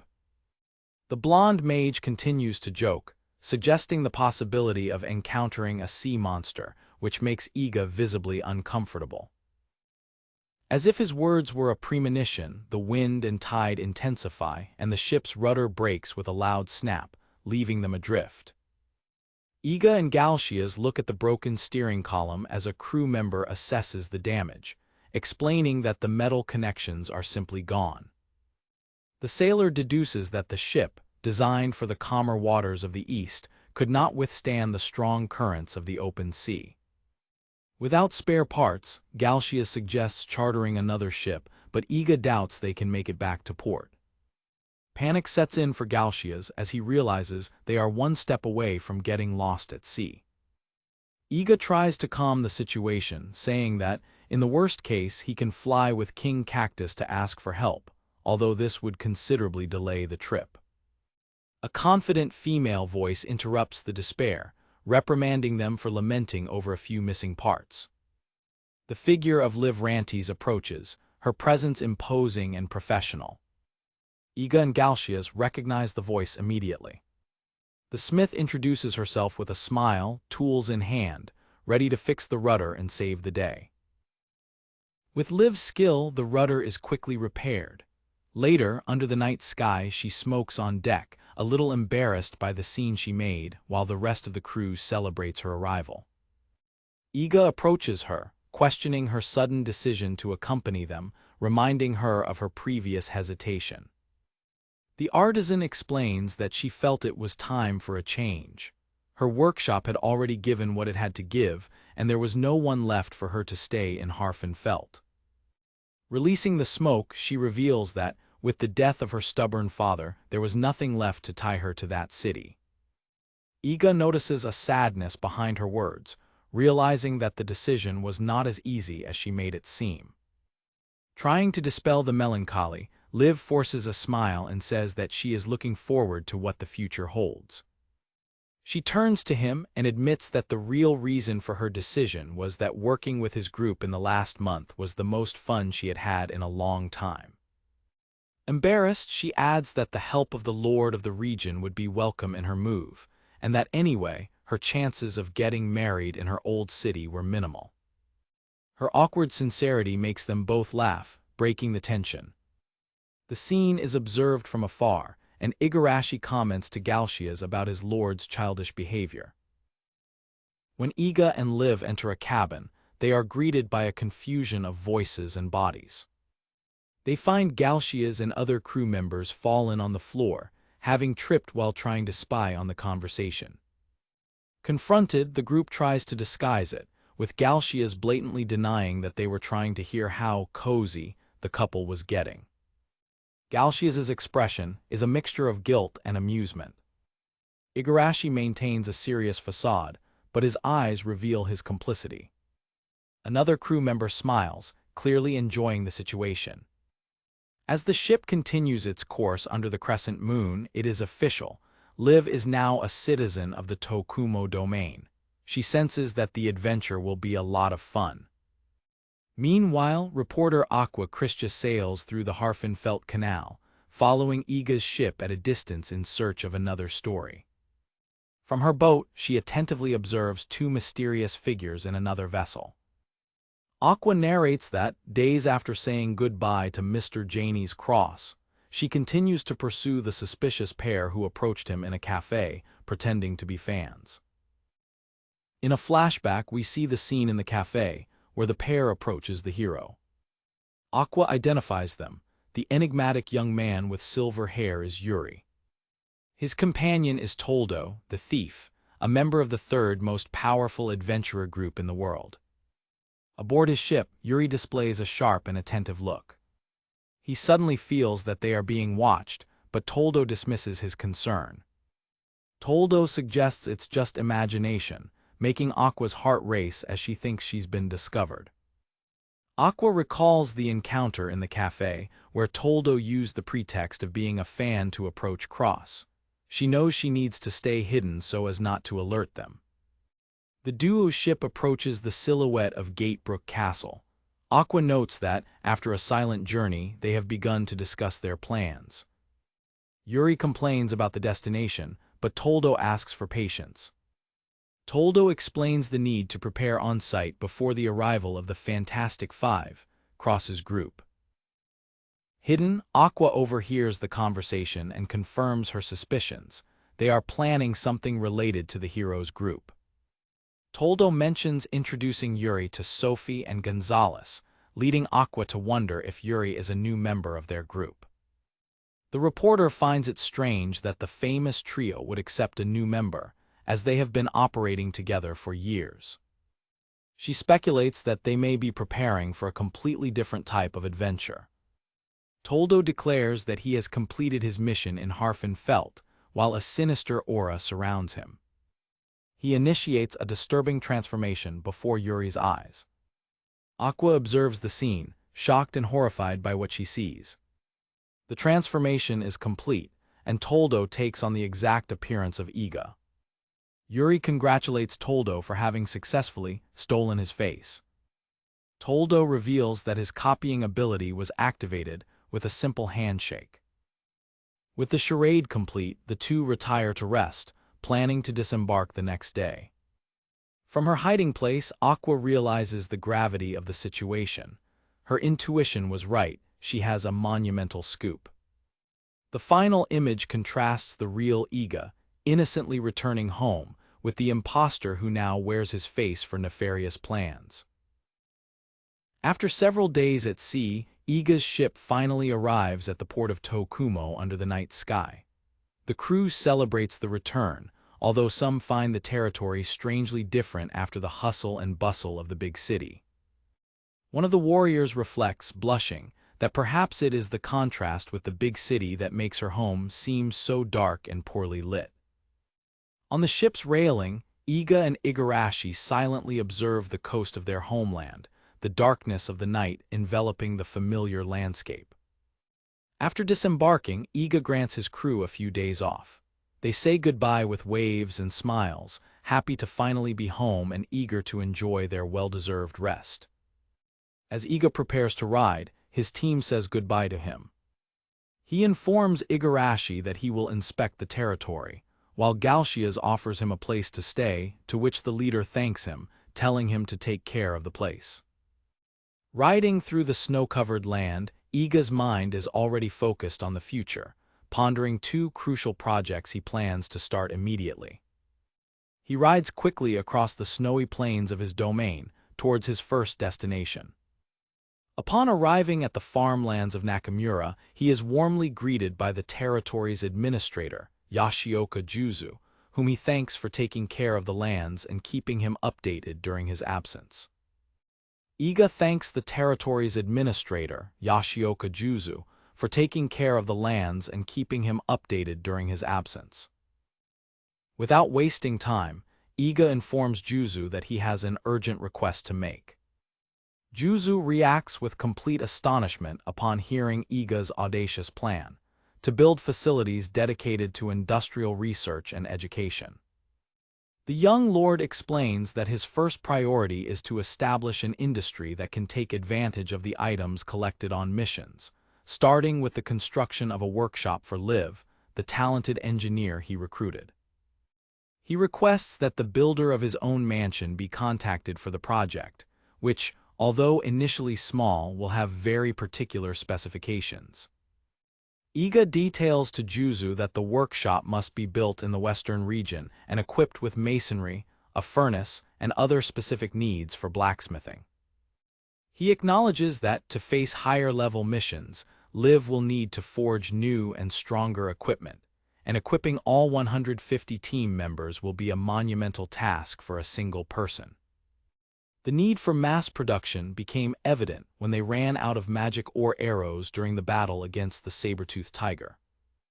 To solve this, he declares that they will train new engineers to help live, which makes the creation of schools a necessity. Juzu understands and agrees to contact the chief builder. With the first part of the plan underway, Iga turns to the next step.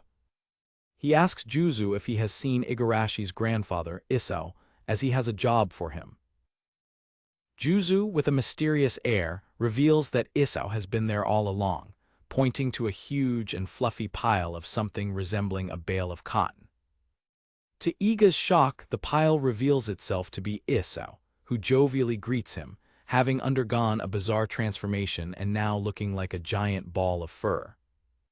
Isao explains that, through a receiver, he has been gaining experience with the expedition in Harfenfeld, which has caused his growth. Iga jokes, hoping that all this experience hasn't just been used to make him grow more hair, while Isao laments that his genius is wasted on a young man. Iga presents Isao with a collection of potted plants that he brought from the expedition. Isao immediately identifies the plants as medicinal herbs, and Iga confirms that he is right. Asked if the herbs can be grown in Tokumo, Isao replies with a confident ho ho ho, stating that it will be very easy. The elder explains the potential of the project. They can produce low-cost, highly effective homemade potions, eliminating dependence on expensive market potions. With selective breeding, they can even cultivate superior herbs. Satisfied, Iga says goodbye and heads to Isamura, where Juzu informs him that his son Xiaohei and a young man named Akira are conducting a geological survey. Iga notes that the area does not appear to be rich in ore. In Isamura, Iga finds Xiaohei and Akira. He witnesses Akira use an impressive new excavation skill, which allows him to examine the subsoil without having to dig. With his excavation skill, Akira plunges his hand into the ground, sending waves of energy to map what lies beneath. Xiaohei explains that Akira's new skill allows for instant underground surveying. Xiaohei reveals that they are not looking for mineral deposits but rather groundwater. He details Isamura's crisis. The lack of a nearby river makes it difficult to supply fresh water to the growing population, which is already exceeding the local fishing capacity. The search for groundwater is the top priority of today's research, an urgent need for the village's future. While Xiaohei expresses his frustration with the village's stagnant situation, Akira suddenly shouts with joy, announcing that he has found groundwater right there. With the discovery, Iga determines that Akira can start digging a well for the village, while continuing the search for magic ore in other areas. Xiaohei hopes that the new water source can, at least a little, alleviate the village's problems. The mention of the village's problems solidifies Iga's resolution regarding his second major project.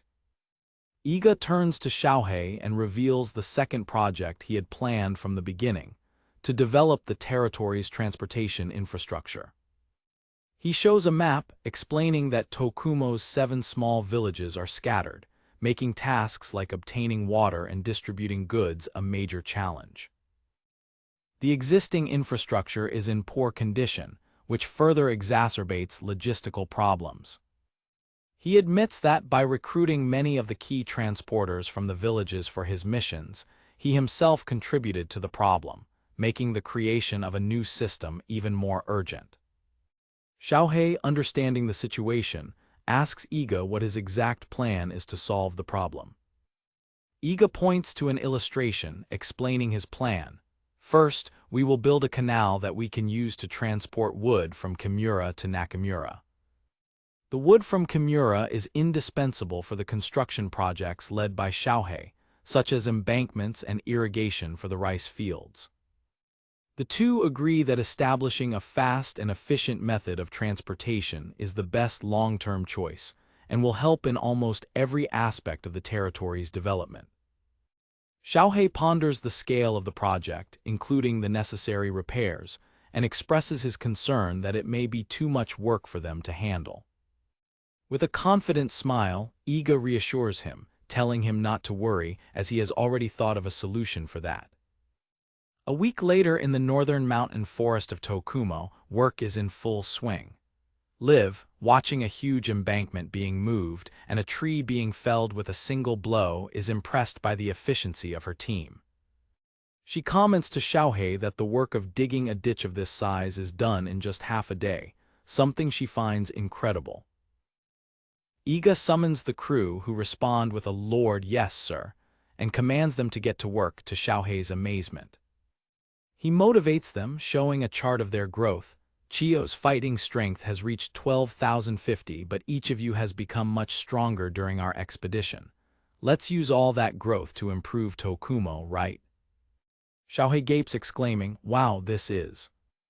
Tokumo's team of adventurers works in perfect sync, their enhanced strength transforming the construction work into a demonstration of power and efficiency, leaving Xiaohei in awe. From his command post, Iga receives a crackling message on his communication device. "Can you hear me, my lord?" A blonde scout perched in a tree reports, "This is Point Y. We've set everything up as you planned." Another message arrives from Point Z with a similar report, while Iga confirms that his team is almost at Point X. With his hands spread over a topographic map, Iga reviews the overall plan of the operation. A 3D diagram illustrates the strategy. Teams at points X, Y, and Z will direct water from their sources into canals that converge into a reservoir, built at an elevation slightly higher than Kimura. The plan continues. A canal will be dug from the reservoir, passing through Kimura and flowing into the Uokawa River, thus creating the navigable canal.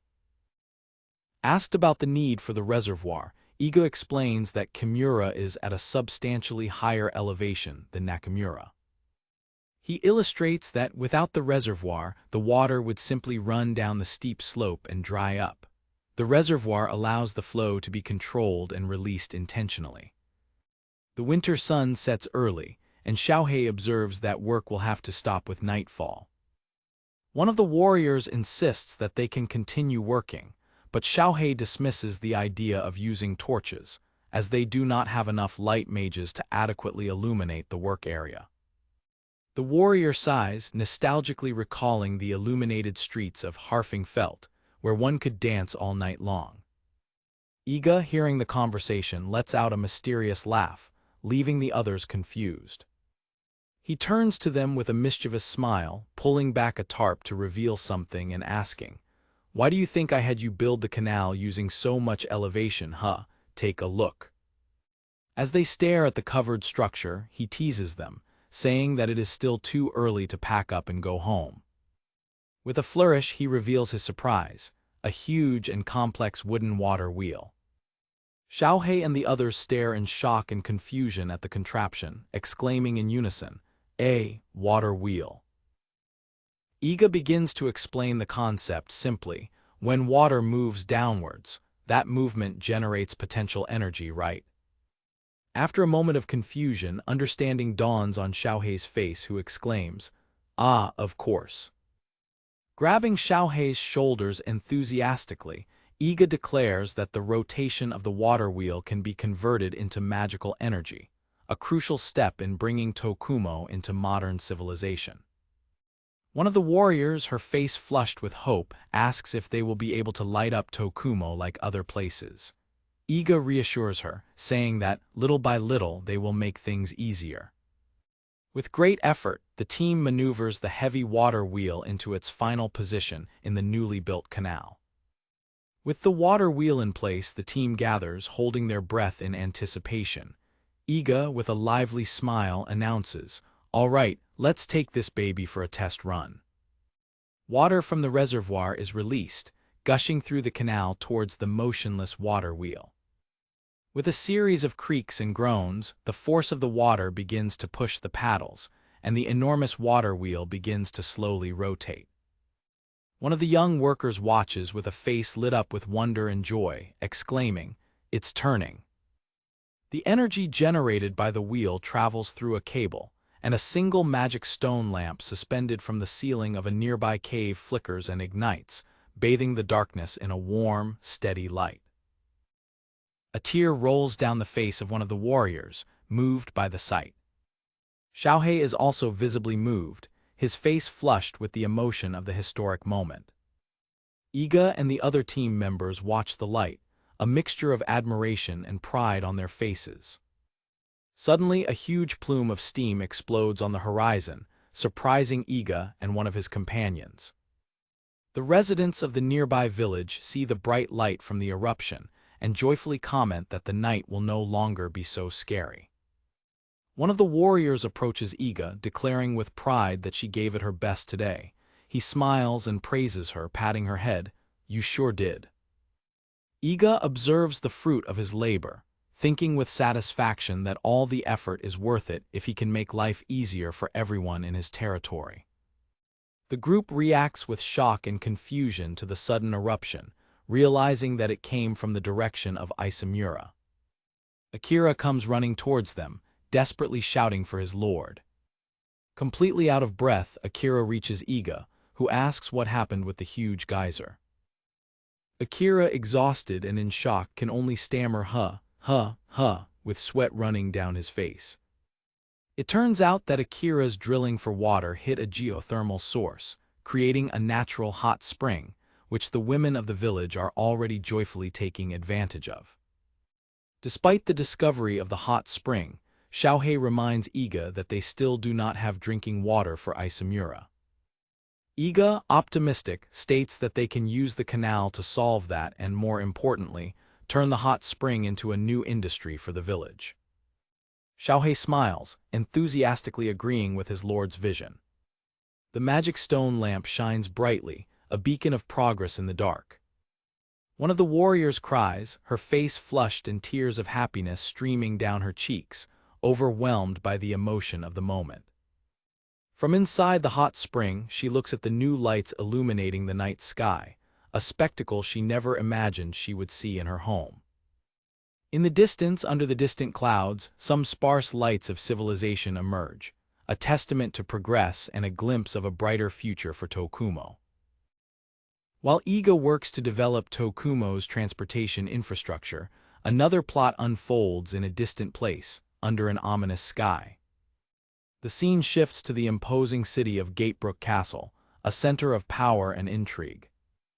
Under the cloak of night, the silhouette of an agile figure silently leaps across the rooftops, moving with a secret purpose. Reporter Aqua Christian narrates her dangerous mission, to follow Toldo, the thief. She watches him infiltrate Gatebrook Castle night after night, questioning whether this task is beyond the scope of a simple journalist. Aqua's motivation is clear. She knows that Toldo stole the face of Cross, the hero known as Mr. Janies.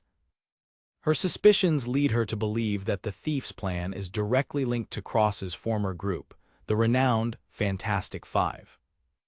The investigative reporter incessantly wonders what the true objective behind Toldo's actions could be. Days pass, but Aqua's view of the situation remains murky, with the mystery only deepening. She contemplates the possibility of the plan being to steal the glory of defeating the archdemon, but quickly dismisses the idea, aware that such an act would result in expulsion from the Adventurers Guild. The stagnation of the investigation is suddenly interrupted by an unexpected arrival, promising a dramatic twist in events. Toldo warmly greets his newly arrived companions, the formidable warrior Sophie and the imposing Gonzalez. A formal introduction reveals Sophie's identity, the third strongest adventurer in the world. At just 22 years old, she is a prodigy who has led her group, the heroine's group, in hunting archdemons since adolescence. Immediately, Sophie confronts Toldo with fury, demanding an explanation for the sudden summons. He tries to calm her down, asking her to maintain discretion. The group leader continues to reprimand him, annoyed that he acted on his own without any prior warning. She reaffirms her authority, declaring herself the leader and forbidding Toldo from giving her orders. Gonzalez, the muscular member of the group, tries to intervene, calling his leader's attention. With difficulty, the giant warrior asks Sophie to listen to what Toldo has to say. Changing her mood instantly, Sophie agrees with a radiant smile, showing complete trust in her companion Gonzalez. Toldo sighs, exhausted by the chaotic dynamics of his team. Hidden, Aqua realizes that she is witnessing the inner workings of the famous group of adventurers. Sophie, now calmer, presses for answers. Toldo begins to explain, assuring her that the reason for the meeting is of utmost importance. The thief suggests that they move to a private room to discuss the plan away from prying eyes. With a serious and determined expression, Sophie reveals the scope of their plans. We have an opportunity to enter hell. As the trio walks away, Aqua watches them, her heart pounding with the shocking revelation. Yuri, the young silver-haired man who accompanied them, reacts with silent surprise to the mention of entering hell. In the private room, as Sophie stretches, Toldo prepares to start the meeting. The warrior sits back and asks Toldo if the place is suitable for him. Aqua reveals in a comical aside how she managed to infiltrate. Using her lock-pick skill, she entered the room before them and hid in the closet. From her hiding place, the reporter prepares to listen to the secret conversation. Toldo starts the discussion, questioning Sophie about the progress of negotiations with the guild. Yuri remains apart, his face enigmatic and obscured by shadow. Sophie displays a confident smile, but her expression soon changes. In a fit of rage, she slams the table, denouncing the guild's stubbornness and its reactive approach, which allows monsters to multiply indefinitely. She sums up the situation with a frustrated sigh, admitting that there has been absolutely no progress in the talks. Sophie argues that the only true solution is to attack the monsters at their source, in hell, to end the threat once and for all. The proposal is radical, to take the war directly to the realm of demons. From the closet, Aqua silently expresses her discomfort with the idea, finding the notion of humans invading and illuminating hell deeply disturbing. Toldo declares that if the guild refuses to act, they themselves will raise the gates of hell. He then formally introduces Yuri, the new member, to the group. Yuri approaches Sophie, who stares at him with disdain and disinterest. With a bold gesture, he touches the warrior's face. The young sorcerer smiles, trying to break the ice.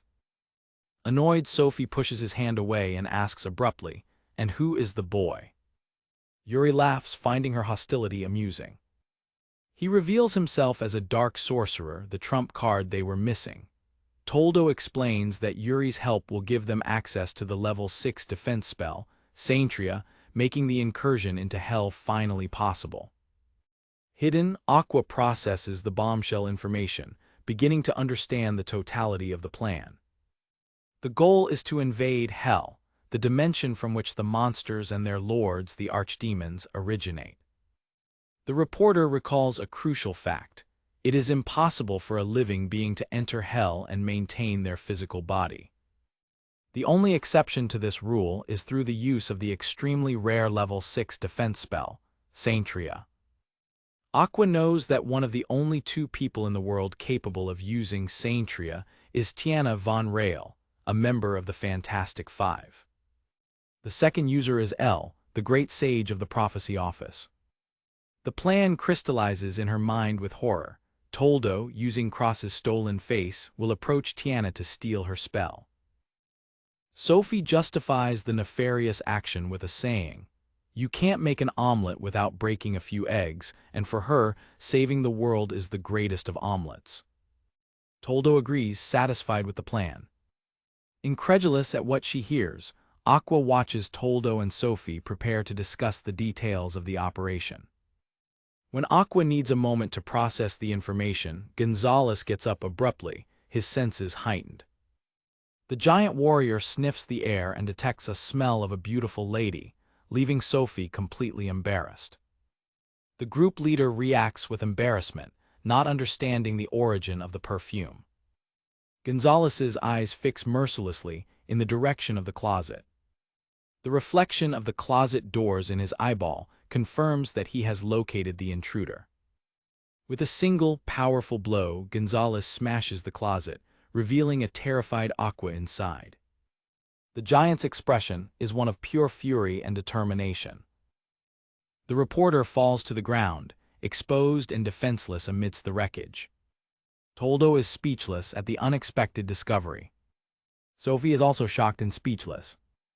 The warrior regains her composure and confronts the intruder, demanding to know her identity and her intentions. Despite her fear, Aqua knows she cannot falter. She understands their shock but needs to act quickly to get out of the situation. She gets up quickly, trying to maintain her composure. Toldo and Sophie watch her suspiciously as she prepares to speak. With an agile movement, Aqua pulls out her business card, her only weapon at the moment. She formally introduces herself as a reporter from the Kingventure News Agency. With rehearsed confidence, she offers her card to the group. Shamelessly, Aqua makes up an excuse, claiming to be a big fan who couldn't resist the opportunity to get an exclusive interview. Sophie reprimands her for spying, but Aqua begs for forgiveness, lying that she couldn't hear anything from her hiding place. Intrigued, Sophie ponders whether to grant her a real interview. She asks if, even after the scare, the reporter still wants to talk. With a pleading look, Aqua begs for the chance. Sophie dismisses her, claiming to be tired from the trip. Aqua feels relieved, believing she has managed to fool them, but the word "stop" echoes in her mind, signaling that her bluff has failed. Aqua's charade is unmasked. Sophie reveals that she was not fooled and Toldo holds her. The warrior claims to have nothing to hide as her ultimate goal is noble, to save the world. The scene changes and Aqua is now tied to a chair. Toldo's companion argues that releasing her is too risky as she could expose their plan. With disdain, Sophie throws the responsibility to Toldo, ordering him, as a thief, to find a solution to the problem. Toldo panics, protesting that it is impossible to steal Tiana's spell if she is alerted to their plans. Yuri, the dark sorcerer, watches the discussion with growing irritation, clearly frustrated with the incompetence and noise of his new companions. Manifesting his power, dark, serpentine tentacles begin to writhe around his arms. Yuri's magical energy intensifies, signaling his intention to act. He intervenes, putting an end to the fight with a menacing calm, reminding them that teammates should not fight. In a shocking and swift movement, Yuri appears from behind Aqua, placing a bloody blade to her throat, determined to silence her forever. He coldly declares to the group that the reporter is a problem that needs to be solved. With a sinister smile, Yuri turns to his stunned companions and asks if he should execute the prisoner, leaving Aqua's fate hanging in the balance. Inside Gatebrook Castle, the tension is palpable. Yuri, the dark sorcerer, smiles sadistically as his magic crackles, ready to execute the captive reporter, Aqua Christia. In a flash of premonition, Princess Natasha, elsewhere in the castle, reacts with shock to a danger she cannot see but feels in her heart. Toldo the thief watches the scene with a sly grin, pondering the chaotic situation. "You're having a little spat over the woman, huh?" he mutters. He concludes that the simplest solution to the problem is to eliminate the source of the conflict, drawing his weapon with a cold intent. Well, if there's no woman, there's no problem. In an instant of impending violence, Yuri holds a terrified Aqua, the cold blade pressed against her throat, a sinister smile on his face as blue flames of dark energy engulf him. At the last second, Toldo intervenes, his hand firmly gripping Yuri's arm and the rope he uses as a weapon. "Stop!" he commands, interrupting the execution. Aqua, wide-eyed with terror, realizes the man is serious about killing her. Tears of fear and despair well up in Aqua's eyes, her face a portrait of absolute dread in the face of death. Maintaining his grip on the young sorcerer, Toldo takes command of the situation. "I ask you to restrain yourself, Yuri," he says with calm authority. "Let me take care of this." Toldo throws the unconscious reporter over his shoulder and walks away, leaving behind a frustrated Yuri who sighs in annoyance, his homicidal plans thwarted. Sophie, in a comical and carefree manner, encourages Toldo to do whatever it takes with the prisoner. Suddenly, the real Sophie comes running into the room, yelling for Toldo to stop, realizing that the situation is getting out of control and that they need to find a solution together. Toldo ignores his leader and uses one of his abilities, Magic Lock, to bind Aqua's wrists with arcane handcuffs. He explains that the only way to deactivate the ability is with the key that activated it, which he will keep safe in his wallet. Gagged and locked in an empty room, Aqua despairs at her situation.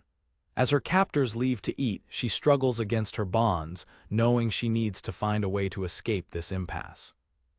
Suddenly, an agile and silent figure descends from the ceiling, hanging upside down. The sudden appearance of the ninja surprises Aqua, who recoils with a jolt. The mysterious Kunoichi pokes the bound reporter, testing her reaction with an almost childlike curiosity. Gagged, Aqua can only emit muffled protests, much to the ninja's amusement, who laughs at the confusion she is causing. The ninja removes Aqua's gag, who gasps for air. "Silence," the savior whispers before introducing herself. "I am here in the name of Lord Iga." Overwhelming relief washes over Aqua. "I'm saved," she thinks. Her mind races, connecting the dots, the plot to enter Hell, the need for the Saintria spell. Now she can leak the information. As the ninja rummages through her things, Aqua asks who she is. In response, the Kunoichi displays an arsenal of tools, from swords to a chainsaw, declaring that the handcuffs are quite strong and will require drastic measures. With a confident smile, the ninja starts the chainsaw, terrifying Aqua. She reassures her, guaranteeing that her soundproofing ninjutsu is perfect and her suturing skills are top-notch, just in case something goes wrong. Aqua screams in pure panic, questioning the sanity of the plan. The ninja, unfazed, reaffirms with a little heart that her suturing skills are excellent. Amidst the deafening noise of the chainsaw, Aqua's cries for help echo uselessly in the soundproof room. The attempt fails, leaving a pile of broken tools on the floor. The ninja sighs, admitting that the skills of a professional like Toldo are not easy to overcome. Exhausted and disheartened, Aqua begs the ninja to leave her behind and save herself. The Kunoichi firmly refuses, explaining that abandoning the mission would cause Lord Iga's trust in her clan to plummet, something she cannot allow. Regaining her composure, Aqua makes an urgent request, stating that it takes precedence over her own rescue. Hanging from the ceiling with her savior, Aqua reveals what she overheard. The hero's party is trying to open the gates of Hell. The ninja uses a diagram to clarify their plan: to invade Hell to exterminate the monsters at their source and break the cycle of reincarnation, and asks Aqua if she finds the plan questionable. Aqua, now with a different appearance, perhaps from a past disguise, explains that her job as a reporter is just to share information, not to judge the philosophies of adventurers. The savior questions why she doesn't just leave them alone, then. Blushing with indignation, Aqua argues that those people believe they are fully justified in interfering with the mission of the Fantastic Five. With an outburst of passion, she declares that her fan spirit of adventurers simply cannot ignore such an affront. Aqua begs the Kunoichi to, at the very least, inform Mr. Andrew and the Fantastic Five about what is happening. The ninja sighs, noting that the reporter gets too involved with the objects of her observation. The ninja ponders what to do, while Aqua anxiously awaits her decision. The reporter insists that the ninja is a defender of Mr. Janey's, but she replies that she is a ninja, far from being a defender of justice. Aqua retorts that the Fantastic Five are extremely important to him. Suddenly, a crucial memory hits Aqua with full force. "Ah, right, Toldo the thief," Aqua exclaims. "He stole Mr. Janey's face." The ninja is shocked by the revelation. With a sharp look, the ninja realizes the gravity of the situation. So that changes things considerably, she thinks. Hearing the hero's party returning, the Kunoichi acts quickly, undoing her soundproofing ninjutsu and promising to rescue Aqua. She says goodbye and disappears, leaving Aqua hidden and muttering, "I'm screwed." The ninja leaps across the city rooftops, reflecting on the complicated situation she finds herself in. She understands that to rescue Aqua, she needs to obtain the key that Toldo used, an almost impossible task when stealing from a professional thief. Prioritizing the situation, she decides to observe the movements of the hero's party. Perched on a chimney, she waits, knowing that Toldo must, without exception, appear before the Fantastic Five to steal the spell. A summary of the plan unfolds. The hero's party will enter Hell using the sole path of the newly defeated archdemon. To survive, they need Tiana's Saintria spell. Toldo, disguised as Iga, will approach Tiana to steal it. The ninja smiles slyly, realizing that this moment of vulnerability may be her opportunity. She plans her counter-strategy, based on the principle that when someone is focused on stealing from another, the last thing they expect is to be stolen from. As the crowd below cheers, the ninja waits patiently atop a chimney. Observing the arrival of the procession, she recognizes that the moment is perfect for her operation. The Fantastic Five finally arrive in Gatebrook, greeted by an enthusiastic crowd begging them to defeat the archdemon. Tiana, the group's mage, seems pensive and distant. Cross, the hero, radiates enthusiasm, yelling at his companions to show some spirit. The rest of the group responds with varying levels of enthusiasm, from animated agreement to stoic silence. Two of her companions comment on how Tiana seems more lively lately, hinting maliciously that the reason might rhyme with Omega, making the mage blush. Tiana looks at the sky, lost in thought, whispering to herself, I know we'll see each other again." A memory of a night with Iga flashes in her mind, a moment when she felt more at peace than ever before. From her vantage point, the ninja watches the group of heroes moving through the city streets. With a satisfied smile, the kunoichi decides it's time to get to work. The scene sets on the imposing Gatebrook Castle, the hero's destination. The Fantastic Five approach the massive castle gates, guarded by knights in full armor. One of the knights, acting as a herald, announces the group's arrival and orders the gates to be opened. As the heavy wooden gates creak open, a solitary figure in a maid uniform is revealed, waiting to greet them. The head maid greets them with a radiant smile and a warm laugh, welcoming everyone to Gatebrook Castle. With a bow, she invites them to follow her, promising to take them to their lord. The maid is, in fact, the ninja in disguise. She thinks about her plan, to take care of the Fantastic Five while waiting for Toldo to make his move, maintaining her main goal of rescuing Aqua. She reveals in her thoughts that she has already bribed the real head maid of the castle to take her place. She reasons that to ensure that Toldo tries to steal from Tiana, it is best that the hero's party remains in the dark about the impending threat. As he walks down the hallway, Cross trembles visibly. He swallows hard, sweat dripping down his face as he mutters, "I'm trembling with excitement." Led by the disguised maid, Cross reflects on the journey to this point, determined to see the archdemon mission through to the end. In the distance, looking out over a desert landscape, his determination turns to his rival. So, just watch Iga. Meanwhile, in Iga's domain, the young lord is exultant for a different reason.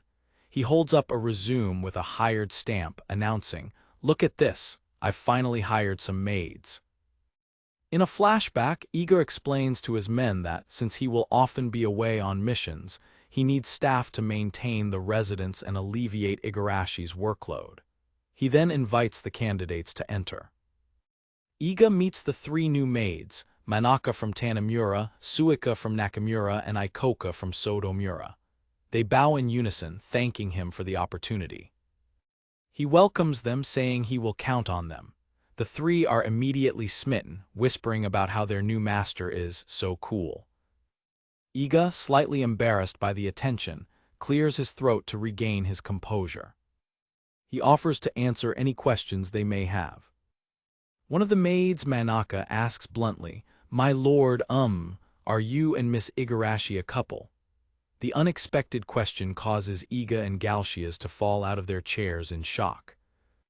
Outside, Igarashi, who is hanging laundry, sneezes suddenly. Inside, Galshias grabs the maid, telling her vehemently that she has got it all wrong. A close-up shows Igarashi sneezing, completely oblivious to the conversation about her happening inside. In the desolate landscape of calls, Iga concludes his preparation for the impending battle. The final clink of his equipment signals that the moment has arrived. He murmurs to himself, the sound muffled by the biting wind. His seasoned lieutenant, Bandu, approaches and inquires about his leader's condition, his gaze fixed on him. A confident smile graces the young lord's lips. "Great, thank you for yesterday, Mr. Bandu, more importantly," he says, his gaze sweeping across the bustling encampment. Around the camp, the conversation revolves around a single topic. A white-cloaked adventurer asks a female warrior if the area boss has appeared yet.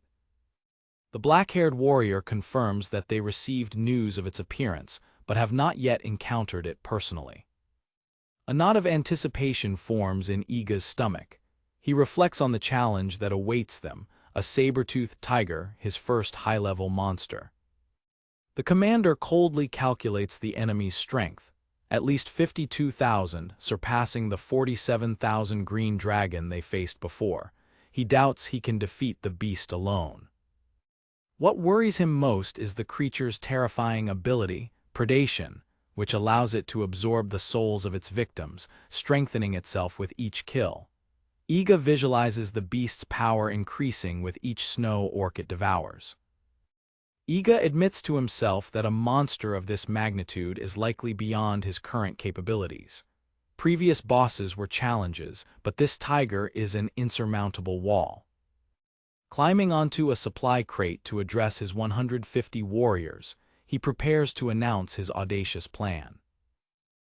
The leader's voice rings out strongly, cutting through the wind, but that won't be necessary this time. We will operate as a single, cohesive unit of 150 men. Very well, listen up.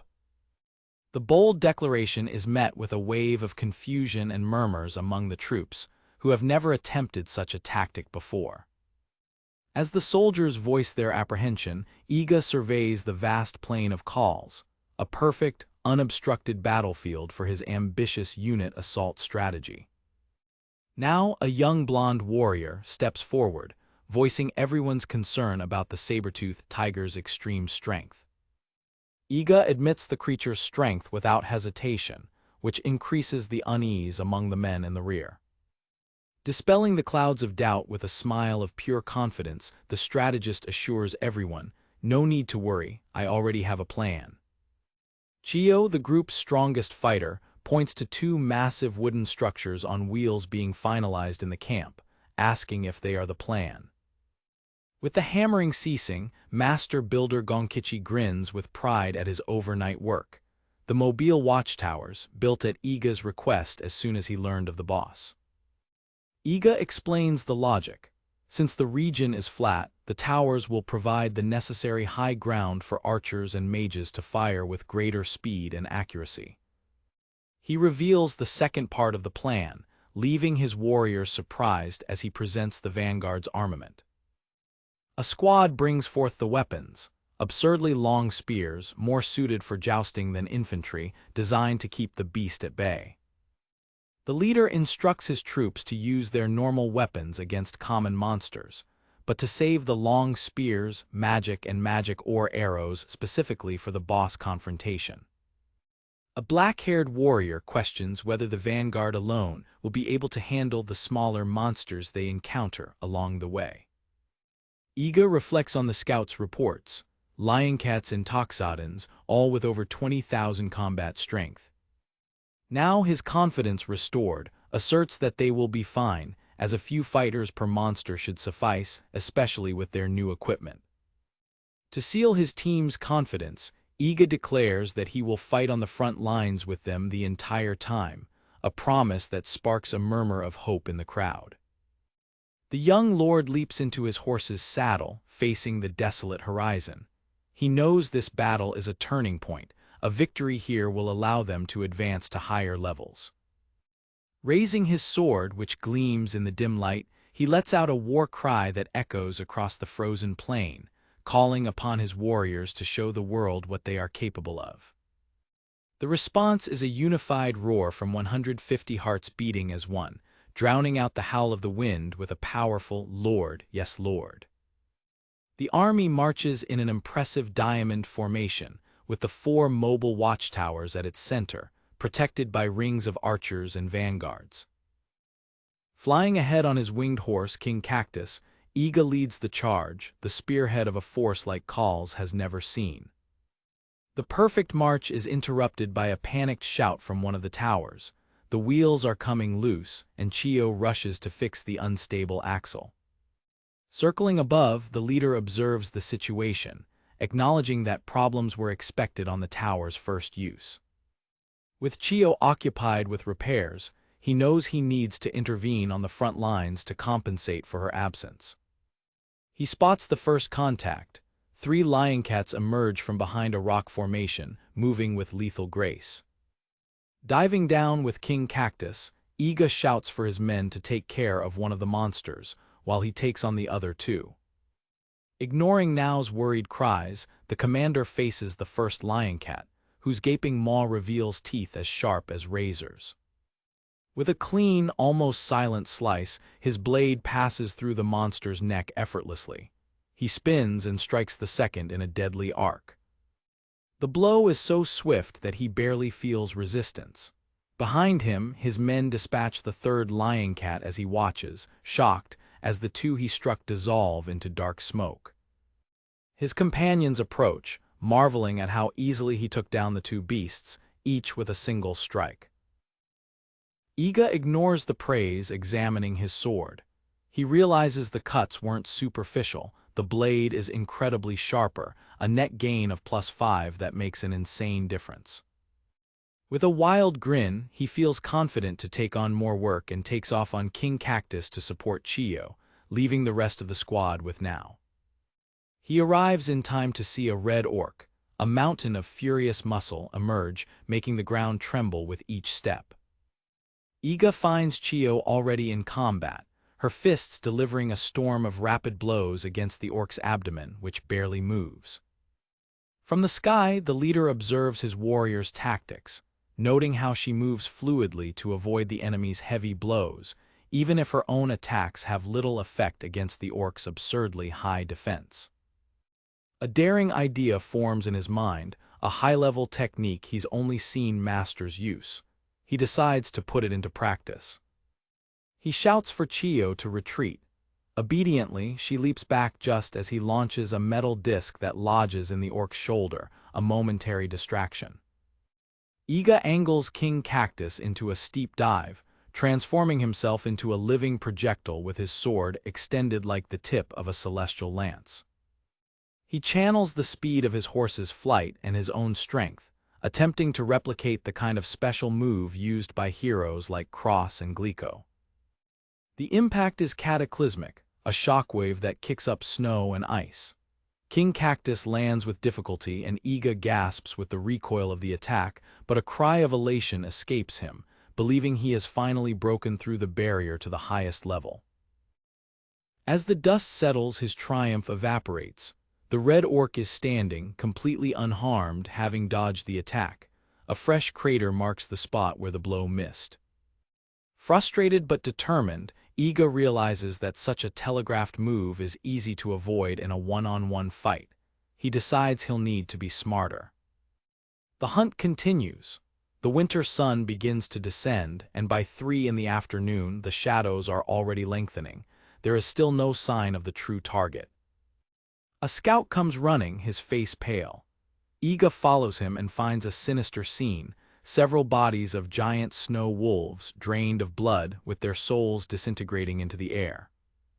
He kneels beside a carcass, feeling the emptiness where a soul should be. It's the mark of predation. The tiger is close. Iga races to the nearest watchtower, climbing the ladder with desperate agility and grabbing a spyglass. He spots a single lion cat coming toward them, but now, watching from below, shouts that there's something huge behind it. The scene in Iga's spyglass turns to horror. The saber-toothed tiger's gigantic maw bursts from nowhere, snapping shut on the fleeing lion cat with a sickening crunch. Behind the broken body of its prey, the true threat emerges from the snow haze, its size defying belief. The saber-toothed tiger has arrived. A primal terror grips the troops. Hardened warriors tremble, their weapons suddenly feeling fragile and useless before the colossal beast. Iga's voice cuts through the paralysis like a whip, ordering everyone to take their positions and put the plan into action. The command works like an electric shock, turning chaos into coordinated action. The troops move to equip the long spears and position the towers. The diamond formation breaks apart and reforms into a large circle around the beast, with the long spears angling down to create a cage of thorns, the anti-tiger formation. From his horse, Iga watches the strategy unfold. The spear's purpose is to limit the tiger's movement, while the real damage will come from the towers. He grabs his transceiver, confirming communication with the support mages in each of the 4 towers, ensuring they can launch simultaneous attacks. The tiger moves with an agility impossible for its size, weaving between the spears. A paw the size of a shield slams into the line, sending 2 men flying. The beast is too nimble for the archers to get a consistent aim, even surrounded. Iga realizes they need to immobilize it further. When the tiger pauses for an instant, the leader sees his chance and charges in with King Cactus, serving as bait and slashing the creature's face. The tiger lets out a furious roar. The number floating in Iga's vision confirms his worst fears. The creature's fighting strength is already at 59,000. It has already fed. The pressure from the creature's aura is overwhelming. Its tail sweeps back, knocking 2 spearmen aside. Iga knows it's time for the next phase. Soaring into the sky, he orders Bandu to initiate the planned maneuver. The vanguards intentionally open a single gap in their circle of spears. Iga feigns a retreat through the gap, and the tiger takes the bait. With its eyes fixed on the source of its pain, it shoots through the opening in a straight line. It was a death corridor. With the enemy's route perfectly predicted, Iga points his sword forward and gives the order. Fire! From all 4 towers, a barrage of magic arrows and arcane spells converges on the tiger's path, engulfing it in a chain of explosions. The smoke dissipates, revealing a wounded but still standing and enraged tiger. The vanguard closes around it again, and they repeat the brutal cycle of attrition. After the 4th time, the sky has darkened. Nao's voice crackles over the transceiver, informing them that they are almost out of magic or arrows. Iga looks at the tiger which, although wounded, seems increasingly dangerous. Retreating is not an option, as the creature would use the night to hunt and strengthen itself with predation. The decision is made. The commander asks Nao if there are enough arrows for 1 more volley. The answer is affirmative. Okay, let's try 1 more time, the leader says, preparing to risk everything on a new tactic. They lure the tiger into the gap again. This time, Iga rises into the heavens and swings his sword, which extends into a whip of pure energy. With mocking agility, the tiger leaps over the attack, passing over the energy whip that strikes the empty ground. The beast is in the air, a sneer of contempt on its feline face, believing it has outsmarted its adversary's plan. But as the tiger glances back in its moment of triumph, it sees that Iga and King Cactus are not retreating. They are rising to meet it in the sky. A cunning, predatory grin spreads across the young lord's face. "I've read you like a book," he shouts, his voice rivaling the roar of the beast itself. He channels every last drop of power he has left into a single point, not using his sword. A beam of pure white energy erupts from his outstretched hand. The beam strikes the tiger in midair. There is no scream, only a blinding flash of light that shatters the monster's body into 1,000 fragments.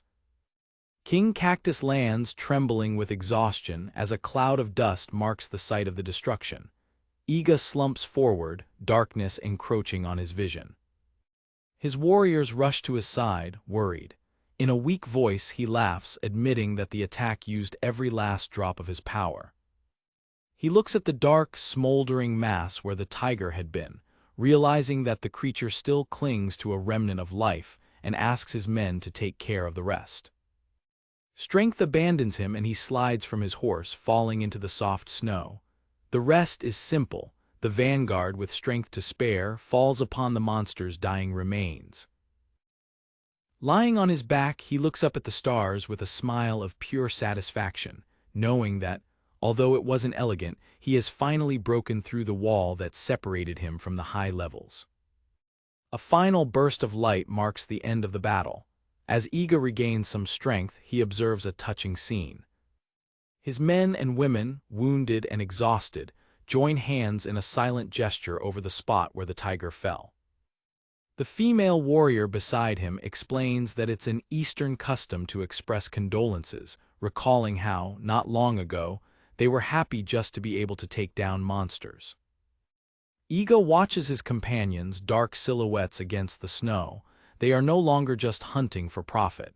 They faced a titanic enemy and in victory found a new respect for the life they took. He feels immensely proud. In the snow-covered region of Tokumo lies the largest village, Nakamura, the beating heart of the area. The village is supported by three major families, pillars of the local community. First are the Yashiokas, responsible for festivals and religious affairs.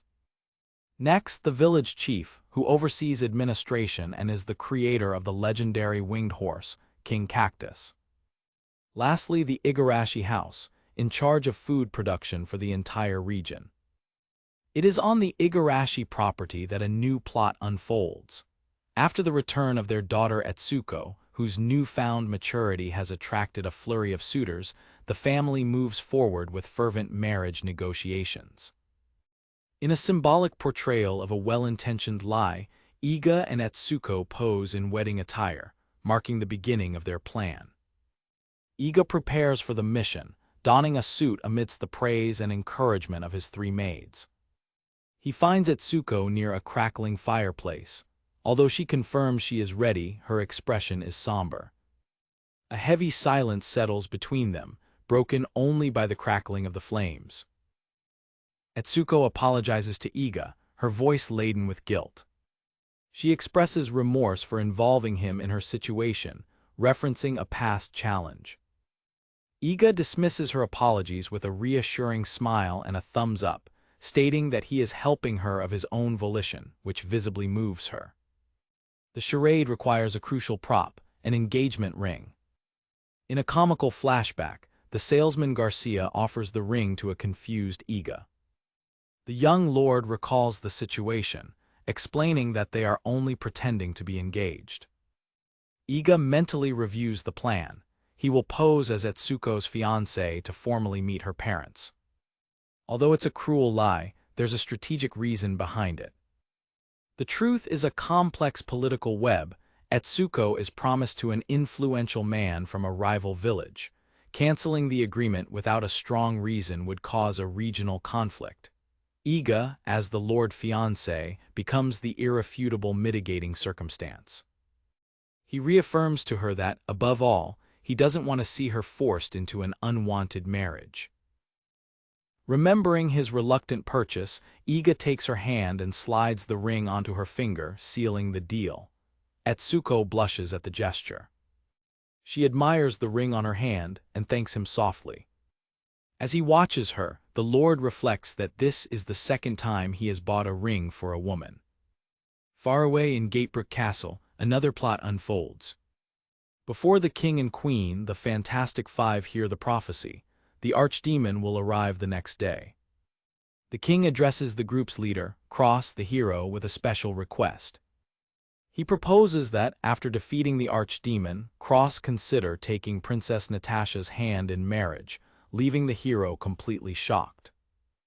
The king laughs at the reaction, noting that his daughter seems pleased with the idea, while the princess blushes and Cross is speechless. Pressed for an answer, Cross stammers, trying to deflect the subject. Desperate, he thinks they need to focus on the imminent threat of the archdemon. Back at the Igarashi house, the moment of truth arrives. Kneeling in a reception room, Iga and Etsuko prepare for the meeting. Etsuko's mother, Fumi, enters with a stern expression. Iga, with forced boldness, declares that he will take her daughter as his wife and asks that all other marriage negotiations cease. Iga shrinks under Fumi's intense gaze, fearing her reaction. To his immense relief, Fumi's mask of sternness crumbles into pure joy. She cries out, ecstatic at the news that her little girl has grown up. Regaining her composure, the excited mother immediately asks when they plan to make the union official. Iga, relieved, remembers that they had prepared an answer for this question. He explains that they are both extremely busy with territorial affairs to plan a wedding at the moment.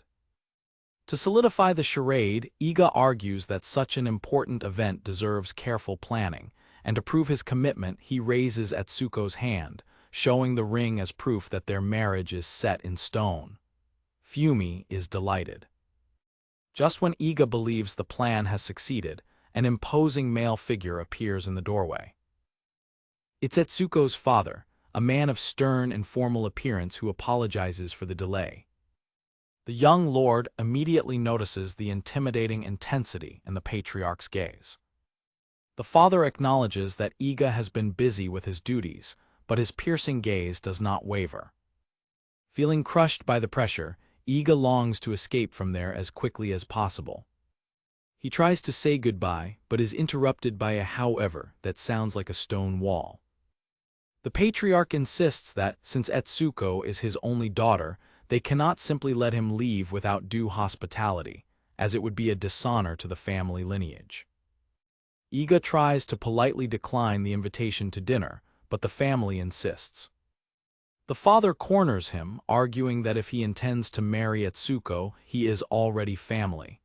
Iga panics, realizing that the true test of his sincerity is just beginning. Dinner turns out to be an ordeal, with the entire extended family present, filling the room with lively conversation and overwhelming hospitality. A relative calls him cousin and jokes about how scary Etsuko's father is, and Iga nervously admits that he is. Other relatives tease him about their own experiences with arranged marriages, increasing his discomfort. A young cousin asks Etsuko if she is going to get married, and Etsuko, hugging the girl, confirms with a blush to the child's delight. As soon as dinner ends, Iga tries to escape, but is firmly stopped by Etsuko's father. The patriarch invites him to take a bath, an offer he cannot refuse. Iga protests, saying he would feel bad using another family's bath. The wrong phrase causes the entire Igarashi clan to turn to him with a unified look, repeating another family. Defeated, Iga yields to the pressure. Later, the situation becomes even more embarrassing. Iga finds himself in a guest room with Etsuko, and between them, a single, large futon. He realizes, exasperated, that he has been coerced into spending the night. He remembers Fumi's flimsy excuse, who claimed with a mischievous smile that the house was out of extra futons. As Iga protests to himself, Etsuko apologizes once again for dragging him into the situation. Believing that he is asking if she is ready to consummate the engagement, Etsuko, blushing but determined, says that although it is her first time, she has prepared herself and begins to untie her yukata. After an awkward silence, Iga is confused. He quickly tries to clarify the misunderstanding. Iga explains that his question was whether she truly wished to use this charade to veto the marriage negotiations with the Isamura family. He confesses that, at first, the idea of her parents forcing her into an arranged marriage seemed inconceivable to him. However, after meeting her warm and close-knit family, he began to question his hasty judgment. Recognizing that arranged marriages can lead to happy lives, he admits that, selfishly, he would like her to continue working with him. He suggests that it might not be a bad idea for her to start her own family there, in her homeland. The young lord points out that her love for Tokumo is obvious. He reminds her that, despite her prestigious position in the capital, she chose to follow him to Tokumo. Etsuko, with her eyes downcast, replies that she prefers things as they are now. Iga reflects for a moment and says that he understands what she means. He realizes that she is different from the other villagers, not the type to settle for a simple life, which is why she left for the capital. The current situation is perfect for her. She loves Tokumo but doesn't quite fit in. As his secretary, she can help develop her homeland from a distance. With her heart racing, Etsuko silently wishes that this arrangement, working alongside him to build the nation he envisions, could last forever. Iga smiles and says that he heard her loud and clear, understanding her unspoken feelings. With a tender gesture, he pats her head, confessing that he fully understands the desire for things to remain as they are. A brief image of his past with the Fantastic Five reveals that he, one day, wished for the same thing. With a mutual understanding established, they agree that it's time to sleep. The flame of the lantern goes out and an ominous caption announces, "All good things come to an end." As they settle in, Etsuko whispers an embarrassed good night.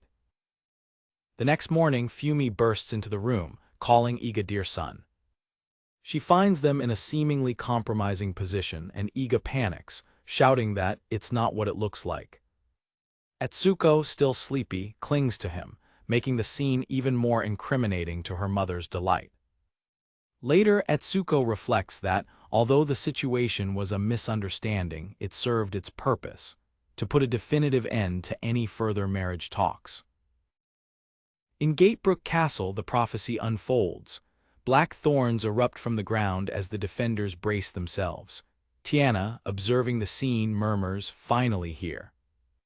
The archdemon manifests in its grotesque and colossal form, a creature of nightmares with multiple eyes and a cavernous maw, looming over the castle as the Fantastic Five prepare for battle. Observing the transformed fortress, one of the heroines remarks to her blonde companion, "Is it just me, or does that fort look weird?" He ponders if this is one of the archdemon's peculiar characteristics. An explanation unfolds. Hell is home to 7 demonic rulers. When an archdemon amasses enough power, it manifests in the human world to invade, and the counteroffensive against them is known as an archdemon-class quest. It is revealed that each of the 7 archdemons possesses unique traits and idiosyncrasies in how they attempt to invade the human world. The 6th archdemon, Animus's, plan is particularly sinister: to transform the bodies of all women into men, effectively ending the human race by eliminating their ability to procreate.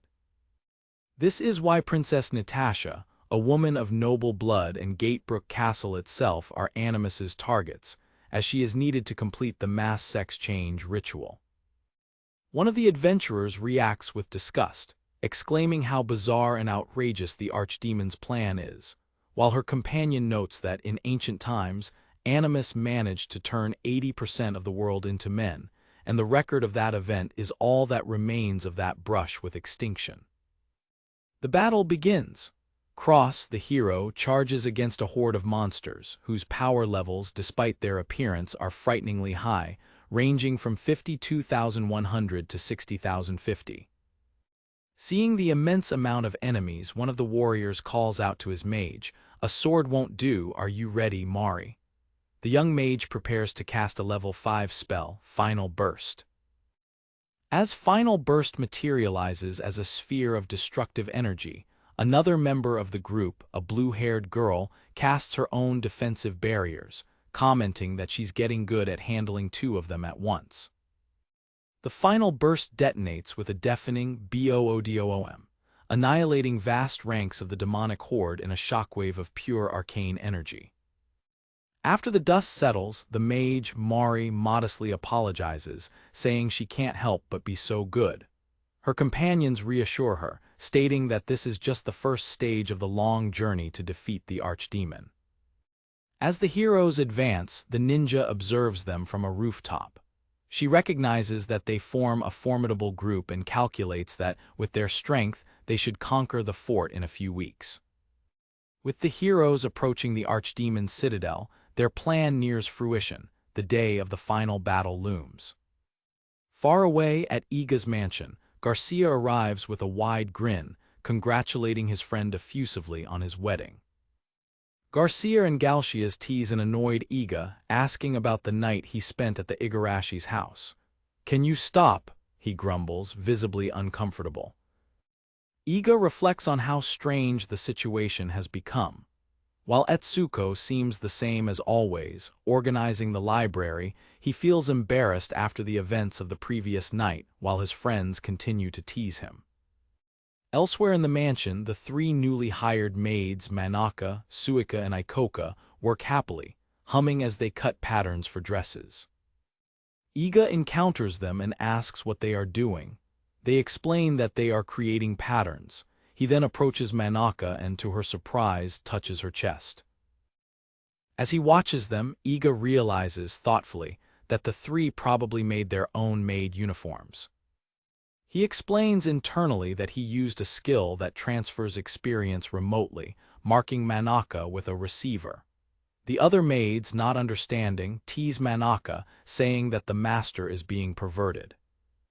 The young lord reflects that he can only have up to 3 active experience markers at once, and that he has kept them on Akira, Xiaohei, and Isao for a while. He considers that Isao in particular may have received too much experience, which helped him create Taru, a sentient carnivorous plant with a combat strength of 2605. It turns out that the 3 maids have professions useful for clothing creation. Ikoka is a spinner, Suika is a weaver, and Manaka is a tailor. Iga thinks that, as the monsters they have been defeating are getting stronger, the experience they grant has also been increasing. With the new maids on board, he decides that he should start alternating his receiver more often to distribute the experience more widely. Iga turns to Suika, the weaver, and asks what she intends to do with all the materials. She replies with a smile, "Ah, well, that should be obvious, right?" Manaka the tailor proudly displays a dress she made overnight, a wedding dress for Miss Igarashi. All 3, in unison, congratulate their master on the wedding. Iga and Galcias whisper in panic. Galcias reassures him, saying that it's better that few people know the truth, quoting the saying, "To deceive your enemies, first deceive your friends." The Lord laments to himself that the girls never realized that everything was a sham, while they daydream about how lovely weddings are. He remembers telling the maids that Etsuko's family already had a traditional wedding dress that would be used, a lie to prevent them from spending time and resources. Suddenly the door opens and a voice calls out to him, "Hey Iga, are you around?" It's Liv, the blacksmith, who enters with a rifle slung over her shoulders. "I have my newest work ready for you." She reveals her creation, not the rifle, but the bullets made from the fusion stones he collected. Iga gapes as he examines one of the bullets, its surface shimmering with contained magical power. Liv proudly explains that a single fusion stone bullet can combine the power of 5 separate spells, leaving her friend in awe. A diagram illustrates the concept. Although level 3 spells are mid-tier, fusing 5 of them creates firepower that can exceed even level 4 spells. Iga, impressed, praises Liv's ingenuity. She explains that, as fusion stones are much heavier than magic ore, firing them with gunpowder is more practical than using bows. As they talk, Etsuko enters the room to deliver some papers to Iga, who instructs her to take care of them. With the paperwork settled, the Lord returns to examining the rifle with childlike enthusiasm, while Liv watches him with a satisfied smile. The blacksmith's expression turns thoughtful as she observes the young lord, the sound of the rifle's mechanism echoing softly. Liv, a little hesitant, approaches Iga. "Hey, Iga, well, I heard that you're getting married." Iga panics, glancing at the maids and realizing that he doesn't want them to find out the truth. He quickly changes the subject, inviting Liv to visit his workshop later and congratulating her on her work. To ensure that he can transfer experience to her as well, Iga quickly approaches and places a receiver marker on Liv, catching her by surprise. Iga, satisfied, comments that he now has 2 active marks, while Liv, blushing and panting, questions his intentions. With his pulse bandaged, Iga ponders his next actions, now that he has new allies to strengthen. Liv runs out of the mansion, completely embarrassed. "You're getting married, but you can't keep your hands off me, you're incorrigible, that's what you are," she shouts over her shoulder. Just as Liv leaves, another visitor arrives. It's now a warrior from the selected group, announcing her return from the expedition. Iga remembers sending Now and her group on a mission to the Far East a short while ago, to deal with a specific threat. He greets her warmly, asking if everyone is safe. Now confirms that they are and that everyone has returned to their villages to rest. The mission in question was of utmost importance: exterminate the Oni on Onigashima Island. He reflects that, although Bandu is his best leader, he remained in Kemalt, making this Now's first mission as squad commander. Iga considers Now the second-best leader in the group, praising her efficiency with communication magic in battle, a key trait for leading a large number of troops.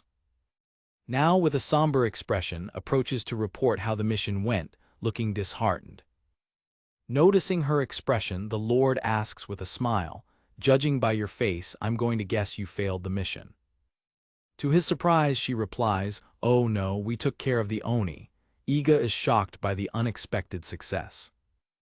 He reflects that he can't blame her for the lack of confidence, as it was the first time she acted as squad leader on her own, without him to give the orders. Now criticizes herself, saying that she wasn't able to give each member of the squad a meaningful role. Iga comforts her, saying that being hard on herself is a good quality for a commander. With a gentle smile, he praises her for the great job and pats her head in a gesture of approval. Completely enchanted by the praise, Now blushes deeply and whispers, stunned, "Yes, my lord." Later, outside the mansion, Iga says goodbye to Now as night falls. When Now is about to leave, she turns around and says, "Oh my lord, one more thing." She bids farewell with a cheerful wave, and Iga responds, telling her to take care. With a shy and radiant smile, Now turns and congratulates him on his wedding, leaving Iga completely dumbfounded. The news hits him like a lightning bolt. He thinks, in panic, that he just returned from the Igarashi's house that very morning. He wonders desperately how Now and the rest of her squad, who just returned to Tokumo, have already heard the rumors. An image of Now running cheerfully away while Iga's heart pounds with dread illustrates the speed with which the news has spread. Iga comes to a frightening conclusion. He may not have given due respect to the speed and power of the rural gossip network. The situation is bad. He questions whether everyone understands that his engagement to Miss Igarashi is just a sham, or if the lie has completely spiraled out of control. With a nervous smile, he admits to himself that he had no idea what he was getting into. The news of his engagement to the Igarashi family's heiress would have profound and rippling effects on the balance of power within the territory. However, the political ramifications of this farce are a story for another day. That night, under a moonlit sky, Iga's mansion seems silent, but inside, the gears of fate continue to turn. Iga is immersed in his studies when Atsuko enters his office, informing him that she has something for him to review. She places a document on his desk, and he, surprised, asks what it is. His secretary informs him that the Far East Congress will be held next week in the capital, and that she has prepared an agenda for him. Iga laments, complaining that he will have to listen to grumpy old men talking about the most boring things he has ever heard. He asks Atsuko if he couldn't just make up an excuse not to go, but already knows the answer. He grumbles, recognizing that communicating and mingling with the other lords is an absolute necessity for operating a territory. Atsuko agrees, but adds that there is another reason why participating would be beneficial for him. She received news that the mission to clear Onigashima Island was successful. Confused, the young lord asks what the mission has to do with the Congress. She then asks him a crucial question. Lord Iga, do you know why the Oni always go from hell to Onigashima Island? The answer, she reveals, is that the island is where the Oni acquire the iron for their iron clubs.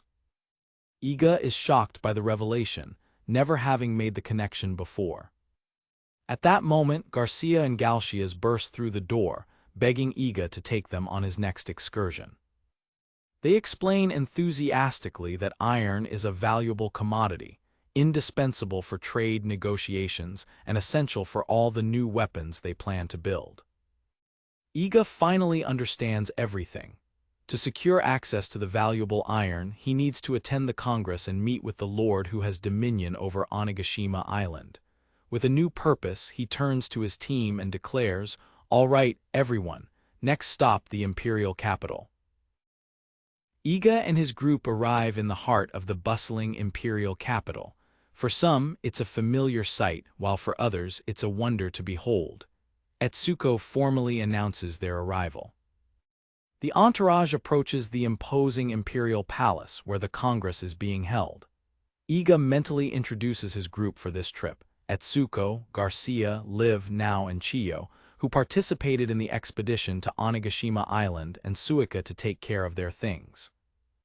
Inside a waiting room, Iga instructs his group to relax, explaining that only the lords are allowed to participate in the Congress itself. His team greets him with a lively, "Yes, sir." Alone, the young lord reflects on his true objective: to use the Congress as an opportunity to negotiate with the lord who governs Onigashima Island, thus securing a vital source of iron for his future plans. As he approaches the main hall, a guard announces his presence with a booming voice. Lord Iga Janis of Tokumo has arrived.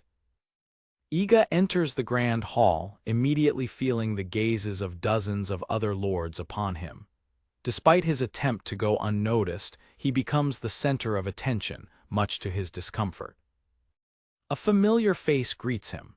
It's Lord Auga, who warmly greets him, mentioning that young Bandu has been keeping him informed about Iga's activities. The Lord of Tokumo thanks Auga, attributing his recent success to the ships he provided. Looking at the crowded hall, Iga feels lost and asks his acquaintance where he should sit. Lord Auga, already seated comfortably, fans himself with his fan, observing the scene. The older lord explains that the seats are divided between the eastern and western domains. Since they are both from the east, they sit together. Iga decides to sit next to him. An elderly minister with a prominent mustache stands at the head of the hall, raising his hand to silence the crowd and begin the proceedings. The Congress begins, and the hall fills with heated arguments and tense negotiations between the various lords. While the 60 lords from across the country vie for position and make their demands, Iga struggles to stay awake, succumbing to a drowsiness, status effect induced by boredom. Distractedly, Iga touches one of the lines painted on the floor. Immediately, a stern-looking lord explodes in fury, calling him an insolent brat and country bumpkin novice, challenging him to a fight. The provocation activates Iga's bully switch, but before he can react, Lord Auga intervenes, holding his arm and asking him to restrain himself. Realizing he must listen to the man of greater character, the young lord apologizes. Later, Iga discovers the meaning of the lines on the floor. They serve as a clear boundary, a demarcation that must not be crossed.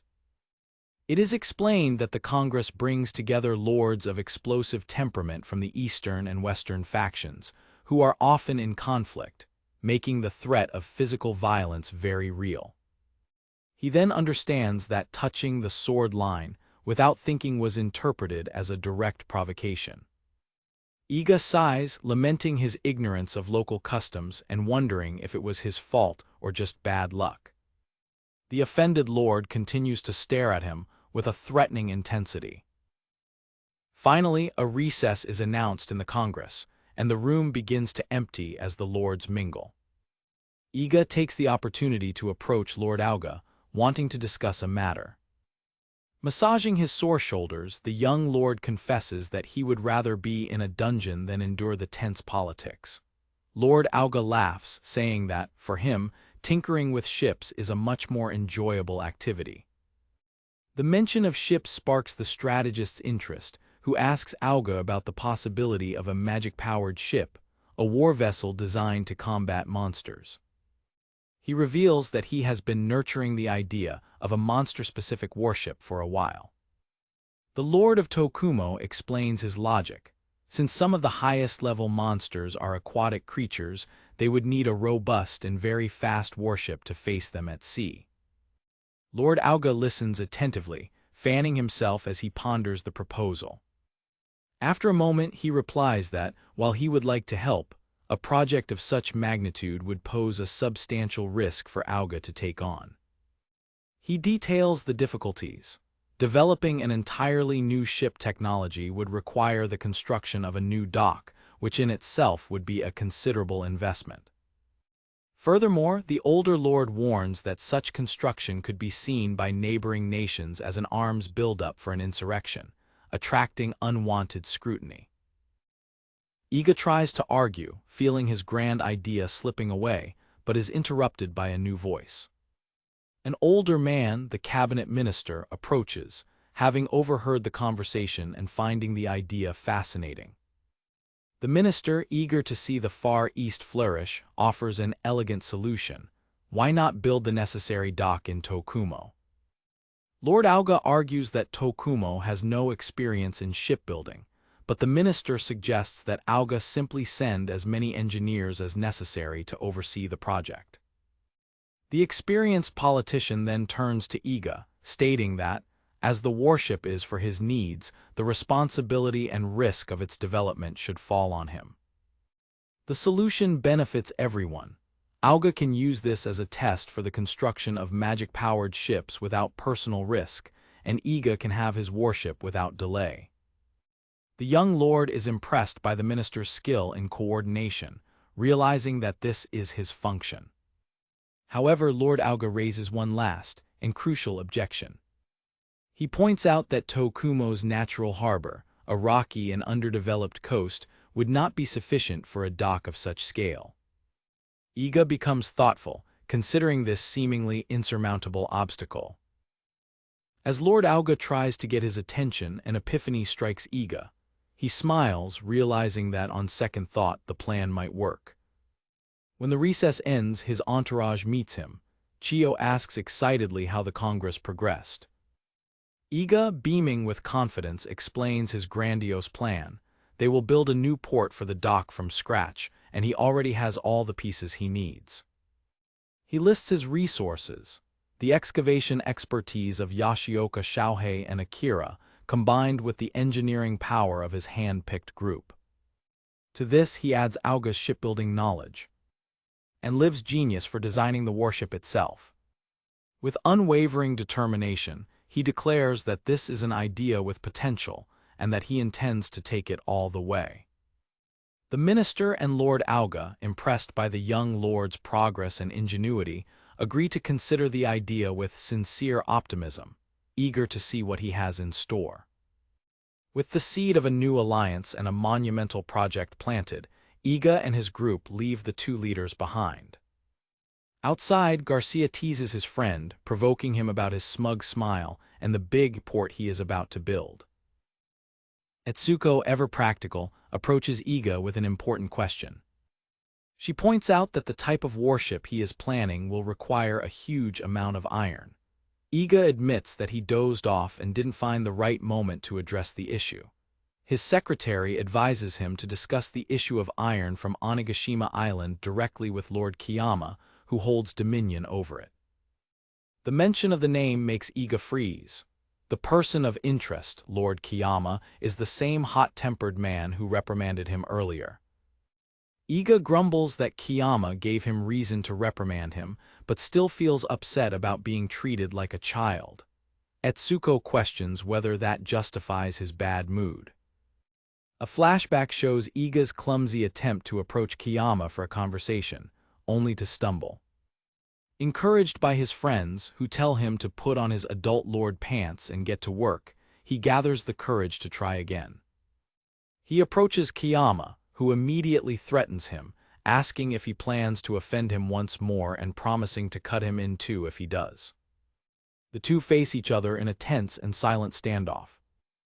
Abandoning his casual approach, Iga bows in a deep and formal apology, admitting his ignorance and asking for forgiveness for his discourteous behavior. He looks up cautiously, awaiting the older lord's reaction. To his surprise, Kiyama's stern face breaks into a satisfied smile, imaginary flowers blooming around him. Kiyama graciously accepts the apology, admitting that he was also partly to blame for escalating the situation. Iga breathes a sigh of relief, realizing that the temperamental lord is, deep down, gentler than he expected. However, before he can ask about the iron, he overhears other lords gossiping about how Kiyama needed young Lord Tokumo to kill the Oni for him, and then made a scene at the Congress. Hearing the gossip causes Kiyama's shame and anger to return in full force, his face contorting into a grimace. One of the gossips laughs, calling Kiyama a very jealous man. Kiyama's fury turns to the nearest target, Iga. He calls him a presumptuous little novice lord, forcing Iga to apologize profusely once more.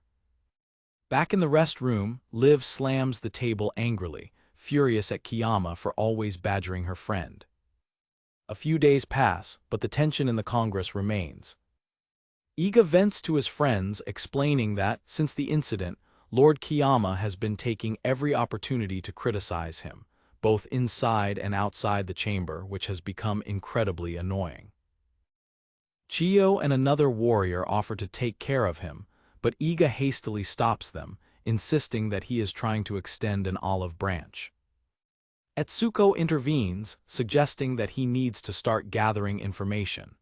She explains that this task would be a job for a ninja, and that all prominent territories employ ninjas for information warfare. The young lord laments not having a ninja at his disposal, which makes gathering information much more difficult. At that moment, several pigeons fly through the open window. Iga comically struggles with the birds, determined not to be targeted by their droppings, while Etsuko observes. A white pigeon lands calmly on his head. While Suika admires the cute little pigeon, Iga notices something. He holds the bird carefully, noticing a small scroll attached to its leg and concluding that it is a carrier pigeon. He opens the letter and reads it. The message is from an unexpected sender, Seonji Kanako in Gatebrook. As Etsuko reads the letter over his shoulder, the scene shifts to distant Gatebrook, where the battle against the archdemon is underway. The demon's fortress trembles as a powerful attack strikes it. The ground continues to shake with the impact.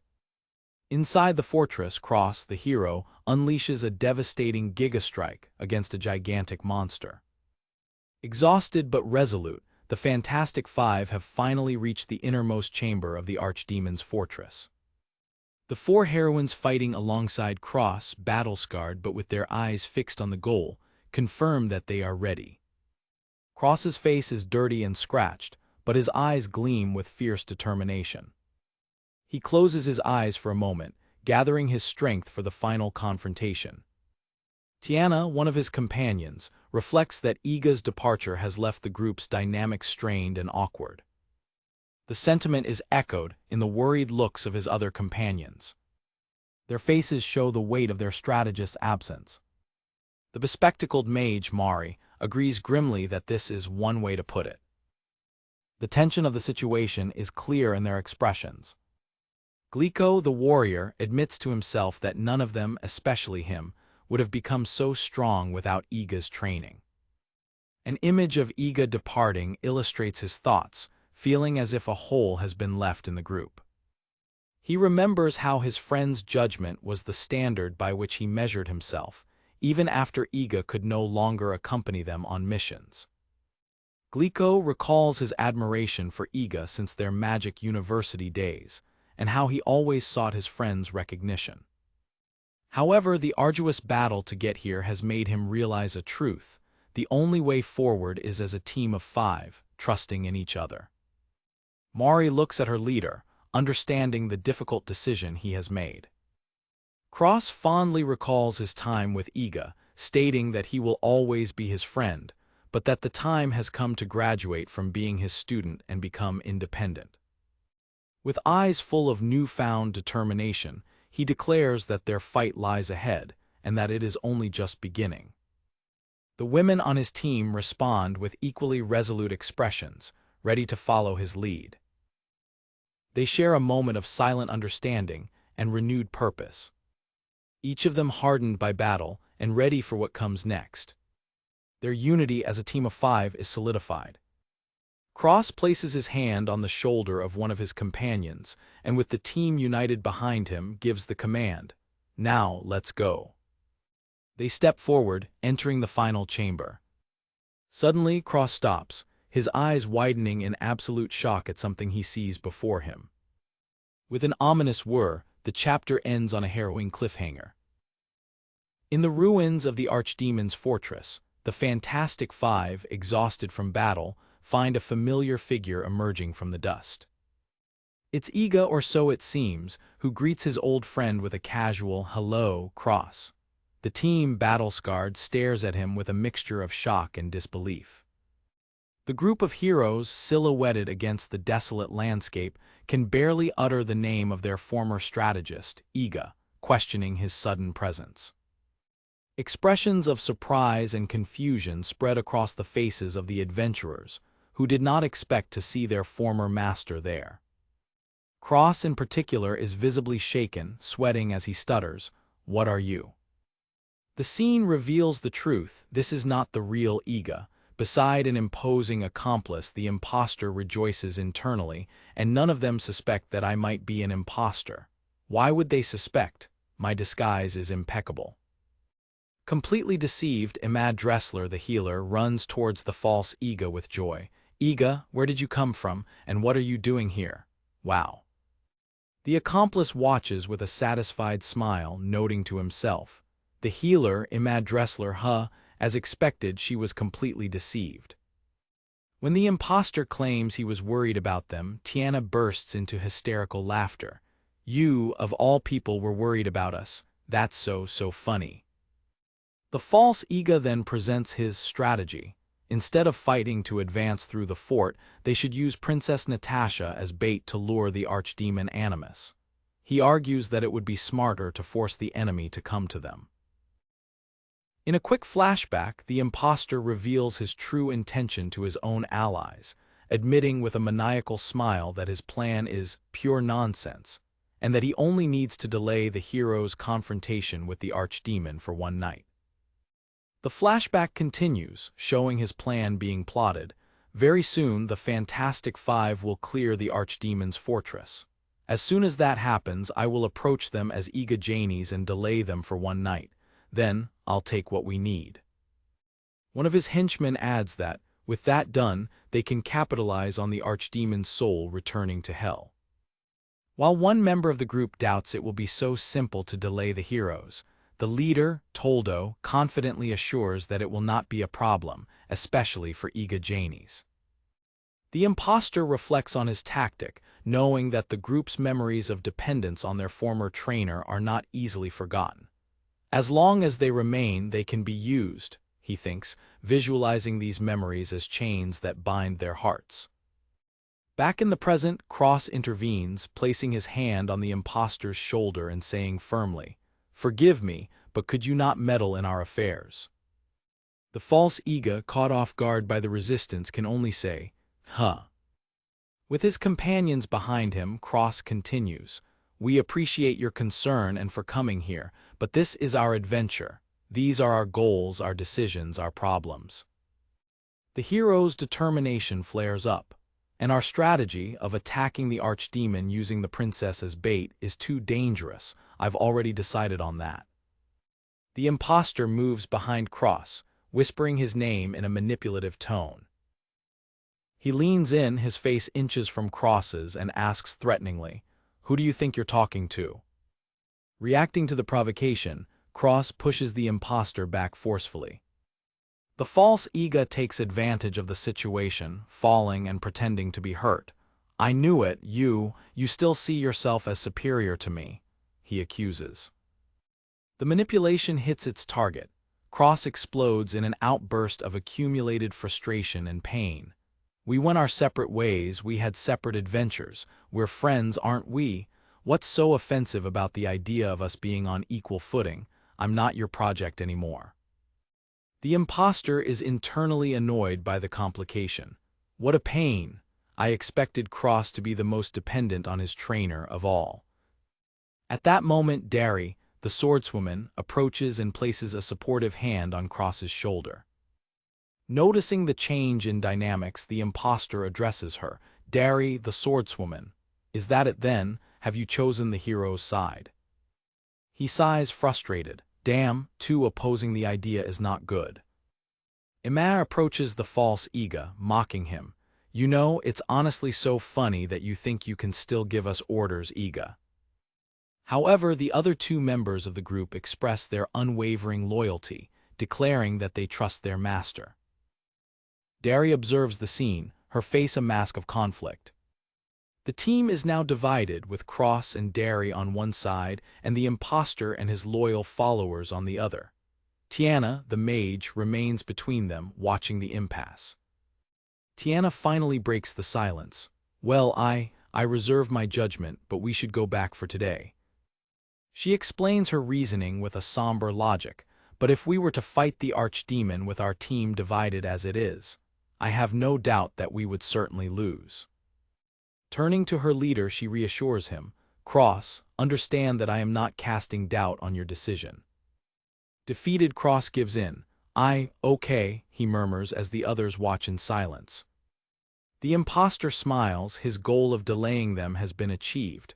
"We should cool our heads and think about this again, right?" The scene flashes back to several days before the heroes' group's retreat in the imperial capital. In Tokumo's break room, Seonji, the ninja, reads a report to Iga's team, concluding that, in the interest of prioritizing Miss Aqua's rescue, she did not inform the Fantastic Five about what is happening. Seonji's message to Iga himself is a humble appeal. "If you still harbor feelings for your former group, Sir Iga, as annoying as it may be, I must humbly request your help. I won't be able to help them alone." The real Iga processes the shocking news from the letter. The heroine's group is trying to invade Hell. They're going to take advantage of Cross to do it. Aqua has been captured. Then the worst revelation hits him with full force, a thought that fills him with dread. My face has been stolen. When? He vividly remembers the moment, the handshake with Toldo, the S-rank knight who was saying goodbye from one team to another. At that time, it was at that time. The terrible conclusion forms in his mind. The imposter has his eyes set on Tiana. In a fit of rage and helplessness, Iga bangs his head against the wall. He realizes the sickening plan. The imposter will approach Tiana, and he will use Iga's face to do it. He looks at a distant representation of Gatebrook, feeling an overwhelming desire to fly to their aid. And yet, he struggles with his obligation. "I'm no longer part of their group. They dismissed me. I have no obligation, no right to meddle in their affairs." Garcia tries to argue with him, reminding him that he is the lord of a nation and that Cross can protect Tiana. Iga remembers his duty, the crucial negotiations with the other lords at the Congress. He tries to resign himself to his responsibility. "The timing is terrible, but I can't let my personal feelings get in the way of my duty." He tries to convince himself, questioning himself. "I can trust Cross to protect Tiana, can't I?" Despite his efforts to focus on duty, concern for Tiana consumes him. While he is lost in thought, Etsuko suddenly appears before him. He turns around, surprised by her presence. With a bang, his secretary bursts into the stable, bringing the majestic winged horse. "I recovered King Cactus for you." Shocked, Iga can only ask why. Suika and the others watch, equally surprised by Etsuko's decisive action. With a serious expression, Etsuko declares, "You must go to them, Lord Iga." Now suddenly appears, vehemently agreeing with the secretary. The other members of his team quickly agree. We can't let someone mess around using Lord Iga's face. That takes priority. Yes, if the news spreads, everyone everywhere will get the wrong idea. Liv adds more reasons. Besides, we need a ninja to deal with that old man Kiyama, don't we? And I'm very worried about Miss Aqua. Etsuko summarizes their argument. For the points above, the most ideal course of action is clearly to go to Gatebrook Castle. She stares at him with unwavering intensity. His secretary gives him the final push, and more than anything else, you must do what you believe is right without hesitation. Her words hit him. The doubt on his face turns into determination. With a confident smile, his decision is made. Right. Garcia gives him an encouraging pat on the back, accepting the decision. Ah, shoot. There's really no arguing with Miss Igarashi, is there, champ? He assures Iga that he will take care of things in his absence. With a full heart, the young lord thanks everyone for their support. Iga firmly holds the reins of his winged steed, ready to depart. He takes off, promising his loyal friends, I'll be back as soon as I can. As his team waves goodbye, he flies into the night sky with a single destination in mind, onward to Gatebrook Castle. The narrative returns to the present, showing Gatebrook Castle with the sinister archdemon's fortress looming in the distance. Tendrils of dark and demonic energy spread across the stone walls of the castle. Inside a room, Toldo, Iga's imposter, reflects on the events. The Fantastic Five have already returned to the castle, and I have returned under the guise of Iga Janies to stay with them. The situation was delicate, but things are still going according to plan. He activates his ability, Book of Thieves, which displays an ethereal document listing what he has looted so far, as well as the conditions for looting what he does not yet have. His main target is clear in his mind. Therefore, it stands to reason that the level 6 spell Saintria is the most difficult spell of all. A diagram explains the varying conditions for looting spells. Low-level ones are simple, such as calling the target's name and getting a response, while high-level ones require more difficult conditions, such as coming into contact with the target's blood. The condition for the level 6 spell is revealed, hovering in the air with a menacing glow. Lie with the target for one night. Toldo ponders his strategy. I believed that, if I had to sleep with her, my best bet would be to take the form of Iga Janies. He considers a setback, but if it is possible that her love for him has disappeared. His hand clenches into a determined fist. In the worst-case scenario, I may need to take it by force. Meanwhile, in her own room, Tiana looks out the window, blushing as she thinks of Iga. Toldo sits on the edge of a bed, the tension evident in his posture. I would prefer it didn't come to that. However, his determination solidifies. But this is for a better world. I will carry out any dirty work necessary. At high speed, a trail cuts through the landscape, racing against time towards an impending destination. Aboard his winged steed, King Cactus, Iga flies towards Gatebrook Castle, the silhouette of Harfenfelt City visible in the distance. Wait for me, Tiana, he shouts into the wind, his mind focused on a single mission. As he approaches the castle town, the tension of the mission and the dizzying speed plunge him into a disturbing vision. In a universe of black velvet, he floats in an infinite void. A small figure, shrouded in shadows and wielding a disproportionate scythe, emerges from the darkness. A childish, cheerful voice echoes in his mind. Want to take a trip to hell with me? Landing at the designated meeting point, Iga shakes his head, the strange vision dissipating like smoke. Seonji's letter guided him here, but the sinister feeling of the dream leaves him shaken and confused. As he calls out for the ninja, a figure emerges from her own shadow on the ground. It's Seonji Kanako, the Kanoichi, greeting him with a muffled laugh. Wow! Iga exclaims, startled by her sudden appearance. Annoyed by her dramatic entrance, Iga complains, but the Kanoichi simply expresses her joy at seeing him. With a confident smile, the young lord declares that he has come prepared to deal with Toldo, one of the top 3 in the world. Overlooking the castle, he reflects on the summary of the situation that Seionji gave him. Aqua, the hostage, was safe, but the situation was more complicated than he imagined. He is impressed by how quickly Cross and his group broke through the Archdemon's fortress, recognizing how much they have strengthened in his absence. The most shocking revelation hits him. Wait, what? Toldo has already entered the castle, disguised as me. Feeling overwhelmed, Iga scratches his head in frustration. Now what? He wonders, but Seionji reassures him, telling him not to worry.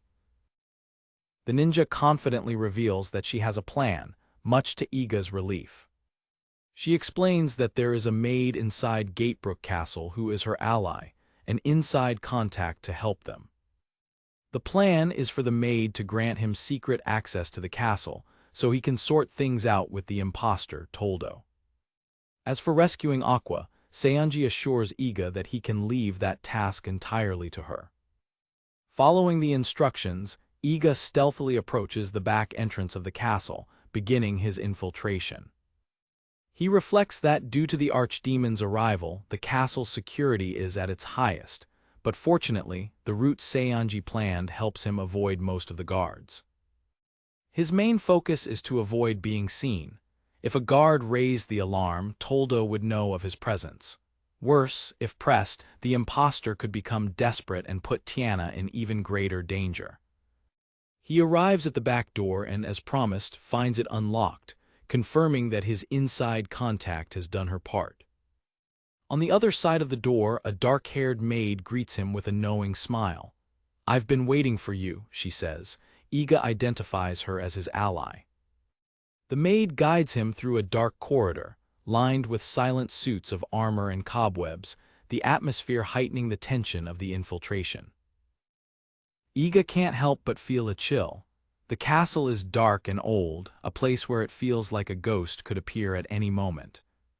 The maid warns him to watch his step, her voice low and mysterious. He observes her, sensing that there is something enigmatic about her, something he can't quite put his finger on. A feeling of familiarity washes over him and he stops her. "Excuse me, have we met before?" he asks. The maid stares at him for a moment, her eyes narrowing subtly. A slight smile plays on her lips before she answers. She turns away with a quick movement. "You must be imagining things," she says, dismissing his question. Iga insists, certain that he recognizes her from somewhere, but she continues to walk. She stops and turns around, accusing him playfully. "Lord Iga, surely you're not hitting on me, are you?" Completely embarrassed, Iga stammers a hasty denial as the maid smiles smugly. Realizing that he doesn't have time for interrogations, Iga gives up and hurriedly follows her down the corridor. She leads him to a waiting area in the south wing of the 4th floor. "Please wait here," she says, explaining that the pieces are in motion to lure Toldo and that this is Seionji's part of the job. Iga is shocked by the instruction to simply wait while Toldo is about to make his move. He stands there watching the maid walk away, his mind swirling with questions and impatience. Left alone, Iga feels too anxious to stand still.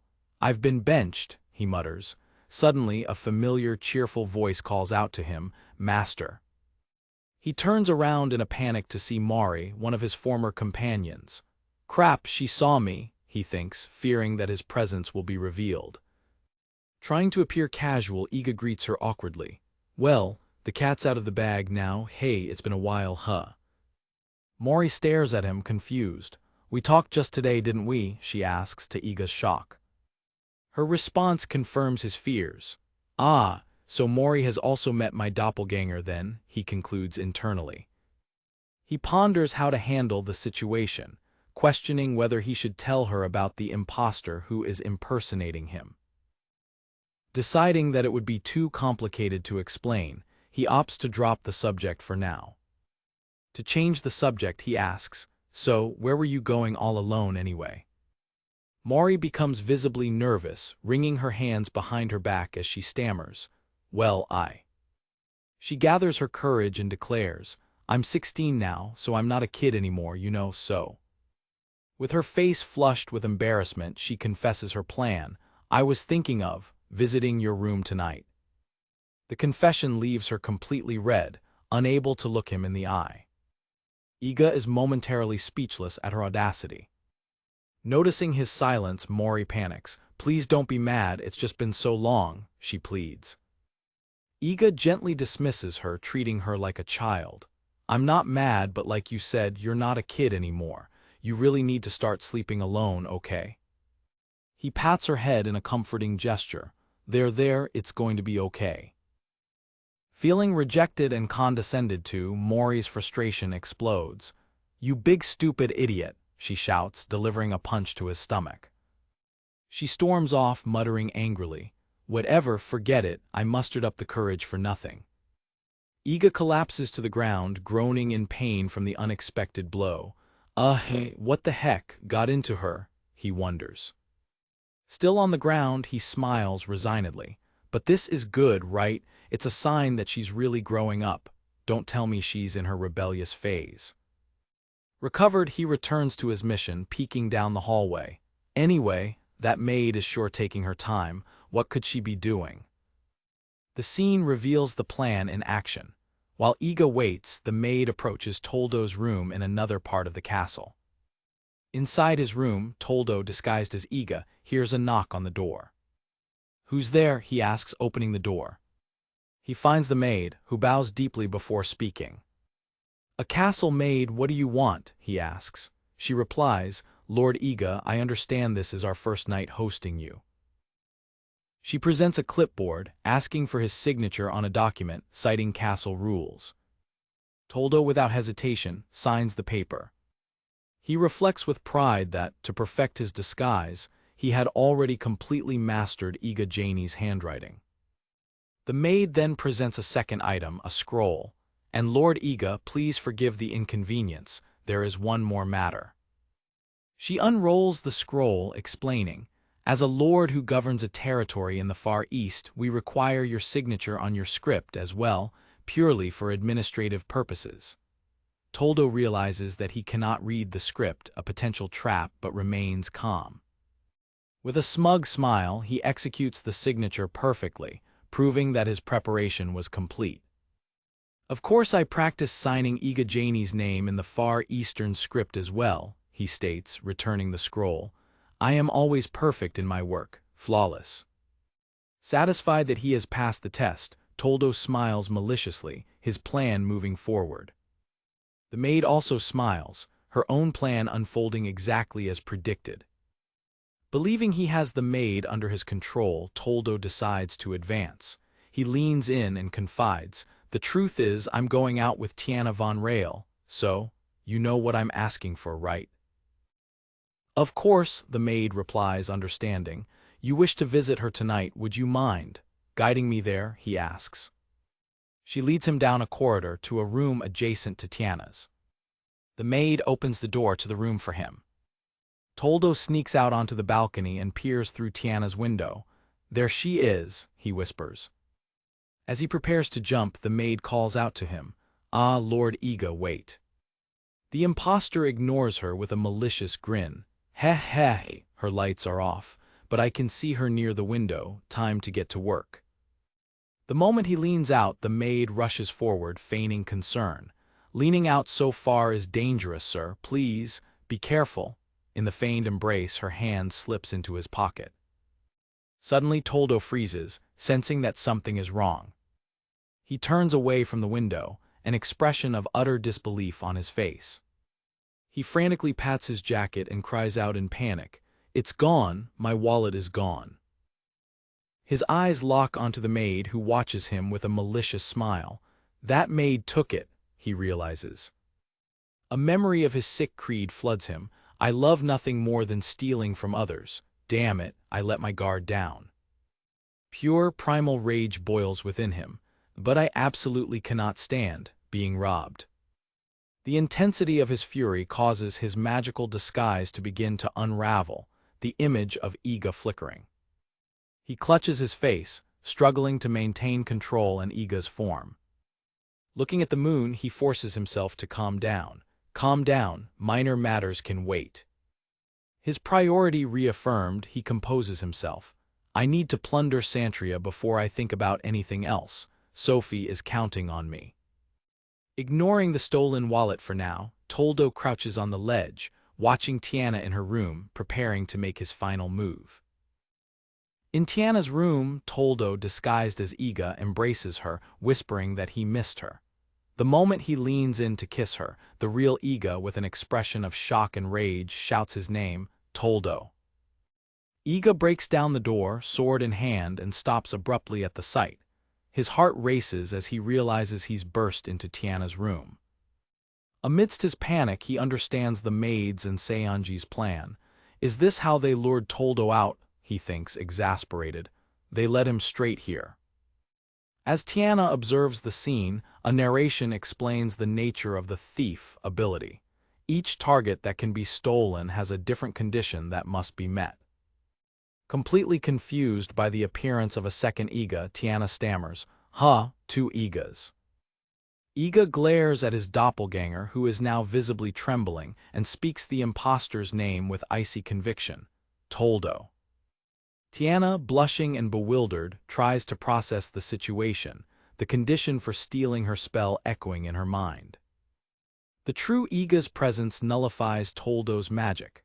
With a hum of dark energy, the disguise unravels, revealing the S-rank knight's face to a shocked Tiana. What is Iga Janie's doing here?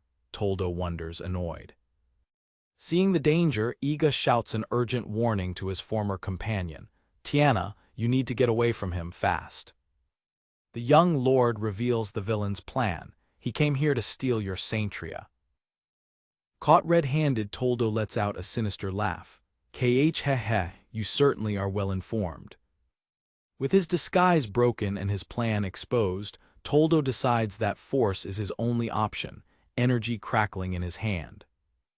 Iga manages to dodge the initial attack and amidst the rubble prepares to counter. Across the room, Toldo laughs maniacally, yelling for him to die.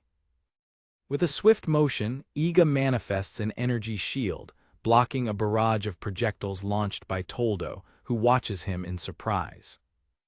Suddenly, Aqua, another former companion, yells for Iga to run, but Toldo knocks her down with a quick blow.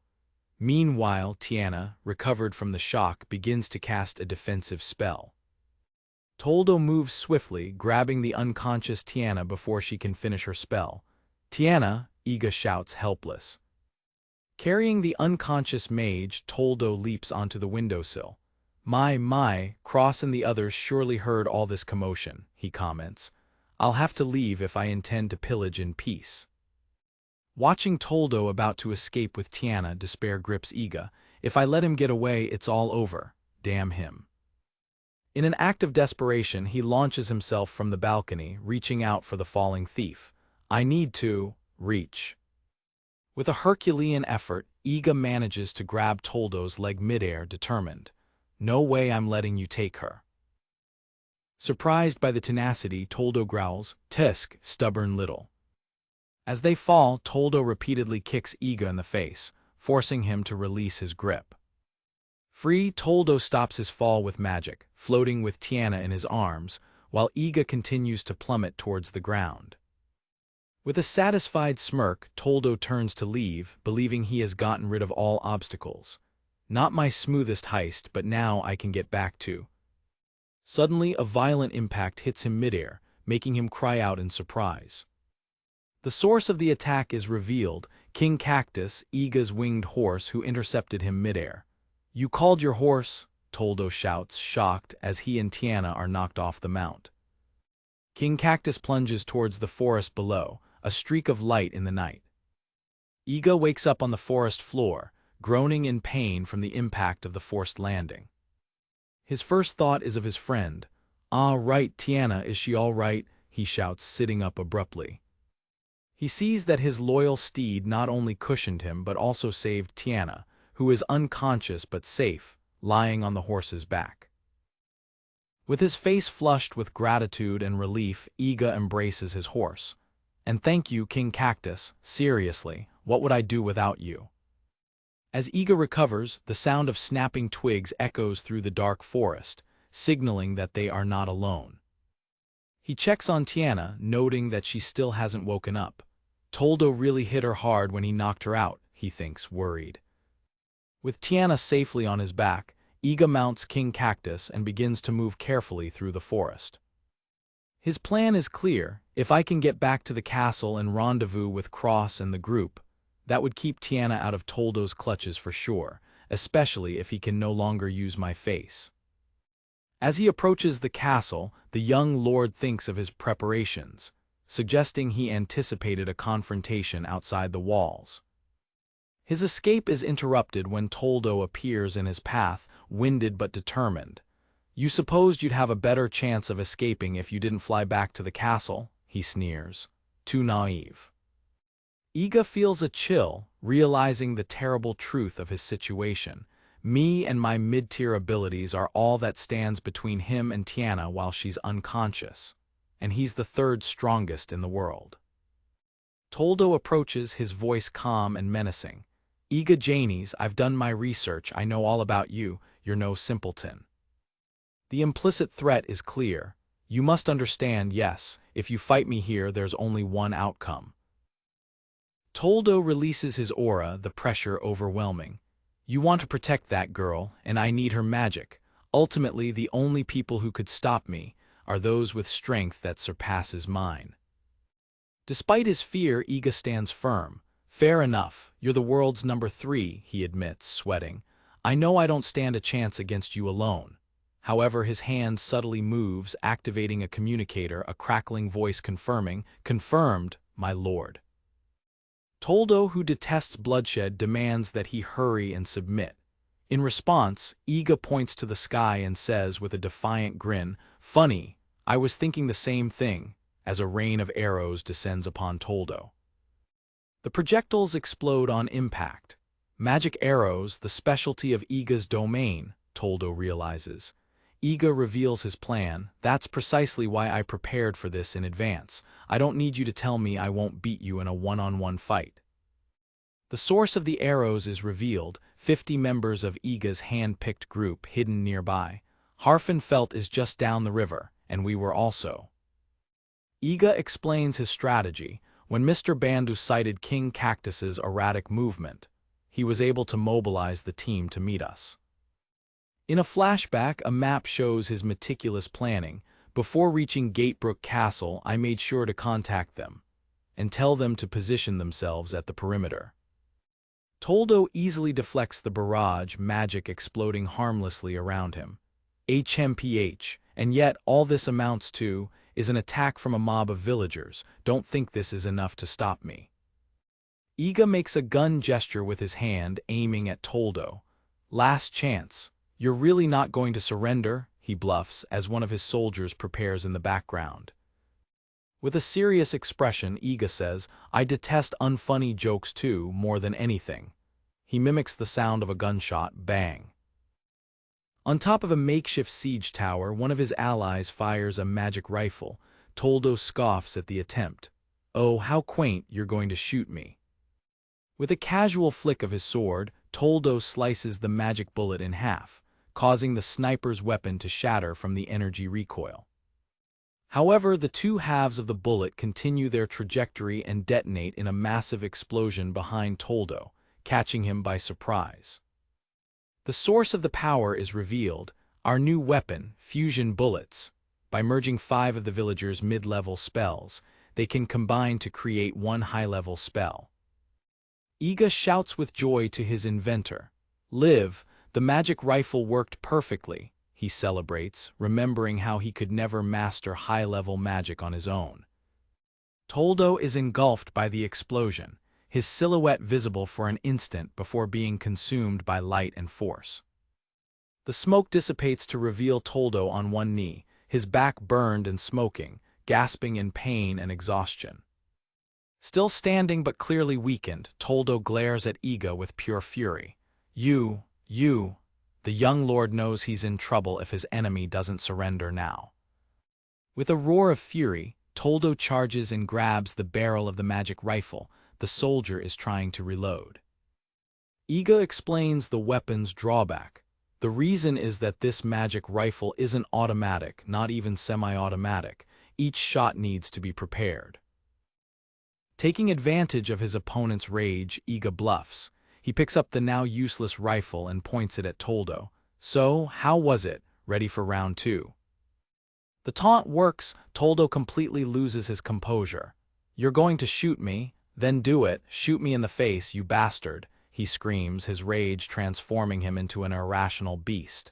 "You insignificant worm."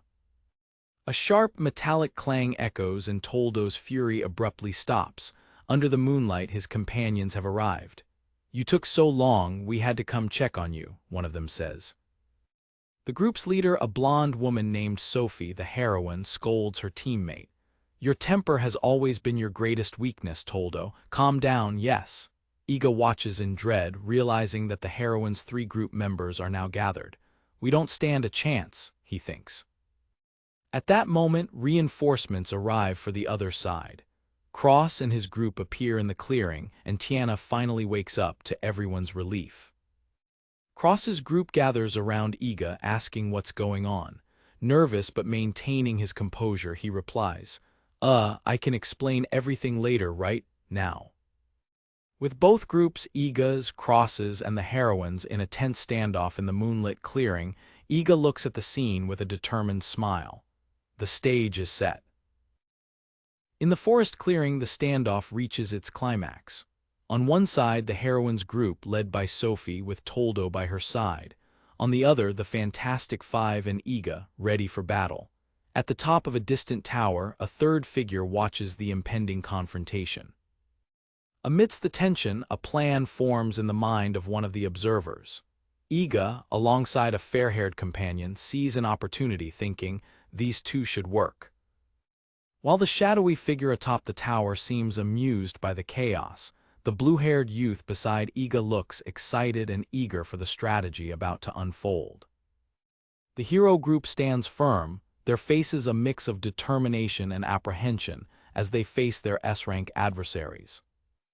Energy crackles between the two groups, each side preparing for the first move in a confrontation that could shake the forest.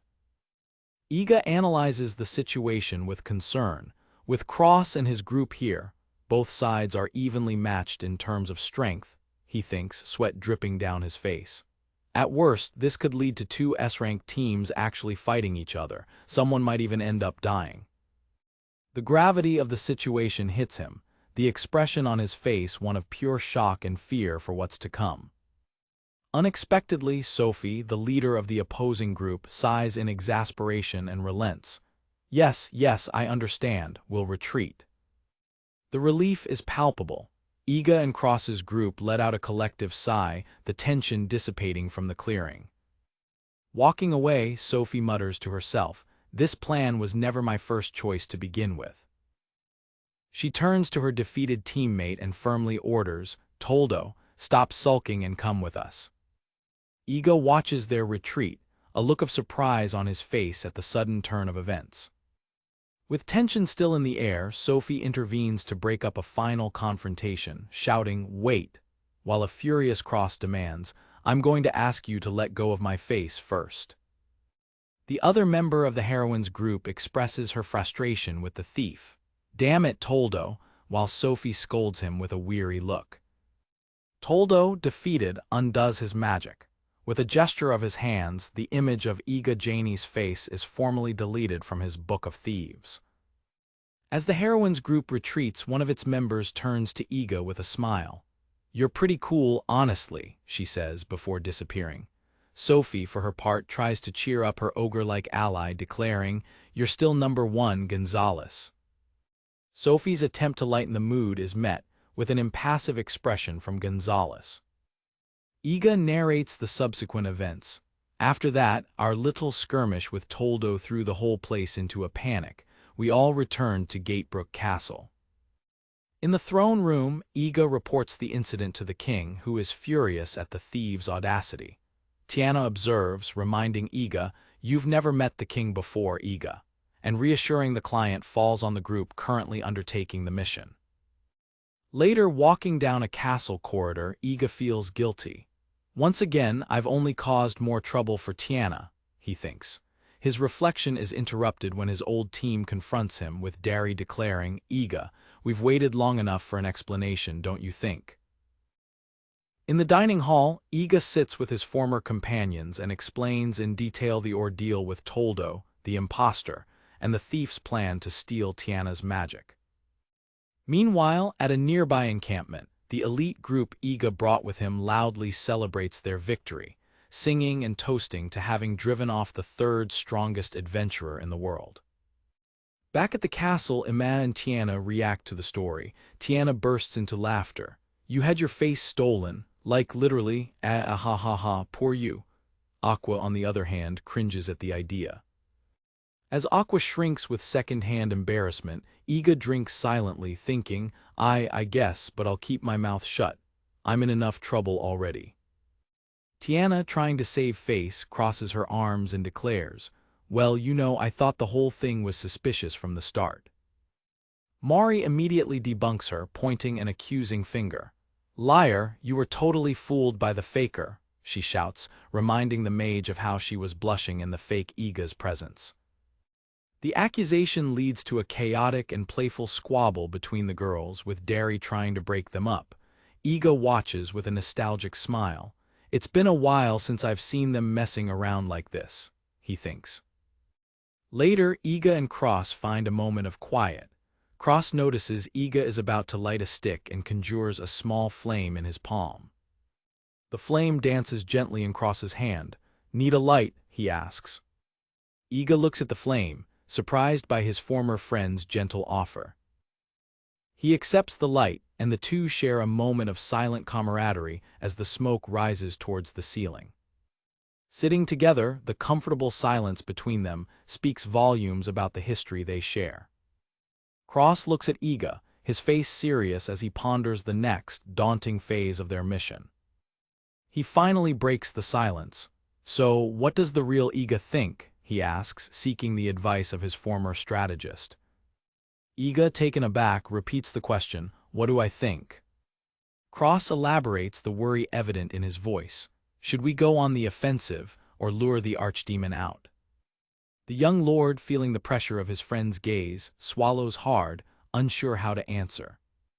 The intensity of the question makes the hero blush, surprised by his own vulnerability. Iga takes a long drag and exhales the smoke. "Yeah, sorry," he says finally, "I don't have the slightest idea." He explains his reasoning. "I mean, I haven't been around any of you for so long, I have no idea how strong you all are." With a sincere smile, he adds, "Iga, obviously I want to support you, but it's not really my place to butt in." Cross, hearing this, reflects on his own insecurity. "Compared to you, I'm, anyway." With a burst of enthusiasm, Iga boasts, "You what? Iga's domain got pretty strong, you know. We're really at A-level now." Cross stands up in shock. Iga points to the sky and declares, "I'll get to Zahelbelt soon." Iga's right-hand man, Bandu, reflects that, considering they just fought Toldo, his lord's statement isn't technically a lie. Cross remains shocked by his friend's audacious declaration. Iga laughs, clapping Cross on the shoulder. "Come on, I'm not at retirement age yet. I figured this would have to be more of a hobby for you now." With a fierce look of determination, Iga continues, "Listen to me, Cross. At the rate we're going, S-rank is a real possibility, not just a dream, and that means—" He grins, understanding dawning in his eyes. The determination on Cross's face solidifies as he listens. Iga clenches his fist, emotion rising in his voice. He leans in, declaring passionately that we're rivals now. After all this time, we're finally on equal footing. We're friends, aren't we? What's so offensive about the idea of us being equals? Cross absorbs the statement, his face contorting. Suddenly, the hero bursts into uncontrollable laughter, much to Iga's shock and embarrassment. Iga turns red. "Hey, what's so funny? I'm trying to open up here. What am I, chopped liver? You think you can just ignore me, huh?" Cross, wiping away tears, tries to apologize between laughs. "It's not that, it's just that it's funny." The other members of the group watch the scene, confused and amused by the interaction. Regaining his composure, Cross puts his arm around Iga's shoulders. We really do operate on the same wavelength, he says with a wide grin. Iga, still a bit annoyed, grumbles, "Can you stop being so weird, man?" But Cross's good humor is contagious. "Ah, don't be so serious, ha ha ha."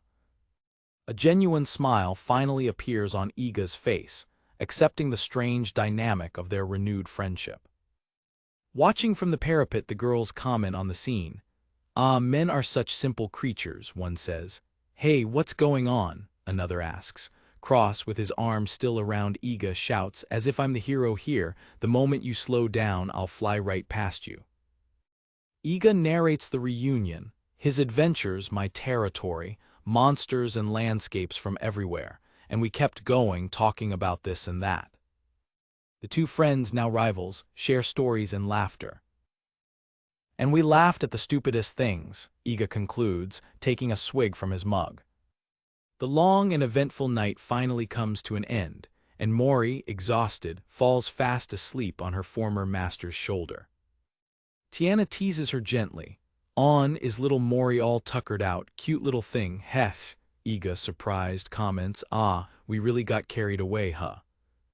Cross advises them to rest. "Sorry, you have a big battle ahead of you tomorrow." "Oh, it's okay, we won't start until afternoon. Why don't you take this night to get some rest?" "Can't," Iga replies, "I have a congress to get back to." The revelation surprises everyone, and Cross exclaims, "Wow, look at you, you're a real lord." Iga retorts, "What, you only just realized that?" They shake hands, sealing a new pact. "Then we'll be waiting for you in Zahelbelt," the hero says. "You bet," Iga replies, "but first defeat that archdemon." And so their paths diverge once more. Cross and his group would stay at the castle to prepare for the battle against the archdemon, and I would depart back to the Far East, Iga narrates. As he prepares to leave, Iga thinks to himself, "But first, I'd really like to have a quick word with Tiana before I go." However, the exhaustion from the ordeal hits him full force. "Ah, man, I wasn't thinking about it because I was so eager to chat, but geez, I'm beat." He realizes Tiana's room was destroyed and she's been moved. Dawn breaks over Gatebrook Castle. Exhaustion wins. Iga gives up the search and collapses onto a nearby sofa. "No, I'm done for," he mutters. As he drifts off to sleep, his last conscious thought is a wish. "I wish I could see Tiana." A soft sound disturbs him in his sleep. He blinks, the morning light momentarily blinding him. A gentle voice breaks the silence, finally awake. Iga wakes up to find himself lying with his head in Tiana's lap.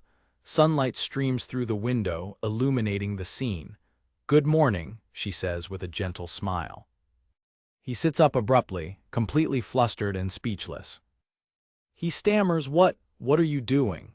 She explains calmly, "I finished my very prolonged explanation to the king and his men, and I just happened to come across you sleeping here on my way back." Still flustered, Iga tries to thank her, but the words won't come out. "That's not what I meant." She leans in closer, her expression serious and sincere. "Thank you to you for saving me." She holds his face gently, and, "You have an archdemon to face, so you really should be resting." Feeling guilty, Iga looks away. "After all that, I can only give you more trouble." Tiana silences him with a tender kiss. Pulling away, she smiles, her face flushed. "Thank you, Iga, I swear I'll be waiting for you in Zahelbelt." His heart racing, he replies, "Yeah, I swear I'll see you there." With his farewell made, Gatebrook Castle is left behind as a new journey begins. In the stables, Iga prepares King Cactus for the journey. He finds Seonji sitting on the ground, looking dejected.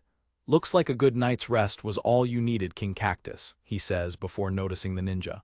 "Yua, Seonji, you're just sitting there. Did you have fun last night, sir?" she asks with a sarcastic tone. Iga explodes. "Hey you, your idea of luring Toldo was by a thread, way too much, are you crazy?" She apologizes but quickly changes the subject. "Anyway, I managed to get Miss Aqua to a safe location while you were occupying the man." The news instantly calms him down. "Ah, right, that's great." Iga's anger at the ninja's reckless strategy still simmers beneath the surface. Seonji adds that Aqua, ever the dedicated reporter, went straight to interview the Fantastic Five as soon as she was free. Iga laughs. Ah, yeah, she's tough. The ninja clears her throat, expecting recognition for her success. Iga sighs, admitting defeat. Fair enough. With everything settled, Seonji stands up. Rest assured, I have once again strived to the best of my abilities to support you in your endeavors, Sir Iga. He reflects that, as annoying as her strategy was, she did manage to get an inside contact and rescue Aqua. He stares at her with a sly grin. So, you want a reward or something? In response, Seonji kneels before him. With an aura of devotion, she makes her request. If it pleases you, sir, I ask only that you allow me to continue serving you earnestly. Iga watches her, pondering her enigmatic loyalty. He thinks, I can never tell what this woman is thinking. Still, if we want to reach S rank, Seonji will be absolutely indispensable. With a resigned smile, he makes a decision. Well, since we've come this far. He pulls her up onto King Cactus with him. Sure, I already have another job for you. Let's head back to the Imperial capital together. The ninja is utterly shocked by the unexpected gesture, her face flushing under her mask as steam comes out of her head. This is a lover's ride, she thinks in a panic. Completely oblivious to her internal panic, Iga reflects. Looks like Seonji is susceptible to the hot and cold treatment. King Cactus's majestic white wings unfurl, ready for flight. With a shout of enthusiasm, Iga and Seonji take off, soaring into the skies. Onward to the capital. Mid-flight, Iga's world suddenly plunges into darkness. Disoriented, he turns in a black void, calling out for his vanished companions. King Cactus, Seonji. He finds himself upside down, floating in a starless abyss. What just happened here? He wonders, confused. A familiar, sinister voice calls to him from above. One moment, please, Iga. He looks up to see Yuri, the youth from the heroine's group, swinging casually on a giant scythe. With a wide smile and a glint in his eyes, Yuri repeats his chilling invitation. Care to take a trip to hell with me? In a chasm of black velvet, Iga floats disoriented as a childish, cheerful voice invites him on a trip to hell, accompanied by a chilling whirring of metal. From the darkness emerges the owner of the voice, a fair-haired youth with a mischievous smile, whose silent laughter echoes in Iga's mind. Confused by the invitation and the surreal environment, Iga tries to process the situation. Hell, what does that mean? He wonders. He spots the young man floating upside down with disconcerting confidence, feeling a strange familiarity with the figure. Observing the enigmatic figure from a distance, caution begins to replace the Lord's confusion. With a snap of recognition, Iga remembers seeing that same face next to the S-rank knight Toldo. You were with Toldo before, he shouts into the void. The mysterious young man moves away with an acrobatic movement, his silhouette standing out against the darkness. Turning upside down, the young man expresses theatrical relief. Ah, thank goodness, I was afraid you'd forgot me for a moment. Ah ha ha ha. Iga concludes that his interlocutor must be part of the heroine's group, hardening his stance. With his patience wearing thin, the young lord demands to know the group's intentions. Still haven't given up, huh? Where are Toldo and the others? The fair-haired youth clarifies that he is alone, not as an ally of Toldo, but as a guide to hell. Iga connects this phrase to the reported plans of the heroine's group.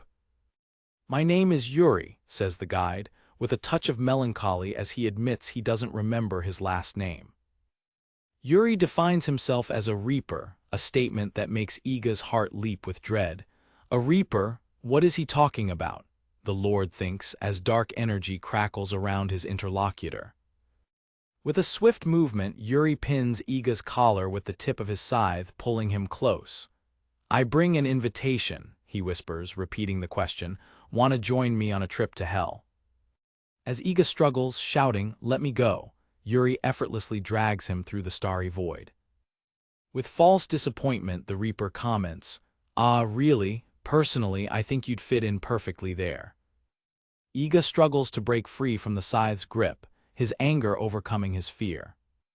Yuri releases him, pretending he's going to look for someone else. Too bad, well, look somewhere else. Suddenly, Yuri's smile widens, turning into something cruel as a new idea occurs to him. Okay. The guide to hell ponders for a moment, damn, look somewhere else, before fixing his gaze on Iga. With a chilling coldness, Yuri suggests, maybe I'll ask your friend instead. The Reaper's words send an existential chill through Iga, conjuring a horrifying vision of a friend being dragged into the darkness. Hey, wait, no, he shouts as his world shatters. Iga abruptly awakens on King Cactus, the sound of waves replacing the silence of the void. The scream from his nightmare is still in his throat as he reaches out into the nothingness. Sweating and disoriented, he tries to understand the abrupt transition from darkness to daylight. Seonji, sitting behind him, asks calmly, Lord Iga, is something wrong? Her voice anchoring him in reality. Still stunned, Iga tries to find the words to explain the surreal experience. He touches his head, feeling a dull ache. I have this sudden fog clouding my mind. I can't remember, he murmurs. Noticing that his companion doesn't seem to have noticed anything, he ponders the nature of his vision. Deciding to put the disturbing nightmare aside, Iga composes himself. Never mind, now we need to get back to the capital quickly. A map illustrates their journey across the sea, back to their domain in the Far East.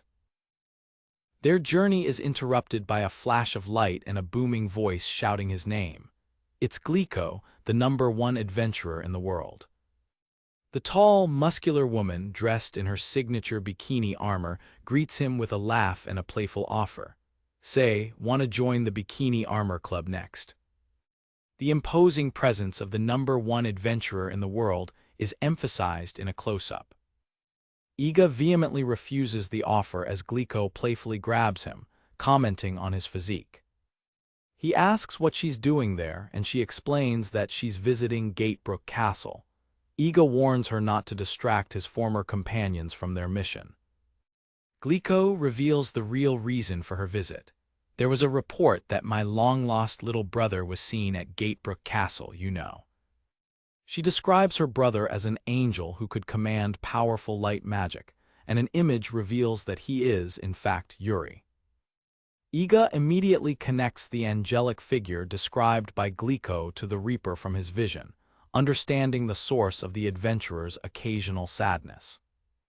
He apologizes for not being able to help, and Glico departs with a resounding promise to the heavens that she will find her brother. Upon arriving in the capital of the Far East, Seonji, in her kunoichi attire, becomes an instant sensation, greeted with enthusiasm by Liv, Suika, and others. The kunoichi's arm is enthusiastically grabbed by one of her new admirers. Liv excitedly suggests that they use Seonji's skills to deal with the troublesome Lord Kiyama. The ninja, caught off guard by the overwhelming reception, looks visibly confused. Iga intervenes with a smile, trying to calm the enthusiastic crowd surrounding his new ally. The crowd, however, only gets more excited, demanding demonstrations of ninjutsu, such as invocations and clones. Restoring order, Iga gathers them in a meeting room, explaining that the ninja is there to help with negotiations with Lord Kiyama, and that she will give them a crash course. With a poof of smoke, Seonji appears dramatically in front of the group, who watch her in awe. The kunoichi assumes a professional stance and begins her little espionage lesson, asking for everyone's attention. She begins by explaining that the capital is home to an elite ninja training institution, the Sun Plaza Academy. One of the listeners expresses surprise, admitting that she imagined more traditional, mystical training in the mountains. Seonji details the academy's modern curriculum, complete with dormitories and diets based on nutritional science. Iga and the group are impressed by the systematic and modern approach to ninja training.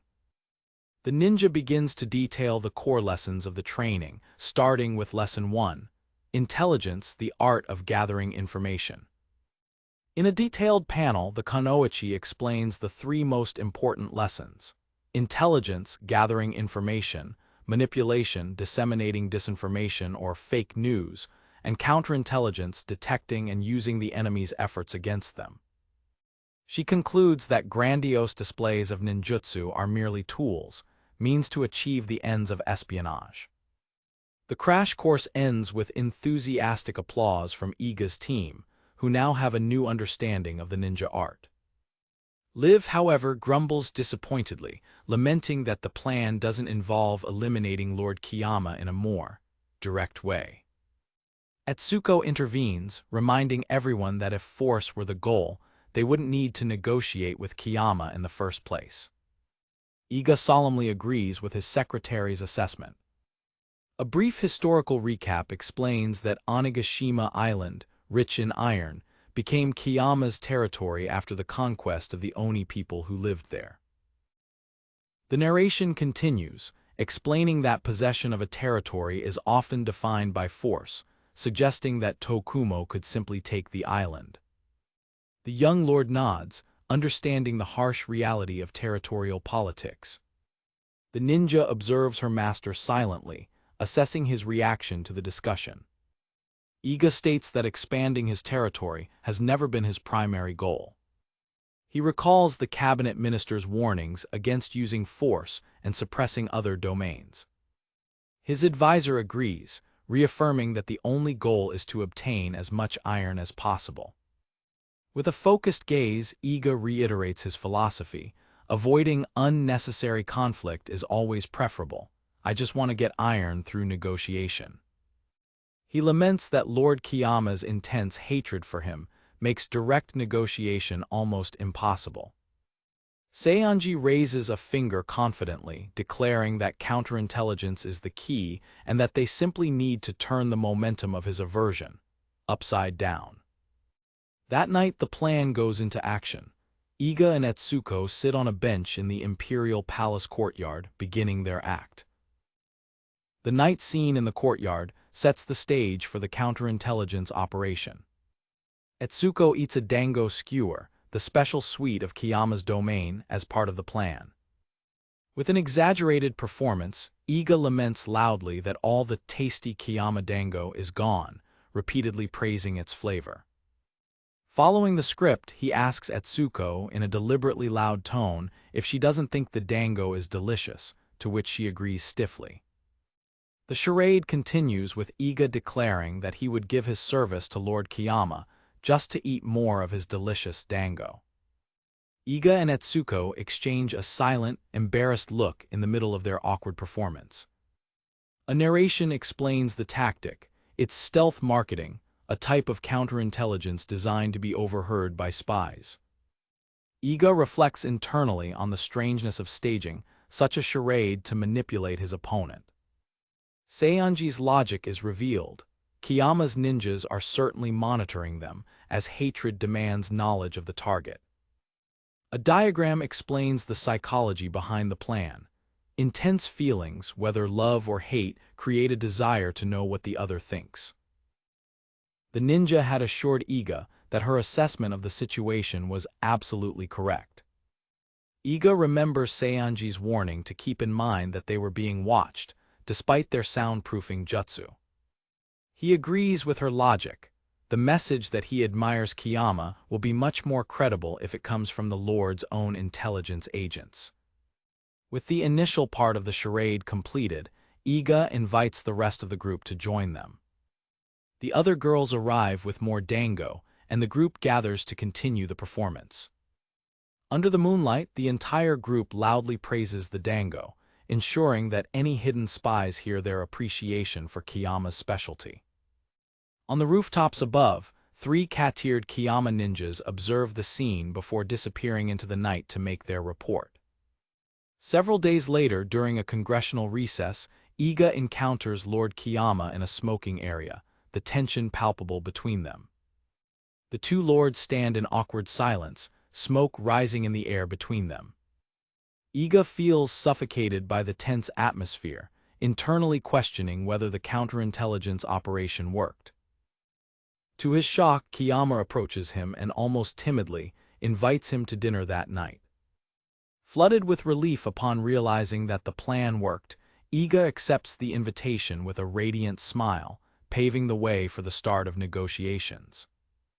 Iga's expression reflects his surprise and relief, realizing that Kiyama may be reconsidering his opinion of him.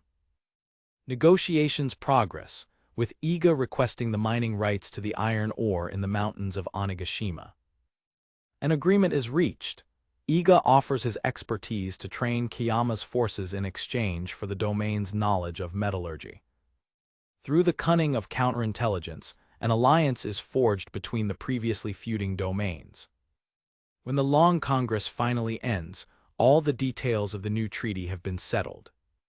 With negotiations concluded, Iga's team begins packing for the return trip. Happy with their success and laden with souvenirs, Iga's group boards the ship, eager to return home. Iga and his companions exchange satisfied smiles, ready to begin the next phase of their plans. A montage of images shows that, although the diplomacy is over, the construction work is just beginning. With his face flushed with hope and anticipation, Iga reflects that they are finally on the right path to building their grand project. Standing before the metal skeleton of a massive vessel, Iga and his lieutenants look to the future, ready to build a warship capable of slaying monsters. After a month's absence, Iga returns to his mansion, the feeling of familiarity and relief hanging over the snow-covered landscape. Inside, he is warmly greeted by his maids, appreciating the luxury of an immaculate house and the comfort of duty fulfilled. He reflects that hiring them was a perfect choice.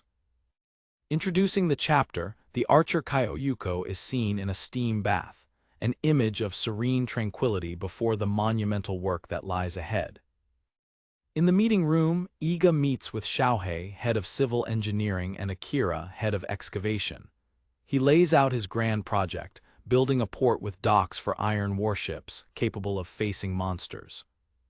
The Lord continues, explaining that there are additional reasons for the project, emphasizing its enormous scale and importance for the future of the domain. He envisions a future where larger ships can dock, capable of sailing longer distances and expanding Tokumo's horizons. A map illustrates his vision. The new port would transform Tokumo into a center of commerce, bringing advanced magical technology, rare items, and prosperity from distant lands. Akira, with a dreamy smile, adds to the list of desirable imports rare drinks and smokes, while Xiaohei recognizes that advanced technology would boost the development of the villages. With the vision established, Iga prepares to delve into the technical details of the project, spreading blueprints on the table with determination. Xiaohei, the practical engineer, begins to outline the challenges, questioning why Tokumo's existing and old port was built on the west coast, an area historically uninhabited due to monsters. With a serious expression, he warns that building a port is a much more complex task than it seems, preparing to present the obstacles. Iga, processing the information, correctly deduces the main difficulty: the tide. The young lord's perception deepens as he ponders the geographical implications of his domain. Xiaohei confirms the suspicion with a diagram, explaining that the tide in the region flows along the east coast, making the waves too violent for any ship to dock safely.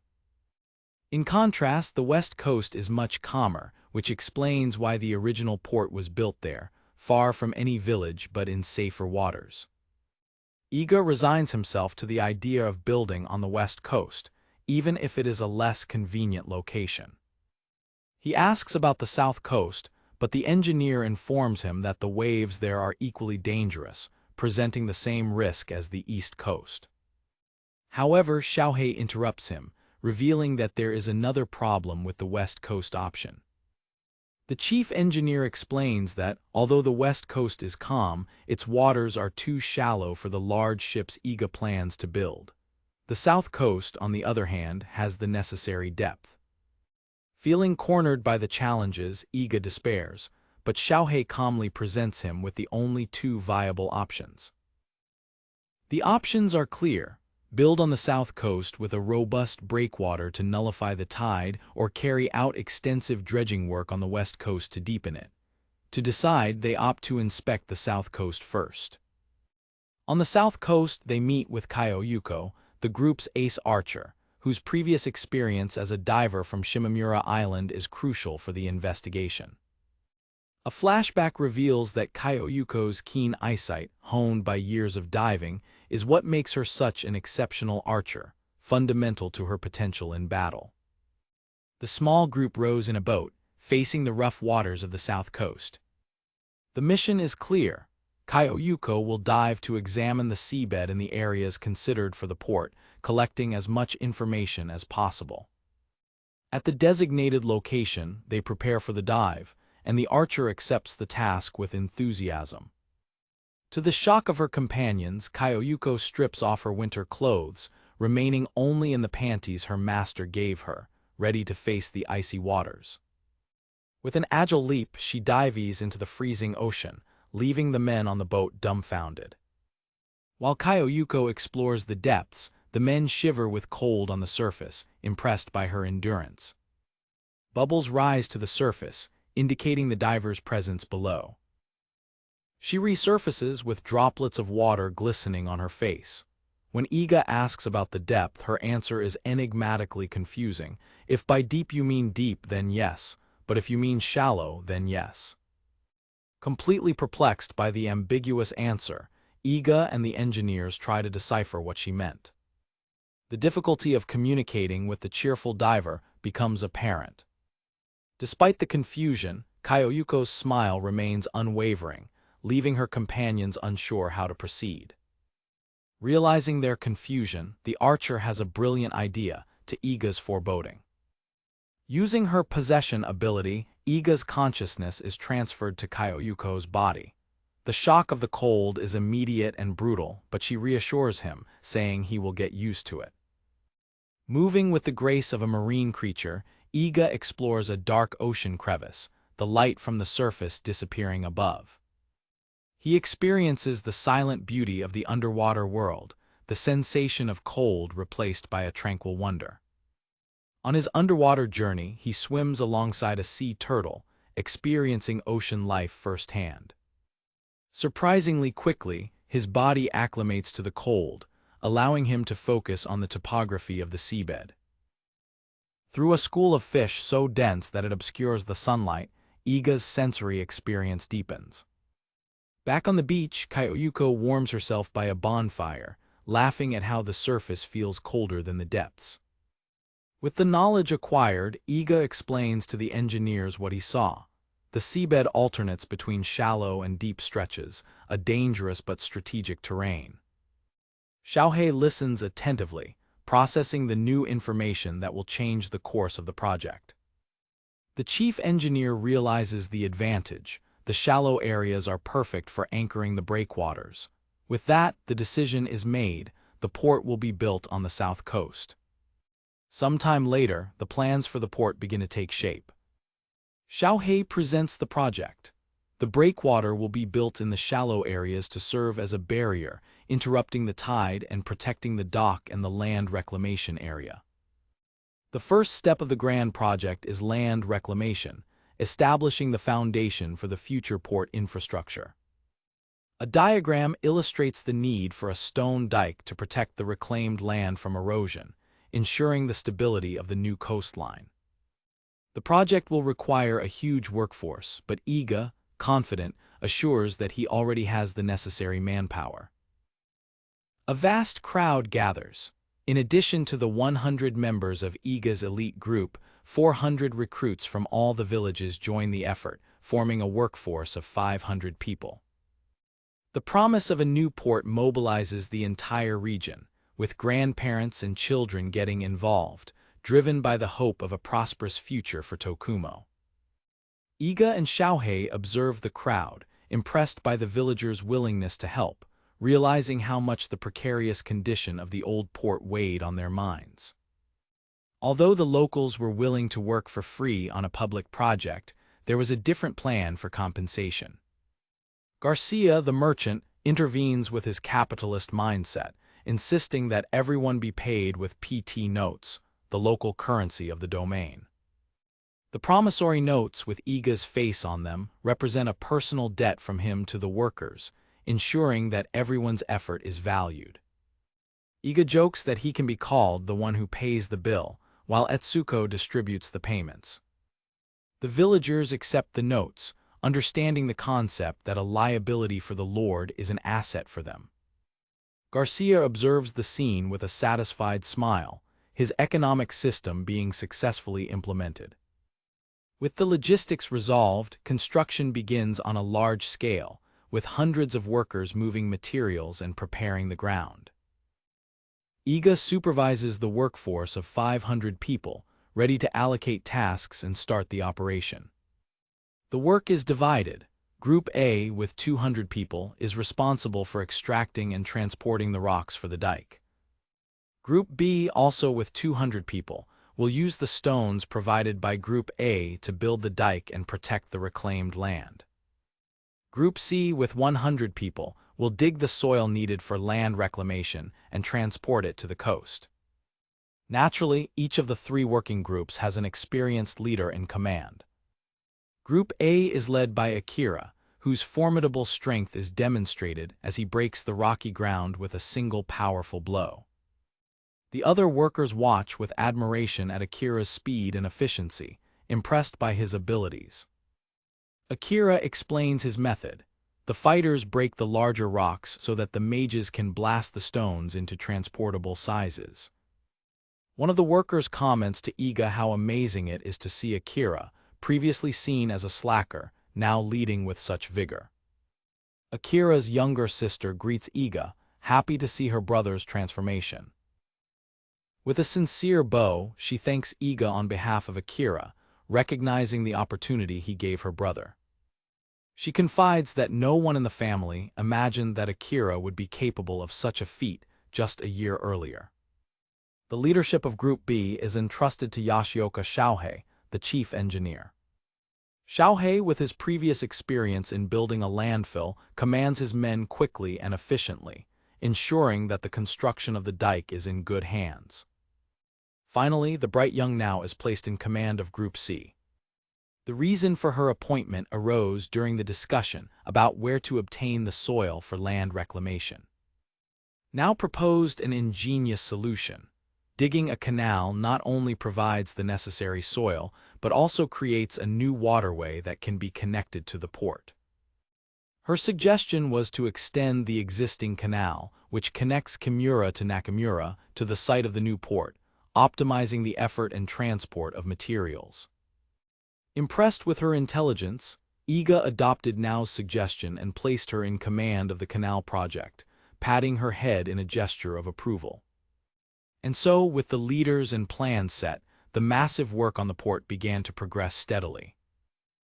Iga actively participates in the heavy work, using his superhuman strength to lift huge blocks of stone. The workers watch in awe as their lord stacks stones with incredible strength, inspiring everyone to do their best. Determined, Iga pushes himself to the limit, feeling the weight of responsibility and the need to lead by example. His concentration is broken by a playful laugh. Mud splatters on his face, catching him by surprise. He turns to scold the troublemakers, annoyed by the interruption. To his surprise, the culprits are his three maids, covered in mud and laughing gleefully at their mischief. Etsuko appears and scolds the three, telling them to clean themselves up, while Iga is left speechless. The maids explain that they were trying to help but tripped, enjoying the situation. Exhausted after a long day of work, Iga is approached by his secretary, Etsuko. She hands him a package that arrived from the capital, his new rank adventurer license, a promotion earned by the success of the mission on Onigashima Island. While he admires his new license, Etsuko hands him another item that arrived, a magazine or newspaper. The Lord reflects satisfied that he is now officially a high-ranking adventurer in every sense of the word. The magazine headline announces the triumph of his former group. Cross and his team return victorious, with the archdemon finally defeated.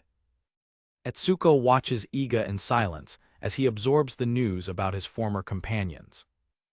A genuine and melancholic smile forms on Iga's face. There is no envy, only immense pride that his former family has achieved their goal. With a voice choked with emotion, he thanks Etsuko for bringing the news. The next day, the news of his friend's success fills him with renewed energy. He returns to the construction site with a war cry, more motivated than ever to build his own future. By the light of a lantern, Iga's pen dances across the paper as he begins a letter to an old friend, Dear Tiana. Sitting at his desk, the young lord composes his message, congratulating his former companions on their defeat of the archdemon, news he read in King Venture magazine. He expresses how proud he is of Tiana's role in supporting the group every step of the way. His letter details the ongoing projects in his domain, mentioning the rice planting season that keeps everyone busy, illustrated by the vast expanse of prepared rice fields. He also writes about the massive port project, showing a picture of his workers and leaders overseeing the construction, emphasizing that things are going well in his territory. Pausing in his writing, Iga looks out the window with a thoughtful smile, reflecting on his plans. He confides his desire to visit Zahelbelt, but acknowledges the need to strengthen his own domain first. The letter ends with an open invitation for Tiana and the others to visit once the port is complete, knowing they have been busy with the archdemon threat. With a satisfied smile, Iga holds up the finished letter, signed and ready to be sent. He presses a hot wax seal onto the envelope, finalizing the correspondence with the same message of pride and congratulations. Just as the letter is sealed, his attention is suddenly called by Chiyo, who announces the arrival of visitors from Auga and Kiyama. The dark-haired maid appears at the door of his office to deliver the message. With a NOC, Chiyo announces that 5 naval construction engineers and 5 blacksmith engineers, sent as part of their alliance, are here to see him. In Liv's workshop, Iga welcomes the artisans from the Far East. The blacksmith, in turn, is excited about the prospect of learning from them, feeling her heart beat faster with anticipation. Beside a nervous Liv, Iga prepares to make an important announcement to the assembled group. To Liv's absolute shock, he names her the head of the warship construction project, a gesture that leaves her speechless. Her reaction echoes through the workshop, an explosion of surprise and disbelief. Liv vehemently protests, arguing that she cannot accept the responsibility as she has never built a warship before. With a reassuring pat on the shoulder, Iga tries to calm his panicked friend. He points out that no one else there has experience building the kind of ship he envisions.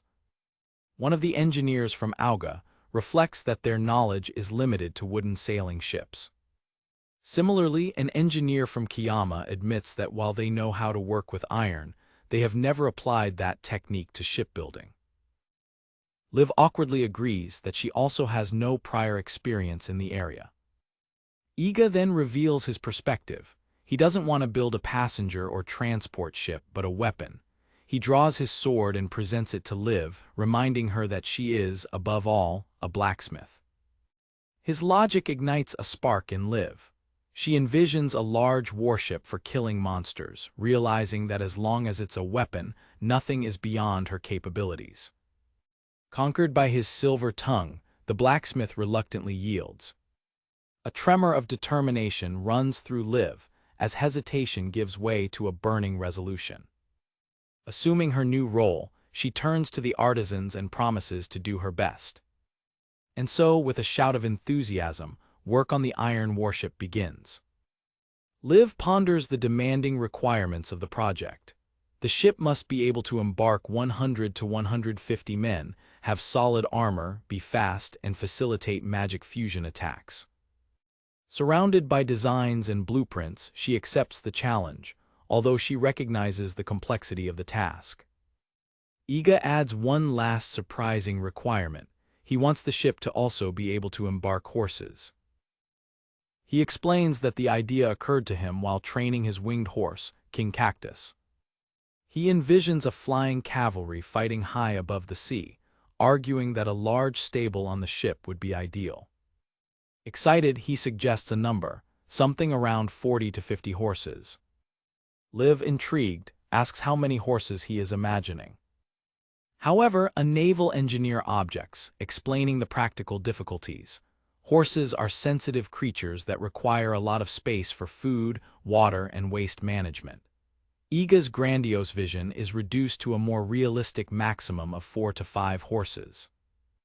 Disappointed but understanding, Iga changes the subject, mentioning that he has new weapon projects lined up, which will require Liv and someone else to level up. He reveals that he has asked Liv to work on a weapon that fires fusion bullets, a project that will require enhanced skills. At the port construction site, Master Carpenter Tashiro, the best in the territory and responsible for the dock, reprimands his men to ensure that no seawater enters the concrete. A brief flashback reveals that Tashiro was also responsible for the construction of Iga's property. With the land reclamation completed, work is now focused on building the dock. A diagram explains that the dock needs to be excavated well below sea level to allow for the construction and repair of ships. The men work tirelessly on the excavation of the dock, a critical step in the port project. Iga visits the site and encourages Tashiro, saying that everyone is counting on him. The Lord reflects that if Tashiro can level up, his enhanced carpentry skills would be a blessing for construction throughout the territory. To speed up the process, Iga uses his receiver skill, which allows him to mark up to 3 people to send them experience. Currently, he is marking Liv and Tashiro. A shiver runs through the young lord, a side effect of using his training skill. He ponders who he should grant the last available mark to. His decision leads him towards the domain's research lab. Inside the lab, Isao, the fluffy creature, reports on the strong growth of his herbs and the progress of the rice grain reform. A diagram details Iga's strategy. The marks on Liv and Tashiro will remain fixed until construction is complete, while the third mark will be rotating, starting with Isao and then moving to other key members. With the experience distribution plan set, a determined Iga decides it's time to go out and accumulate the necessary experience. Their destination is the rank, a dungeon known as the Tower of One Wing. As rice planting is underway, he departs with a smaller squad of 25 members. Meanwhile, Akira, having finished mining in the main territory, has been sent to Onigashima Island.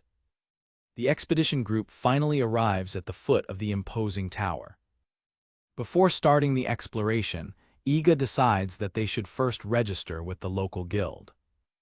He reflects that as they are now a rank a team, they can face the dungeon head-on, which is known for strong enemies that drop a lot of experience and fusion stones. The interior of the Adventurers Guild office is bustling with activity. Their presence attracts glances from other adventurers, including a massive warrior in armor. Whispers spread through the room as the other patrons observe Iga's large group. A stern-looking adventurer casts a disdainful look in their direction.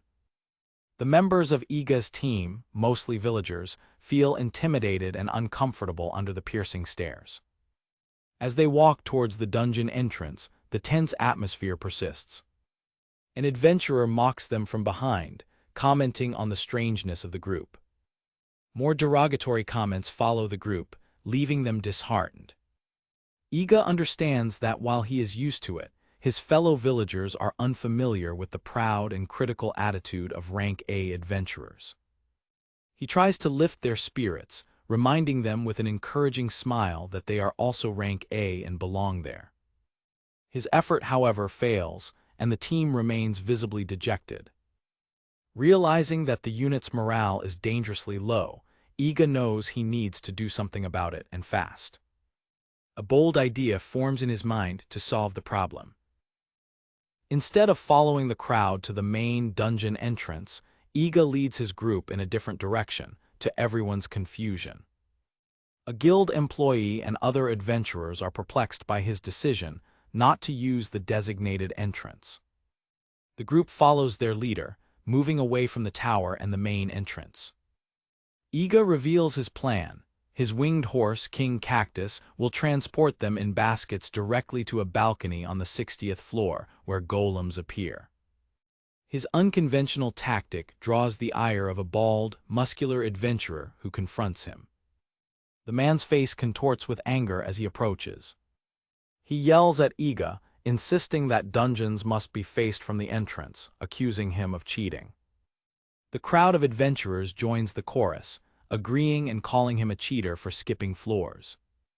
Iga's companions are embarrassed by the commotion he is causing. Iga, however, remains perfectly calm and unfazed. He tells the man that they are welcome to do things their way, and he will do things his way. He casually asks the guild employee if there is any specific rule requiring one to start from the entrance, and she confirms that there isn't. The aggressor is furious at the response. As King Cactus continues to transport the team members up high, Iga remains unperturbed. The bald adventurer's face twitches with impotent rage. Iga cuts him off before he can continue his rant. With a polite smile, he attempts to bid him farewell, stating that he is very busy. The man grabs Iga's arm, berating him and saying that he is doing him a favor by teaching him how to train properly, starting from the beginning. Iga calmly challenges him, asking what he intends to do about it, while his companions watch with apprehension. The adventurer finally recognizes Iga as the mid-rank cheater who got fired and launches into an attack, determined to teach him a lesson. With surprising calm, Iga stops the man's massive punch with a single hand, to everyone's shock. From atop the tower balcony, Iga's team watches the scene unfold. The bald adventurer and the surrounding crowd gape, unable to comprehend what they have just witnessed. Shock is visible on the faces of all the onlookers. Murmurs of disbelief spread through the crowd. "Did you see that? I thought Iga was a mid-ranker. How did he do that?" Iga, sheathing his sword, confirms to himself that his suspicion was correct. He reflects on a side effect of his possession skill. Whenever he possesses someone, he attaches a small portion of that person's status to his own, such as Chiyo's defense, Seonji's speed, and Kyoyuko's vision. A montage shows moments when he used his skill on various members of his territory. He realizes that although he has possessed countless people, he didn't notice any increase in his own status until recently. The change became apparent during his fight with Toldo. The adventurer who attacked him starts to sweat, realizing the vast difference in power. Iga recalls that he was able to keep up with the movements of the S-rank Toldo, making the movements of a mere A-rank trivial in comparison. He steps away, telling the man that he will interpret his meddling as mere concern. Enraged at being dismissed, the adventurer tries to protest again. Iga raises his hand, advising him to drop the matter. He reveals that his group has had him in their sights the whole time, with snipers positioned in the trees. He also casually mentions the ninja who has been following the man, to his utter shock. As a final blow, Iga reminds the adventurer that his group's weapons were powerful enough to take down the S-rank Toldo, leaving him completely terrified. The other rank adventurers watch, having understood the situation. Iga mildly rebukes them, stating that as rank A adventurers, they should be able to assess the strength of others more accurately. He reflects internally that he doesn't like using force to intimidate others, but he felt it was necessary for the morale of his villagers.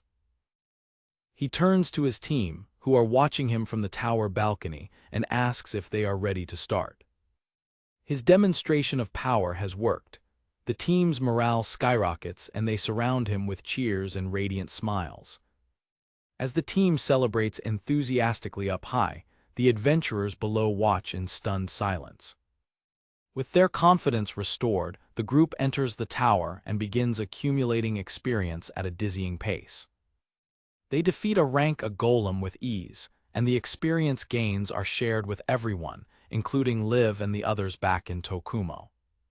The combat power of their strongest members is displayed, showing their rapid growth. After a successful day, Iga, carrying a bag of fusion stones, announces with a smile that it's time to return to the inn. As night falls over the tower, the narration states that the quest for experience was just beginning. The narrative flashes back, focusing on Glico, who, after her conversation with Iga, pursues her own agenda instead of returning east. While Iga travels swiftly to his domain, the world's #1 adventurer heads to Gatebrook Castle Town, determined to pursue her primary objective. Arriving at the fortified city at nightfall, she prepares to begin the search for her missing younger brother. Reflecting that Iga warned her not to distract the heroine's team, she resolves to prioritize her personal goal. In a local tavern, she approaches the patrons, showing a photo and explaining that she heard reports of her brother, Yuri, being seen in the area. The muscular warrior asks those present if anyone recognizes the young man in the photograph she holds. One of the older men claims to have seen a similar lad recently, filling Glico with hope of finally having a solid lead. Her expression brightens with the possibility of finding Yuri, believing she is close to her goal. However, her hope diminishes when other patrons describe the young man's behavior, a handsome boy who tormented a kitten with a look so cold it frightened them. Disappointed, Glico thanks the villagers and leaves the tavern, concluding that it must have been someone else and that the lead was false, like so many others. Suddenly, while outside, the sky above the city parts, with rays of light piercing through the clouds. A rift in reality opens, and a monstrous hand with sharp claws tears through the fabric of the sky. From the rift emerge multiple hands, some skeletal, others fleshy, in a terrifying spectacle. The shadowy creature is quickly sucked back into the rift, which begins to close. Glico watches the darkness being absorbed, realizing that the anomaly is a gate to hell closing. She immediately understands what this means. The threat has been neutralized. The scene cuts to Cross and his team, victorious amidst the rubble, confirming that they defeated the archdemon Animus. Glico quickly flies towards her friends to congratulate them on the great victory. With a proud smile, the #1 adventurer praises the group, recognizing how much they have grown and strengthened. The team, though exhausted and injured, is thrilled to receive praise from such a renowned figure. She affectionately embraces the wounded Mari, using her magic to heal the young woman's injuries. Mari, blushing and grateful, thanks Glico for the healing and caring gesture. The warrior smiles warmly at her friend, happy to see her safe. While hugging Mori, a melancholic thought crosses Glico's mind, and she silently wonders where her brother Yuri might be. 3 months later, Glico returns to her large estate in Zahelbelt, the city seat of the Adventurers Guild. She is greeted by her butler, Alfred, and tosses aside her mission reports, commenting that her mansion mainly serves as a storage for her vast collection of bikini armor. Exhausted after completing high-level missions, including slaying a red dragon and the 4th archdemon, she collapses into an armchair while Alfred organizes her letters and media requests. She recalls how, after her first victory against an archdemon, she was flooded with media requests and fan letters. Feeling guilty for ignoring them, she initially accepted all requests and answered every letter. Now, however, she has become more selective, as her popularity has left her close to losing her #1 spot to other rising groups. While flipping through the letters, Alfred informs her that he has news about the young Mori. Intrigued and concerned, Glico is whisked away by Alfred at high speed through the city in a convertible car. The butler speeds into the night, enigmatically saying that she will need to see it with her own eyes. They arrive at a massive domed arena called Magical Square Garden, with a large crowd gathered outside. Glico is confused by the scene, not understanding what Mori could be doing in a place like that. Alfred opens a door to the arena's interior, revealing an explosion of light and sound.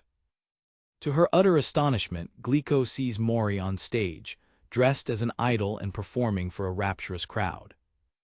She gapes in disbelief as she realizes that her friend, the Demon Slayer, has made her debut as an idol singer.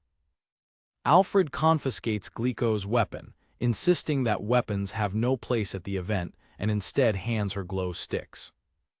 In moments, the warrior transforms into Mori's #1 fan, waving the glow sticks and shouting her name with fervor, completely captivated by the show. Later, at an after-show party, Tiana, one of the teammates, laments the fact that instead of resting, they are stuck on a never-ending victory parade. A montage shows the group's various celebrity obligations, such as photo shoots, autographs, and talk shows. It is explained that in Zahelbelt, the largest city in the world and the guild's headquarters, Rankas adventurers are treated like major stars. One of the group members stoically accepts the situation, stating that this is just how things are. Derry, the group's leader, tries to cheer Tiana up, reminding her that Cross gave them the entire next week off. Meanwhile, Ima, another teammate, observes Mori's popularity and wonders if she could also become an idol. Tiana watches Cross give a rather empty speech to a crowd of reporters who adore him. She rolls her eyes at the media's overly positive reaction, finding the situation ridiculous. In a moment of frustration, she mutters that their group is a total mess.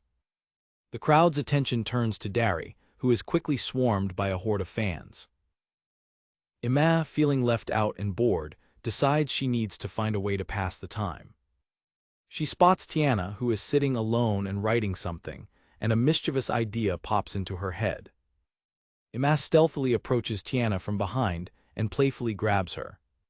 Startled, Tiana yells at Ima, asking what she thinks she's doing. Ima replies that she's not doing anything, and that's the problem, begging Tiana to play with her. Curious, she peeks over Tiana's shoulder to see what her friend is writing. Her expression changes from boredom to mischievous curiosity as she sees the contents of the letter. A light bulb goes off over her head as she realizes the perfect opportunity for some teasing. With a sly grin, Ima asks a panicked Tiana if she plans to use her week off to visit Iga in his territory. As Tiana squirms with embarrassment, Ima decides to give her friend the little push she needs. Tiana vehemently denies it, stammering that she has no idea why Ima would think such a thing. Ima, finding her friend's reaction adorable, continues with the teasing. Tiana, exasperated, insists that a visit to Iga is simply out of the question. Ima presses her, asking why she doesn't drop everything and go live with him, to which Tiana replies that she can't just abandon the group. The question causes Tiana to pause and reflect on what she truly desires. She thinks about how Cross and Mori are motivated by the desire to fight strong enemies, while Derry and another member want to defeat archdemons at any cost. Ima reminds her of her original reason for becoming an adventurer, the noble desire to alleviate the suffering caused by monsters. Ima points out that, unlike the others, Tiana doesn't seem to have a selfish reason for adventuring. Tiana protests, stating that she has selfish reasons too, while her friends advise her to stop thinking about the group and just do what she wants. Later on the rooftop, Tiana contemplates her friend's advice, pondering her future. As Tiana and Ima chat, a tall and imposing figure approaches them from the shadows. The figure reveals himself to be the great Sage El, a noble-looking elf and one of the highest echelons of the guild. He appears with a dramatic presence, his cloak billowing, drawing the attention of everyone at the party. El asks if the seat next to Tiana is vacant, causing Ima to shrink back nervously. The other party guests watch from afar, murmuring about the sage's well-known fascination with Tiana. Tiana, however, remains visibly unfazed and indifferent to his presence. El sits down and comments that the noisy venue is not suitable for people like them, trying to create a connection. He smiles confidently, expecting a positive response from her. Ima explains in an aside that El is the only great sage in the world, a 223-year-old prophet and one of the biggest bigwigs in the guild. The reason why no one in Zahilbelt approaches Tiana is the intense interest that El has in her. Emma shudders, finding the old sage's obsession creepy. El tries to start a conversation about new candy stores and fashionable fabrics, but Tiana responds only with monosyllables. His smile falters slightly at the young woman's lack of engagement. Another adventurer observes from afar, mocking the great sage's failure to get more than a word out of Tiana. Changing tactics, El praises the progress of Tiana's support magic, showing that he watches her closely. He directly asks her to stay with him, hinting at a closer partnership. El continues, explaining that the guild holds her in high regard and will take her talent into consideration for future missions.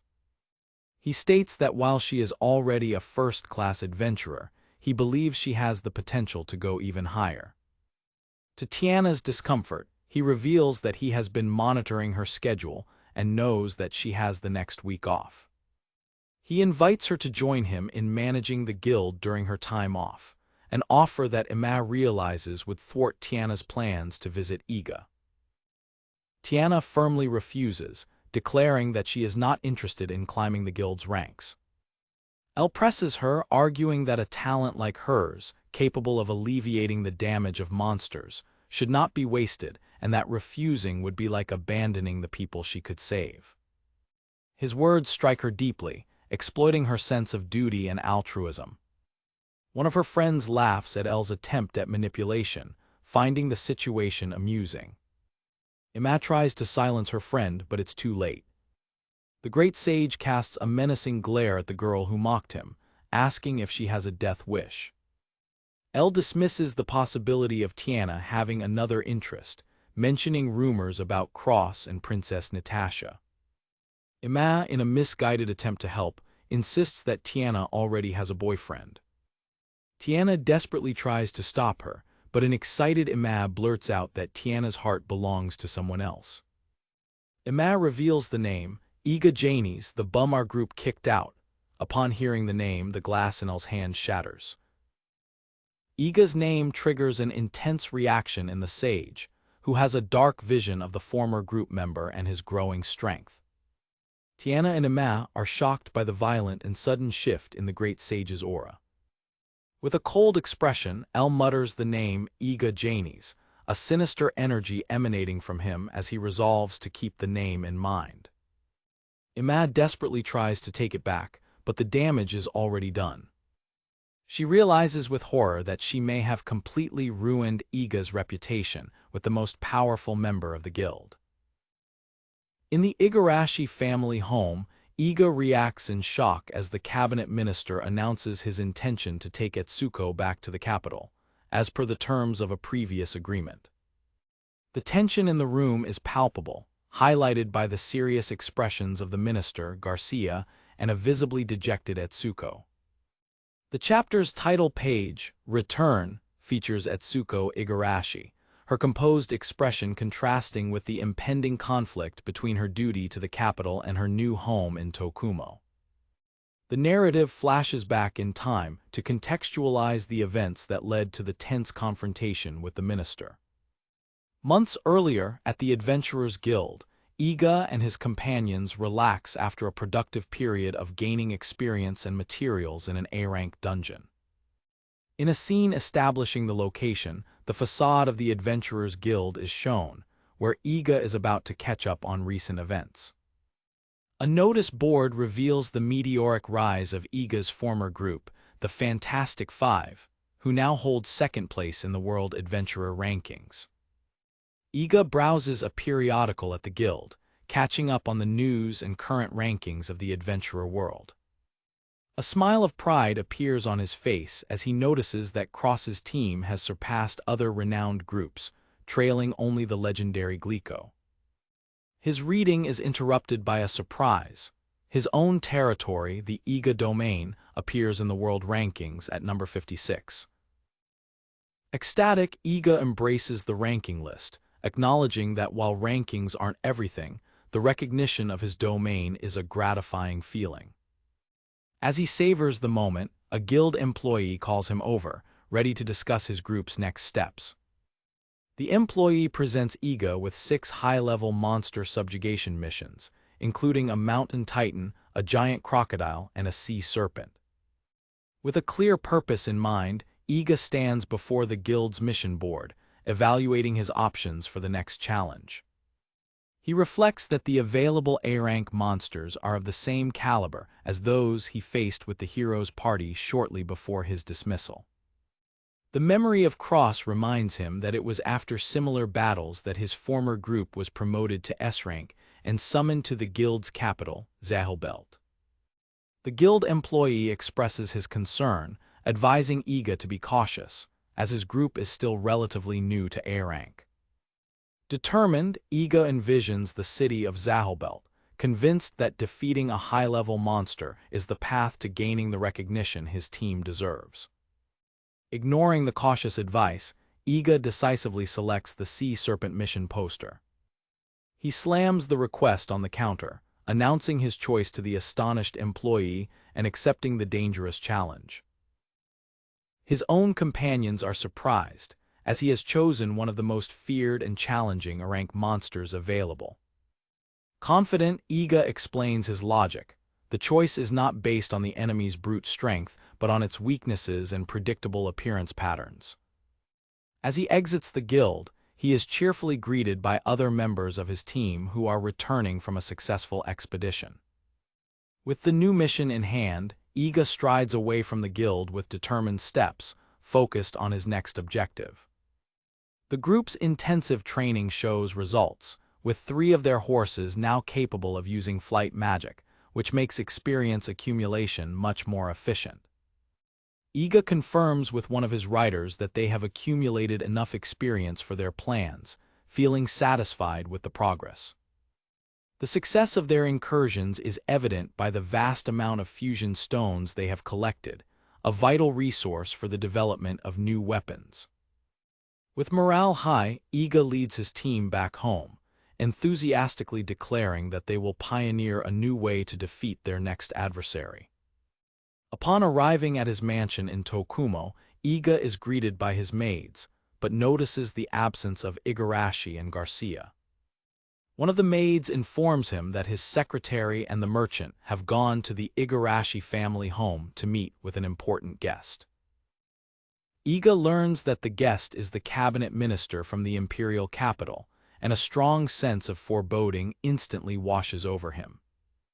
The minister's entourage, complete with guards and an ox-drawn carriage, formally arrives at the gates of the Igarashi family residence. Inside the house, the minister is seated in a position of honor, while Itsuko's family bows in respect. Iga arrives at the scene and is confronted by the minister, who greets him casually, mentioning that he was in the area on business. Surprised, Iga questions the minister's sudden presence, trying to understand the reason for his visit.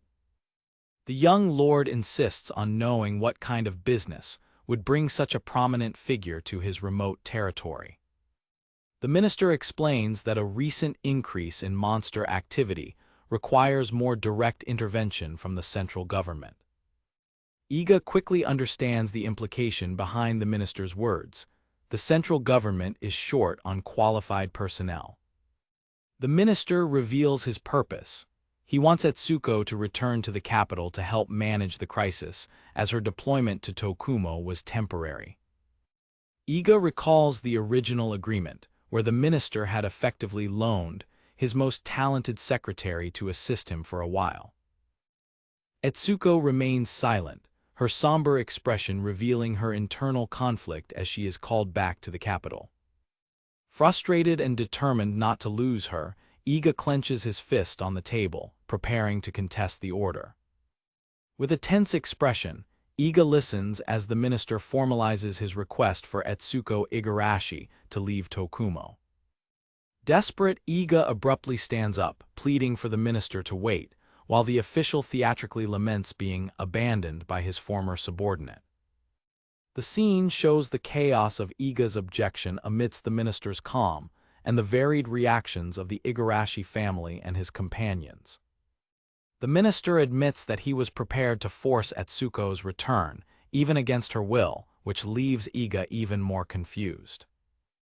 Iga ponders the minister's insistence, knowing Etsuko's love for Tokumo, but recognizing that the official's authority is near absolute. Suddenly, the minister expresses shock, completely changing the tone of the conversation with a dramatic gesture. Garcia reveals his trump card. He whispered to the minister that Iga and Etsuko are engaged, making it socially unacceptable to separate them. The tactic works. As Iga mentally thanks Garcia's cunning, a blushing Etsuko hears the minister laugh and tell her not to be shy. With the matter of Etsuko resolved, the minister informs them that he has another matter to address during his visit. He turns to Iga, recalling the proposal to build a port that the young lord made at the last congressional meeting.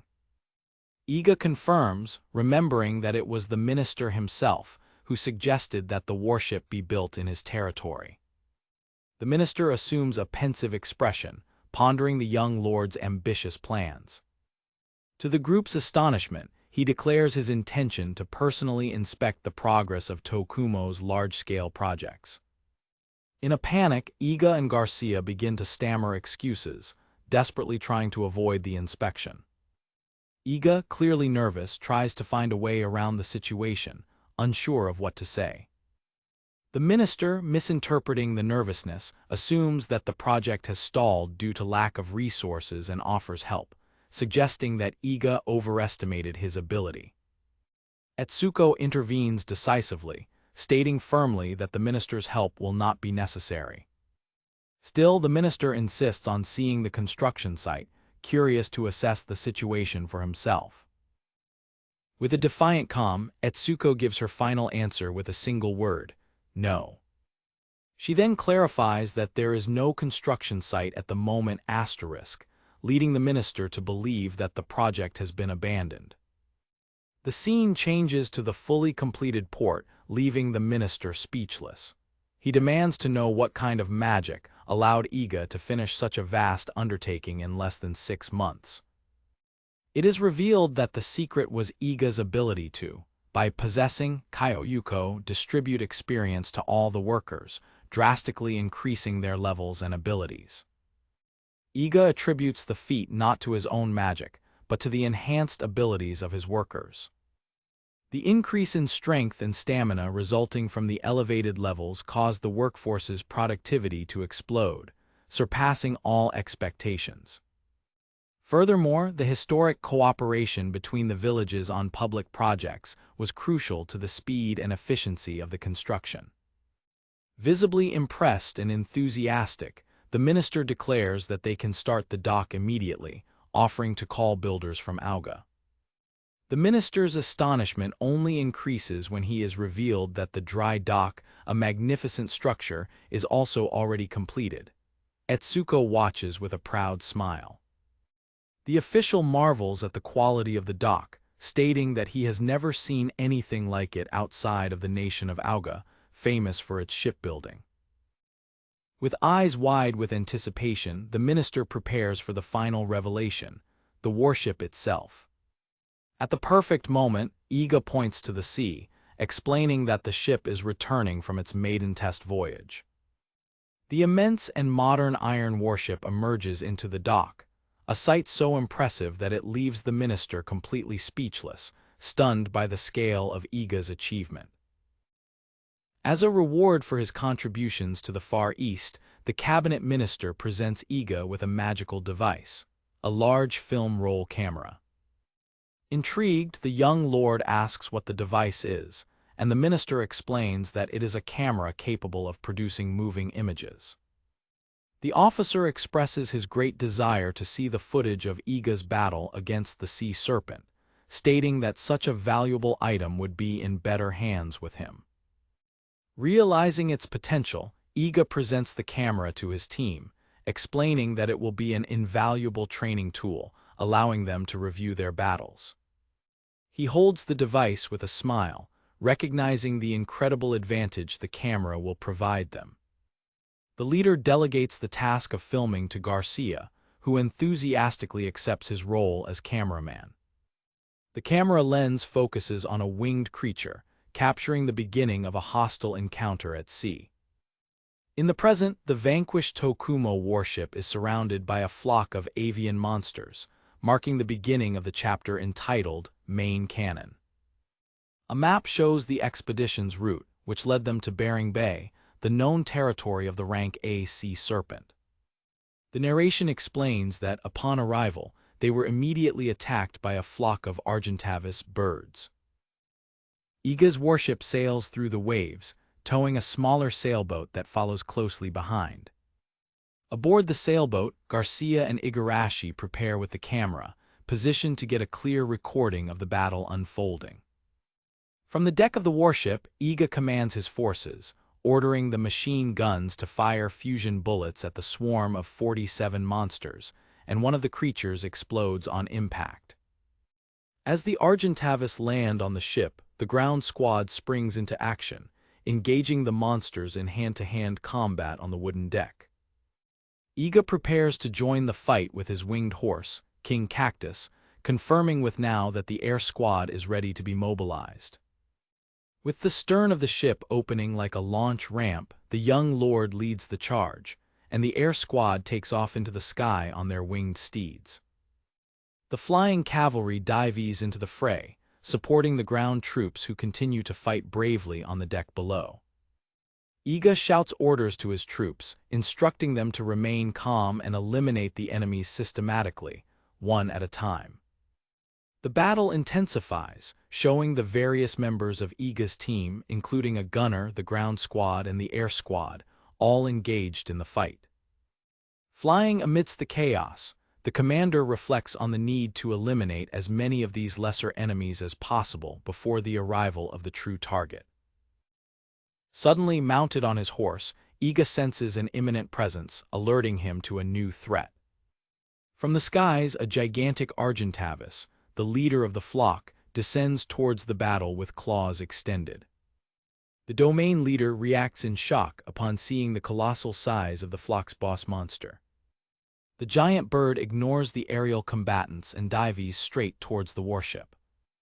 Before the winged monster can reach its target, it is violently grabbed and crushed by the jaws of the gigantic sea serpent, which erupts from the depths. The sudden and shocking appearance of the serpent leaves everyone, including Iga and the film crew on the other boat, momentarily paralyzed with astonishment. The sea serpent, the rank of boss monster, reveals itself in all its terrifying glory, towering over the ship.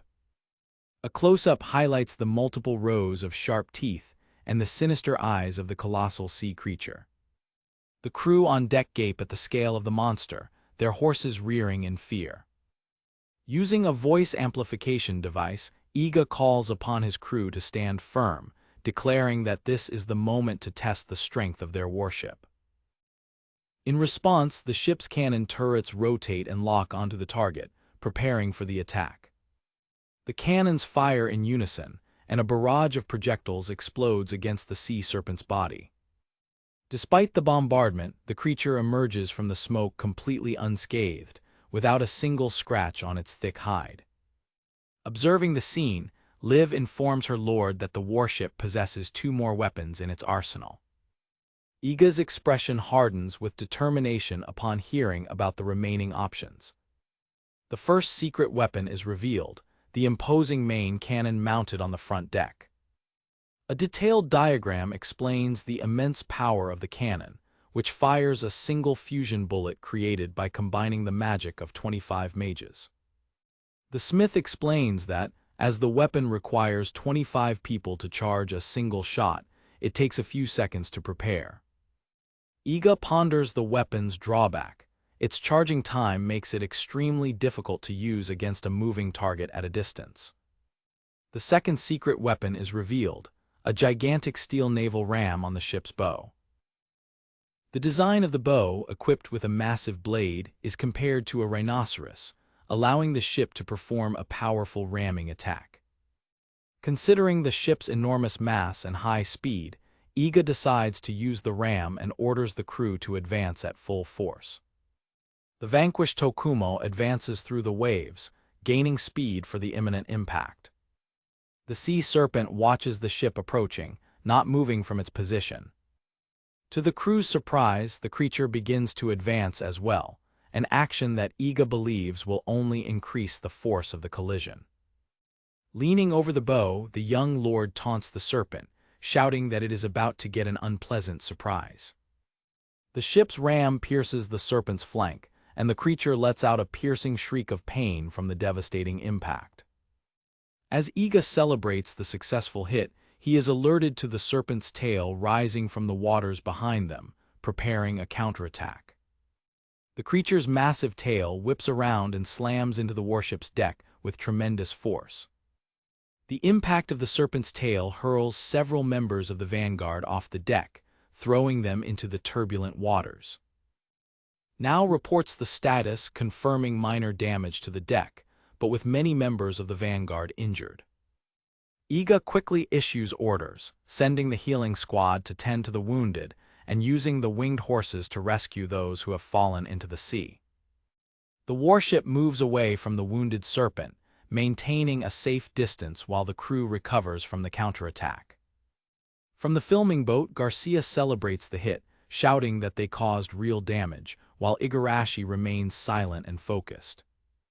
Despite the visible wound, the serpent does not appear significantly weakened by the ramming attack. A wider view reveals that the warship has also sustained substantial damage in the exchange of blows. Garcia expresses his concern, fearing that the situation will only worsen if the battle of attrition continues. Iga observes the scene unfolding, his face a mask of concentration as he assesses the situation. Aboard the filming ship, Igarashi's faith in her lord remains unwavering, certain that he will prevail. On the bridge of the warship, one of the wounded members of the vanguard insists that they must use the main cannon to finish off the creature. Another crew member raises a valid objection, questioning how they could hit a moving target with such a slow weapon. Hopelessness begins to set in among the crew as they face the dire situation. Now reports a critical complication. One of the 25 mages needed to operate the main cannon is among the wounded on deck. Panic spreads as the crew realizes that, with one mage short, the cannon is useless and they cannot fire it. Iga contemplates his options, noting that the wounded serpent is moving slowly, giving them a chance to escape. As he observes the creature, a sudden idea flashes into his mind. He notices the serpent licking its wounds, confirming that their attack caused significant damage and has made it cautious. To his crew's confusion, Iga turns and orders everyone to prepare the main cannon, despite the lack of a mage. With a confident smile, he reassures them, declaring that they are not running away, but rather about to achieve victory. Sensing the warship approaching for another attack, the sea serpent, now on high alert, coils defensively, determined not to be hit again. On deck, the remaining 24 mages form a conjuration circle. Iga steps into the center, revealing his plan to act as the 25th mage to power the cannon. A determined smile spreads across the young lord's face as he prepares to channel the power. He understands that the serpent's defensive and shaken posture is the key to his plan's success. He reasons that to ensure a hit, they need to get close, which would normally risk a devastating counterattack. However, with the creature now frightened and focused on defense, he sees the perfect opportunity to approach without being attacked.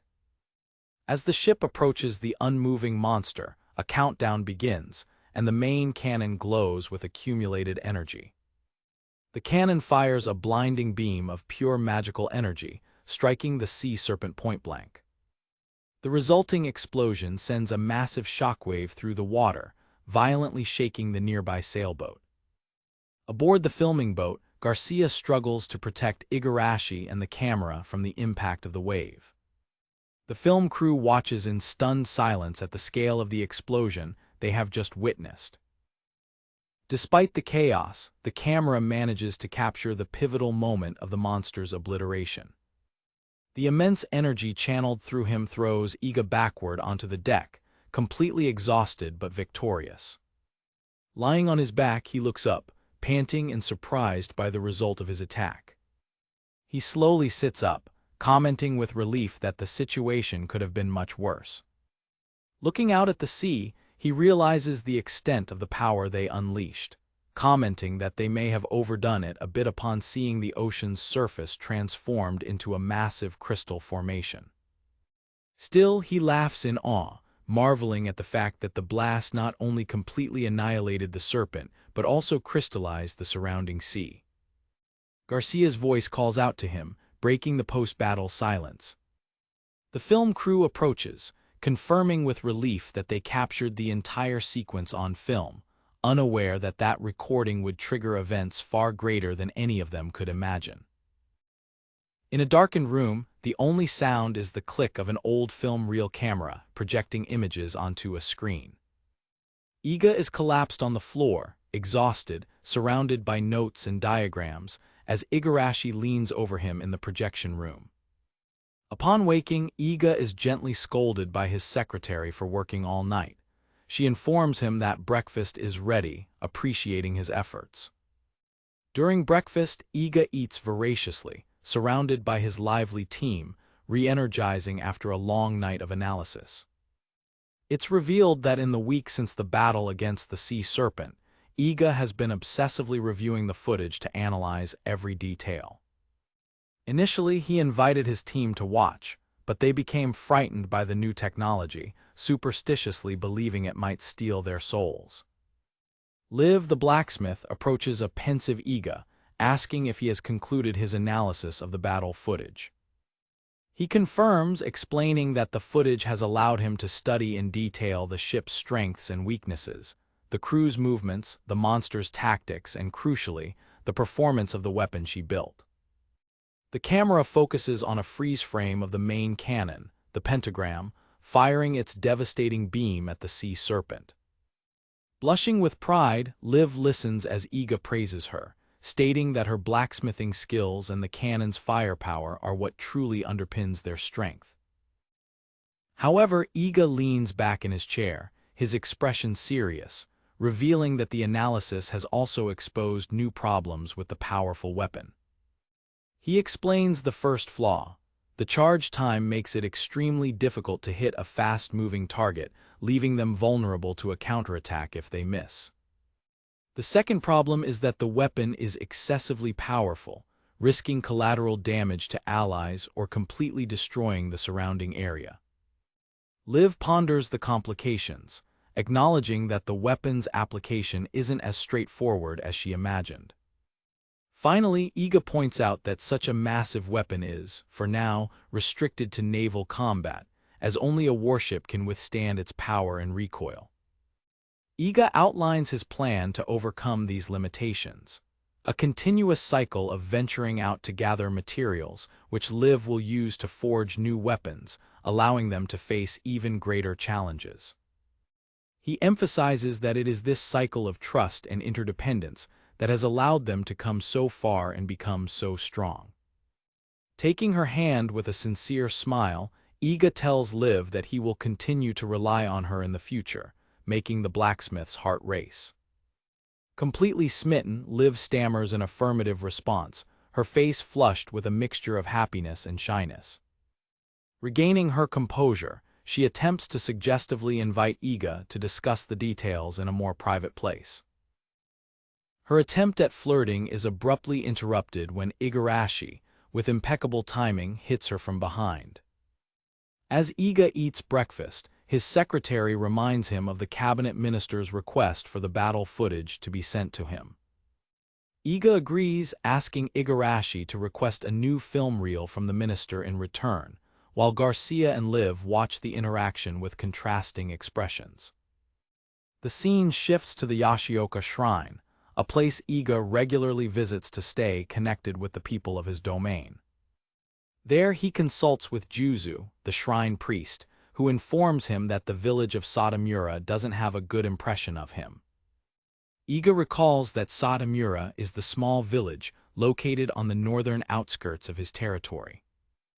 A map illustrates Satomura's strategic location, situated on the main road connecting Tokumo to the northern lands, functioning as the territory's gateway.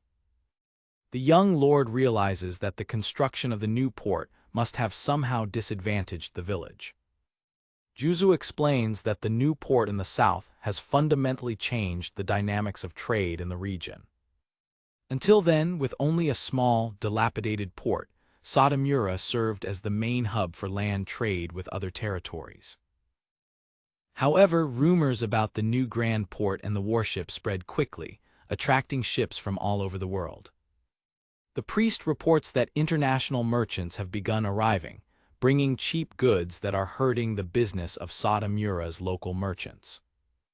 As a result, the village's distrust of Iga is growing, which explains why no one from Satomura helped build the port.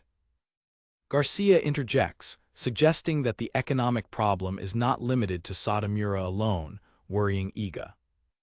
The merchant explains that while Satomura trades with neighboring lands, it also trades with the other villages within Tokumo.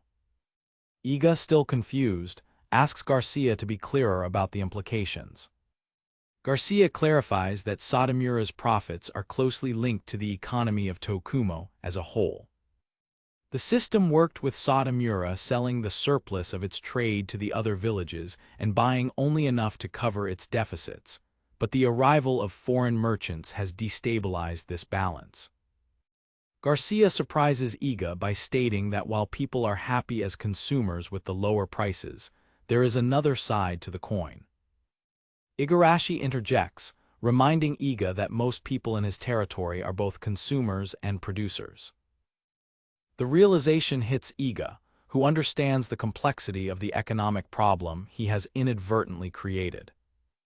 A visual montage illustrates how the influx of cheaper imported goods devalues what the local population produces, whether in agriculture or crafts. Garcia details the chain reaction. Unable to sell their products, locals have no money for materials, are forced to produce less, and eventually their businesses close, which would be fatal to the development of local industry. Iga winces as he hears Igarashi mutter that their entire industrial structure could collapse if the situation is not controlled. Iga argues that if the local population cannot buy the imported products, that would also be bad for the foreign merchants, but Garcia corrects him. With a cold gesture, Garcia explains the harsh reality of trade. If a land no longer generates profit, the merchants simply move on to the next one. He concludes with the maxim that this is how a merchant lives, always in search of the next profit. Iga looks at his friend with a new understanding, remembering his previous life. The scene evokes an image of Garcia's past as a solitary traveling merchant, carrying his goods on his back. The young lord realizes how instrumental Garcia has been in managing the territory. He reflects that perhaps his friend, a wandering merchant without roots, has always wanted a place to settle down. Garcia notices Iga's gaze and asks, a little disconcerted, what's wrong? Iga smiles, assuring his friend that he understands that he is only acting in the best interest of his own business. The young lord acknowledges that everyone has their own reasons for what they do. He concludes that he cannot blame the traveling merchants and that the most important thing is how he, as a leader, handles the situations presented to him. Igarashi, observing the discussion, asserts that it is Iga's right to regulate the port in his lands. She raises her hand with authority, declaring that Iga rules this domain. With a firm look, she argues that a strong nation does not bow to pressure from foreign influences, and that controlling the port is a natural step. Iga ponders the regulation, remembering that the port was built primarily for the warship. He hesitates, noting that completely closing the port is not a good idea, as importing goods that they cannot produce would be a great help to development. Igarashi agrees, stating that balance is key, knowing how much to open and how much to close. She suggests using other locations as a reference to find that balance. Her suggestion evokes images of the capital and its bustling port city, Tsukuhama. Iga has a moment of epiphany, realizing the wisdom in her advice. A map shows that while the capital has no port, the neighboring city of Tsukuhama has large port facilities. A diagram explains how Tsukuhama acts as a buffer zone for the capital, regulating the flow of goods to create a balance between freedom and control, preventing the market from being destabilized. Inspired, Garcia proposes a solution. Create a special zone where foreign peddlers are prohibited from trading directly with the villagers, but can do business with Satomura's merchants. Iga approves the plan, and Garcia and Igarashi immediately leave to finalize the details of the port regulations and the new trade zone. Watching them leave, Iga expresses his belief that Satomura will be happy with this solution. Juzu praises Iga for the good work, but the young lord humbly deflects the credit, saying that he just has a good team. The priest asks if he should pass the news on to the chief of Satomura. Iga asks Juzu to also inquire with Satomura about acquiring 40 horses for a new land cavalry unit. With a shrewd look, Iga prepares to give Juzu a specific instruction on how to deliver the message. He instructs the priest to make sure he says he accidentally overheard the discussion, so that the proposal appears to come from an impartial source. Juzu recognizes the stratagem, a trick he learned in the capital, where the words of a neutral third party are more easily accepted in a dispute. Iga trusts Juzu's experience and wisdom to handle the delicate diplomatic situation. The young lord thanks the priest and asks to be kept informed about the relations within the territory. As Iga prepares to leave, a serious and hesitant expression comes over Juzu's face. The priest calls him back, revealing that there is another matter to be discussed, and suggests they talk in a more private location. The scene moves to a dense bamboo grove, providing an isolated setting for the serious conversation. Amidst the bamboo grove, Iga reacts in shock when Juzu reveals that the problem is not limited to Satomura, but that all the village chiefs and bigwigs have a problem with him. The young lord is disheartened by the news, feeling dejected by the widespread disapproval. Despite the pain, he composes himself, recognizing that it is better to know the truth than to continue bothering people without realizing it. Juzu reveals the surprising source of the discontent: Iga's engagement to Atsuko Igarashi. Iga is completely dumbfounded by the revelation, unable to understand how his fake engagement could be the cause of the problem. He staggers back, muttering that this was the last thing he expected to hear. In an aside, Iga reflects that he cannot simply tell Juzu that the engagement is a sham, as the priest's family is very close to the Igarashi family. Panicked, Iga asks if the men of the territory are angry at him for having stolen the precious Etsu. Juzu corrects him, explaining that the situation is actually the complete opposite of what he imagines. The priest uses a map to illustrate a fundamental principle of governance. A lord must treat his entire territory fairly and impartially. He explains with a suggestive mental image that the perception is that Iga is spending too much time at the Igarashi house, sharing his favors with Etsu, which is seen as improper. A diagram shows how the perception of special treatment for the Igarashi house is generating jealousy and resentment among the other important families in the territory. Juzu insists that Iga needs to give equal consideration to the other villages and their families to fix the situation, leaving the young lord at a loss as to how to proceed. Juzu's proposed solution is illustrated vividly. Iga must share his favors with women from the other villages, not limiting himself to Etsu alone. Iga is completely shocked and confused by the priest's suggestion. He grabs Juzu, demanding to know what he is talking about, unable to comprehend the implication. The priest, exasperated by his lord's naivety, shouts that he is talking about making babies. Amidst the bamboo grove, Juzu explains the political logic. As a powerful lord, granting a child to each village would make them feel much more secure in their positions, smoothing relations and solidifying his rule. Iga panics at the idea, feeling already trapped in a tangled web with the Igarashi family and terrified at the prospect of complicating things further. He accuses the priest of joking, refusing to believe the seriousness of the proposal. Juzu bows solemnly, begging his lord to try to understand the gravity of the political situation. He warns that if things continue as they are, the rifts between the Igarashi house and the rest of the land will continue to grow. The priest declares that this perception of favoritism is the true source of the distrust they have with Iga. Iga falls silent, sweat dripping down his face as the weight of his responsibilities hits him. With the rustling of the wind in the bamboo, Juzu reminds him that this is another of his tasks as a lord. The scene cuts to the Kimura family residence at night, under the light of the full moon.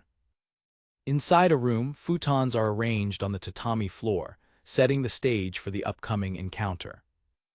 Iga, looking nervous, is kneeling in the room when a woman, Chiyo, enters and begins to undress her kimono. Another woman from the Kimura family introduces herself enthusiastically, promising that all of their children will be super healthy, to Iga's shock and embarrassment. In a room with an atmosphere carefully prepared with music and incense, Iga sits tense on the bed while Chiyo, wearing only bandages, enters, nervously announcing that it is her first time and asking him to teach her. Outside Chiyo's house, the silhouettes of the villagers of Kimura gather, watching and listening intently to the events unfolding inside. The head of the Kimura village and his accomplices congratulate each other for having successfully created the perfect atmosphere with music and incense for Iga's meeting. The sound of slaps echoes from inside the house, leading the spying villagers to believe that Chiyo's mission is proceeding as planned. With his fist clenched in determination, the village chief places all his hopes on Chiyo to secure Kimura's future and position. Inside the room, the reality of the situation is revealed. Iga is comically immobilized by a woman who, following a poorly understood script, physically dominates him. Iga desperately tries to argue with a confused Chiyo, asking her to stop and listen to his words, but she doesn't seem to understand what he means. Exhausted from the fight, Iga asks Chiyo to wait a moment and just sit down, trying to catch his breath so he can explain the situation. Iga mentally recaps the political situation. His sham engagement with Igarashi has generated jealousy among the other villages, leading Juzu to suggest that he have a child with a representative from each to prove his impartiality. The weight of the situation falls on Iga, who, sweating from stress, realizes that he needs to find a way out of this complicated political obligation. In the midst of training his warriors, Iga sits absorbed in thought, seeking a solution to the dilemma he faces. While watching the training ground, the young lord reaffirms to himself that he has his own convictions about how to govern, regardless of external pressures. He ponders desperately, convinced that there must be an alternative to proving his commitment to the villages that does not involve having children with each of them. His anguish is noticed by his teammates, who approach worried about his haggard appearance and ask if he is okay. Suddenly, an idea pops into his head, and his face lights up with the sudden realization of a possible solution. He remembers that he already has a strong bond with each village through the elite warriors he personally recruited from each of them for his special group. He formulates a new plan. Instead of having children, he will visit each village and spend the night there, just as he did at the Igarashi house, to demonstrate equal treatment. A diagram illustrates his strategy. Instead of centralizing training at his mansion, he will travel to each village individually, showing his commitment directly to the residents. Back in the present, Iga explains his true plan to Chiyo, who reveals her boss's hilariously misinterpreted instructions, which told her to get naked and dirty. With the misunderstanding cleared up, Iga concludes the conversation, instructing Chiyo to rest for the next day's training. However, as Chiyo prepares to sleep, she takes off her clothes, leaving Iga panicked and yelling at her to get dressed. Chiyo responds innocently that she always sleeps naked, and Iga, awkwardly and defeated, accepts the embarrassing situation. The next day, the village of Kimura gathers for training, where Chiyo leads a maneuver exercise with carts. The training focuses on the Kimura village's specialized skills in transportation and logistics, simulating a pit stop for changing wheels and checking for damage on a cart. While the head of Kimura scoffs at the performance as being the minimum expected, Iga prepares for a demonstration, asking Chiyo to act as a monster. To the amazement of the villagers and their chief, Iga demonstrates his superhuman strength by moving the heavy cart with just one hand. Chiyo joins in the fun, jumping out of hiding with cat ears and paws, declaring herself a meow-inster for the demonstration. In a quick and playful move, Iga defeats the cat monster with a burst of confetti, concluding the demonstration. The villagers, impressed with the demonstration of agility and readiness, comment on Iga's ability to react and fight while maneuvering the equipment. Helping Chiyo up, Iga explains the lesson. By balancing strength and attention, they can be ready to react to any threat at any time. The head of the Kimura village and his men watch in silence, processing the demonstration. The chief notices the naturalness and closeness between Iga and his recruits, noting that their familiarity with the Lord has surpassed awe. Feeling a little embarrassed, the chief apologizes for making Iga come to the village, but the young lord reassures him.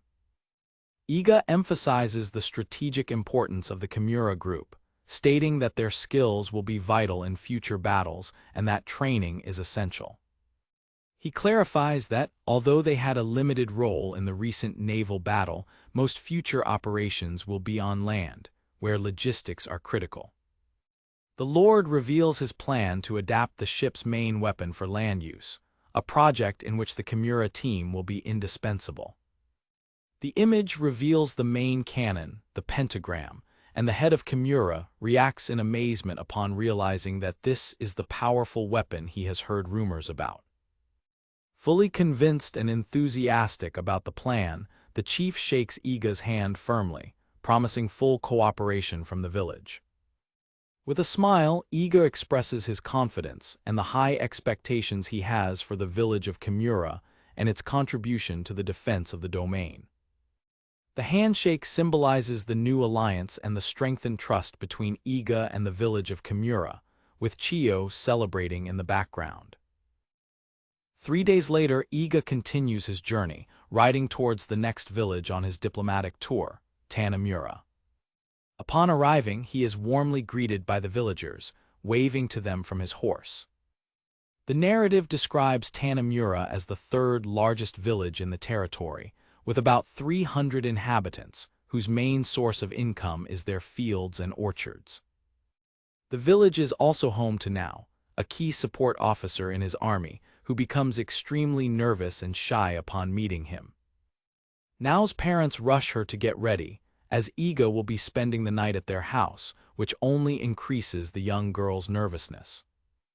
Nao's mother formally apologizes for any inconvenience her daughter may have caused, but Iga praises her, causing the girl to blush profusely. Deciding to explore the village before the next day's training, Iga notices the presence of an unusual figure watching from afar. The stranger approaches and greets him respectfully, and Iga, curious, asks if he is a local. The man introduces himself as Ishigami, a merchant from the village of Satomura, responsible for the territory's international trade, which explains his distinct appearance. The merchant leans in to whisper, asking Iga about a rumor he heard regarding a future ban on the new port.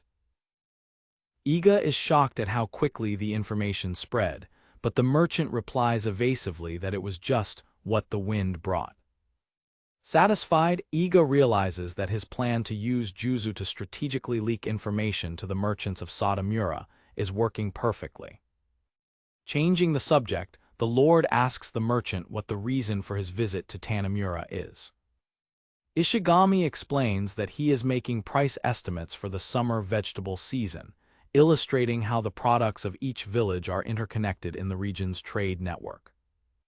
With his business concluded, the merchant from Satamura bids farewell to Iga with a bow and goes his way.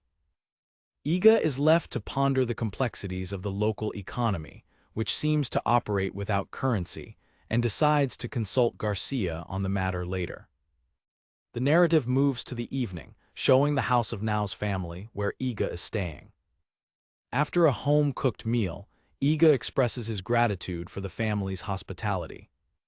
Satisfied, the Lord praises the food and now, a little embarrassed, reveals that she cooked it under her mother's tutelage. Iga's direct praise, calling her a great cook, makes Nao blush and happy. Nao's parents, with a modesty characteristic of the region, downplay their daughter's talent, saying that she is simple and asking Iga not to praise her too much.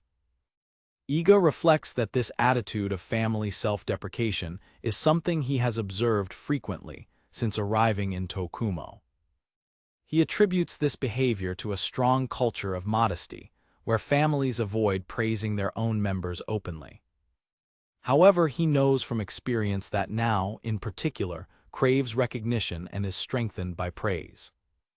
The scene cuts to the bedroom, setting the stage for another night of peculiar sleeping arrangements. To his surprise, Iga finds himself sleeping on a futon in the middle, with Nao on one side and her mother on the other. He sighs, resigned to the situation, remembering his similar experience the night before in Kimura. He rationalizes the strange situation as a reminder of the importance of his close relationship with the people of his domain. As he tries to sleep, he notices that Nao next to him is restless and cannot fall asleep. He turns and whispers, asking if she can't sleep, and she confirms shyly.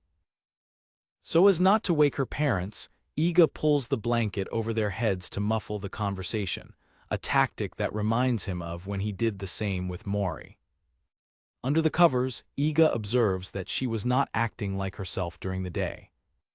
He points out that, unlike her normally energetic and talkative personality, she has been noticeably quiet and withdrawn. Nao confesses her insecurity, admitting that she has never had much self-confidence. Her confession surprises Iga, but she quickly adds that she feels she can change. He listens to her attentively, realizing the seriousness behind her words. She describes herself in a self-deprecating way as short, plain, and clumsy, echoing the words her parents used to describe her. She remembers the moment when Iga encouraged her, telling her that she possessed a special talent for magic. That encouragement was the catalyst that made her start believing in herself, allowing her to feel a glimmer of confidence for the first time. Iga then asks her a simple question, if she likes her parents. Nao responds with a radiant smile that she loves them very much. With the conversation coming to a comforting end, Iga suggests that they finally try to sleep. The next morning, the village of Tanamura awakens to a new day. Iga shocks Nao's parents by announcing that he is leaving the conduct of the day's training entirely to her. Facing the assembled troupe, Nao accepts the responsibility, her face showing a new determination. Despite the large audience, Nao takes command with confidence, leading the infantry exercises with authority, while Iga watches with pride. She then moves on to the cavalry exercises, demonstrating a riding skill that surprises even her parents, who watch from the crowd. With Nao's command, the horses reveal their wings, preparing for the aerial phase of the training. She leads the Flying Mage Regiment, a sight that leaves the crowd of Tanamura in awe. As a grand finale, Nao commands the mages to conjure a huge sphere of water in the sky as a blessing for the village's harvest. The sphere of water breaks into a gentle and blessed rain that falls on the fields and the residents of Tanamura. Nao's parents look at the sky, marveling at their daughter's demonstration of power and care. The other villagers celebrate the rain of blessings, feeling the freshness and hope it brings. Iga watches the scene with a smile and gives a sign of approval, satisfied with the outcome of the training. Nao sees her lord's gesture and smiles, blushing with pride and happiness for her success. The magical rain nourishes the tomatoes and other crops, promising a bountiful harvest for the village. The narration concludes that Iga's visit to Tanamura was a resounding success, strengthening ties and trust. With his mission in Tanamura completed, Iga mounts his horse, preparing to leave. He calls for now, indicating that it is time to return to the mansion. Mounted on his horse, he turns to a now confident Now and sincerely congratulates her on her excellent work. As he prepares to leave, a voice calls out to him, asking him to wait. It is Now who, with a new gleam in her eyes, declares her desire to return to the mansion with him, eager to help as many people as possible, and Iga happily agrees. In the waters of the Bermuda Archipelago, the vanquished Tokumo warship is attacked by an A-rank boss monster, the colossal Kraken. Aboard the warship, the crew panics as the hull sustains severe damage, with cracks forming and water breaching the vessel, leading them to question Iga on what to do. The Kraken's immense silhouette looms over the ship, but Iga remains calm, sarcastically chiding the monster for its lack of urgency. With a confident smile, he notes that, unlike the encounter with the sea serpent, they are in a much better position now that the enemy is so close. Following their lord's order to prepare the main cannon, the crew fires the pentagram, striking the Kraken with a powerful blast of energy that leaves the creature visibly disoriented. After the devastating cannon attack, the warship sits amidst a churning sea, the aftermath of the successful battle. With the mission complete, Iga and his crew celebrate their victory over the sea monster. It is revealed that they interrupted training in the villages to accept an A-rank mission from the guild headquarters. To enhance the ship's main weapon, they made adjustments such as using a lower-tier spell as its base and safely positioning all 25 mages below deck. A crew member, observing the main cannon, reflects with satisfaction that they are beginning to master the use of the powerful weapon. Igarashi asks Iga why the guild has tasked them with another mission against a nautical boss monster, and he responds with a knowing smile. The secretary realizes that the guild now officially recognizes their warship's naval combat capability. As they approach the imposing city of Zahelbelt, Iga daydreams, imagining that if they continue at this rate, S-rank won't be far off. He expresses his confidence with a smile, stating that their rise to S-rank seems almost certain. His assistant, ever practical, questions him, asking what he means by obstacles that could stand in their way. The young lord ponders the potential setbacks they might encounter on their journey. He speculates in a whimsical manner about a scenario where the guild chief develops a sudden and burning hatred for him. Iga laughs at the absurd idea, dismissing it as impossible since he has never met the man and doesn't even know what he looks like. Some days later, the focus returns to the present, with Iga resuming his training tour of the villages in his domain. He approaches his next destination, the island village known as Shimamura. Mounted on his horse, the leader reflects on his initial indecision between visiting Shimamura or Isamura, recalling Garcia's strange reaction to the mention of the two. A brief description informs that Shimamura is a small island with about 80 inhabitants who, like Isamura, live off fishing. In a flashback, Garcia advises Iga to save Isamura for later but enigmatically refuses to explain why, a secret that he and the maid seem to share. Following his friend's advice, Iga elects to visit Shimamura first, arriving at the coast with his entourage. He reminds us that Shimamura is home to his ace archer, Kyoyuko, who is seen enthusiastically holding a new artillery weapon. For the training exercise, Iga positions a large rock on the beach as a target. With the target in place, he gleefully announces the start of training for the assembled troop. Kyoyuko fires the weapon, and the resulting explosion completely obliterates the rock, to the shock of the young recruits watching. A detailed explanation reveals the new weapon, the magic launcher, a portable magic-powered device with a rifled barrel that ensures a more stable projectile trajectory, offering a significant tactical advantage for infantry. After the exercises, Kyoyuko invites her lord to have lunch on the beach. With training concluded for now, they take a break for a quick meal, and Kyoyuko rushes to catch up with Iga. Sitting on a cliff overlooking the sea, the archer offers her lord the lunch she prepared for him. As Iga eats a rice ball, Kyoyuko watches him with a curious expression. The meal is interrupted when Kyoyuko spots her former colleagues, the village's female divers, who wave enthusiastically to her from the beach below. A mysterious man, dressed in a wide-brimmed hat and cloak, approaches the divers, piquing Iga's curiosity. As the stranger moves away from the women, Iga observes from afar, trying to figure out who he might be. With a start, the young lord recognizes the man as the merchant from Isemura he had previously encountered in Tanemura. Watching the interaction, he sees the merchant bargaining with the divers, showing them a wooden comb. Confused by the scene, Iga asks Kyoyuko if the man is giving the women gifts, but she corrects him, explaining that he is actually buying their products. Still puzzled by not seeing any exchange of goods and noticing that the merchant is only writing in a book, Iga decides to investigate and asks Kyoyuko to accompany him. The leader and his archer approach the group, and he politely asks if he can interrupt for a moment. Iga directly asks the merchant about the book he is writing in, and the man confirms that it is his ledger. The merchant, Ishigami, recognizes Iga from their previous encounter in Tanemura. Ishigami, the merchant from Satomura, begins to explain to Iga how he uses his ledger to conduct business. A diagram details the system.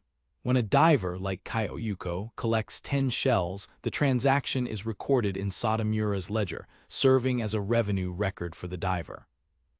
The explanation continues, clarifying that the ledger entry functions as a credit, which Kyoyuko can later redeem for goods of equivalent value from Satomura. Using an example, the diagram shows that if a comb is worth 7 shells, the exchange leaves the diver with a remaining balance of 3 shells in her account. Iga is amazed, realizing that this ledger system is the foundation for transactions in a cashless economy. With his business on the beach concluded, the merchant hastily bids farewell and departs to continue his dealings around the village. As the merchant walks away, Iga, intrigued, reaches out as if wanting to examine the ledger more closely. Before he can investigate further, Kyoyuko pulls him away enthusiastically, eager to return to lunch. Surprised, the Lord protests, expressing his desire to learn more about the economic system.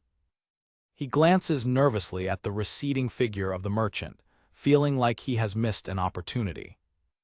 His attention is quickly diverted when the other village divers surround him, cheerfully inviting him to have lunch with them all. Faced with the enthusiastic invitation, the young lord can't help but blush with embarrassment.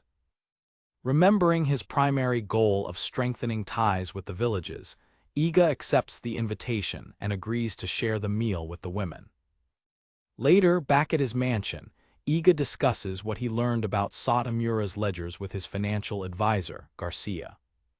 He admits to his friend that despite the merchant's explanation, he still doesn't fully understand the system.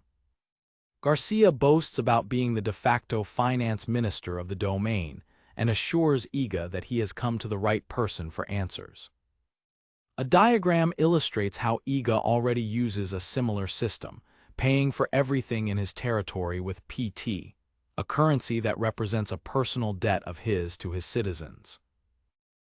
The merchant explains that the ledger system is not functionally different from PT, but Iga confesses that he also doesn't fully understand how PT works, using the example of paying his maid with the debt-based currency.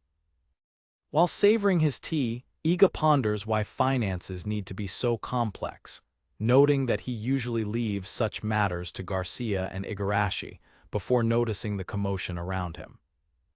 Garcia focuses the conversation, explaining the core concept: a lord's debt is actually an asset for his people. He simplifies the idea using the example Iga witnessed, showing how the ledger records a material gain and a debt for the merchant, and a material loss but a credit gain for the diver. On a whiteboard, the advisor defines debit and credit, explaining that the diver exchanges a material good for money, which has a more general and broad use. Iga begins to understand, confirming that the divers are essentially selling a material good for money. However, he still struggles with the concept of how a simple record in a ledger can be considered money.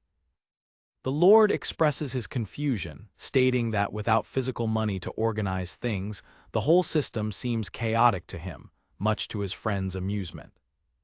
He points out an apparent inconsistency, noting that he doesn't issue physical promissory notes or anything of the sort for PT. Garcia challenges his Lord's perception, arguing that money itself has no inherent value and questions him about the origins of money itself. The fundamental question catches Iga completely off guard. The merchant begins his economic history lesson, explaining that money is a human invention that did not exist in ancient times. Iga offers a standard answer, assuming that money evolved from the exchange of goods like salt and metal. A diagram illustrates this conventional theory, the transition from scarce goods to coins and, finally, to notes representing a perceived value. His friend agrees that this is a common school of thought, but suggests that there is more to the story. Iga becomes visibly concerned, beginning to doubt the simple explanation he has always accepted. Garcia reveals that during his extensive travels through remote lands, he rarely witnessed the barter theory in practice. He reminisces about his early travels with the hero's party, where he encountered and sometimes clashed with various tribes. The merchant describes a vast world populated by monsters, elves, dwarves, fairies, and humans, many of whom live in isolated civilizations. Iga sympathizes with the young Garcia, imagining how eventful his youth must have been. It is confirmed that Iga's advisor spent his formative years as a traveling merchant, traversing the globe. Garcia reiterates his main observation. In these isolated tribal societies, he never saw bartering being practiced. Iga speculates that the absence of bartering is due to the generosity and uncorrupted spirit of the tribes. An image shows a tribe member sharing food, illustrating the communal nature of these societies. Another scene shows the tribe members happily sharing their catch of fish. Garcia dismisses Iga's theory about naivety, insisting that the reason is more complex. He explains that in small, cohesive groups like a tribe, a sense of borrowing and owing naturally emerges from social interactions. A diagram illustrates the concept. When one tribe member cooks for another, he lends a service, and the receiver now owes a favor in return. The same dynamic is shown in an adventurer context, where saving a comrade is lending, and helping in a future fight is repayment. With the concept established, Garcia prepares to present his alternative theory about the origins of money. He proposes that money does not originate from bartering, but rather from this fundamental sense of debt and social obligation, and that a stranger trying to barter would be a rare occurrence. In that unusual scenario, Garcia explains that to keep track of exchanges, he would naturally need to maintain a ledger. An illustration demonstrates the fallibility of human memory for tracking complex debts, highlighting the need for a written record. Iga finally understands, realizing that this was precisely the function of the Sotomura merchant's ledger, which Garcia confirms with enthusiasm. The financial advisor explains that while Tokumo doesn't have a monetary economy, its high literacy rate and widespread use of ledgers mean that the foundation for money already exists. He then brings the discussion back to Tokumo's specific economic situation. Garcia notes that Sotomura is the main hub for merchants and scribes, but that each village keeps its own records and personal accounts. However, he admits that Tokumo's ledger system, as it stands, is not particularly convenient. Iga recalls hearing Igarashi complain about being in the red, confirming the system's inefficiency. The problem, Garcia explains, is the lack of a standardized unit of value, which leads to confusion when trying to convert the value of 10 shells into, for example, rice. He suggests that consolidating this unit would make everything easier. The solution instantly becomes clear to both of them, who exclaim "Pai-ti" in unison. Satisfied with his lord's quick understanding, Garcia congratulates him. The plan is simple: convince Satomura, the main scribes, to start using PT as the standard unit of value in their ledgers.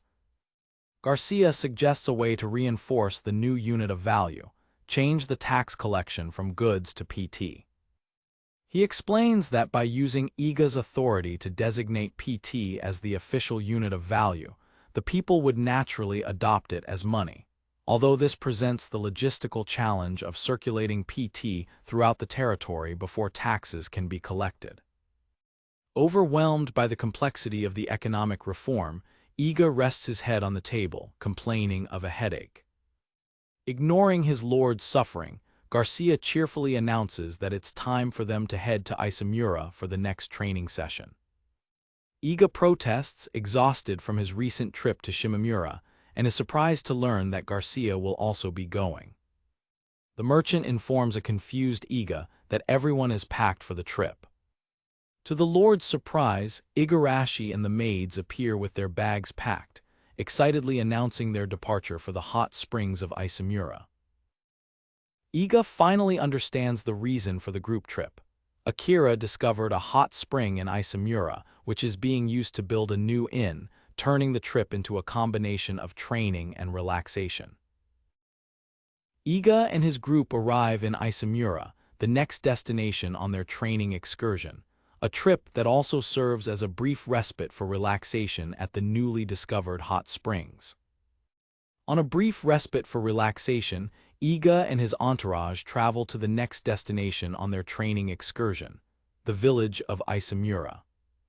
The arrival of the lord and his entourage in the coastal village is an exciting sight for the locals. Iga's group, including his maids and trusted advisors, arrives in Isemura, excited about the prospect of a brief respite. Upon arriving at the new hot spring inn, they are warmly greeted by the village chief. Isemura, the second largest village in Tokumo, with a population of about 700, historically depended on fishing, but economic stagnation plagued it due to declining catches.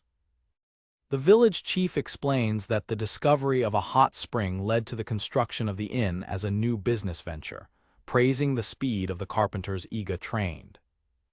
The lord announces that the next 2 days are for relaxation before training begins, to the delight of the maids, who admire the new and fragrant inn. Garcia walks away from the group, saying he needs to take care of some business, leaving Iga momentarily confused. The merchant discreetly meets with the village chief, the inn staff, and a merchant from Satomura for a business meeting. Iga watches his friend from afar, reflecting with a smile that Garcia never stops working, even on vacation. Igarashi returns, informing that she has checked in the group, and Iga suggests that they go to the room. His secretary interrupts him with strange news: someone has already checked into Iga's room before their arrival. As they ponder whether it's an acquaintance or an imposter, the shadows of a towering and noisy figure appear behind a shoji screen. A commotion erupts, with a familiar voice being reprimanded for trying to enter the public bath wearing bikini armor, a situation that leaves Iga and Igarashi exasperated. The inn staff tries unsuccessfully to argue with the stubborn guest about bath etiquette. Inside the suite, the world's #1 adventurer, Glico, is revealed as the intruder, laughing loudly for inviting herself to his territory's hot spring inn. With an intense look, Glico reveals that a reporter told her about Iga's engagement to Igarashi, stating that this is half the truth. Ignoring the tension, Liv enthusiastically announces the discovery of an open-air bath attached to the suite. As Liv celebrates the suite's privilege, Igarashi observes with a grim look, determined to put an end to this for the sake of her friend Mori. The maids, Igarashi, and the other women in Iga's group gather with menacing expressions, ready for action. Glico grabs Iga's arm, suggestively inviting him to take a bath with her. Liv tries to intervene, asking Glico not to force her lord to do something he doesn't want to do. Iga desperately tries to escape the situation, insisting that he will use the men's bath, but Glico drags him back. With a wide smile, the adventurer holds him tight, declaring that they are naked friends, to Iga's shock.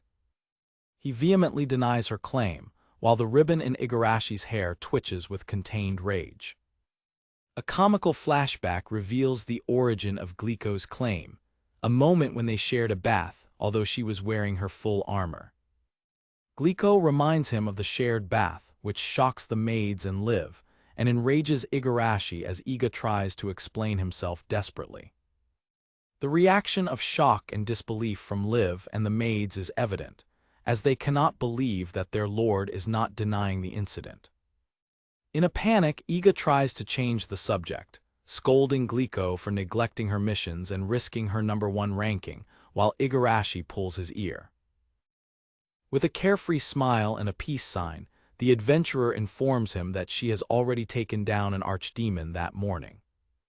She questions whether it's so wrong to want a relaxing bath to wash away the fatigue after such an intense battle.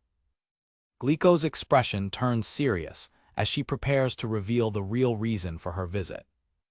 She confides in a surprised Iga that Mori and the rest of her old group have not been doing well, and that she has been busy taking on missions on their behalf. Garcia enters the room and is shocked to find Glico there, calling her by the title of champion. The merchant confronts her, calling her a persistent nuisance, to which she responds with a defiant smile, telling him to stay vigilant. Taking advantage of the chaos, Liv begins to undress, declaring that if Glico is going to bathe with Iga, she wants to participate too, with the other maids enthusiastically agreeing. As the girls tease a panicked Iga about taking a nude bath, he looks at a silent and furious Igarashi, begging for help. Having successfully escaped the chaos, Iga and Garcia finally relax in the tranquil waters of the men's bath. In the bath, Garcia resumes the conversation, questioning Iga about Glico's revelation that Mori and her companions are not doing well. Iga tries to relax in the hot water, visibly trying to push away the worry. He reflects that although Tiana writes to him occasionally, she always insists that everything is fine, knowing that his old group is too proud to admit difficulties. Garcia realizes that Iga is lost in thought and tries to get his attention. The merchant directly asks his friend what is weighing on his mind. Garcia scolds Iga for not paying attention while he was warning him about Glico. The young lord evades the question, claiming it's just a personal concern of no importance. He tries to convince himself that it's nothing important, but the concern for his old friends persists. In an internal montage, Iga admits that he can't stop thinking about the hero's group, which makes him feel guilty towards his new companions like Garcia and Igarashi. To divert his thoughts, Iga changes the subject, asking Garcia about the meeting he had with the merchant from Satomura earlier. Remembering his role, the lord perks up, declaring that as the ruler of the land, he should be aware of such business. Excited about the opportunity to explain, Garcia asks his friend to calm down and prepares to detail the new venture. The financial advisor reveals the big secret. The new hot spring inn was actually financed by Satomura. Garcia explains that after a long period of persuasion, he convinced Satomura to expand its operations and enter the banking business. A diagram explains that until now, Satomura only kept records of loans and borrowings of material goods, not currency.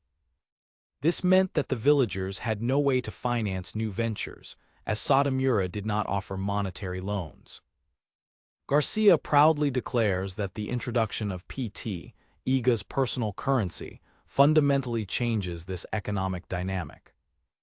He details how starting a new business requires hiring several workers, such as carpenters, which quickly accumulates separate and complex costs. On an imaginary blackboard, Garcia illustrates the concepts of assets and liabilities, showing how a bank loan is recorded for both the entrepreneur and the bank. He explains that a banking system creates usable money through promissory notes, allowing the inn owner to pay his workers and builders even before the business starts generating profit. This financial structure also creates an environment where new ventures can be proposed and financed based on a solid plan and mutual trust. In a stylized economics lesson, Garcia concludes that as more villagers open businesses and take on debt, the overall credit in society increases, raising the value of PT over time, solidifying his role as ruler. The complexity of economic theory finally clicks for Iga, who has a moment of profound understanding.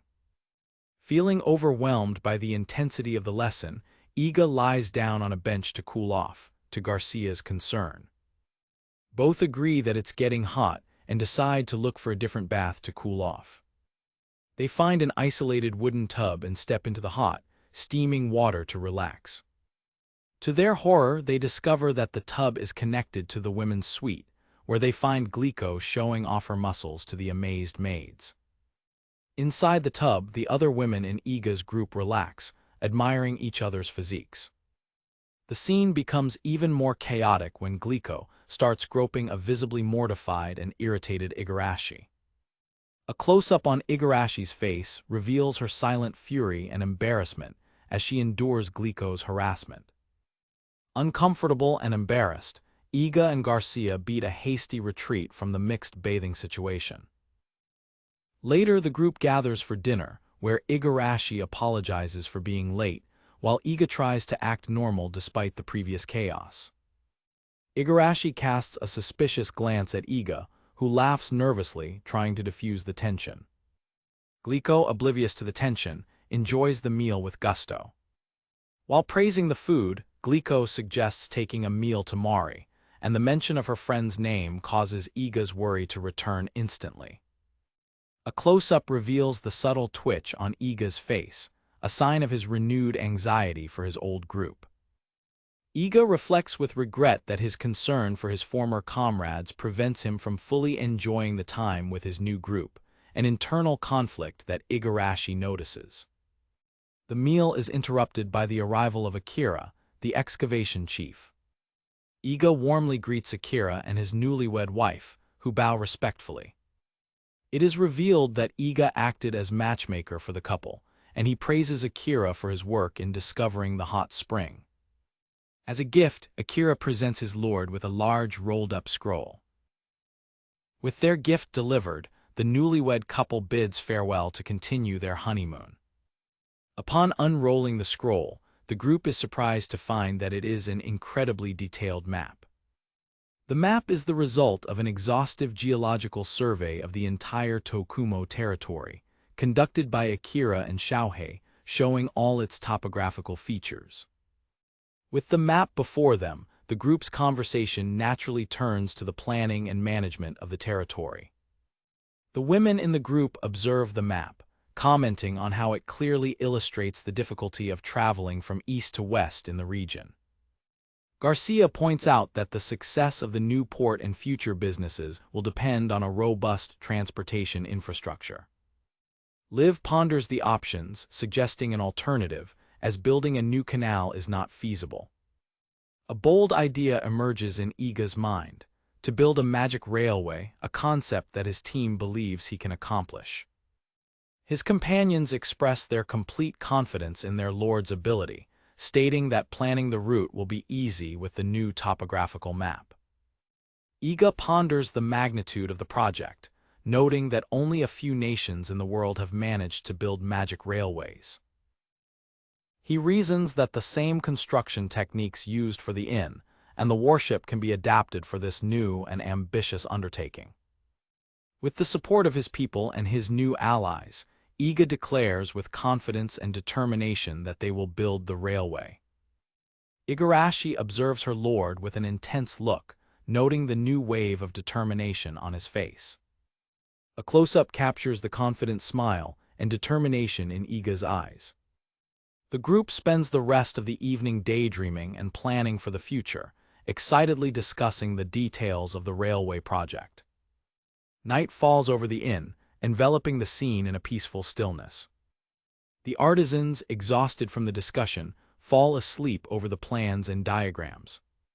The women in the group also succumb to fatigue, sleeping scattered around the room after a busy day. Only Iga and Igarashi remain awake, sitting on the veranda and quietly watching their sleeping companions. The young lord apologizes to his secretary for turning the vacation into another work session. He admits with a wry smile that he ended up getting excited about the planning, just like Garcia would. Igarashi shakes her head, disagreeing with his self-deprecation.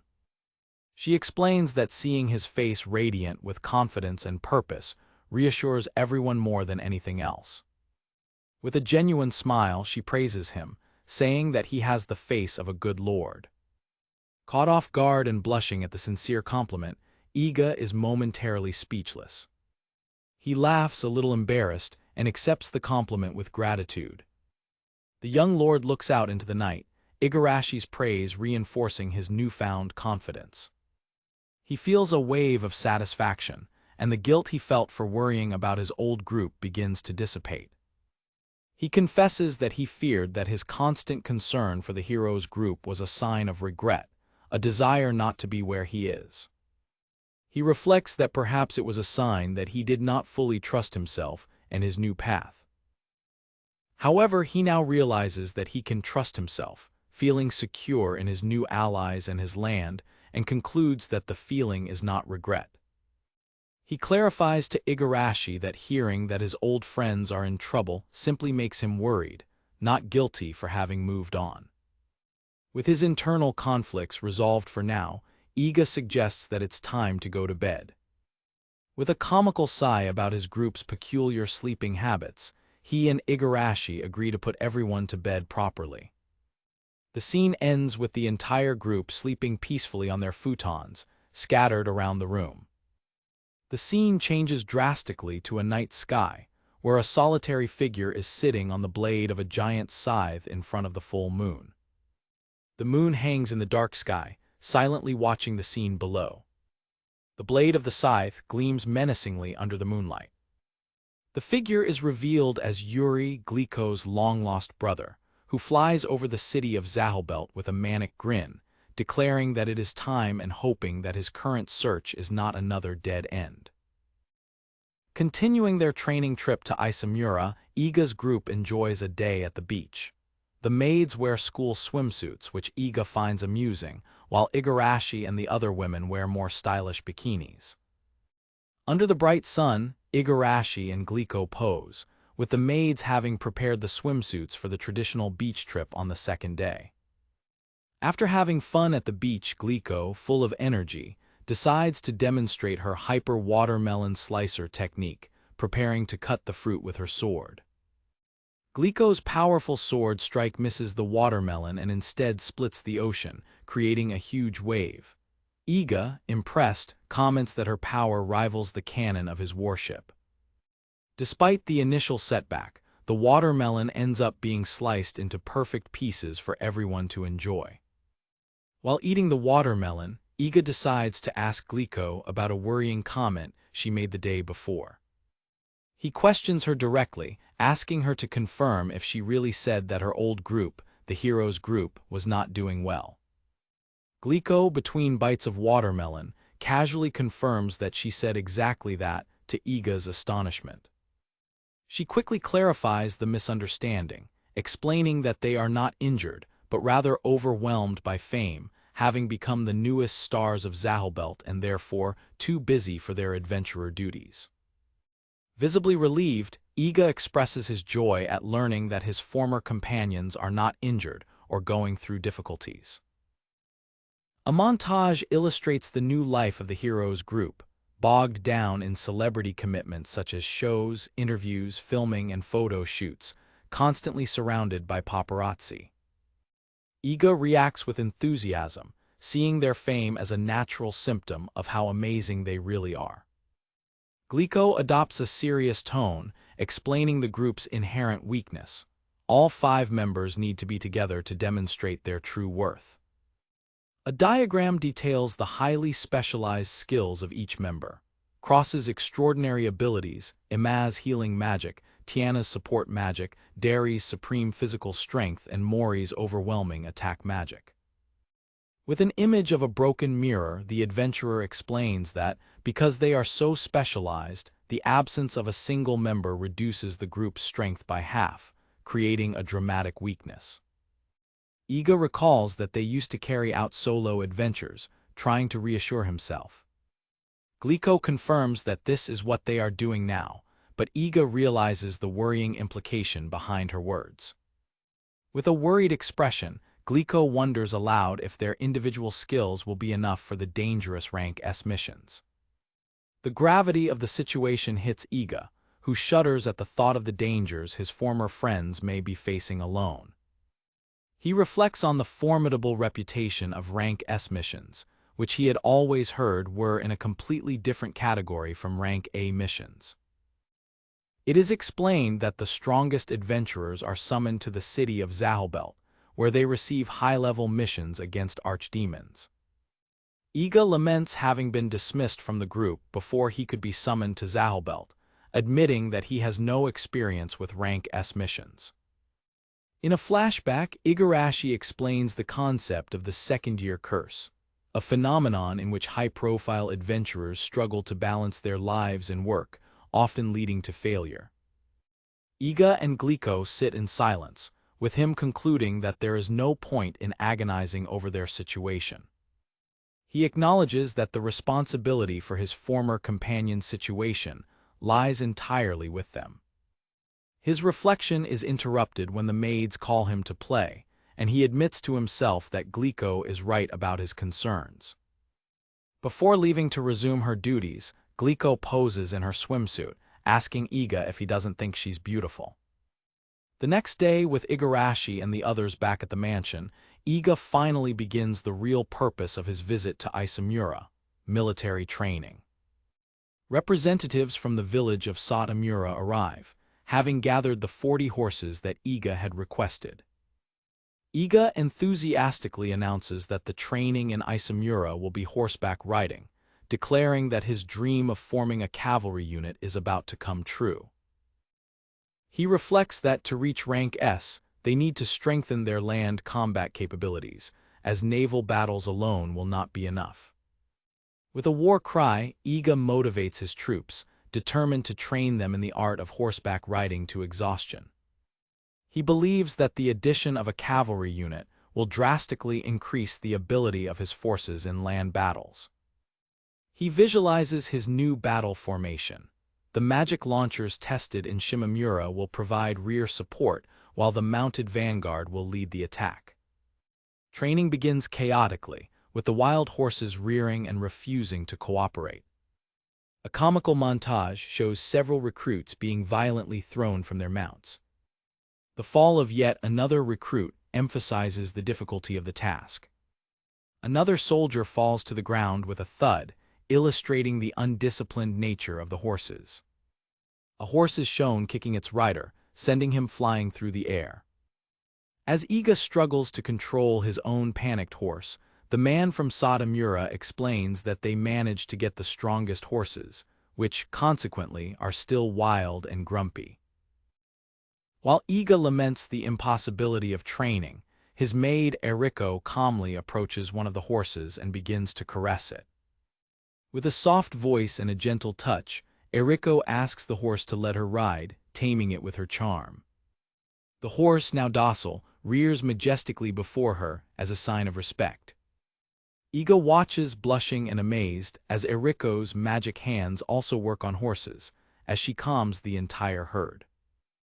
With the horses now tamed, the recruits begin to get used to the feeling of riding, eventually managing to ride without assistance.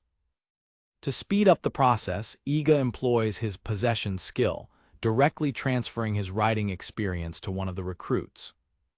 The process is mentally exhausting, as he needs to repeat the use of his skill for about 40 people.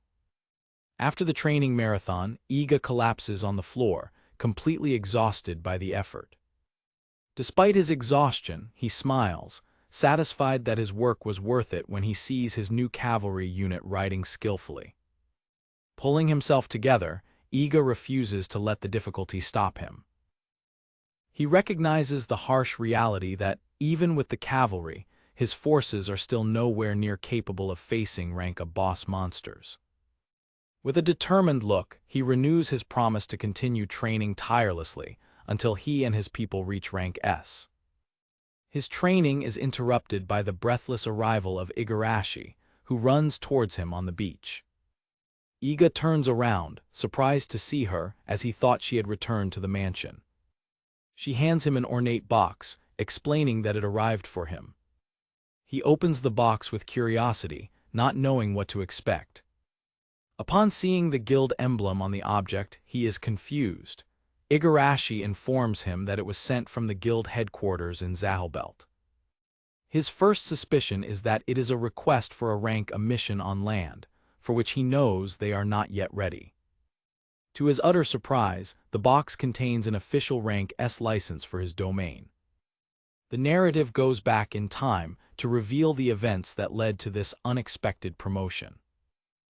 The scene shifts to the imposing guild headquarters in Zahelbelt, which trembles with a mysterious energy. On the top floor of the tower, unusual activity is occurring. Inside a chamber, a liquid bubbles, indicating the awakening of a power. It is revealed that Tiana is inside the premonition chamber of the prophecy office, suspended in a tank.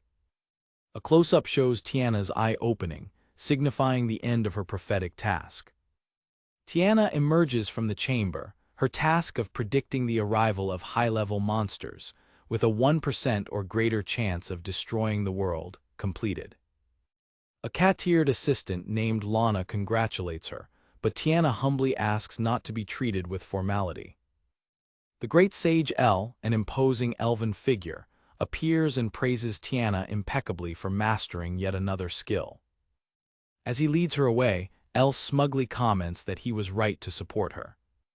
Tiana adjusts her glasses, her face showing a silent determination. El notices her haste to finish the report and correctly deduces that she intends to visit Iga Janie's territory. Shocked that he knows, Tiana asks hopefully if he won't stop her. She awaits his response, blushing and sweating nervously under his gaze.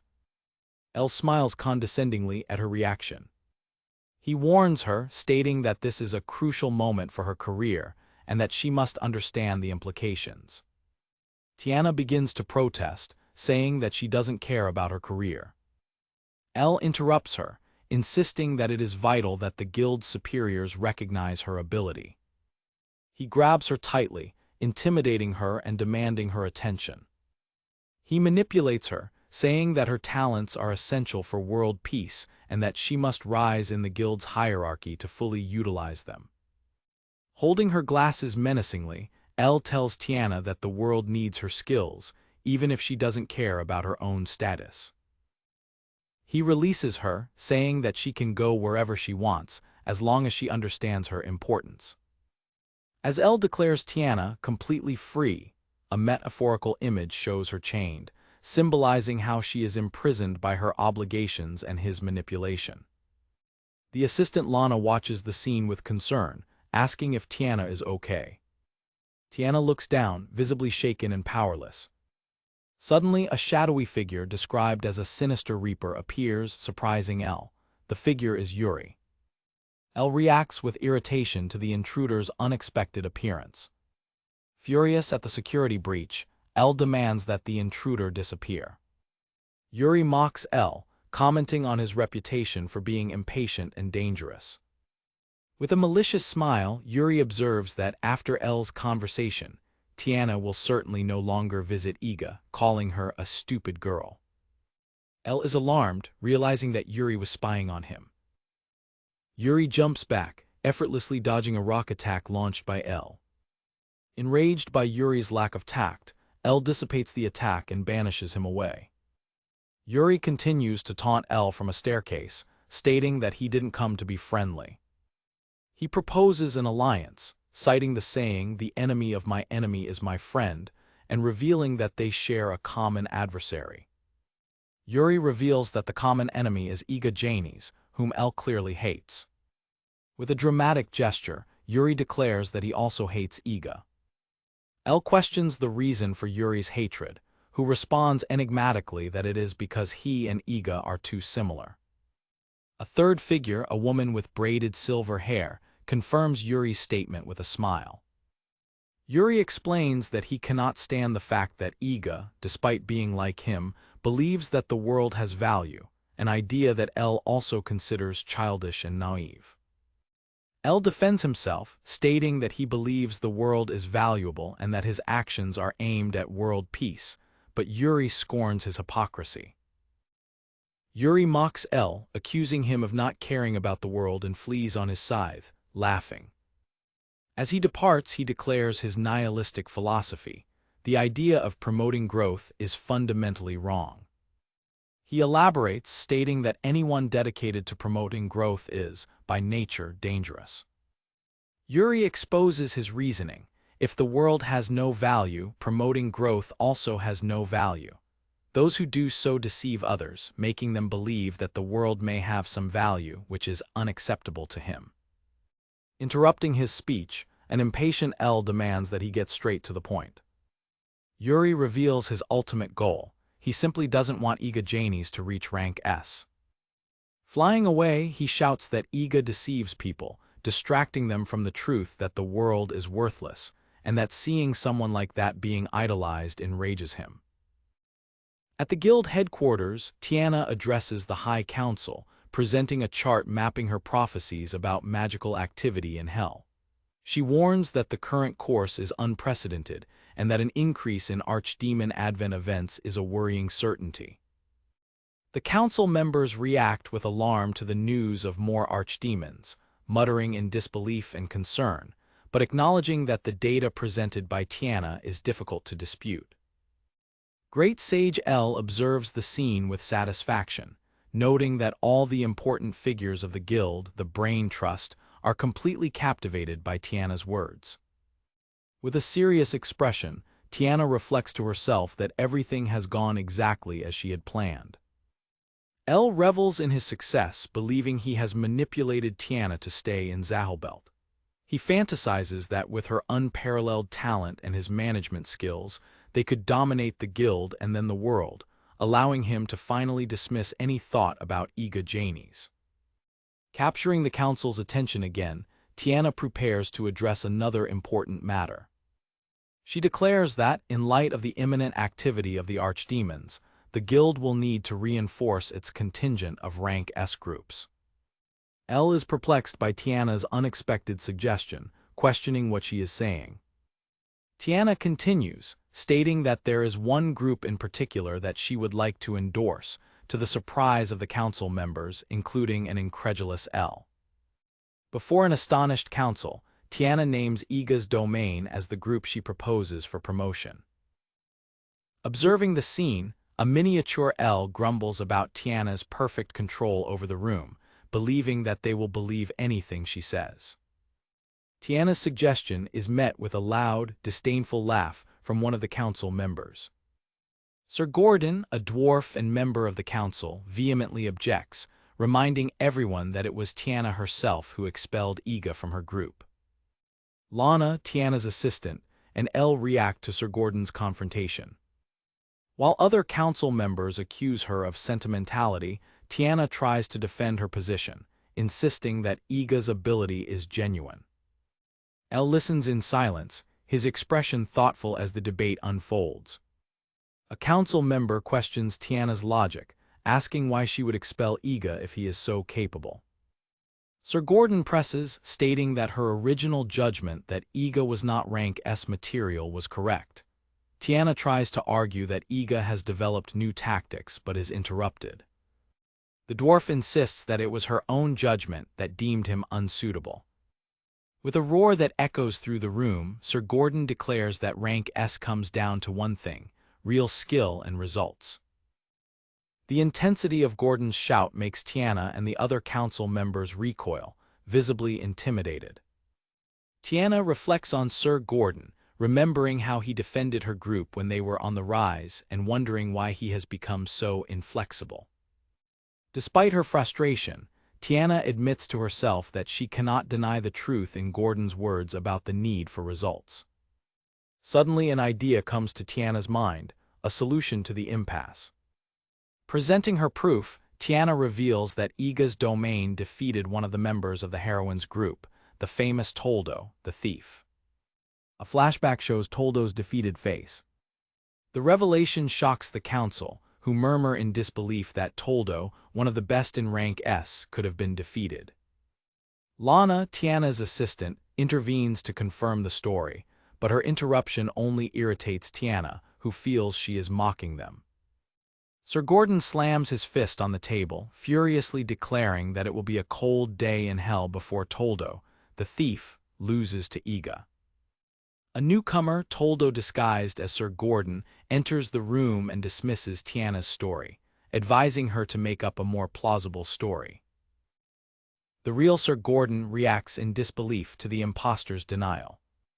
The false Gordon withdraws from the meeting, reaffirming that Toldo's defeat could not be true. The doors of the council chamber close with a thud, ending the debate for now. The impostor rushes down the hall, his mission accomplished. The scene cuts to an exterior view of the imposing tower of the guild headquarters. In his cluttered chambers, L vents his fury, throwing objects around the room as he curses Tiana for her stubbornness. Later, L confronts Tiana, demanding to know why she made such an outrageous suggestion. He accuses her of trying to waste the guild's goodwill. Tiana remains firm, stating that her only goal is to facilitate the defeat of the archdemons to come, and that the decision is not up to him. With determination, she reaffirms that she will do what she feels must be done. Consumed by anger, L clenches his face, repeating Iga Janie's name as a curse. He continues to rage at Tiana's refusal to yield. Regaining his composure, L sits down, comforting himself with the fact that Gordon at least interrupted Tiana's plan for now. A knock on his door interrupts him, and he decides to deal with it quickly. Despite his attempt to ignore it, the door opens to reveal Sir Gordon's impostor, whose unexpected presence and the room's disheveled appearance surprise L. Yuri appears from behind the false Gordon, greeting L. The great sage, annoyed, questions how they got a key to his room. Yuri explains with a smile that he tried to recruit the real Gordon but found him too stubborn. L, recognizing Yuri, demands to know what he is doing there. It is revealed that Sir Gordon is actually Toldo, the thief in disguise, who introduces himself and admits to having thwarted Tiana's proposal to promote Iga. L questions Toldo, unable to understand why a rank S adventurer would take such a risk to help Yuri.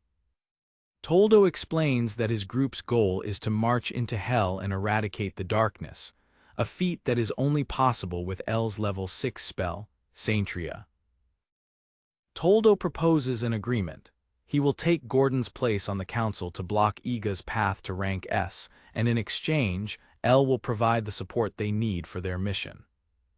L ponders the idea of eradicating the darkness in hell. A narration reveals that L's goal has never been to eliminate the darkness, but rather the opposite. His philosophy is that light only has purpose with darkness to shine, and likewise, the guild only exists to combat the monsters that infest the world. The guild's position as the world's bodyguard is what allows Zahilbelt to thrive, and it is this global reach that L wishes to fully control. L smiles maliciously, considering his options.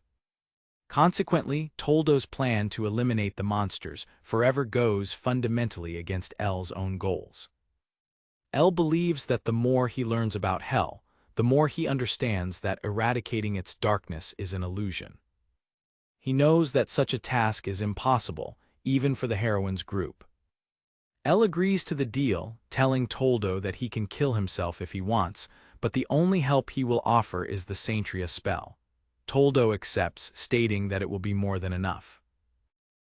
With the deal closed, L asks Toldo if it is true that Iga Janie's defeated him.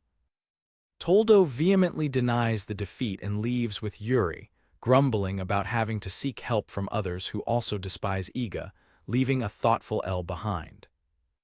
Alone again in his messy chambers, L contemplates the recent events. A maid, Kanako, arrives to tidy up the room, apologizing for the wait. As she climbs the stairs, Kanako sighs, commenting on how strict the great sage is. She passes a shadow on the wall. Sensing a presence, she stops and looks sideways. Kanako attacks an alleged dust mote with her duster, but the attack is intercepted by a hooded ninja named Akyo. Akyo, an acquaintance, asks Kanako if she is taking over his duties in Aoga. Kanako corrects him, explaining that Sakyo will take on that role, while she has been tasked by the clan chief to investigate Zahobelt alone. Akyo reveals that he is also acting under the orders of the clan chief, Kanako's overprotective father. Annoyed by the intrusion, Kanako dismisses him, but Akyo stops her, spinning a bucket. He presents her with a small wooden ark inside the bucket, stating that it must be valuable enough. Kanako takes the bucket and its contents. Akyo explains that the contents were entrusted to their clan by the cabinet minister. Kanako's expression becomes serious upon receiving the information. A diagram explains that the Far East is home to several ninja clans that serve the masters who pay them, including the Seianji clan, which serves Tokumo and Aoga, and other clans that serve Kiyama. It is revealed that Akyo served Lord Aoga, who now has Iga in his service. However, a narration clarifies that this is all functionally a facade story. The clan's true employer is revealed to be the cabinet minister, a close advisor to the Emperor of the Far East. The clan operates secretly, even infiltrating foreign countries to gather information and keep abreast of world affairs. The cabinet minister handed a scroll to the clan chief, who now passes it on to Kanako. With his message delivered, Akyo disappears in a cloud of smoke. As he departs, Akyo warns Lady Kanako to be careful. He reminds her of her importance, declaring that she is the key to the clan and to the Far East itself. Back in the council chamber, Tiana continues to argue in favor of Iga's promotion. In the following days, she repeatedly tries to convince the guild leaders, who remain skeptical and uninterested. Exhausted, Tiana sits alone in the empty room, sighing in frustration. She laments that the council members trust Sir Gordon more than anything she can say. Feeling hopeless, she despairs at her inability to persuade them. Lana, her cat-eared assistant, asks what she can do to help. In a moment of stress, Tiana begins compulsively kneading Lana's paws. While stroking her assistant's paws, Tiana wishes she could directly show the council what Iga and his group are truly capable of. Lana finally gets annoyed, hissing and pulling away from Tiana. Tiana apologizes, explaining that Lana reminds her of a cat she loved as a child. Lana, tearful, complains that Tiana only wants her for her body. Realizing she has gone too far, Tiana watches Lana walk away angrily. Tiana apologizes profusely and offers a snack to redeem herself. She rings a small bell to call for service. The maid Kanako appears instantly, asking how she can serve. Tiana is surprised by the maid's speed. Kanako replies with a knowing smile that maids are often fast. Noticing Tiana's desire to cheer Lana up, Kanako offers her a small item, suggesting that it might solve the problem. The item is catnip, which has an immediate and powerful effect on Lana, causing her to purr and rub against Tiana in ecstasy. Tiana notices that Kanako has disappeared, leaving behind only a ventilation grate in the floor. With Lana now appeased and happy, Tiana asks if she is no longer angry. Tiana smiles, relieved that her assistant is okay. She turns to thank the maid, but realizes she is gone. In her place, Tiana finds the small wooden ark that Kanako left behind. Lana, curious, suggests that the maid may have left the ark on purpose. Using her inspection magic Nyan Pass, Lana checks the ark for dangers. Declaring that it seems safe, Lana gives the green light and Tiana decides to look inside. Tiana carefully opens the small wooden ark. The two look inside, their expressions changing to surprise as they see the contents. Lana recognizes the object with excitement. It's a film reel with a label that reads Sea Serpent Recording. With this new evidence, Tiana displays the footage to the Guild Council, who watch, shocked, as the vanquished warship Tokumo faces the colossal sea serpent. The footage captures the dramatic scale of the battle, with the warship looking small before the monstrous sea creature. The crowd of guild leaders erupts in applause and exclamations of amazement. The council members are amazed, declaring that the power displayed is incredible and certainly on the level of the #1 adventurer, Glico. Behind the scenes, Tiana and Lana celebrate their victory with an enthusiastic high five. Tiana smiles, satisfied, acknowledging that while she doesn't know who the maid was, the film speaks for itself. On a rooftop overlooking the city, the Seianji ninja opens a scroll, her mission underway. It is revealed that Seianji was the one who delivered the film reel, entrusting it to the right person, who, of course, was Ms. Tiana. A thought from the cabinet minister reveals his motivation. It is in the best interest of the Far East that Iga's domain be registered as a Rank S group. A diagram illustrates the complex journey of the recording. From Iga, it passed through Igarashi to the minister, who entrusted it to his secret clan, who delivered it to Seianji, who finally took it to Tiana to be shown to the Guild Council. Despite the overwhelming demonstration of power that convinces the other members, Sir Gordon and Great Sage L watch with expressions of fury and defeat. In the Guild Council chamber, Tiana savors her victory. The council members are convinced by the film, praising the teamwork and leadership of the Iga domain, and their doubts are finally dispelled. The council decides that the best course of action is to train these rising stars, assigning them several rank missions so they can prove their worth. With the decision made, the large doors of the council chamber close with a click. A scene shows the imposing tower of the guild headquarters in Zahelbelt. However, not everyone is satisfied. Grand Sage L, the disguised Toldo, and Yuri's companion remain, pondering their next move now that their initial attempt to block Iga has failed. L squeezes his head in frustration while Toldo, still disguised as Sir Gordon, fumes at the unexpected evidence. "No one ever told me there was such a tape," Toldo complains. "How are we going to ruin his prospects now?" Yuri's companion explains with a smug smile that humans are hopelessly impressionable. The spectacle of the battle on the tape has already captivated the minds of the council. Fed up with their failure, L dismisses Toldo and the woman. "You two are no longer of use to me," he declares, canceling the agreement for the Saintria spell and calling them fools for going to such lengths, including kidnapping a council member. Toldo, enraged by the betrayal, draws his weapons. L, unfazed, conjures a sphere of dark energy, warning the thief to choose his next words carefully. Yuri's companion intervenes with a clever new proposal. "L, you just want Iga Janies to disappear, right?" She smiles. "Then, what we should do is accelerate his promotion to rank S." The woman begins her explanation with a wide view of the world, covered in snowy mountains and clouds. "So many little people all over the world," she continues, observing a bustling crowd below, swarming like mites. With a cynical smile, she expounds her philosophy. Each of them is either a winner or a loser. She dismisses L's standard response that winners are made through hard work or talent, calling it not exactly correct.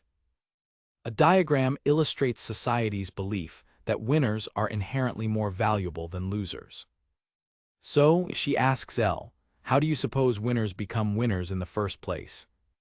She reveals her answer by throwing a handful of dice into the air. Anyone who has ever succeeded and become a winner had exactly one thing, she declares: luck. She elaborates with the example of an adventurer. "Forget hard work or talent. If you encounter the wrong enemy at the wrong time, you're dead. Simple as that." On the other hand, a winner is one who is lucky enough to encounter an enemy that he has the ability to defeat every time, giving him the chance to become stronger. Which means she concludes that a winner is someone who survives the random odds. L protests, arguing that the Adventurers Guild system was created to eliminate the luck factor. An illustration explains the guild's purpose: to match adventurers with appropriately ranked tasks so they can grow and not waste their talent. Her words provoke a sudden epiphany in L. He admits that, based on the film, Iga's domain has superior capacity for naval battles, but they have not yet reached rank S in any other area. Yuri's companion agrees with his assessment. The normal path, as a diagram shows, is for rank adventurers to hone their skills on appropriate missions until they have a chance to advance to rank S. One of L's advisors points out the flaw: Iga is an expert at training others. If he has the chance to accumulate experience in rank A, his growth will be exponential. L stares at the fallen dice, the word luck echoing in his mind. With a new understanding, L uses his magic to manipulate the dice, forcing them to fall as he wishes. He clenches his fist with a grim determination. "We're going to put our thumb on the scale," he declares, "and sabotage Iga Janie's luck." He demonstrates his power by holding a die, controlling its outcome. The woman smiles, explaining the plan: give them an archdemon rank mission now, before it's too late. The goal is to send them on a mission they are not prepared for and lead them to an unfortunate and fatal accident. And so, L and the imposter, Gordon, approached the council and pushed for an immediate promotion to rank S for the Iga domain, and so it was done. Yuri's companion laughs, reveling in the success of their manipulation plan. Elsewhere, a determined Tiana exits a room, her assistant Lana watching her leave. The door closes behind her, her mind focused on a single goal. Back in the present, news of Iga's arrival spreads through the Zahelbelt Guild Hall, and an excited crowd gathers. Tiana rushes through the hall, her heart pounding with anticipation. He'll be coming here. She waits outside under the guild's arches, her face radiant with happiness. Iga will be here, in Zahelbelt. Her joy is interrupted when a sudden rain begins to fall. Suddenly, an umbrella shields her from the rain, and she turns to find Cross beside her. Surprised, she utters his name. Cross, oblivious to her agitation, mentions that the next battle against the archdemon is fast approaching, and he stopped by to see her. Cross's popularity has grown, and he has become a favorite of King Gatebrook, often being invited to parties at the castle. Tiana, with a pang of jealousy, comments that he didn't stay at the party for long, feeling sorry for the princess. Cross, oblivious, suggests that they gather the group and start discussing strategy, mentioning that the others should be at the hotel. Tiana agrees.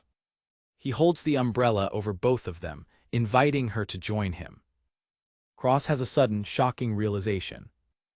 As they walk, Cross stops abruptly and confesses that the king offered him Princess Natasha's hand in marriage. Tiana is shocked by the revelation. Tiana, stunned, stammers congratulations, saying she's sure they'll make a stellar couple. Cross interrupts her, saying that he politely refused. He looks at her, his face serious and sincere. "But I love you, Tiana, that hasn't changed." Tiana is completely stunned by his unexpected confession. He continues, describing how lovely the princess is, and how he would have a happy and peaceful life if he accepted. Tiana's face shows her inner turmoil as she listens to his words. In her inner monologue, Tiana reflects on how she can be so self-centered. She confesses to herself that she was convinced that Cross had lost all romantic interest in her after meeting such a beautiful princess. His confession fills her with a new determination. She realizes she can't leave things as they are. She turns to him, trying to find the words to apologize for her distance. Cross, misinterpreting her hesitation, apologizes for bringing up such a personal matter when they should be focusing on the upcoming battle, and starts to walk away. Just as he walks away, the rain stops and the sun comes out. Cross comments on the change in weather. He sees the rest of their group waiting for them in the distance. As Cross goes to join the others, Tiana stays behind, knowing she needs to act. She reaches out, "Cross, I have something I need to tell you." He turns around and before she can speak, he says the name that was on her mind, Iga. With a bright and relieved smile, Tiana confirms the news she was eager to share. Iga is coming, here, to Zahelbelt. Cross's face lights up with a genuine and happy smile. "It's funny," he says, "somehow I'm not surprised." The narrative returns to the present, at Iga's mansion in Tokumo, a week after the Rank S license was delivered. A steam whistle sounds. With a hiss of steam and a clatter of gears, a magic locomotive prototype is revealed on a short stretch of track. The three maids look on in wonder, exclaiming how cool it is.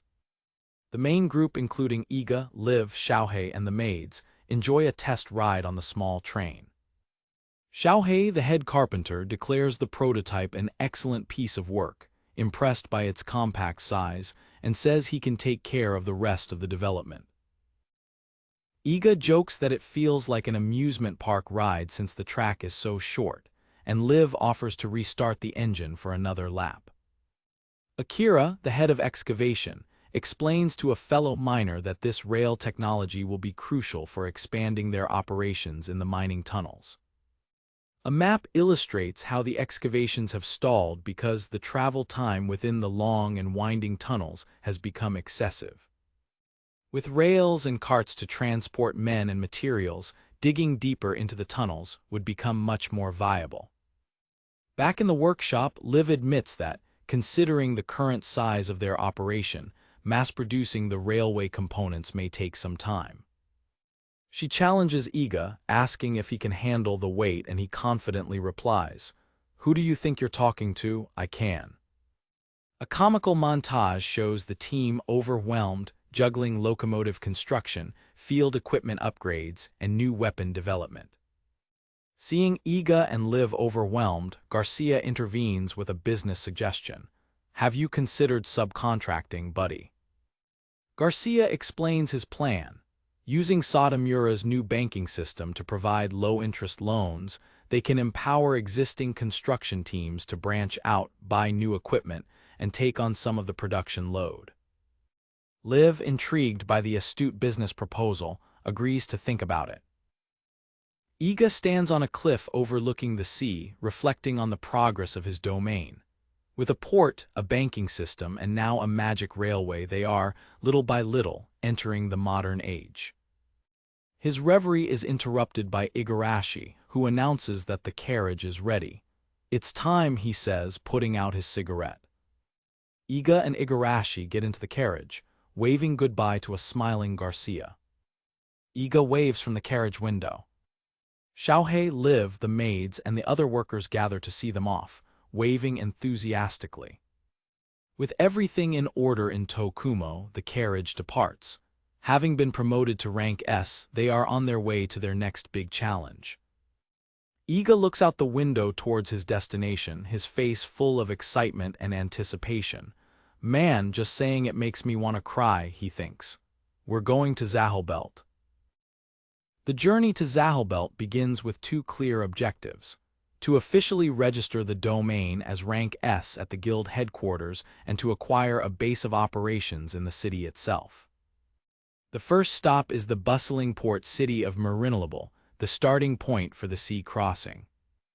At the pier, Iga, accompanied by Garcia and Igarashi, prepares to board. He reflects on how, in the past, he could only watch his former companions leave for Zahelbelt without him. Now, finally, it's his turn to make the trip. The tranquility of the trip is abruptly interrupted when rank B monsters, called Violenticles, appear on board, terrorizing the passengers. Despite the calls for help, Iga remains calm, refusing to intervene, aware that the ship is full of high-level adventurers heading to the capital. As expected, a group of rank A adventurers known as Iron Arms springs into action, quickly eliminating the threat with a display of power and teamwork. The group consists of a swordsman, a seer, and a priest, who introduce themselves after taking care of the monsters with ease. Iga's companions comment that he could have handled the situation even more efficiently, but he modestly deflects the praise.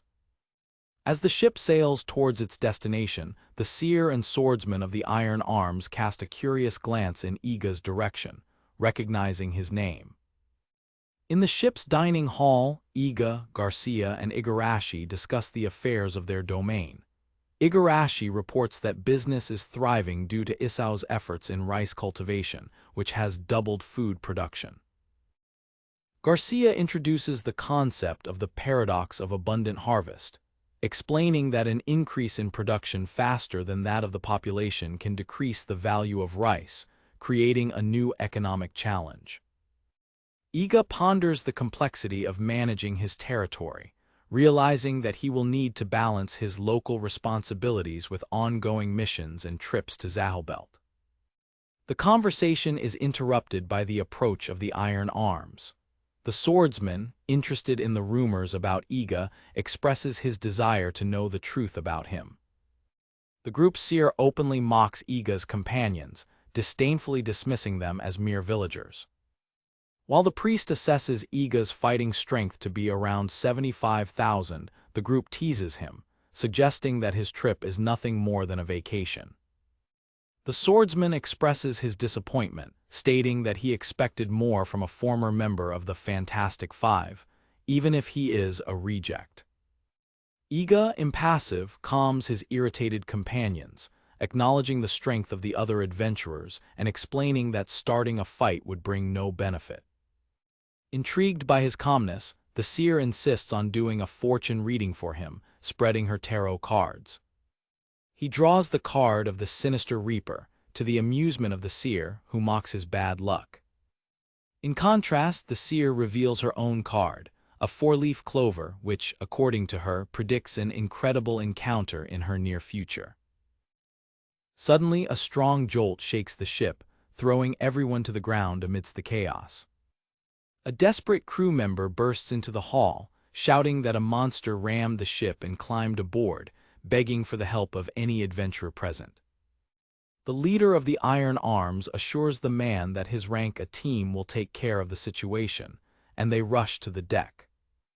Iga decides not to join the fight immediately, choosing to stay below to care for the passengers injured by the impact.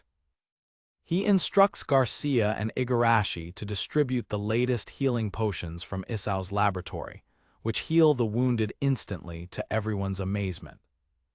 The effectiveness of the potions, capable of even regenerating a bald man's hair, is a testament to the investment Iga has made in Isao's research. Another explosion from the deck signals that the battle is intensifying. With a bad feeling, Iga goes up the stairs to investigate. Leaving Igarashi and Garcia behind to continue helping the wounded, he rushes towards the danger. On deck, Iga comes across a scene of defeat.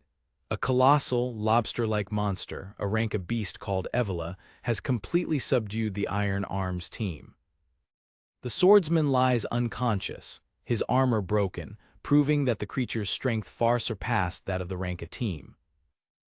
Iga jumps onto the deck as the priest desperately tries to heal his fallen companions. Using his custom-made boots by Liv, the Wind Insoles 2, he deftly dodges the monster's attack, surprising the priest with his speed, which did not match the status he had read earlier. He approaches the injured seer to check on her condition, as she laments her lucky card. The priest shouts that fire magic can weaken the monster's carapace, but that his own power is insufficient. The information gives Iga the hint he needed. Iga channels his own magic, casting a fire spell that, to everyone's surprise, explodes with immense force, engulfing the Evola in flames. He explains to the astonished seer that he did not use high-level magic, but rather his mid-level spell, Kurodon, whose power was amplified. He reveals the secret of his strength. Through his possession skill, he absorbed traits from each of the 60 offensive mages he recruited for his domain, drastically increasing his own capabilities. With the creature now weakened and practically cooked, Iga humorously comments that it looks good enough to eat. Wielding his bronze sword plus 24, he prepares for the final blow. With a single powerful blow, he completely destroys the rank A monster. The passengers and crew erupt in applause, celebrating the unexpected hero. After the battle, Iga feels a surge in his confidence, reflecting on the various factors that contribute to his rapid growth. Liv's equipment, the evolution of his sword, and the status enhancements from his possession skill. He contemplates the philosophy that guides him. By promoting the growth of others, he also nurtures his own. The seer of the iron arms, ashamed and with her clothes in tatters, apologizes for her previous words. Iga, without holding a grudge, offers her his coat. She holds her lucky card, realizing with a racing heart that her predicted incredible encounter was none other than Iga. Meanwhile, the Sinister Reaper card that Iga had drawn crumbles to ashes on the deck, the bad omens seemingly overcome. Days later, a lookout announces the arrival, and the city of Zahilbelt looms on the horizon. Iga marvels at the metropolis, a fusion of fantastic architecture and advanced technology, with magic trains and automobiles traversing its streets. The streets are filled with a diversity of races he has never encountered before, overwhelming his senses. Overcome with the emotion of finally reaching the goal that for so long seemed unattainable, Iga cries. Garcia and Igarashi comfort him, reminding him that, although he has arrived in Zahilbelt, his true dream is just beginning. With the imposing castle city as a backdrop, Iga's journey enters a new and exciting chapter. Upon arriving in Zahilbelt, Iga is amazed by the scale of the architecture, making a silly salute to the towers. Beside him, Garcia reprimands him, calling him a hick. Iga continues to stare at the skyscrapers, completely impressed by the city's grandeur. Blushing, Iga defends himself from his friend's teasing, protesting the hick nickname. He admits that he has dreamed of coming to Zahilbelt for a long time, asking for some patience with his touristy days. Igarashi draws their attention to a large crowd ahead. Pushing through the throng, they decide to investigate the source of the commotion. Iga jokes with Igarashi, saying that she might also be mistaken for a hick if she keeps gawking. Garcia, with a bored expression, observes the scene. The trio heads towards the crowd to see what's going on. They discover a large parade in progress, celebrating the defeat of yet another archdemon by the city's heroes. Iga is shocked and blushing as he realizes that his former companions, the heroes' party, are the honorees. The crowd cheers wildly as the heroes' party's carriage slowly passes by. Iga watches Mori, one of his former companions, pass by with an expression of surprise and nervousness. He turns to an older man in the crowd, asking about the rumors that the hero's party is overworked. The old man notices Iga's accent and deduces that he is not from the city, which embarrasses him. The narration reveals that his former companions have returned victorious after defeating the fourth archdemon, Panikos. A narration explains that the hero's party has overcome the so-called Rank S curse. While many Rank S adventurers become so busy with other jobs that their rank drops, the hero's party is considered too cohesive to let that hinder them. Iga watches the silhouette of the carriage move away amidst the rain of confetti, feeling the distance between him and his former friends. He clenches his fist, feeling that the moment he thinks he has caught up with them, they leave him behind again. He reflects that just as he has been dedicated to his work, it makes sense that they do too. With renewed determination, Iga smiles and declares to himself that their success doesn't bother him at all. Deciding that they have seen enough, Iga tells his companions that they have work to do and don't need to watch the entire parade. His companions agree, and the trio smiles, united in their purpose. With the silhouette of the castle city of Zahilbelt as a backdrop, they prepare to move forward. Iga approaches the imposing doors of the Adventurers Guild headquarters. Looking at the massive structure, he swallows hard, marveling at and intimidated by finally arriving. He remembers that to receive archdemon quests, he must personally register his rank S license with the guild. Hesitantly opening the door, he wonders if coming alone was a bad idea, while Garcia and Igarashi took care of the lodging. As soon as he enters, Iga almost collides with a gigantic adventurer, whom he recognizes from magazines as the 7th ranked in the world. Another stern-looking adventurer passes by him, adding to the intimidating atmosphere of the place. Iga walks through the cavernous hall, feeling the weight of the power and reputation of the high-level adventurers around him. He recognizes the insignias of several high-ranking groups, including those ranked 6th and 11th in the world. Feeling almost suffocated by the pressure, Iga hurriedly looks for the reception desk, eager to finish his registration and leave. Suddenly, a black-armored and menacing-looking adventurer confronts him for being in his way. Iga recognizes the Iron Arms group from his ship journey, who are also at the guild counter. A mustachioed receptionist covers his ears as the leader of the Iron Arms loudly announces that they are there to kill an archdemon. The receptionist, looking bored, questions what a rank a group would be doing in Zahelbelt. The black-armored man who had confronted Iga earlier growls for him not to be insolent. The receptionist disdainfully tells the leader of the Iron Arms to compare himself to the rank S adventurer who just left. He asks the young adventurer honestly how he thinks he compares to the elite. The receptionist's narration reveals a grim scene. The rank 7 adventurers group was completely decimated by an archdemon the previous week. The leader of the Iron Arms, now intimidated, stammers that, although the other group is stronger now, they promise to catch up soon. The receptionist lights his pipe, explaining that it took Glico herself to rescue the survivors and that facing an archdemon is something unimaginable for them. Nearby, the Iron Arms seer recognizes Iga and says she will meet him later. The face of the leader of the Iron Arms shows shock and fear as he processes the harsh reality of an archdemon's power. Iga approaches the counter to register, while the receptionist, without looking up, calls for the next in line. Observing another group of adventurers leaving, Iga reflects on the cruelty of the world. Regaining his composure with a slap to the face, he approaches the counter and declares that he would like to register. The receptionist, assessing him with a crystal ball, suggests that a rank B license would be a good start, but Iga interrupts him, stating that he is there to register as a rank S adventurer, to the employee's total shock.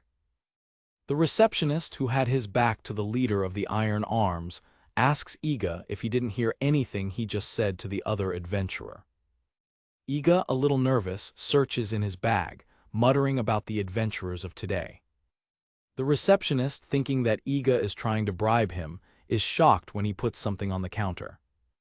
To his astonishment, it's not a bribe but an official rank S license, shining with power.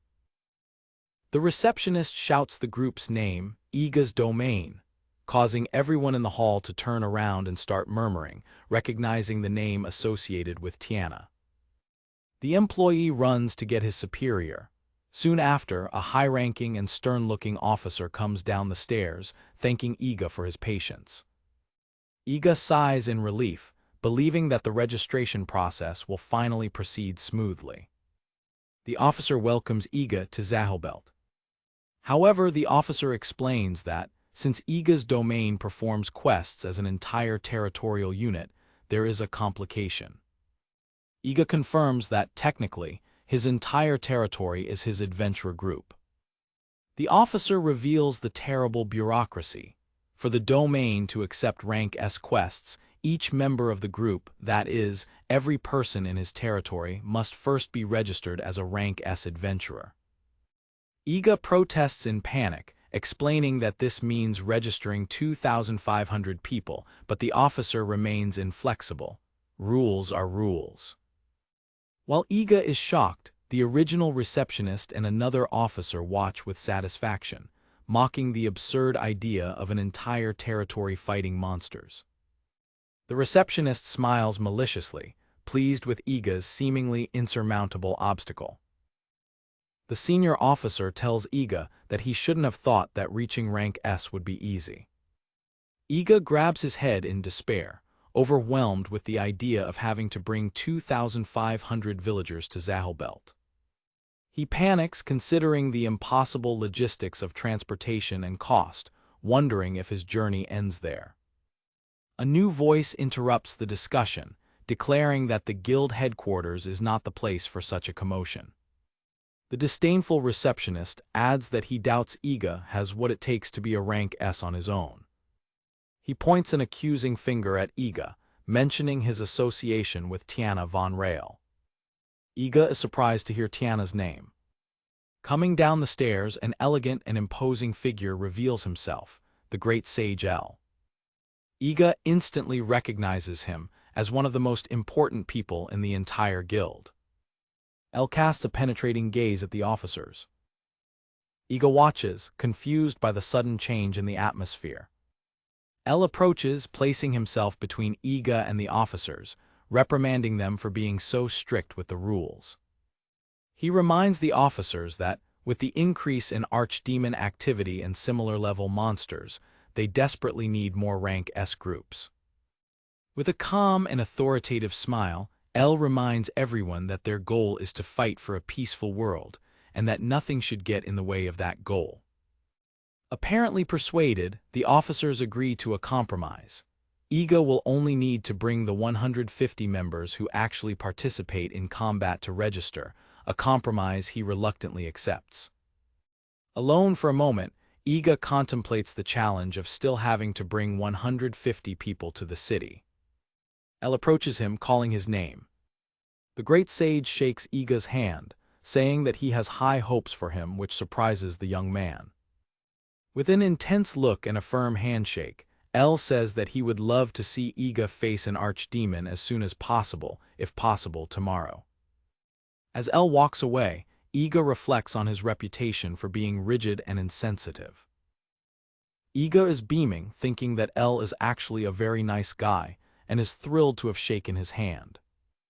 As soon as he leaves the building, L reveals his true nature, furiously wiping the hand that touched Iga, finding the contact revolting, while the unaware Iga feels energized for the challenge.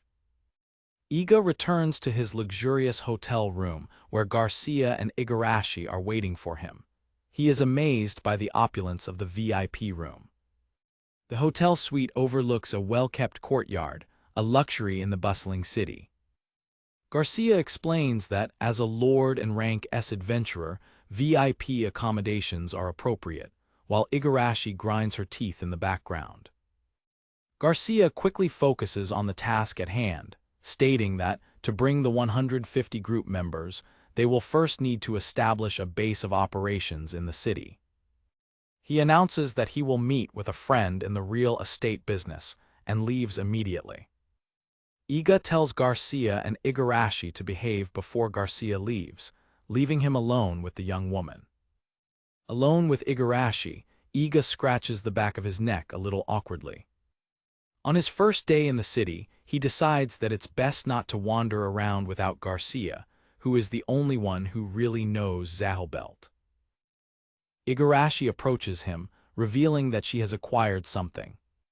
She hands him a hotel brochure, showing the various amenities they offer.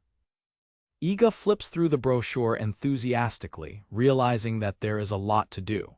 He asks Igarashi, who is squirming nervously, what she would like to do, and she hesitantly stutters a suggestion. Her eyes light up as she finally expresses her desire to play some games. Moments later, Igarashi is in the hotel casino, her expression grim and intensely focused. Iga notices that the brochure she crumpled in her hand shows that the casino option was the most prominent for her. Surprised by her interest, Iga comments that he never would have imagined that she would like a place like that, to which she replies that it is her first time. Iga, wanting to have fun, suggests that she start with something light and hands her a bag of chips. An hour later, the result is surprising. Igarashi, with a mountain of chips in front of her, goes all in, shocking the crowd who wonders if she has gone crazy since she hasn't lost a single bet. Her winning cards are revealed. She reveals a royal flush to the astonishment of the crowd, who hails her as a dark-haired goddess. Iga, watching from the sidelines, is stunned by his companion's hidden talents, while the crowd venerates her. Completely focused, Igarashi murmurs about the carnival and the theme park as she continues to dominate the games. Iga, impressed, recognizes that she is in the zone. Having lost all of his own chips, Iga wonders what to do next when he hears a familiar voice calling his name. He turns around and sees Mari, his former companion from the hero's party, dressed in an elegant outfit, who recognized him in the casino. In Zahelbelt, the narrative focuses on the opulent Zahelbelt Hotel, a focal point for the city's elite adventurers. The scene flashes back to when Iga and Igarashi first arrived at the hotel's casino. Meanwhile, Cross and his group, fresh from their celebration stop, also return to their base of operations in the city, the Zahelbelt Hotel. Inside the hotel, the scene settles in a stylish and quiet bar. At the bar, Cross addresses a visibly distressed Tiana. With the latest mission completed, he decides to be sincere and apologizes to her. He comforts her, asking her not to be so upset about the situation, referring to her recent rejection of the princess's marriage proposal and her feelings for her. As Tiana watches in silence, Cross takes a sip of his drink, gathering his thoughts. He puts the glass down firmly, ready to speak his mind. In a flashback of their journey together, Cross reveals what he realized long ago, that Tiana had fallen in love with Iga. He smiles resignedly, stating that it's simply the way things are, accepting the reality of her feelings. Despite the love triangle, Cross reaches out, reaffirming that they are still teammates, ready to face the dangers of the world side by side. Tiana looks at his outstretched hand, processing his words and his gesture of solidarity. She accepts the handshake, agreeing to the continued partnership and the future victories they will share. The moment of tranquility is broken by the lively arrival of Emma and Louise, who, full of post-stop energy, suggest going to the casino for some fun. Louise scolds Emma for her gambling addiction, but Emma ignores her, insisting that this is how she relaxes. Emma's attention is suddenly drawn to the other side of the room. She spots Tiana sitting alone at the bar. Peeking from a corner with Louise, Emma notices Tiana's dejected posture and decides that a friendly tease is needed to cheer her up. Emma stealthily approaches Tiana and playfully grabs her to get her attention. To her surprise, Tiana barely reacts, very different from her normally startled response, simply turning to see who it is. A mental image shows Tiana's usual shocked reaction, emphasizing how dejected she is now. Tiana apologizes for her quiet behavior, explaining that she has a lot on her mind. Worried about her friend's melancholy, even after a big win, Emma tries to think of a solution. She invites Tiana to the casino, suggesting that Tiana's intelligence and Emma's luck would make them an unbeatable team. Tiana politely declines, saying she prefers to be alone for the moment. She walks away down a hotel hallway, saying she'll be at the pool. Emma and Louise watch her leave, concern etched on their faces. The scene returns to the bustling casino. In an unexpected and comical encounter, Iga and Emma run into each other. Emma shouts Iga's name, beaming with surprise. Iga, equally shocked and happy, responds in kind. They find a place to chat amidst the casino's opulence. Both express their surprise at staying at the same hotel. Emma teases him, saying that such a fancy place is far above his standard. She congratulates him with a playful slap on the back for barely making it to rank S, maintaining their usual dynamic. Emma notices that Dari isn't with him and laments that Tiana and Dari left, missing the chance to see him again. Iga correctly guesses that Dari left because of the crowd. Meanwhile, Dari is in the hotel's central lobby, having left the noisy casino only to find the lobby equally crowded. Her attention is drawn to a commotion in one part of the lobby. She discovers that her groupmate Mari has become a super idol and is holding a meet-and-greet event with a long line of fans. A sign indicates that the event is on a 30-minute break. Backstage, Derry finds Mori and expresses her concern, noting how tiring her new job seems. Derry comments on Mori's evident fatigue after the parade, but the young idol downplays it, saying she's just a little tired. With a serene smile, Mori states that it's all part of being an idol. Derry watches her with a serious and worried expression. She advises Mori not to push herself so hard, reminding her that she became an adventurer to escape a mundane life, not to trade it for another equally demanding one. Mori seems confused by Derry's perspective, pondering the idea of not wanting to grow up.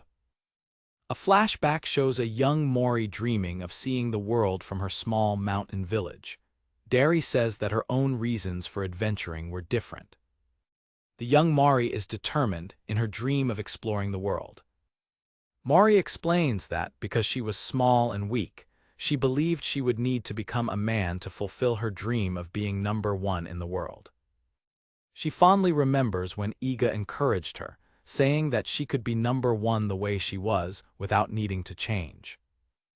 The memory of Iga's outstretched hand is a symbol of his inspiration. Mori's face lights up with the memory of the hope he gave her. Hearing the story, Derry understands.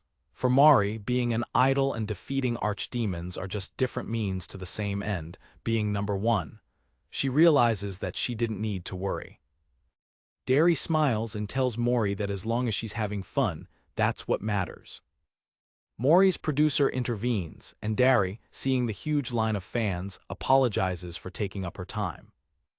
A butler named Alfred appears with tickets for Derry, who decides to join the line as a fan to support her friend.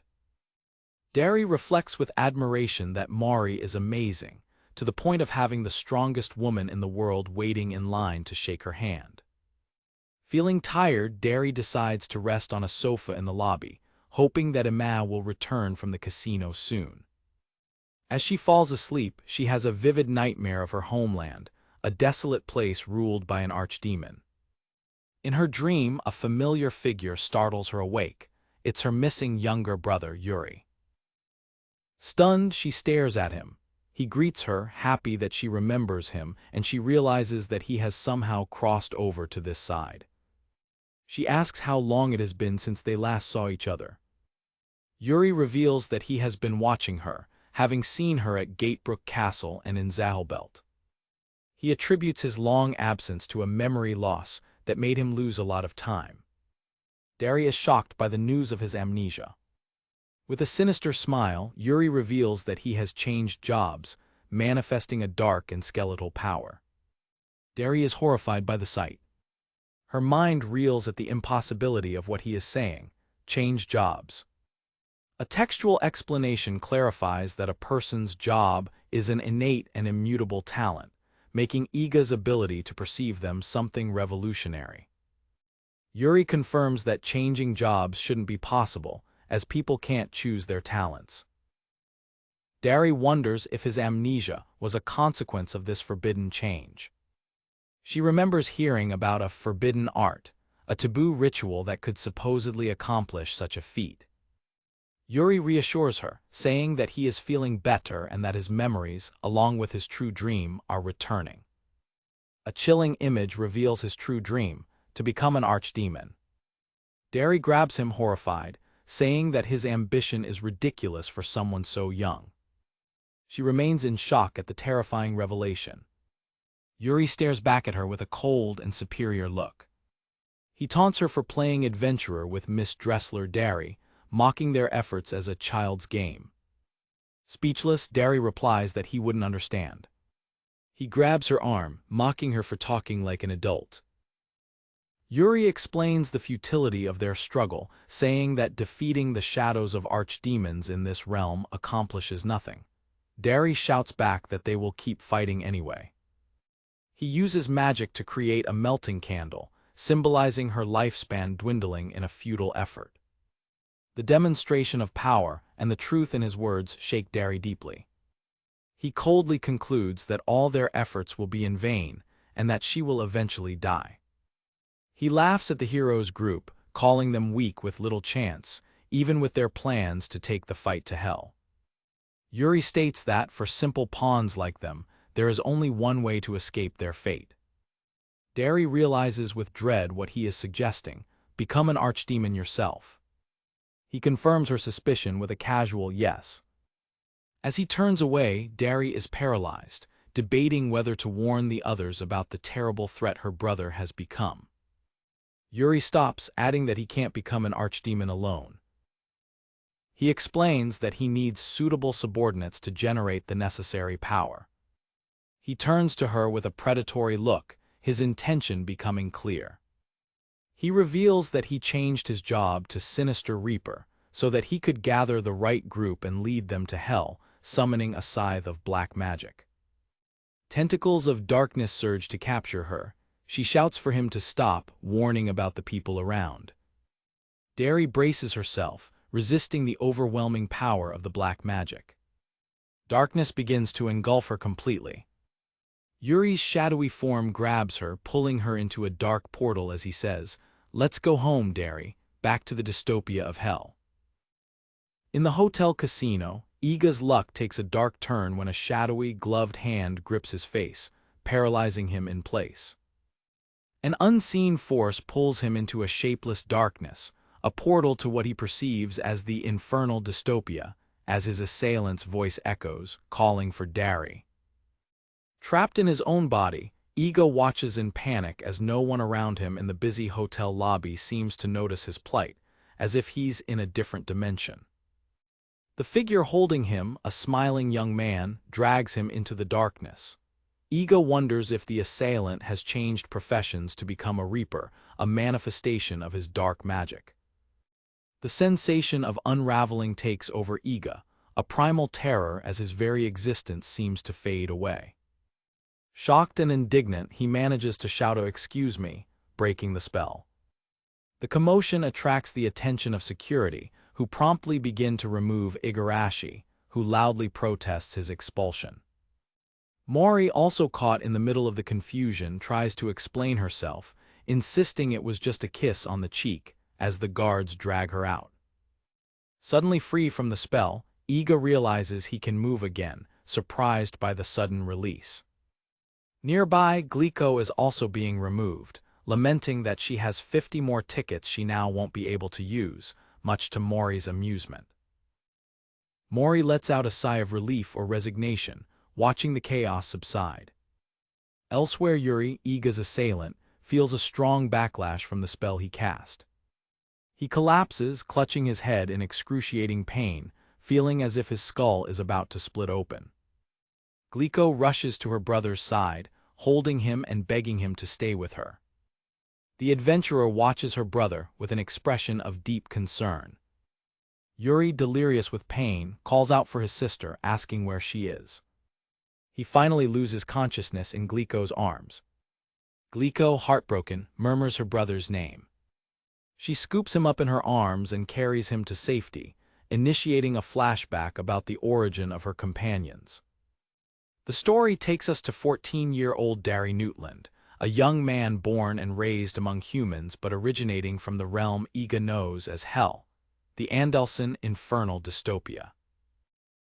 Dari narrates that 150 years ago, an archdemon conquered their land, becoming their absolute ruler, creating a superficial appearance of peace and equality.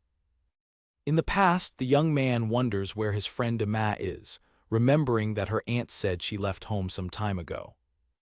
The camera focuses on a career aspirations form, a symbol of the predetermined future they face. He finds Ima, who has a bandage on her cheek, and scolds her for not waiting for him to go to school, but she dismisses him, saying she doesn't need a babysitter. Dari, with a pompous pose, declares that it is his duty as a knight of the Newtland family to protect her, the heiress of the revered Dressler family. Ima, bored, comments on how old-fashioned he is. Later, they find Ima's career form folded into a paper airplane on the ground. Dari holds the paper airplane, puzzled by the discovery. He throws it off a rooftop, and Ima complains that he should have left it alone, predicting that she'll end up in a pile of trash like everything else in the city. A train passes by, a visual reminder that they can never truly leave their confined city. Daily life is suffocating, as shown by Ima and Dari being squeezed into a crowded train. They are just two young people lost in a crowd of anonymous, hopeless faces. Upon arriving at their imposing and sterile school, the atmosphere remains oppressive. Dari is relieved to escape the crowd, much to the disdain of Ima, who is immediately greeted by fans screaming her name. He is quickly surrounded by a group of schoolgirls, who praise him and ask to accompany him to class. Dari, overwhelmed, suffers from the unwanted attention as the girls touch his face and hair.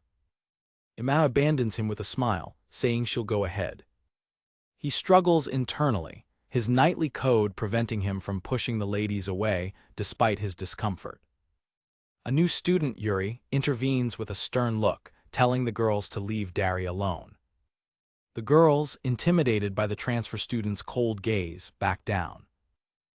Yuri introduces himself to a grateful Dari, extending his hand in friendship. Their friendship develops even in mundane activities like gym class, where they practice fencing. The scene shows the intensity of the class's training, with silhouettes of students dueling. Despite his zeal, Dari is easily defeated in combat, falling to the ground. A classmate mocks him, but Dari insists that he needs to keep trying to get stronger. Dirty and exhausted, Dari wonders what he would do if he got stronger. A somber flashback suggests that Dari's weakness made him a target for bullying in the past. He winces in pain from his bruises after the intense workout. Yuri finds him and uses a basic healing spell, Karfia, to ease his pain. Yuri reflects on the dark world they live in, a place of colorless lives symbolized by a giant skull. As Dari thanks him, Yuri asks if all this stagnation doesn't make him sick. He explains that since the archdemon conquered them 150 years ago, the entire country has been paralyzed. Under the archdemon's authority, the economy stagnates to maintain a temporary peace, and Yuri finds it disgusting, wishing it would all disappear. People simply live to get through each day, their lives devoid of ambition or joy. The desolate cityscape reflects the hopelessness of its inhabitants. Back at school, a teacher asks Dari to remind Ima to hand in her aspirations form. Dari walks down the hallway, form in hand, deep in thought. Yuri approaches him, offering to talk about his career plans, praising Dari for his intelligence and looks. Dari, however, wasn't in the mood to talk to Yuri at that moment and brushes him off with a forced smile. He declines Yuri's offer, stating that he needs to find Ima because he is her knight, a loyalty that Yuri finds disconcerting. Dari's heartfelt declaration makes Yuri burst out laughing, finding his devotion naive. Recovering, Yuri pats Dari on the shoulder, still chuckling at his earnestness. With a serious look, Yuri tells Dari to face reality. Dari finds Ima alone on the school rooftop, gazing out at the desolate city. He confronts her about the career form she needs to hand in. Ima admits that she had a big fight with her mother about what she wrote on the form. The memory of that morning's argument is still fresh in Dari's mind. She laments that they are constantly watched by their masters, the demons who rule their world. On the rooftop, she shows Dari the harsh truth of their world. She describes their free society as one in which they are put to work like cattle. After graduation, they are destined to live the same sad lives as their parents. With a burning determination, Ima declares that if that's their reality, she wants nothing to do with it. Dari watches her, a flush of admiration on his face as he witnesses her passion. Despite her bravado, Ima feels powerless, wondering what a nobody like her can do. Dari watches silently as her frustration turns to despair. She looks up at the sky, wishing an idea would just fall from the sky. She gestures animatedly, describing how the idea could come down like a bolt of lightning. Ironically, the paper airplane that Dari threw earlier comes back and hits her on the head. The paper airplane hits her with a whap, surprising her and Dari. Dari points out that she was the one who threw it in the first place. Ima, however, sees it as a sign of fate, a perfect coincidence that must be followed. She unfolds the paper, revealing her career aspiration. Her first choice is to be a hero. The word hero is written in large, bold letters, an act of defiance against their world. With a determined smile, Ima's plan begins to form. She recalls a childhood promise, asking Derry if he is still her knight, ready to protect her. She challenges him, asking if he would stay with her even if she became an adventurer, a forbidden profession that directly opposes the archdemon. She reveals her plan, explaining that the Dressler family descends from ancient priests whose tomes record that the river Styx connects their world to another. Pointing to the dark river, she declares that they can cross it. She explains the logistics. Demons can be bribed to transport them, but it's a one-way trip. Once they reach the other world, there's no going back. Derry, blushing, asks her what she would do if she became an adventurer. With a fierce glint in her eyes, Ima declares her ultimate goal: "I'm taking down the archdemon." Moved by her conviction, Derry kneels and swears his unwavering allegiance. "At your command."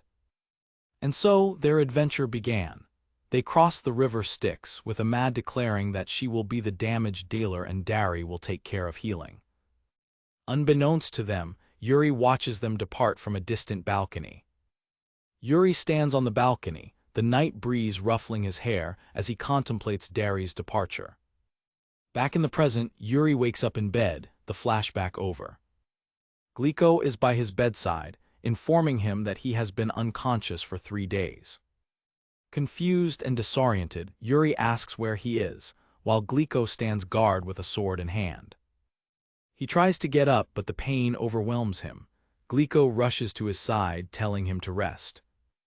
Glico seems confused by her brother's hostile reaction. Clutching his head, Yuri angrily asks why she bothered to help him. A new voice answers. It's Derry, who tells Yuri, "Because I understand exactly how you feel." Derry confesses that at one point he also felt worthless, but that wallowing in that anguish won't save anyone. He advises Yuri to recognize the inherent value of living with the people he cares about if he wants to do more than just suffer. Yuri, sitting on the bed, feels betrayed. "I thought you'd be on my side," he says, disappointed by Derry's sermon. He sighs in frustration, feeling misunderstood. A knock on the door interrupts the tense conversation. Derry tells Yuri to rest, noting that someone is at the door. Iga arrives, looking determined and with a clear purpose. Derry opens the door, wondering who it could be. As he opens the door, Iga reflects that Derry's heart is too pure to be corrupted, and that he will need a different approach if he wants the young man to serve him. Iga apologizes for the sudden visit to Derry. He continues his internal monologue, thinking that he needs someone with a pure heart, not yet touched by the cruelty of the world. With a smile, Iga explains that he needs to clear his head and invites Derry for a sparring session. Meanwhile, from a distant vantage point, Yuri watches them, a shadowy figure against the night sky. Glico approaches Iga, who tells her that he has found an old friend, referring to Derry. Later, Glico returns to the room and discovers that Yuri's bed is empty and the window is open. The final scene reveals Yuri using his dark magic on a figure, declaring that a pure heart is something he can dye the deepest black, with his target likely being the innocent Derry. In the hotel casino, Iga unexpectedly encounters his former companion, Ima. Upon learning that Iga lost all his money to Igarashi, Ima bursts into hysterical laughter, much to her friend's embarrassment. Iga explains that he heard from Glico that the group was going through a difficult time, and worried, came to Zahelbelt to see how they were doing. Still blushing, he asks what's so funny about his concern. With tears in her eyes from laughing so much, Ima teases him, reminding him that he was fired and shouldn't be worrying about them. Visibly annoyed, Iga mutters that, anyway, she seems to be doing very well on her own. Ima pokes him in the back, saying that he is really too nice for his own good. She observes him with a loving look and a slight blush. Playfully, she starts writing on his back, and the young man complains for her to stop bothering him. Nearby, Glico warns that he's going to the pool to cool off. Ima takes the opportunity to lecture Iga, scolding him for being in the casino when he just reached rank S and warning that archdemon missions are extremely dangerous. He reflects that, despite her sharp tongue, she herself can be quite incisive when she wants to be. Suddenly, she corners him against a pillar, suggesting with a pointed finger that they should go to the pool. Surprised by the direct proposal, Iga is speechless. Realizing that her approach was too aggressive, Iga's former companion composes herself. She quickly corrects herself, disguising the invitation as a training session, insisting that he needs to strengthen himself to face the archdemons. The young man agrees, mentioning that exercises in the water are an efficient form of training that he already practices in his territory. Ima listens attentively, her plan fitting perfectly. Iga mentions that he is not alone, referring to Igarashi, who continues to dominate the poker table in the background. Upon hearing the name, Ima focuses on Igarashi, remembering Mori's information and recognizing that she will be a difficult opponent. Iga turns around, shocked by the scene. Ima, with a reassuring smile, tells him not to worry and go to the pool, ensuring that she will take care of Igarashi. She gently pushes him, telling him to relax. Iga, moved by her apparent kindness, gets teary-eyed. With a radiant smile, the young adventurer explains that they are friends and former companions, and that this is a crucial moment for him to dedicate himself fully to training. Completely fooled by her act, Iga accepts the offer and thanks her, heading to the pool while Ima waves, satisfied to have gotten what she wanted. In the luxurious night pool of the Zahelbelt Hotel, Iga begins his training. Other guests relax in the water, enjoying the night. Among the guests are Mari and Glico, who also enjoy themselves in the pool. Iga practices punches in the water but soon feels embarrassed, realizing that he is standing out among the other guests who are just relaxing. A figure dives agilely into the water near him. He feels relieved to notice that he is not the only one training, observing two women swimming with impressive speed and technique. He finds himself attracted to one of the swimmers, a blonde woman with glasses, and sighs, thinking that she is his type, before scolding himself for getting distracted from training. When the woman emerges from the water, Iga is paralyzed with shock upon recognizing her. It's Tiana. He realizes, furious, that Ima has tricked him once again. While Iga panics, two men approach Tiana in an attempt to flirt with her. Iga observes the scene, apprehensive. Tiana, without patience, coldly warns the men that they have 3 seconds to disappear before she loses her temper. One of the men mocks her threat. When he tries to grab Tiana's wrist, she releases a burst of magic that hurls him violently through the air. Iga, realizing the danger, reacts. In the blink of an eye, Iga moves and intercepts the man in the air, preventing him from crashing into a stone pillar. With a sigh of relief, he throws the man back into the pool, where he falls with a big splash. Iga emerges from the water, reflecting that, with the powers he acquired from his villagers, he is now able to handle situations that would have been impossible before. He turns to the two stunned men, explaining that they have no idea of the danger they got into. He explains that the spell Tiana used was the date cancellation, a magic designed to repel weak and insignificant enemies. With a serious tone, he informs that, if he hadn't intervened, the force of the spell would have sent them to another continent. The men, terrified by the revelation, apologize and flee the pool. Iga sighs, exhausted. Tiana approaches, commenting that using magic on ordinary citizens is something that doesn't suit him. She smiles lovingly, calling his name, and the two share a moment of reunion. The surface of the pool reflects the night lights, creating a calm atmosphere. Sitting by the pool, Iga discovers that Cross declared himself to Tiana, and that she was honest with him in her response. He finally understands why she was in a bad mood earlier. Tiana confesses that she feels bad for taking so long to respond, imagining that her hesitation only hurt him more. Iga tries to console her, assuring that Cross, being honest and direct, will not hold a grudge. He praises his former companion, describing him as the most genuine man he has ever met. Iga continues, explaining that, unlike many who get lost in darkness, jealousy, or revenge when life knocks them down, Cross is different. A flashback shows a young Cross, 14 years old, at the Magic Academy, always lagging behind the others.